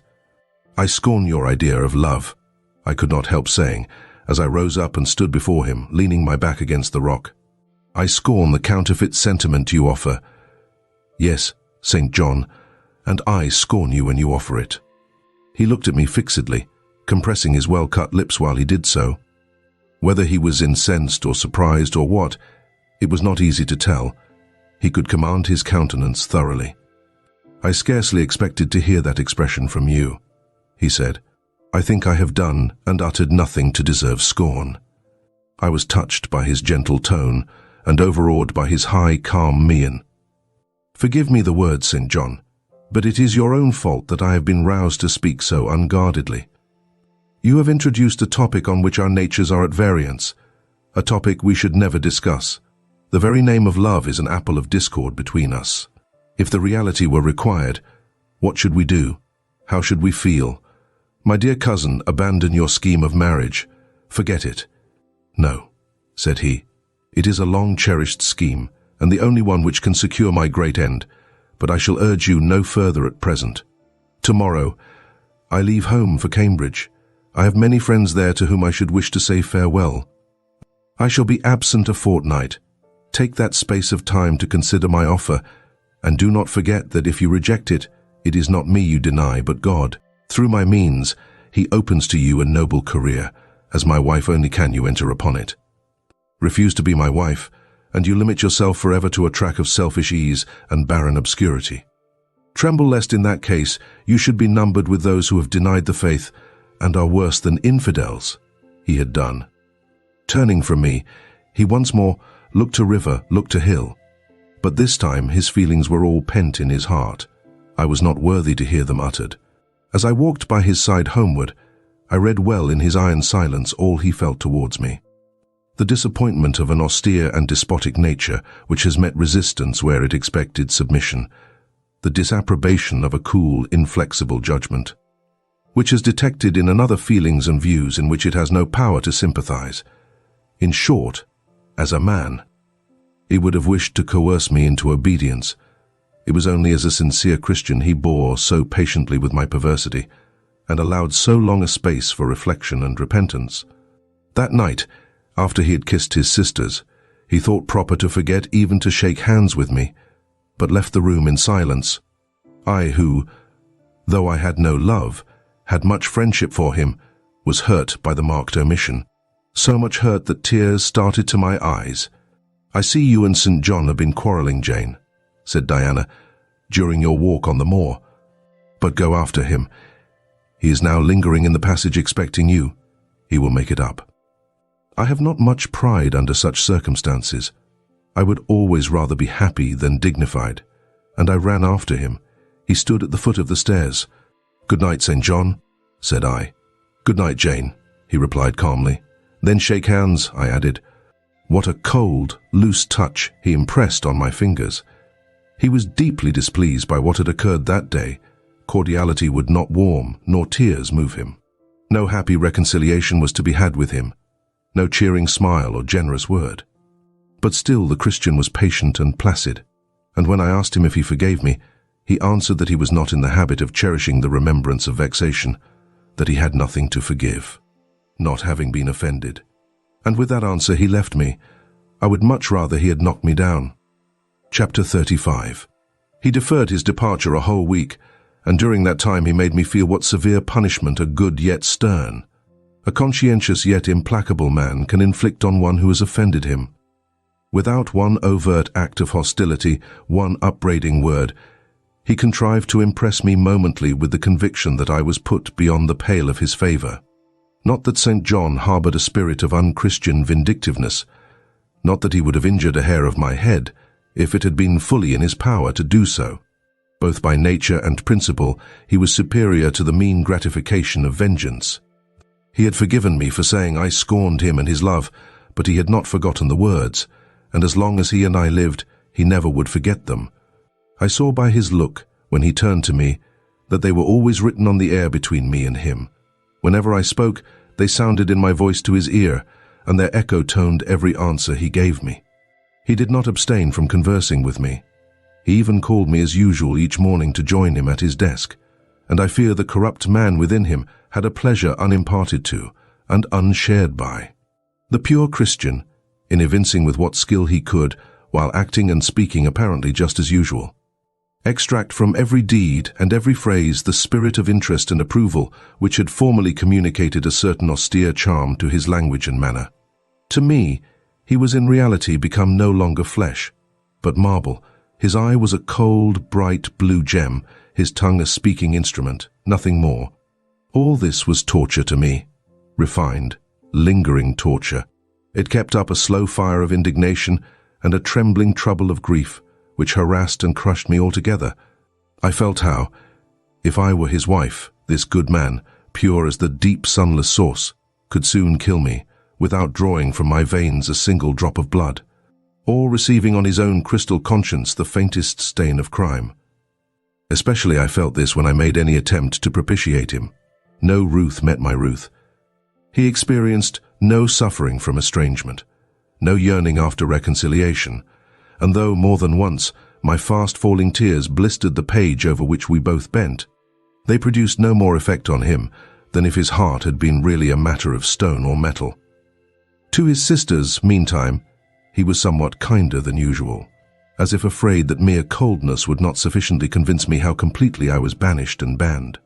He added the force of contrast, and this I am sure he did not by malice but on principle. The night before he left home, happening to see him walking in the garden about sunset, and remembering, as I looked at him, that this man, alienated as he now was, had once saved my life, and that we were near relations, I was moved to make a last attempt to regain his friendship. I went out and approached him as he stood leaning over the little gate. I spoke to the point at once. "St. John, I am unhappy because you are still angry with me. Let us be friends." "I hope we are friends," was the unmoved reply, while he still watched the rising of the moon, which he had been contemplating as I approached. "No, St. John, we are not friends as we were. You know that. Are we not? That is wrong. For my part, I wish you no ill and all good." "I believe you, St. John, for I am sure you are incapable of wishing anyone ill. But, as I am your kinswoman, I should desire somewhat more of affection than that sort of general philanthropy you extend to mere strangers." "Of course," he said, "your wish is reasonable, and I am far from regarding you as a stranger." This, spoken in a cool, tranquil tone, was mortifying and baffling enough. Had I attended to the suggestions of pride and ire, I should immediately have left him, but something worked within me more strongly than those feelings could. I deeply venerated my cousin's talent and principle. His friendship was of value to me. To lose it tried me severely.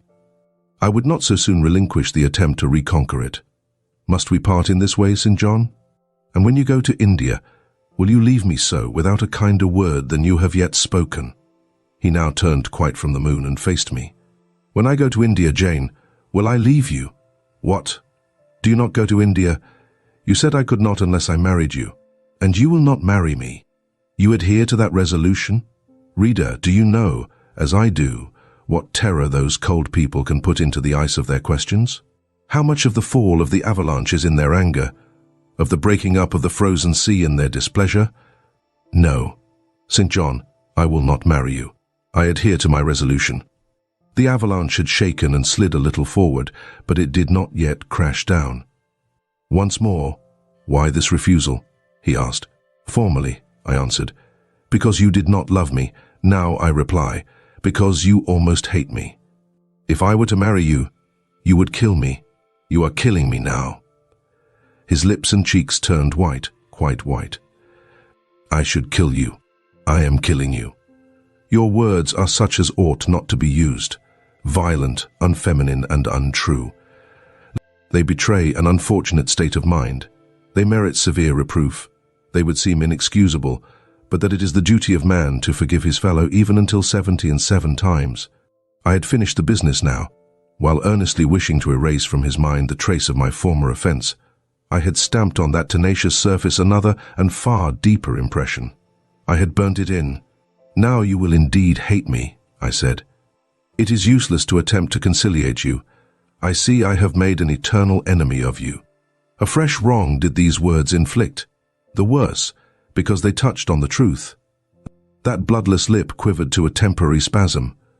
I knew the steely ire I had whetted. I was heart-wrung. "You utterly misinterpret my words," I said, at once seizing his hand. "I have no intention to grieve or pain you. Indeed, I have not."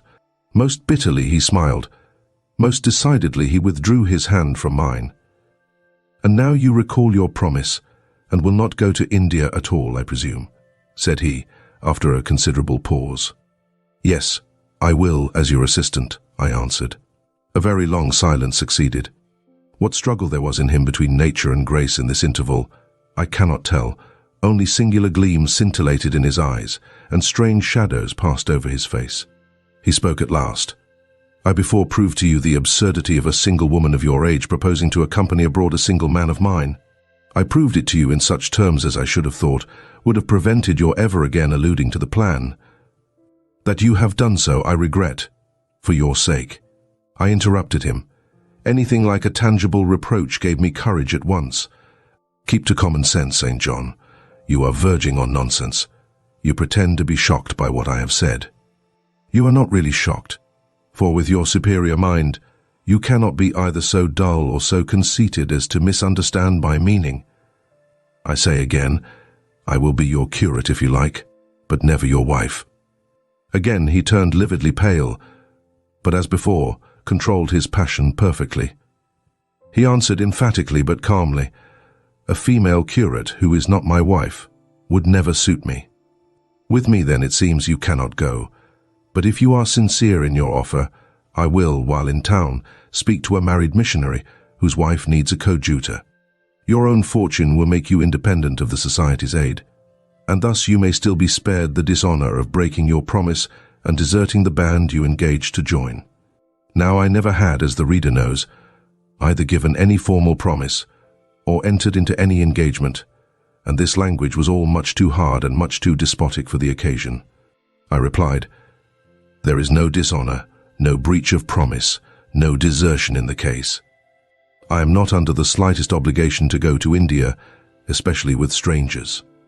With you I would have ventured much, because I admire, confide in, and as a sister, I love you. But I am convinced that, go when and with whom I would, I should not live long in that climate." "Ah, you are afraid of yourself," he said, curling his lip. "I am. God did not give me my life to throw away, and to do as you wish me would, I begin to think, be almost equivalent to committing suicide. Moreover, before I definitively resolve on quitting England, I will know for certain whether I cannot be of greater use by remaining in it than by leaving it." "What do you mean?" It would be fruitless to attempt to explain, but there is a point on which I have long endured painful doubt, and I can go nowhere till by some means that doubt is removed. I know where your heart turns and to what it clings. The interest you cherish is lawless and unconsecrated. Long since you ought to have crushed it. Now you should blush to allude to it. You think of Mr. Rochester? It was true. I confessed it by silence. Are you going to seek Mr. Rochester? I must find out what is become of him. It remains for me, then, he said, to remember you in my prayers, and to entreat God for you, in all earnestness, that you may not indeed become a castaway. I had thought I recognized in you one of the chosen, but God sees not as man sees. His will be done. He opened the gate, passed through it, and strayed away down the glen. He was soon out of sight. On re-entering the parlor, I found Diana standing at the window, looking very thoughtful. Diana was a great deal taller than I.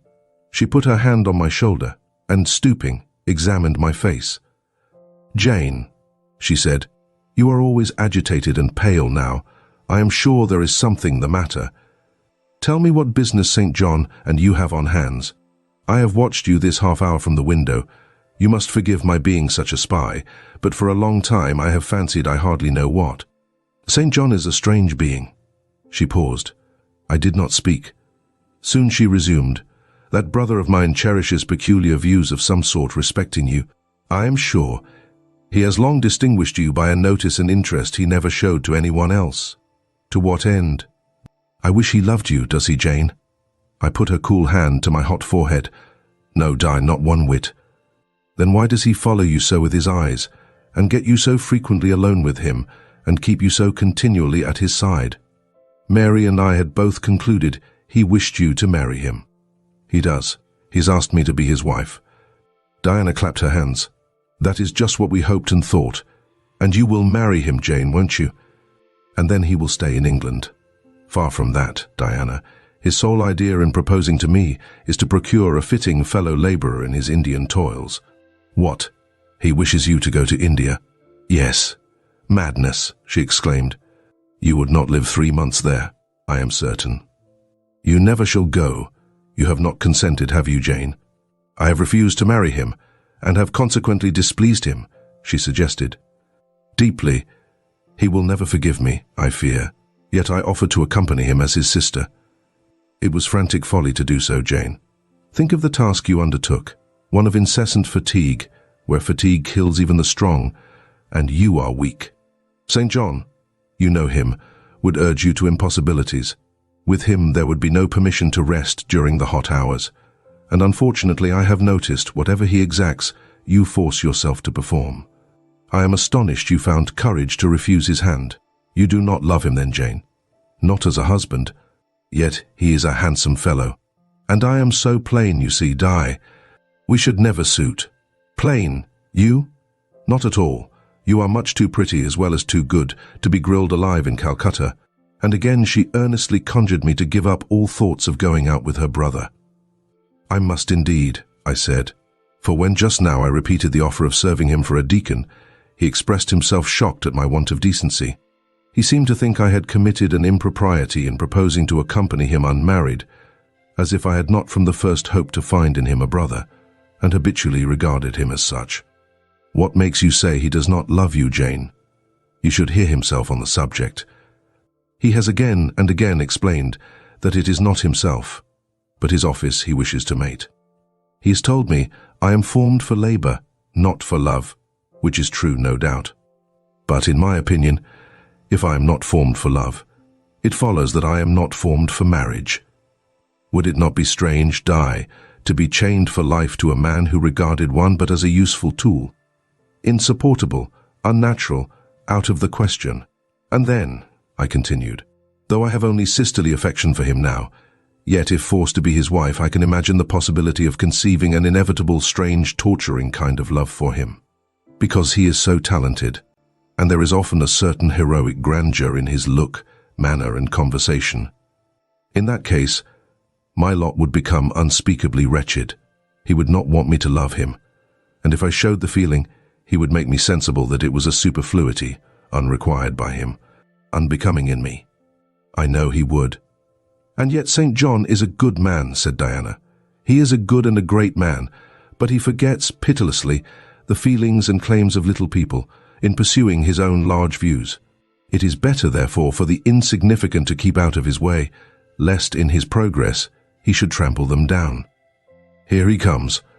I will leave you, Diana, and I hastened upstairs as I saw him entering the garden. But I was forced to meet him again at supper. During that meal he appeared just as composed as usual. I had thought he would hardly speak to me, and I was certain he had given up the pursuit of his matrimonial scheme. The sequel showed I was mistaken on both points. He addressed me precisely in his ordinary manner, or what had, of late, been his ordinary manner, one scrupulously polite.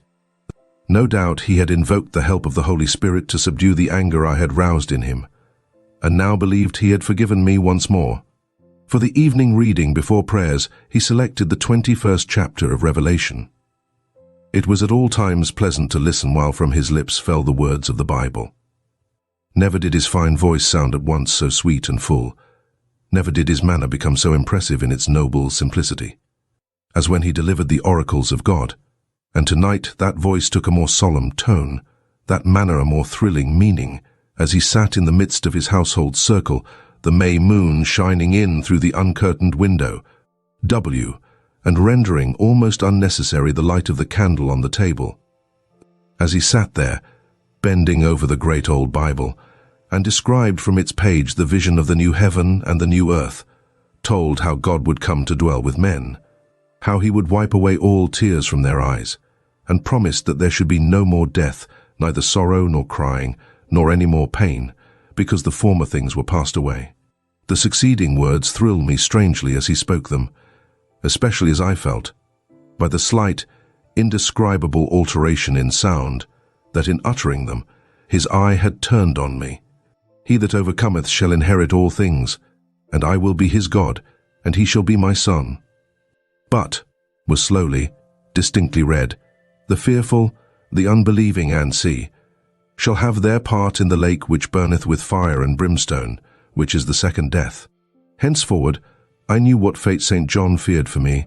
A calm, subdued triumph, blent with a longing earnestness, marked his enunciation of the last glorious verses of that chapter. The reader believed his name was already written in the Lamb's book of life, and he yearned after the hour which should admit him to the city to which the kings of the earth bring their glory and honor, which has no need of sun or moon to shine in it, because the glory of God lightens it, and the Lamb is the light thereof. In the prayer following the chapter, all his energy gathered, all his stern zeal woke. He was in deep earnest, wrestling with God, and resolved on a conquest. He supplicated strength for the weak-hearted, guidance for wanderers from the fold, a return, even at the 11th hour, for those whom the temptations of the world and the flesh were luring from the narrow path. He asked, he urged. He claimed the boon of a brand snatched from the burning. Earnestness is ever deeply solemn. First, as I listened to that prayer, I wondered at his.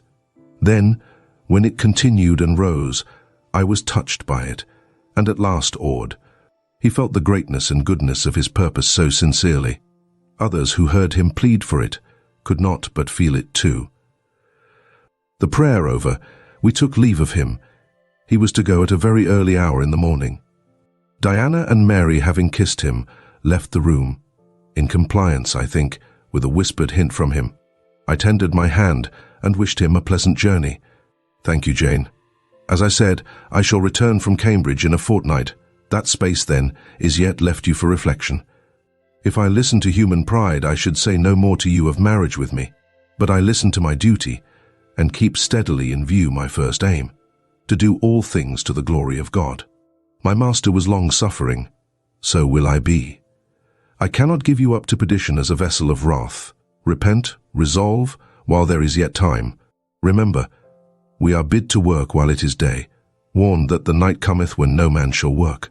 Remember the fate of Dives, who had his good things in this life. God give you strength to choose that better part which shall not be taken from you. He laid his hand on my head as he uttered the last words. He had spoken earnestly, mildly. His look was not, indeed, that of a lover beholding his mistress, but it was that of a pastor recalling his wandering sheep, or better, of a guardian angel watching the soul for which he is responsible. All men of talent, whether they be men of feeling or not, whether they be zealots or aspirants or despots, provided only they be sincere, have their sublime moments when they subdue and rule. I felt veneration for St.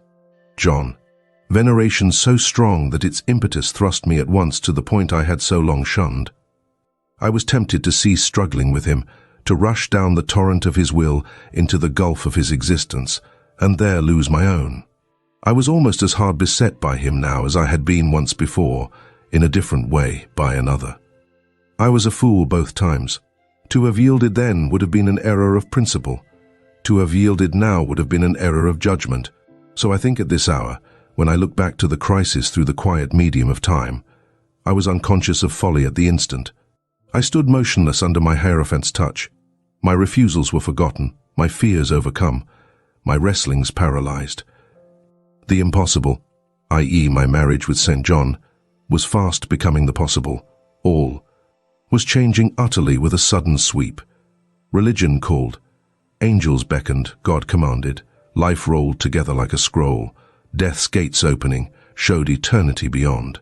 It seemed that for safety and bliss there, all here might be sacrificed in a second. The dim room was full of visions. Could you decide now? Asked the missionary. The inquiry was put in gentle tones. He drew me to him as gently.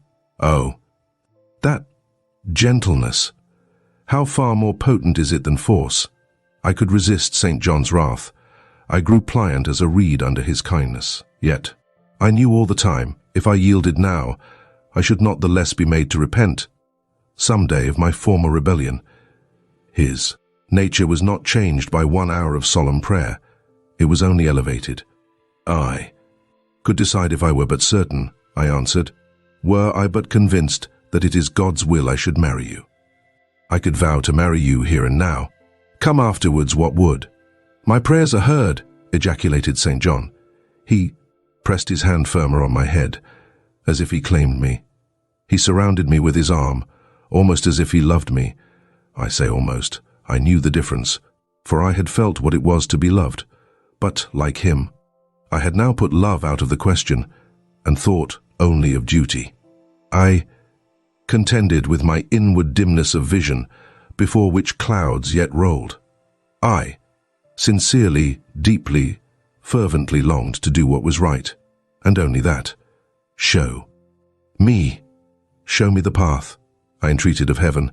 I was excited more than I had ever been, and whether what followed was the effect of excitement the reader shall judge. The house was still, for I believe all, except St. John and myself, were now retired to rest.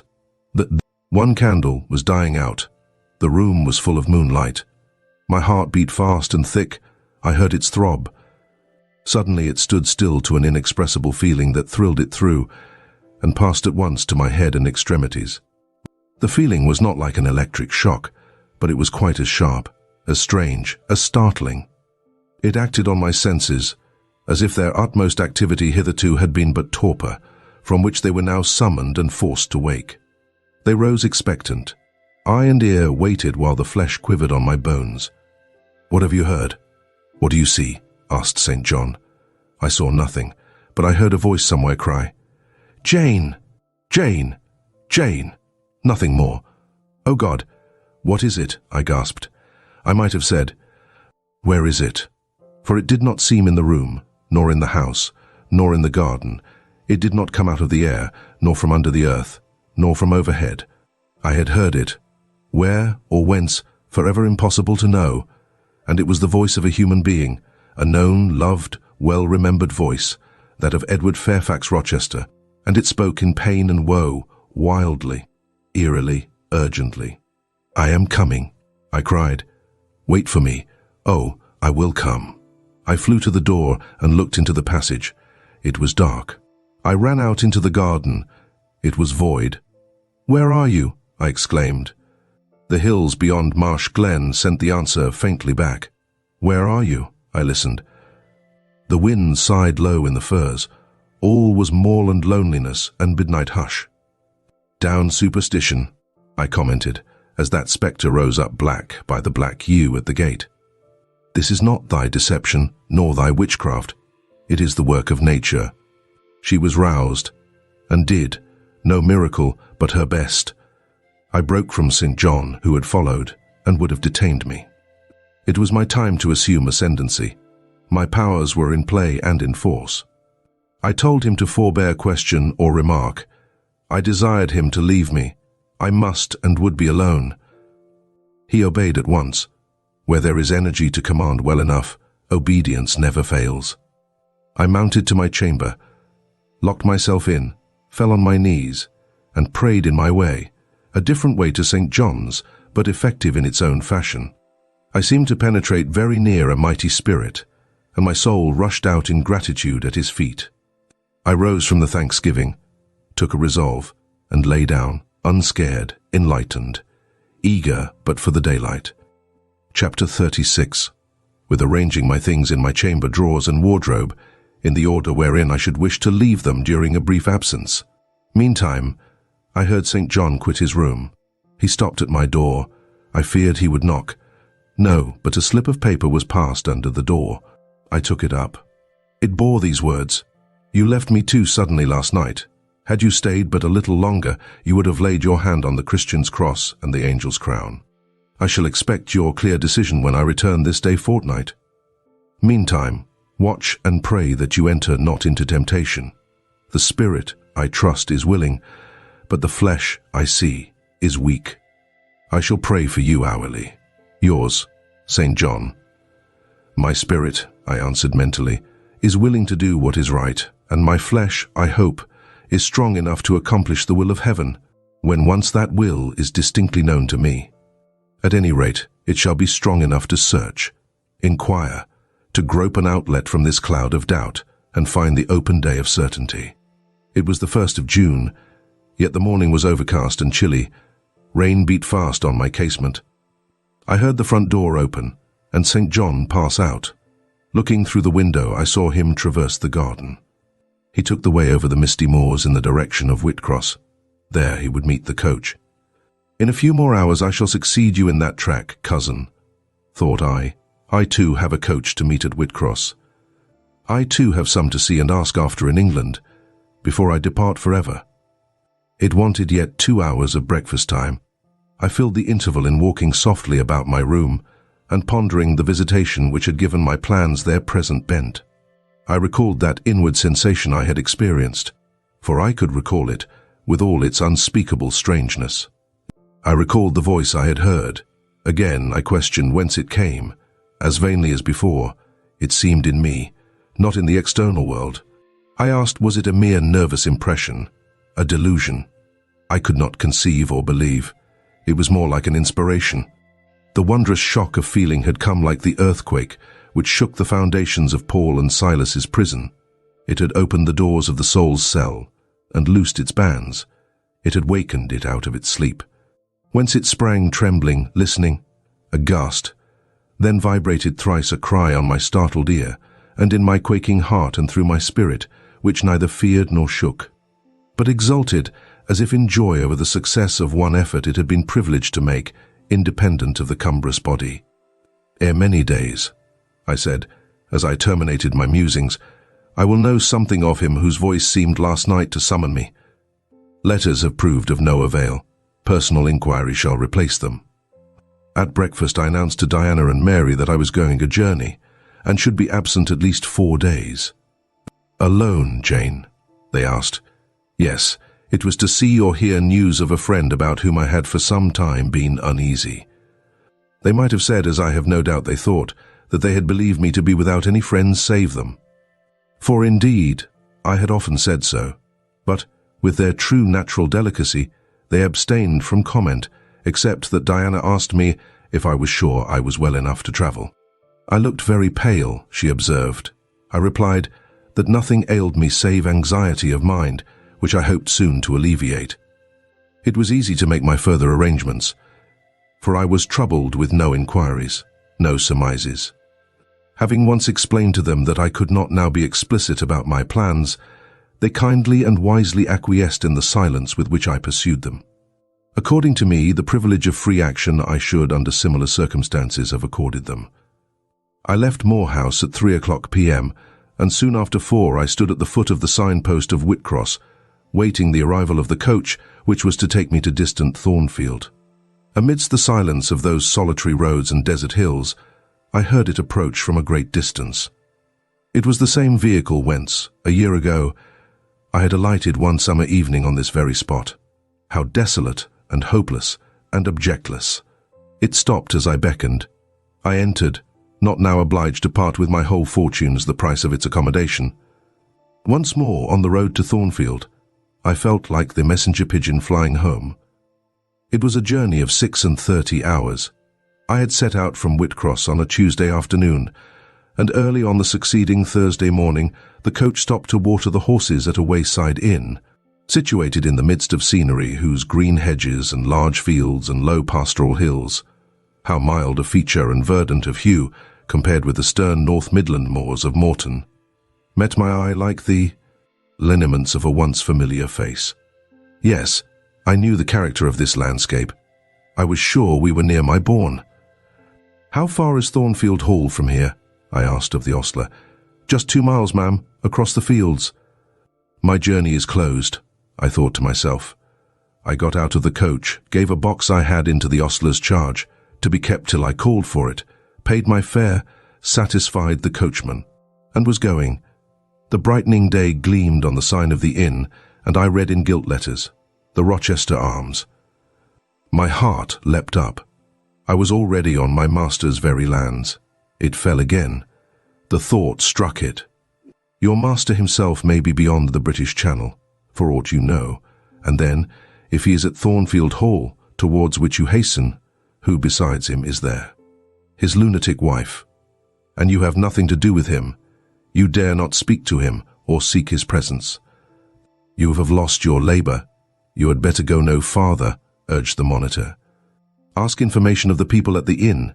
They can give you all you seek. They can solve your doubts at once. Go up to that man and inquire if Mr. Rochester be at home. The suggestion was sensible, and yet I could not force myself to act on it. I so dreaded a reply that would crush me with despair. To prolong doubt was to prolong hope.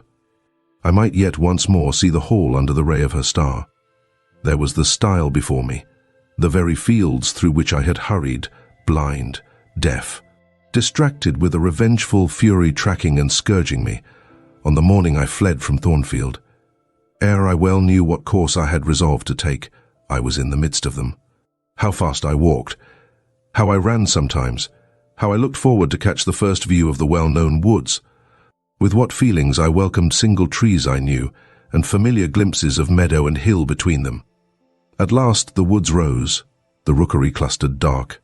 A loud cawing broke the morning stillness. Strange delight inspired me. On I hastened. Another field crossed, a lane threaded, and there were the courtyard walls, the back offices, the house itself, the rookery still hid. My first view of it shall be in front, I determined, where its bold battlements will strike the eye nobly at once, and where I can single out my master's very window. Perhaps he will be standing at it. He rises early. Perhaps he is now walking in the orchard or on the pavement in front. Could I but see him? But a moment. Surely, in that case, I should not be so mad as to run to him. I cannot tell. I am not certain. And if I did, what then? God bless him. What then? Who would be hurt by my once more tasting the life his glance can give me? I rave. Perhaps at this moment he is watching the sun rise over the Pyrenees or on the tideless sea of the south. I had coasted along the lower wall of the orchard, turned its angle. There was a gate just there, opening into the meadow between two stone pillars crowned by stone balls. From behind one pillar, I could peep round quietly at the full front of the mansion. I advanced my head with precaution, desirous to ascertain if any bedroom window blinds were yet drawn up. Battlements, windows, long front, all from this sheltered station were at my command. The crows sailing overhead perhaps watched me while I took this survey. I wonder what they thought. They must have considered I was very careful and timid at first, and that gradually I grew very bold and reckless. A peep, and then a long stare, and then a departure from my niche and a straying out into the meadow, and a sudden stop full in front of the great mansion, and a protracted, hardy gaze towards it. What affectation of diffidence was this at first? They might have demanded, what stupid regardlessness now? Here an illustration, reader. A lover finds his mistress asleep on a mossy bank. He wishes to catch a glimpse of her fair face without waking her. He steals softly over the grass, careful to make no sound. He pauses, fancying she has stirred. He withdraws, not for worlds would he be seen. All is still. He again advances. He bends above her. A light veil rests on her features. He lifts it, bends lower. Now his eyes anticipate the vision of beauty, warm and blooming and lovely in rest. How hurried was their first glance. But how they fix, how he starts. How he suddenly and vehemently clasps in both arms the form he dared not, a moment since, touch with his finger. How he calls aloud a name and drops his burden and gazes on it wildly. He thus grasps and cries and gazes because he no longer fears to waken by any sound he can utter, by any movement he can make. He thought his love slept sweetly. He finds she is stone dead. I looked with timorous joy towards a stately house. I saw a blackened ruin. No need to cower behind a gatepost, indeed, to peep up at chamber lattices, fearing life was austere behind them. No need to listen for doors opening, to fancy steps on the pavement or the gravel walk. The lawn, the grounds were trodden and waste. The portal yawned void. The front was, as I had once seen it in a dream, but a shell-like wall, very high and very fragile-looking, perforated with panelless windows. No roof, no battlements, no chimneys. All had crashed in. And there was the silence of death about it, the solitude of a lonesome wild. No wonder that letters addressed to people here had never received an answer. As well dispatch epistles to a vault in a church aisle. The grim blackness of the stones told by what fate the hall had fallen. By conflagration, but how kindled? What story belonged to this disaster? What loss, besides mortar and marble and woodwork, had followed upon it? Had life been wrecked as well as property? If so, whose? Dreadful question. There was no one here to answer it, not even dumb sign, mute token. In wandering round the shattered walls and through the devastated interior, I gathered evidence that the calamity was not of late occurrence. Winter snows, I thought, had drifted through that void arch, winter rains beaten in at those hollow casements, for, amidst the drenched piles of rubbish, spring had cherished vegetation. Grass and weed grew here and there between the stones and fallen rafters. And oh, where meantime was the hapless owner of this wreck? In what land? Under what auspices?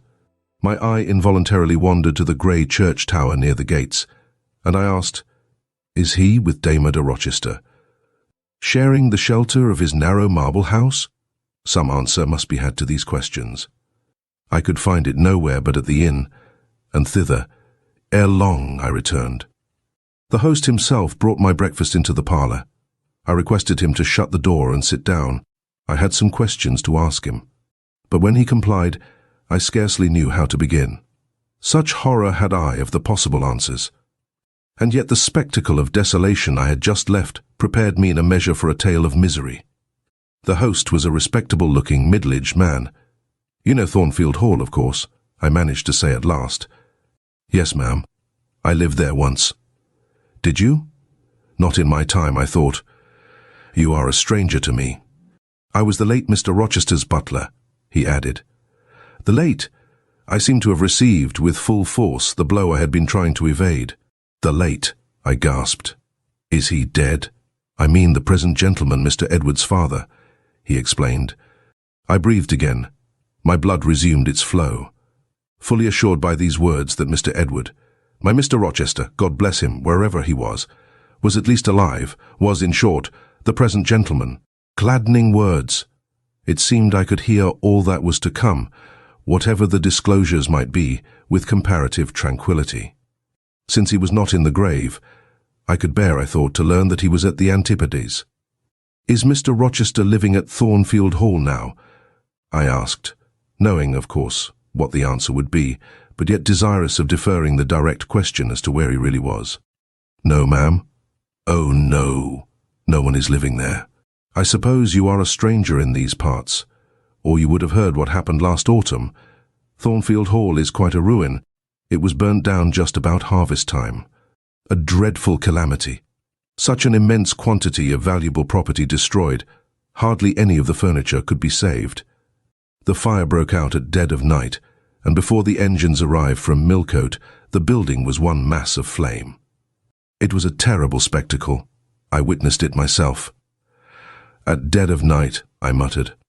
"Yes, that was ever the hour of fatality at Thornfield." "Was it known how it originated?" I demanded. "They guessed, ma'am. They guessed. Indeed, I should say it was ascertained beyond a doubt." "You are not perhaps aware," he continued, edging his chair a little nearer the table and speaking low, "that there was a lady, a lunatic, kept in the house?" "I have heard something of it. She was kept in very close confinement, ma'am. People, even for some years, was not absolutely certain of her existence. No one saw her. They only knew by rumour that such a person was at the hall, and who or what she was it was difficult to conjecture. They said Mr. Edward had brought her from abroad, and some believed she had been his mistress. But a queer thing happened a year since. A very queer thing. I feared now to hear my own story. I endeavoured to recall him to the main fact. "And this lady?" "This lady, ma'am," he answered, "turned out to be Mr. Rochester's wife. The discovery was brought about in the strangest way. There was a young lady, a governess at the hall, that Mr. Rochester fell in." "But the fire," I suggested. "I'm coming to that, ma'am. That Mr. Edward fell in love with. The servants say they never saw anybody so much in love as he was. He was after her continually. They used to watch him. Servants will, you know, ma'am, and he set store on her past everything. For all, nobody but him thought her so very handsome. She was a little small thing, they say, almost like a child. I never saw her myself, but I've heard Leah, the housemaid, tell of her. Leah liked her well enough. Mr. Rochester was about 40, and this governess not 20. And you see, when gentlemen of his age fall in love with girls, they are often like as if they were bewitched. Well, he would marry her. You shall tell me this part of the story another time, I said, but now I have a particular reason for wishing to hear all about the fire.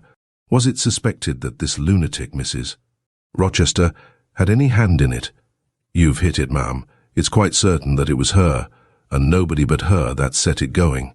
She had a woman to take care of her called Mrs. Poole, an able woman in her line, and very trustworthy.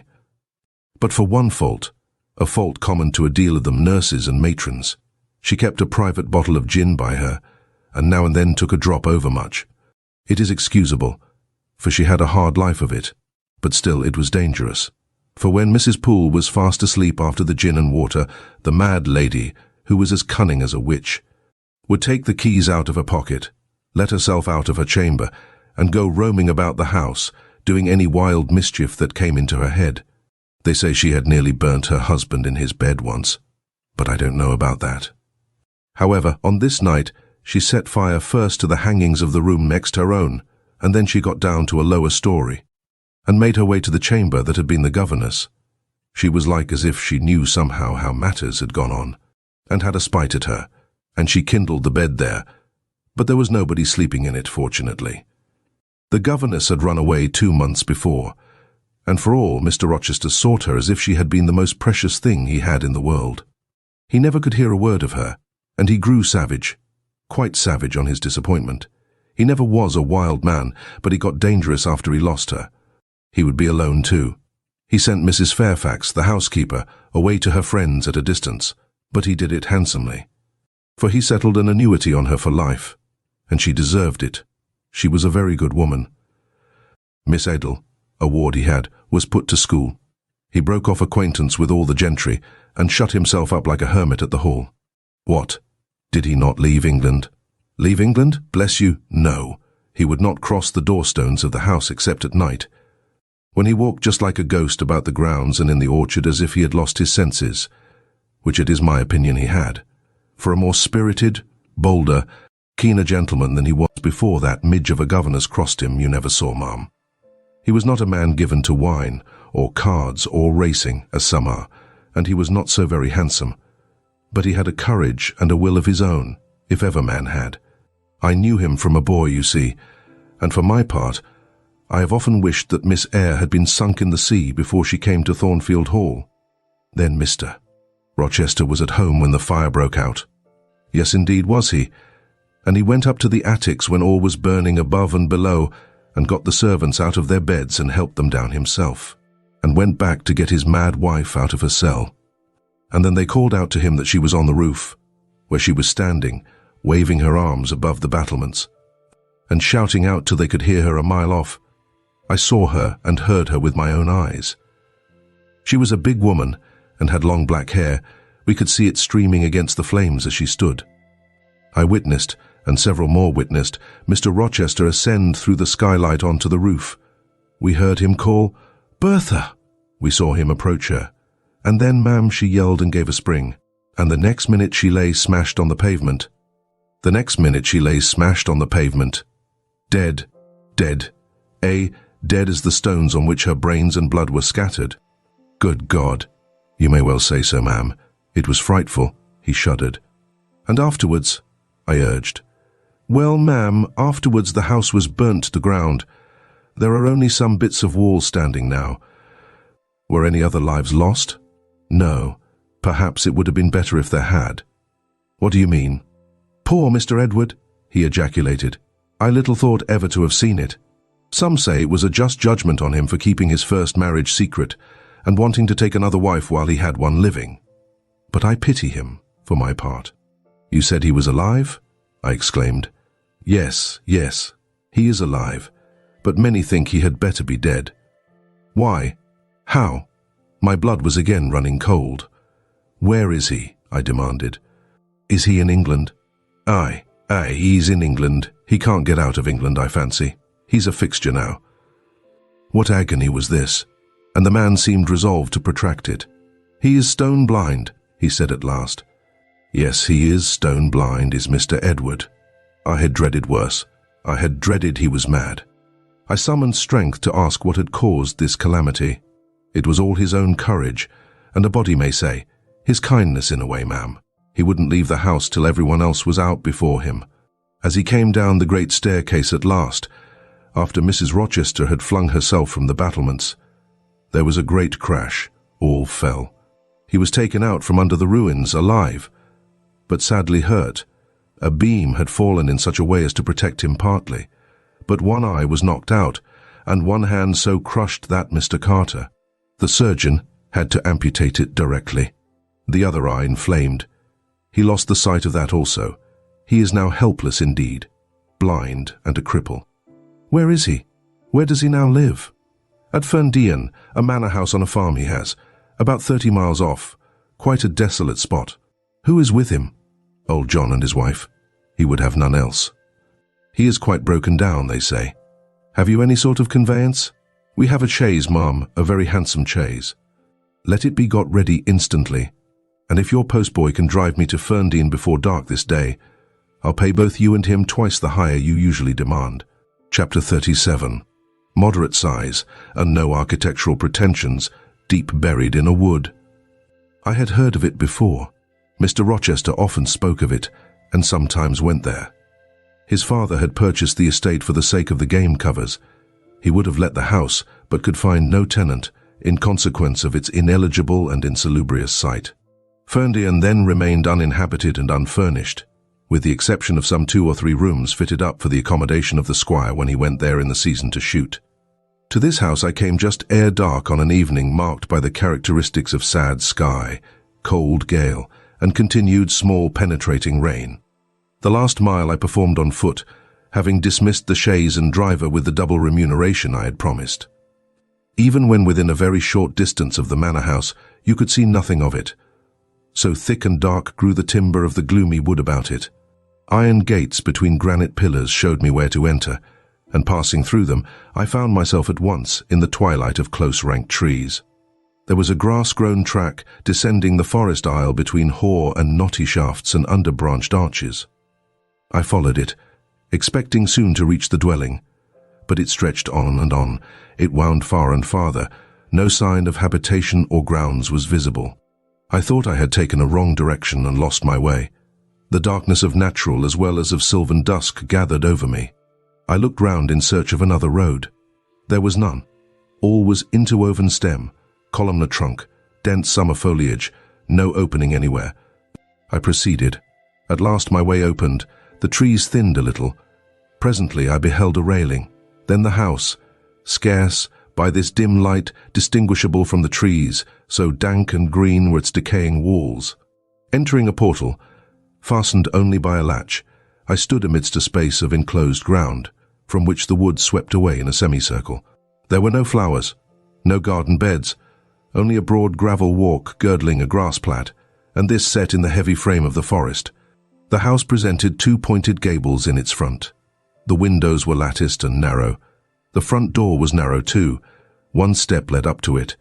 The whole looked, as the host of the Rochester Arms had said, quite a desolate spot. It was as still as a church on a weekday. The pattering rain on the forest leaves was the only sound audible in its vicinage. "Can there be life here?" I asked. Yes, life of some kind there was, for I heard a movement. That narrow front door was unclosing, and some shape was about to issue from the grange. It opened slowly. A figure came out into the twilight and stood on the step. A man without a hat. He stretched forth his hand as if to feel whether it rained. Dusk as it was, I had recognized him. It was my master, Edward Fairfax Rochester, and no other. I stayed my step, almost my breath, and stood to watch him, to examine him, myself unseen, and alas, to him invisible. It was a sudden meeting, and one in which rapture was kept well in check by pain. I had no difficulty in restraining my voice from exclamation, my step from hasty advance. His form was of the same strong and stalwart contour as ever. His port was still erect. His hair was still raven black, nor were his features altered or sunk. Not in 1 year's space, by any sorrow, could his athletic strength be quelled or his vigorous prime blighted. But in his countenance I saw a change, that looked desperate and brooding, that reminded me of some wronged and fettered wild beast or bird, dangerous to approach in his sullen woe. The caged eagle, whose gold-ringed eyes cruelty has extinguished, might look as looked that sightless Samson. And reader, do you think I feared him in his blind ferocity? If you do, you little know me. A soft hope blent with my sorrow that soon I should dare to drop a kiss on that brow of rock, and on those lips so sternly sealed beneath it. But not yet. I would not accost him yet. He descended the 1 step, and advanced slowly and gropingly towards the grass plat. Where was his daring stride now? Then he paused, as if he knew not which way to turn. He lifted his hand and opened his eyelids, gazed blank, and with a straining effort, on the sky, and toward the amphitheatre of trees. One saw that all to him was void darkness. He stretched his right hand, The left arm, the mutilated one, he kept hidden in his bosom. He seemed to wish by touch to gain an idea of what lay around him. He met but vacancy still, for the trees were some yards off where he stood. He relinquished the endeavour, folded his arms, and stood quiet and mute in the rain, now falling fast on his uncovered head. At this moment John approached him from some quarter. "Will you take my arm, sir?" he said. "There is a heavy shower coming on. Had you not better go in?" "Let me alone," was the answer. John withdrew without having observed me. Mr. Rochester now tried to walk about. Vainly, all was too uncertain. He groped his way back to the house, and re-entering it, closed the door. I now drew near and knocked. John's wife opened for me. "Mary," I said. "How are you?" She started as if she had seen a ghost. I calmed her. To her hurried, "Is it really you, miss? Come at this late hour to this lonely place?"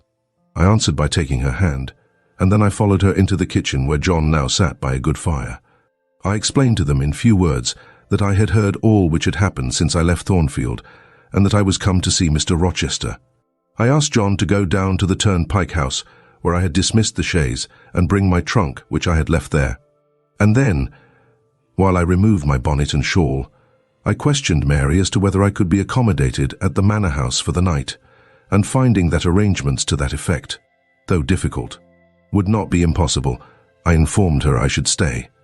Just at this moment the parlour bell rang. "When you go in," said I, "tell your master that a person wishes to speak to him, but do not give my name." "I don't think he will see you," she answered. "He refuses everybody." When she returned, I inquired what he had said. "You are to send in your name and your business," she replied.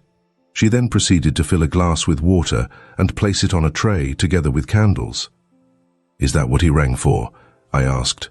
"Yes, he always has candles brought in at dark, though he is blind." "Give the tray to me. I will carry it in."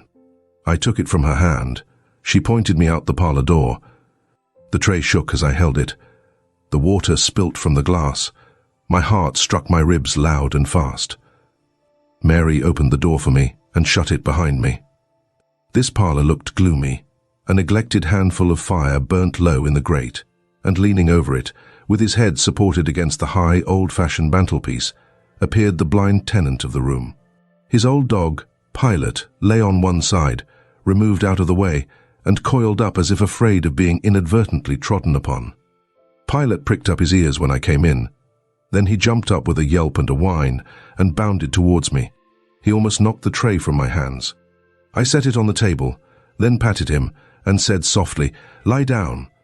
Mr. Rochester turned mechanically to see what the commotion was, but as he saw nothing, he returned and sighed. "Give me the water, Mary," he said. I approached him with a now only half-filled glass. Pilot followed me, still excited. "What is the matter?" he inquired. "Down, Pilot," I again said. He checked the water on its way to his lips and seemed to listen. He drank and put the glass down. "This is you, Mary, is it not?" "Mary is in the kitchen," I answered.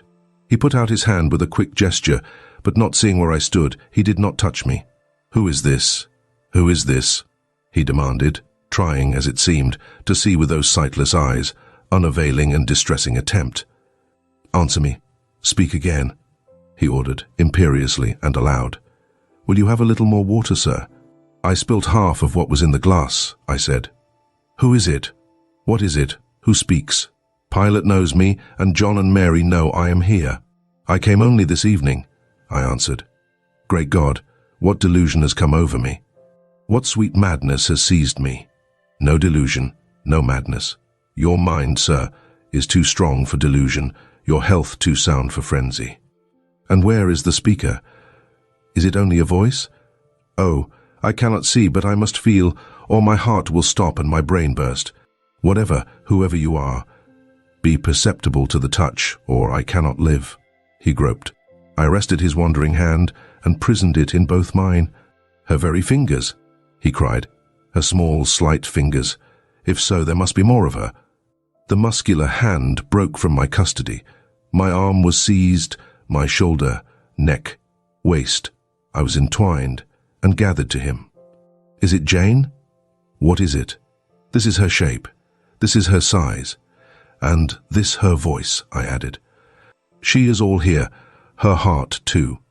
God bless you, sir. I am glad to be so near you again. Jane Eyre, Jane Eyre, was all he said. My dear master, I answered, I am Jane Eyre. I have found you out. I am come back to you. In truth? In the flesh? My living Jane?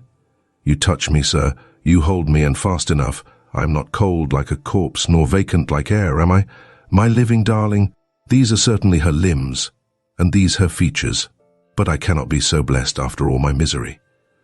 It is a dream, such dreams as I've had at night, when I have clasped her once more to my heart, as I do now, and kissed her, as thus, and felt that she loved me, and trusted that she would not leave me, which I never will, sir, from this day. Never will, says the vision. But I always woke and found it an empty mockery, and I was desolate and abandoned, my life dark, lonely, hopeless, my soul athirst and forbidden to drink, my heart famished and never to be fed. Gentle, soft dream, nestling in my arms now, you will fly too, as your sisters have all fled before you. But kiss me before you go, embrace me, Jane. There, sir, and there. I pressed my lips to his once brilliant and now rayless eyes. I swept his hair from his brow, and kissed that too. He suddenly seemed to arouse himself. The conviction of the reality of all this seized him. It is you, is it, Jane? You are come back to me then? I am. And you do not lie dead in some ditch under some stream? And you are not a pining outcast amongst strangers? No, sir. I am an independent woman now. Independent? What do you mean, Jane? My uncle in Madeira's dead, and he left me £5,000. Ah, this is practical. This is real, he cried. I should never dream that. Besides, there is that peculiar voice of hers, so animating and piquant, as well as soft. It cheers my withered heart. It puts life into it. What, Janet? Are you an independent woman? A rich woman? Quite rich, sir. If you won't let me live with you, I can build a house of my own close up to your door, and you may come and sit in my parlour when you want company of an evening. But as you are rich, Jane, you have now, no doubt, friends who will look after you, and not suffer you to devote yourself to a blind lamenter like me. I told you I am independent, sir, as well as rich. I am my own mistress. And you will stay with me? Certainly, unless you object. I will be your neighbour, your nurse, your housekeeper. I find you lonely. I will be your companion, to read to you, to walk with you, to sit with you, to wait on you, to be eyes and hands to you. Cease to look so melancholy, my dear master. You shall not be left desolate, so long as I live. He replied not. He seemed serious, abstracted. He sighed. He half opened his lips as if to speak. He closed them again. I felt a little embarrassed.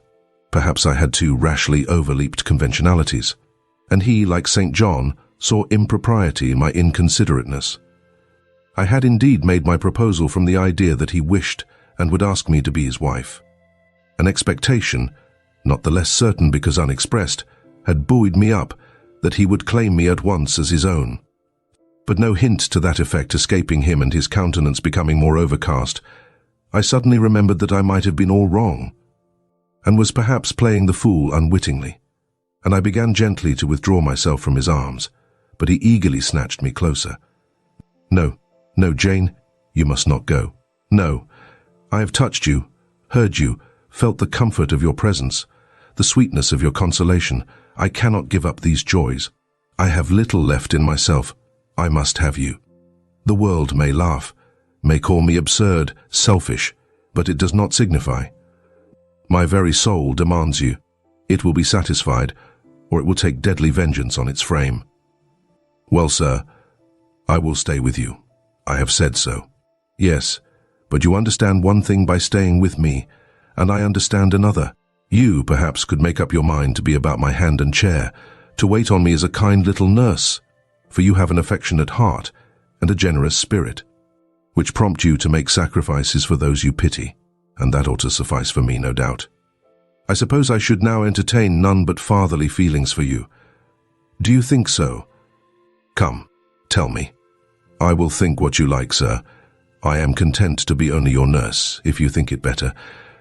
But you cannot always be my nurse, Janet. You are young. You must marry one day. I don't care about being married. You should care, Janet. If I were what I once was, I would try to make you care, but a sightless block." He relapsed again into gloom. I, on the contrary, became more cheerful and took fresh courage. These last words gave me an insight as to where the difficulty lay, and as it was no difficulty with me, I felt quite relieved from my previous embarrassment. I resumed a livelier vein of conversation. "It is time someone undertook to rehumanize you," said I, parting his thick and long uncut locks, "for I see you are being metamorphosed into a lion, or something of that sort. You have a faux air of Nebuchadnezzar in the fields about you, that is certain. Your hair reminds me of eagle's feathers. Whether your nails are grown like bird's claws or not, I have not yet noticed. On this arm, I have neither hand nor nails," he said, drawing the mutilated limb from his breast and showing it to me. "It is a mere stump, a ghastly sight. Don't you think so, Jane?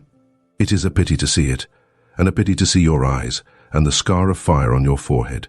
And the worst of it is, one is in danger of loving you too well for all this, and making too much of you. I thought you would be revolted, Jane, when you saw my arm and my cicatrized visage." "Did you? Don't tell me so, lest I should say something disparaging to your judgment. Now, let me leave you an instant to make a better fire and have the hearth swept up. Can you tell when there is a good fire?" "Yes, with the right eye I see a glow, a ruddy haze." "And you see the candles?" "Very dimly. Each is a luminous cloud. Can you see me?" "No, my fairy, but I'm only too thankful to hear and feel you. When do you take supper?" "I never take supper, but you shall have some tonight. I am hungry. So are you, I dare say, only you forget." Summoning Mary, I soon had the room in more cheerful order. I prepared him, likewise, a comfortable repast. My spirits were excited, and with pleasure and ease I talked to him during supper, and for a long time after. There was no harassing restraint, no repressing of glee and vivacity with him, for with him I was at perfect ease, because I knew I suited him. All I said or did seemed either to console or revive him. Delightful consciousness. It brought to life and light my whole nature. In his presence I thoroughly lived, and he lived in mine. Blind as he was, smiles played over his face. Joy dawned on his forehead. His lineaments softened and warmed. After supper he began to ask me many questions of where I had been, what I had been doing, how I had found him out, but I gave him only very partial replies. It was too late to enter into particulars that night. Besides, I wished to touch no deep thrilling chord, to open no fresh well of emotion in his heart. My sole present aim was to cheer him. Cheered, as I have said, he was, and yet but by fits. If a moment's silence broke the conversation, he would turn restless, touch me, then say, "Jane, you are altogether a human being, Jane. You are certain of that? You are altogether a human being, Jane? You are certain of that?" "I conscientiously believe so, Mr. Rochester." "Yet how, on this dark and doleful evening, could you so suddenly rise on my lone hearth?" I stretched my hand to take a glass of water from a hireling, and it was given me by you. I asked a question, expecting John's wife to answer me, and your voice spoke at my ear. "Because I had come in Mary's stead, with the tray. And there is enchantment in the very hour I'm now spending with you. Who can tell what a dark, dreary, hopeless life I have dragged on for months past? Doing nothing, expecting nothing, merging night in day, feeling but the sensation of cold when I let the fire go out, of hunger when I forgot to eat, and then a ceaseless sorrow, and at times a very delirium of desire to behold my Jane again. Yes, for her restoration I longed, far more than for that of my lost sight. How can it be that Jane is with me, and says she loves me? Will she not depart as suddenly as she came? Tomorrow, I fear I shall find her no more." A commonplace, practical reply, out of the train of his own disturbed ideas, was, I was sure, the best and most reassuring for him in this frame of mind. I passed my finger over his eyebrows, and remarked that they were scorched, and that I would apply something which would make them grow as broad and black as ever. Where is the use of doing me good in any way, beneficent spirit, when, at some fatal moment, you will again desert me, passing like a shadow, whither and how to me unknown, and for me remaining afterwards undiscoverable. Have you a pocket comb about you, sir? What for, Jane? Just to comb out this shaggy black mane. I find you rather alarming. When I examine you close at hand, you talk of my being a fairy, but I am sure you are more like a brownie. Am I hideous, Jane? Very, sir. You always were, you know. Humph! The wickedness has not been taken out of you, wherever you have sojourned. Yet I have been with good people, far better than you, 100 times better people, possessed of ideas and views you never entertained in your life, quite more refined and exalted. Who the deuce have you been with? If you twist in that way, you will make me pull the hair out of your head, and then I think you will cease to entertain doubts of my substantiality. Who have you been with, Jane? You shall not get it out of me tonight, sir. You must wait till tomorrow. To leave my tale half told will, you know, be a sort of security that I shall appear at your breakfast table to finish it. By the by, I must mind not to rise on your hearth with only a glass of water then. I must bring an egg at the least, to say nothing of fried ham. You mocking changeling, fairy-born and human-bred, you make me feel as I have not felt these 12 months. If Saul could have had you for his David, the evil spirit would have been exorcised without the aid of the harp. There, sir, you are read up and made decent. Now I'll leave you. I have been travelling these last 3 days, and I believe I am tired. Good night. Just one word, Jane. Were there only ladies in the house where you have been? I laughed and made my escape, still laughing as I ran upstairs. A good idea, I thought with glee.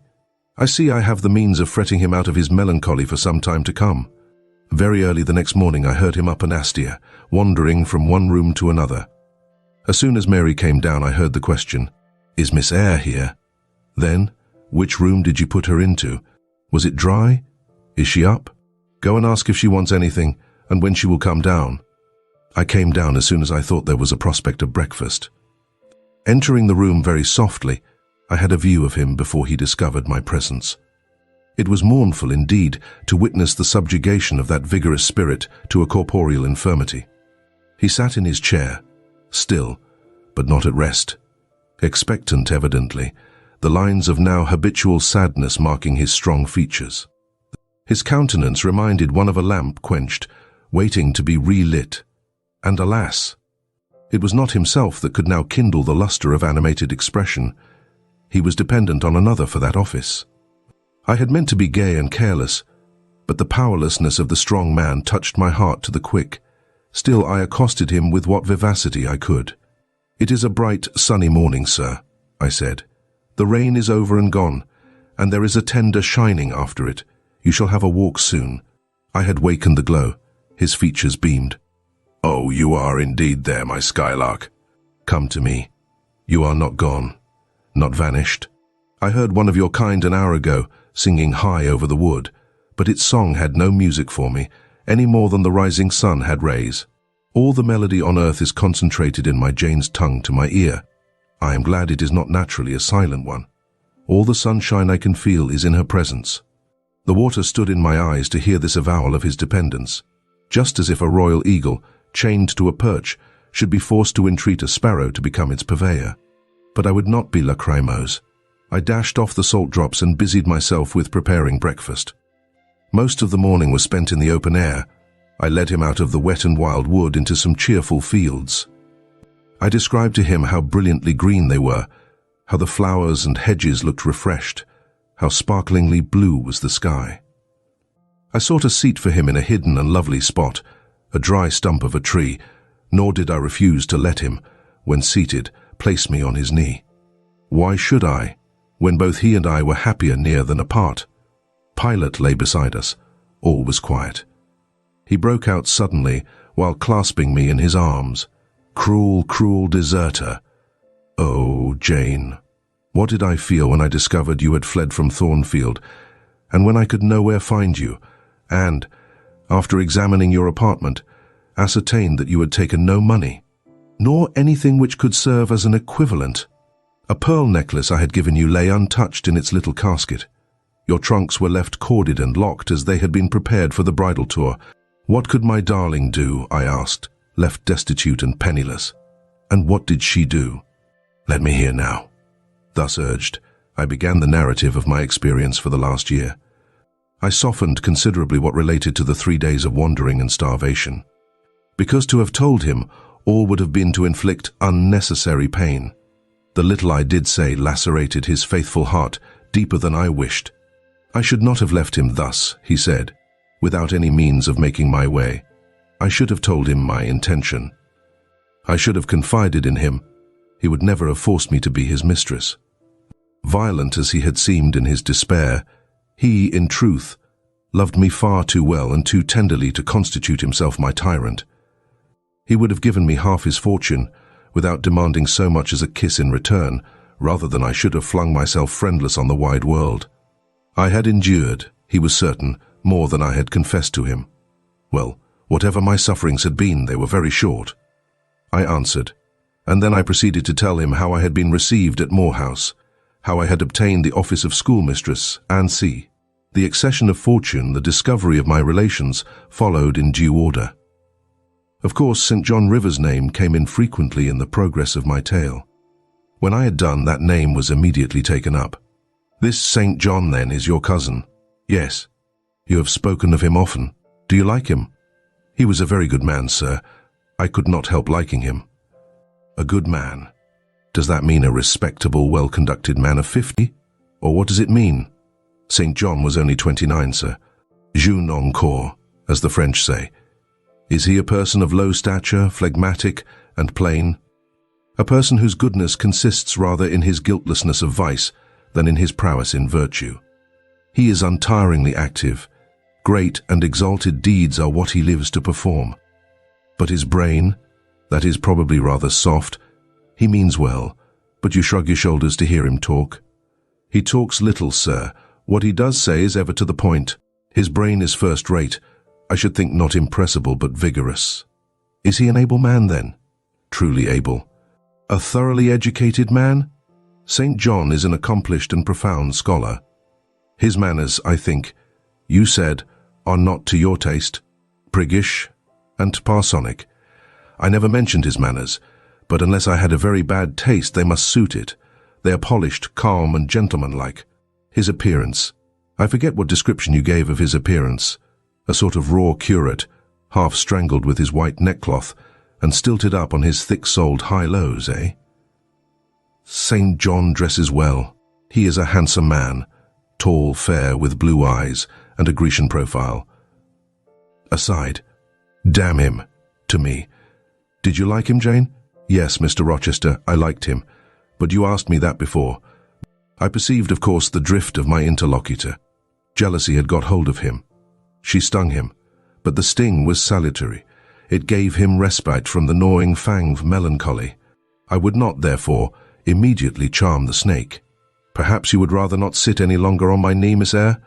Was the next somewhat unexpected observation. Why not, Mr. Rochester? The picture you have just drawn is suggestive of a rather too overwhelming contrast. Your words have delineated very prettily a graceful Apollo. He is present to your imagination. Tall, fair, blue-eyed, and with a Grecian profile. Your eyes dwell on a Vulcan, a real blacksmith, brown, broad-shouldered, and blind and lame into the bargain. I never thought of it before, but you certainly are rather like Vulcan, sir. Well, you can leave me, Mame, but before you go, and he retained me by a firmer grasp than ever, you will be pleased just to answer me a question or two. He paused. What questions, Mr. Rochester? Then followed this cross-examination. St. John made you schoolmistress of Morton before he knew you were his cousin? Yes. You would often see him? He would visit the school sometimes? Daily. He would approve of your plans, Jane. I know they would be clever, for you are a talented creature. He approved of them? Yes. He would discover many things in you he could not have expected to find? Some of your accomplishments are not ordinary. I don't know about that. You had a little cottage near the school, you say. Did he ever come there to see you? Now and then. Of an evening? Once or twice. A pause. How long did you reside with him and his sisters after the cousinship was discovered? 5 months. Did Rivers spend much time with the ladies of his family? Yes. The back parlour was both his study and ours. He sat near the window, and we by the table. Did he study much? A good deal. What? Hindustani. And what did you do meantime? I learned German at first. Did he teach you? He did not understand German. Did he teach you nothing? A little Hindustani. Rivers taught you Hindustani? Yes, sir. And his sisters also. No. Only you. Only me. Did you ask to learn? No. He wished to teach you? Yes. A second pause. Why did he wish it? Of what use could Hindustani be to you? He intended me to go with him to India. Ah. Here I reached the root of the matter. He wanted you to marry him? He asked me to marry him. That is a fiction, an impudent invention to vex me. I beg your pardon. It is the literal truth. He asked me more than once, and was as stiff about urging his point as ever you could be. Miss Eyre, I repeated, you can leave me. How often am I to say the same thing? Why do you remain pertinaciously perched on my knee when I have given you notice to quit? Because I am comfortable there. No, Jane, you are not comfortable there, because your heart is not with me. It is with this cousin, this St. John. Oh, till this moment, I thought my little Jane was all mine. I had a belief she loved me even when she left me. That was an atom of sweet in much bitter. Long as we have been parted, hot tears as I have wept over our separation, I never thought that while I was mourning her, she was loving another, but it is useless grieving. Jane, leave me. Go and marry Rivers. Shake me off then, sir. Push me away, for I'll not leave you of my own accord. Jane, I ever like your tone of voice. It still renews hope. It sounds so truthful. When I hear it, it carries me back a year. I forget that you have formed a new tie. But I am not a fool. Go. Where must I go, sir? Your own way, with the husband you have chosen. Who is that? You know, this St. John Rivers. He is not my husband, nor ever will be. He does not love me. I do not love him. He loves as he can love, and that is not as you love. A beautiful young lady called Rosamond. He wanted to marry me only because he thought I should make a suitable missionary's wife, which she would not have done. He is good and great, but severe, and for me, cold as an iceberg. He is not like you, sir. I am not happy at his side, nor near him, nor with him. He has no indulgence for me, no fondness. He sees nothing attractive in me, not even youth, only a few useful mental points. Then I must leave you, sir, to go to him? I shuddered involuntarily, and clung instinctively closer to my blind but beloved master. He smiled. What, Jane? Is this true? Is such really the state of matters between you and Rivers? Absolutely, sir. Oh, you need not be jealous. I wanted to tease you a little to make you less sad. I thought anger would be better than grief. But if you wish me to love you, could you but see how much I do love you, you would be proud and content. All my heart is yours, sir. It belongs to you. And with you it would remain, were fate to exile the rest of me from your presence forever. Again, as he kissed me, painful thoughts darkened his aspect. My seared vision, my crippled strength, he murmured regretfully. I caressed, in order to soothe him. I knew of what he was thinking, and wanted to speak for him, but dared not. As he turned aside his face a minute, I saw a tear slide from under the sealed eyelid and trickle down the manly cheek. My heart swelled. I am no better than the old lightning-struck chestnut tree in Thornfield orchard, he remarked ere long. And what right would that ruin have to bid a budding woodbine cover its decay with freshness? You are no ruin, sir, no lightning-struck tree. You are green and vigorous. Plants will grow about your roots, whether you ask them or not, because they take delight in your bountiful shadow, and as they grow, they will lean towards you and wind round you, because your strength offers them so safe a prop. Again he smiled. I gave him comfort. You speak of friends, Jane? He asked. Yes, of friends, I answered rather hesitatingly, for I knew I meant more than friends, but could not tell what other word to employ. He helped me. Ah, Jane, but I want a wife. Do you, sir? Yes. Is it news to you? Of course. You said nothing about it before. Is it unwelcome news? That depends on circumstances, sir, on your choice. Which you shall make for me, Jane. I will abide by your decision. Choose then, sir, her who loves you best. I will at least choose. Her I love best. Jane, will you marry me? Yes, sir. A poor blind man, whom you will have to lead about by the hand. Yes, sir. A crippled man 20 years older than you, whom you will have to wait on. Yes, sir. Truly, Jane. Most truly, sir. Oh, my darling. God bless you and reward you. Mr. Rochester, if ever I did a good deed in my life, if ever I thought a good thought, if ever I prayed a sincere and blameless prayer, if ever I wished a righteous wish, I am rewarded now. To be your wife is for me to be as happy as I can be on earth, because you delight in sacrifice. Sacrifice. What do I sacrifice? Famine for food, expectation for content. To be privileged to put my arms round what I value, to press my lips to what I love, to repose on what I trust. Is that to make a sacrifice? If so, then certainly I delight in sacrifice. And to bear with my infirmities, Jane, to overlook my deficiencies, which are none, sir, to me. I love you better now, when I can really be useful to you, than I did in your state of proud independence, when you disdained every part but that of the giver and protector. Hitherto I have hated to be helped, to be led. Henceforth, I feel I shall hate it no more. I did not like to put my hand into a hireling's, but it is pleasant to feel it circled by Jane's little fingers. I preferred utter loneliness to the constant attendance of servants, but Jane's soft ministry will be a perpetual joy. Jane suits me. Do I suit her? To the finest fibre of my nature, sir. The case being so, we have nothing in the world to wait for. We must be married instantly. He looked and spoke with eagerness. His old impetuosity was rising. We must become one flesh without any delay, Jane. There is but the license to get. Then we marry. Mr. Rochester, I have just discovered the sun is far declined from its meridian, and Pilate is actually gone home to his dinner. Let me look at your watch. Fasten it into your girdle, Janet, and keep it henceforward. I have no use for it. It is nearly 4 o'clock in the afternoon, sir. Don't you feel hungry? The 3rd day from this must be our wedding day, Jane. Never mind fine clothes and jewels now. All that is not worth a fillip. The sun has dried up all the raindrops, sir. The breeze is still. It is quite hot. Do you know, Jane, I have your little pearl necklace at this moment fastened round my bronze scrag under my cravat. I have worn it since the day I lost my only treasure, as a memento of her. We will go home through the wood. That will be the shadiest way. He pursued his own thoughts without heeding me.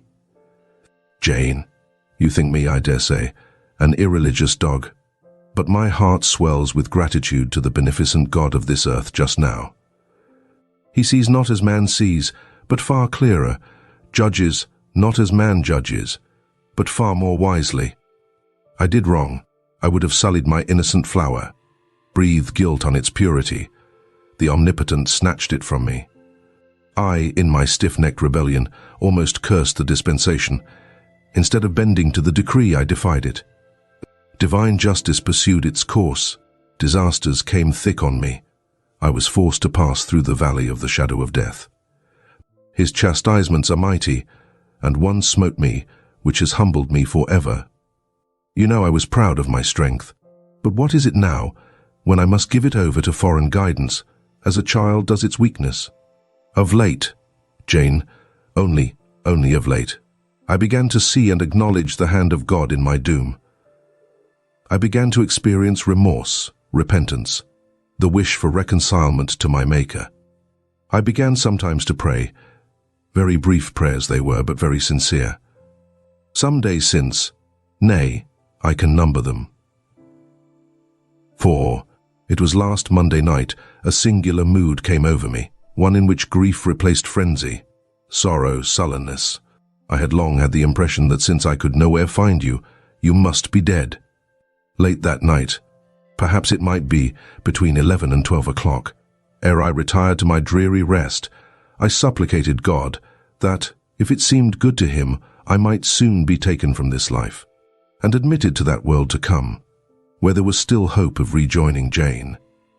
I was in my own room, and sitting by the window, which was open, it soothed me to feel the balmy night air, though I could see no stars and only by a vague, luminous haze knew the presence of a moon. I longed for thee, Janet. Oh, I longed for thee both with soul and flesh.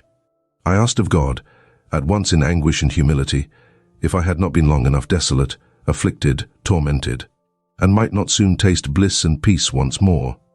That I merited all I endured, I acknowledged. That I could scarcely endure more, I pleaded. And the alpha and omega of my heart's wishes broke involuntarily from my lips in the words, Jane, Jane, Jane. Did you speak these words aloud? I did, Jane. If any listener had heard me, he would have thought me mad. I pronounced them with such frantic energy. And it was last Monday night, somewhere near midnight. Yes, but the time is of no consequence. What followed is the strange point. You will think me superstitious. Some superstition I have in my blood, and always had. Nevertheless, this is true. True at least it is that I heard what I now relate. As I exclaimed, Jane, Jane, Jane, a voice, I cannot tell whence the voice came, but I know whose voice it was, replied, I am coming, wait for me, and a moment after went whispering on the wind the words, Where are you? I'll tell you if I can the idea. The picture these words opened to my mind. Yet it is difficult to express what I want to express. Ferndean is buried, as you see, in a heavy wood where sound falls dull and dies unreverberating. Where are you? Seemed spoken amongst mountains, for I heard a hill sent echo repeat the words. Cooler and fresher at the moment the gale seemed to visit my brow. I could have deemed that in some wild, lone scene I and Jane were meeting. In spirit, I believe we must have met. You no doubt were, at that hour, in unconscious sleep. Jane, perhaps your soul wandered from its cell to comfort mine, for those were your accents. As certain as I live, they were yours, reader. It was on Monday night, near midnight, that I too had received the mysterious summons. Those were the very words by which I replied to it. I listened to Mr. Rochester's narrative, but made no disclosure in return. The coincidence struck me as too awful and inexplicable to be communicated or discussed. If I told anything, my tale would be such as must necessarily make a profound impression on the mind of my hearer. And that mind, yet from its sufferings too prone to gloom, needed not the deeper shade of the supernatural. I kept these things then, and pondered them in my heart.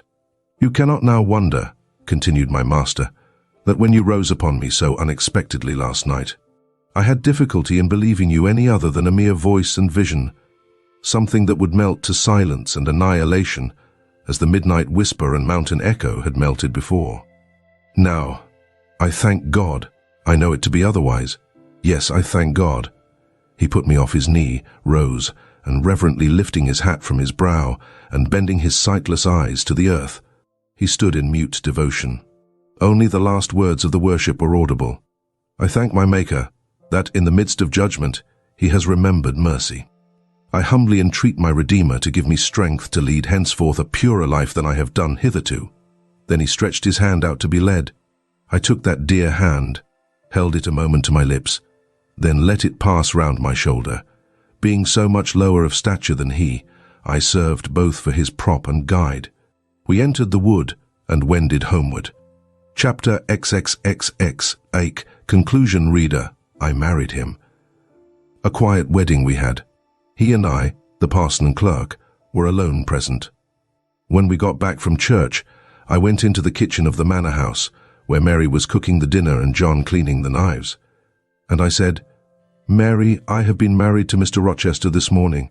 The housekeeper and her husband were both of that decent, phlegmatic order of people, to whom one may at any time safely communicate a remarkable piece of news without incurring the danger of having one's ears pierced by some shrill ejaculation, and subsequently stunned by a torrent of wordy wonderment. Mary did look up, and she did stare at me. The ladle with which she was basting a pair of chickens roasting at the fire did for some 3 minutes hang suspended in air, and for the same space of time John's knives also had rest from the polishing process. But Mary, bending again over the roast, said only, Have you, miss? Well, for sure. A short time after she pursued, I seed you go out with the master, but I didn't know you were gone to church to be wed, and she basted away. John, when I turned to him, was grinning from ear to ear. I telled Mary how it would be, he said. I knew what Mr. Edward. John was an old servant. and had known his master when he was the cadet of the house, therefore. He often gave him his Christian name. I knew what Mr. Edward would do, and I was certain he would not wait long neither, and he's done right, for aught I know. I wish you joy, miss. And he politely pulled his forelock. Thank you, John. Mr. Rochester told me to give you and Mary this. I put into his hand a £5 note. Without waiting to hear more, I left the kitchen. In passing the door of that sanctum some time after, I caught the words, "She'll happen do better for him, nor only O.T. grand ladies." And again, "If she bent one of the handsomest, she's known foul and very good-natured. And I, his een, she's fair beautiful, onybody may see that." I wrote to Moor House and to Cambridge immediately to say what I had done, fully explaining also why I had thus acted. Diana and Mary approved the step unreservedly. Diana announced that she would just give me time to get over the honeymoon, and then she would come and see me. "She had better not wait till then, Jane," said Mr. Rochester, when I read her letter to him. "If she does, she will be too late, for our honeymoon will shine our life long. Its beams will only fade over your grave or mine." How St. John received the news, I don't know. He never answered the letter in which I communicated it. Yet 6 months after he wrote to me without, however, mentioning Mr. Rochester's name or alluding to my marriage. His letter was then calm, and though very serious, kind. He has maintained a regular, though not frequent, correspondence ever since. He hopes I am happy, and trusts I am not of those who live without God in the world and only mind earthly things. You have not quite forgotten little Adel, have you, reader? I had not. I soon asked and obtained leave of Mr. Rochester to go and see her at the school where he had placed her. Her frantic joy at beholding me again moved me much. She looked pale and thin. She said she was not happy. I found the rules of the establishment were too strict, its course of study too severe for a child of her age. I took her home with me. I meant to become her governess once more, but I soon found this impracticable. My time and cares were now required by another. My husband needed them all. So I sought out a school conducted on a more indulgent system, and near enough to permit of my visiting her often, and bringing her home sometimes. I took care she should never want for anything that could contribute to her comfort. She soon settled in her new abode, became very happy there, and made fair progress in her studies. As she grew up, a sound English education corrected in a great measure her French defects, and when she left school, I found in her a pleasing and obliging companion, docile, good-tempered, and well-principled. By her grateful attention to me and mine, she has long since well repaid any little kindness I ever had it in my power to offer her. My tale draws to its close. One word respecting my experience of married life, and one brief glance at the fortunes of those whose names have most frequently recurred in this narrative, and I have done. I have now been married 10 years. I know what it is to live entirely for and with what I love best on earth. I hold myself supremely blessed, blessed beyond what language can express, because I am my husband's life as fully as he is mine. No woman was ever nearer to her mate than I am, ever more absolutely bone of his bone and flesh of his flesh. I know no weariness of my Edward's society. He knows none of mine, any more than we each do of the pulsation of the heart that beats in our separate bosoms. Consequently, we are ever together.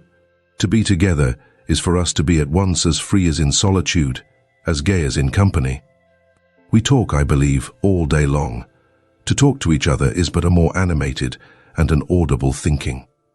All my confidence is bestowed on him, all his confidence is devoted to me. We are precisely suited in character. Perfect concord is the result. Mr. Rochester continued blind the first 2 years of our union. Perhaps it was that circumstance that drew us so very near, that knit us so very close.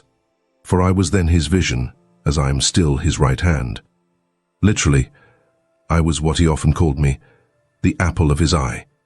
He saw nature, he saw books through me, and never did I weary of gazing for his behalf, and of putting into words the effect of field, tree, town, river, cloud, sunbeam, of the landscape before us, of the weather round us, and impressing by sound on his ear what light could no longer stamp on his eye.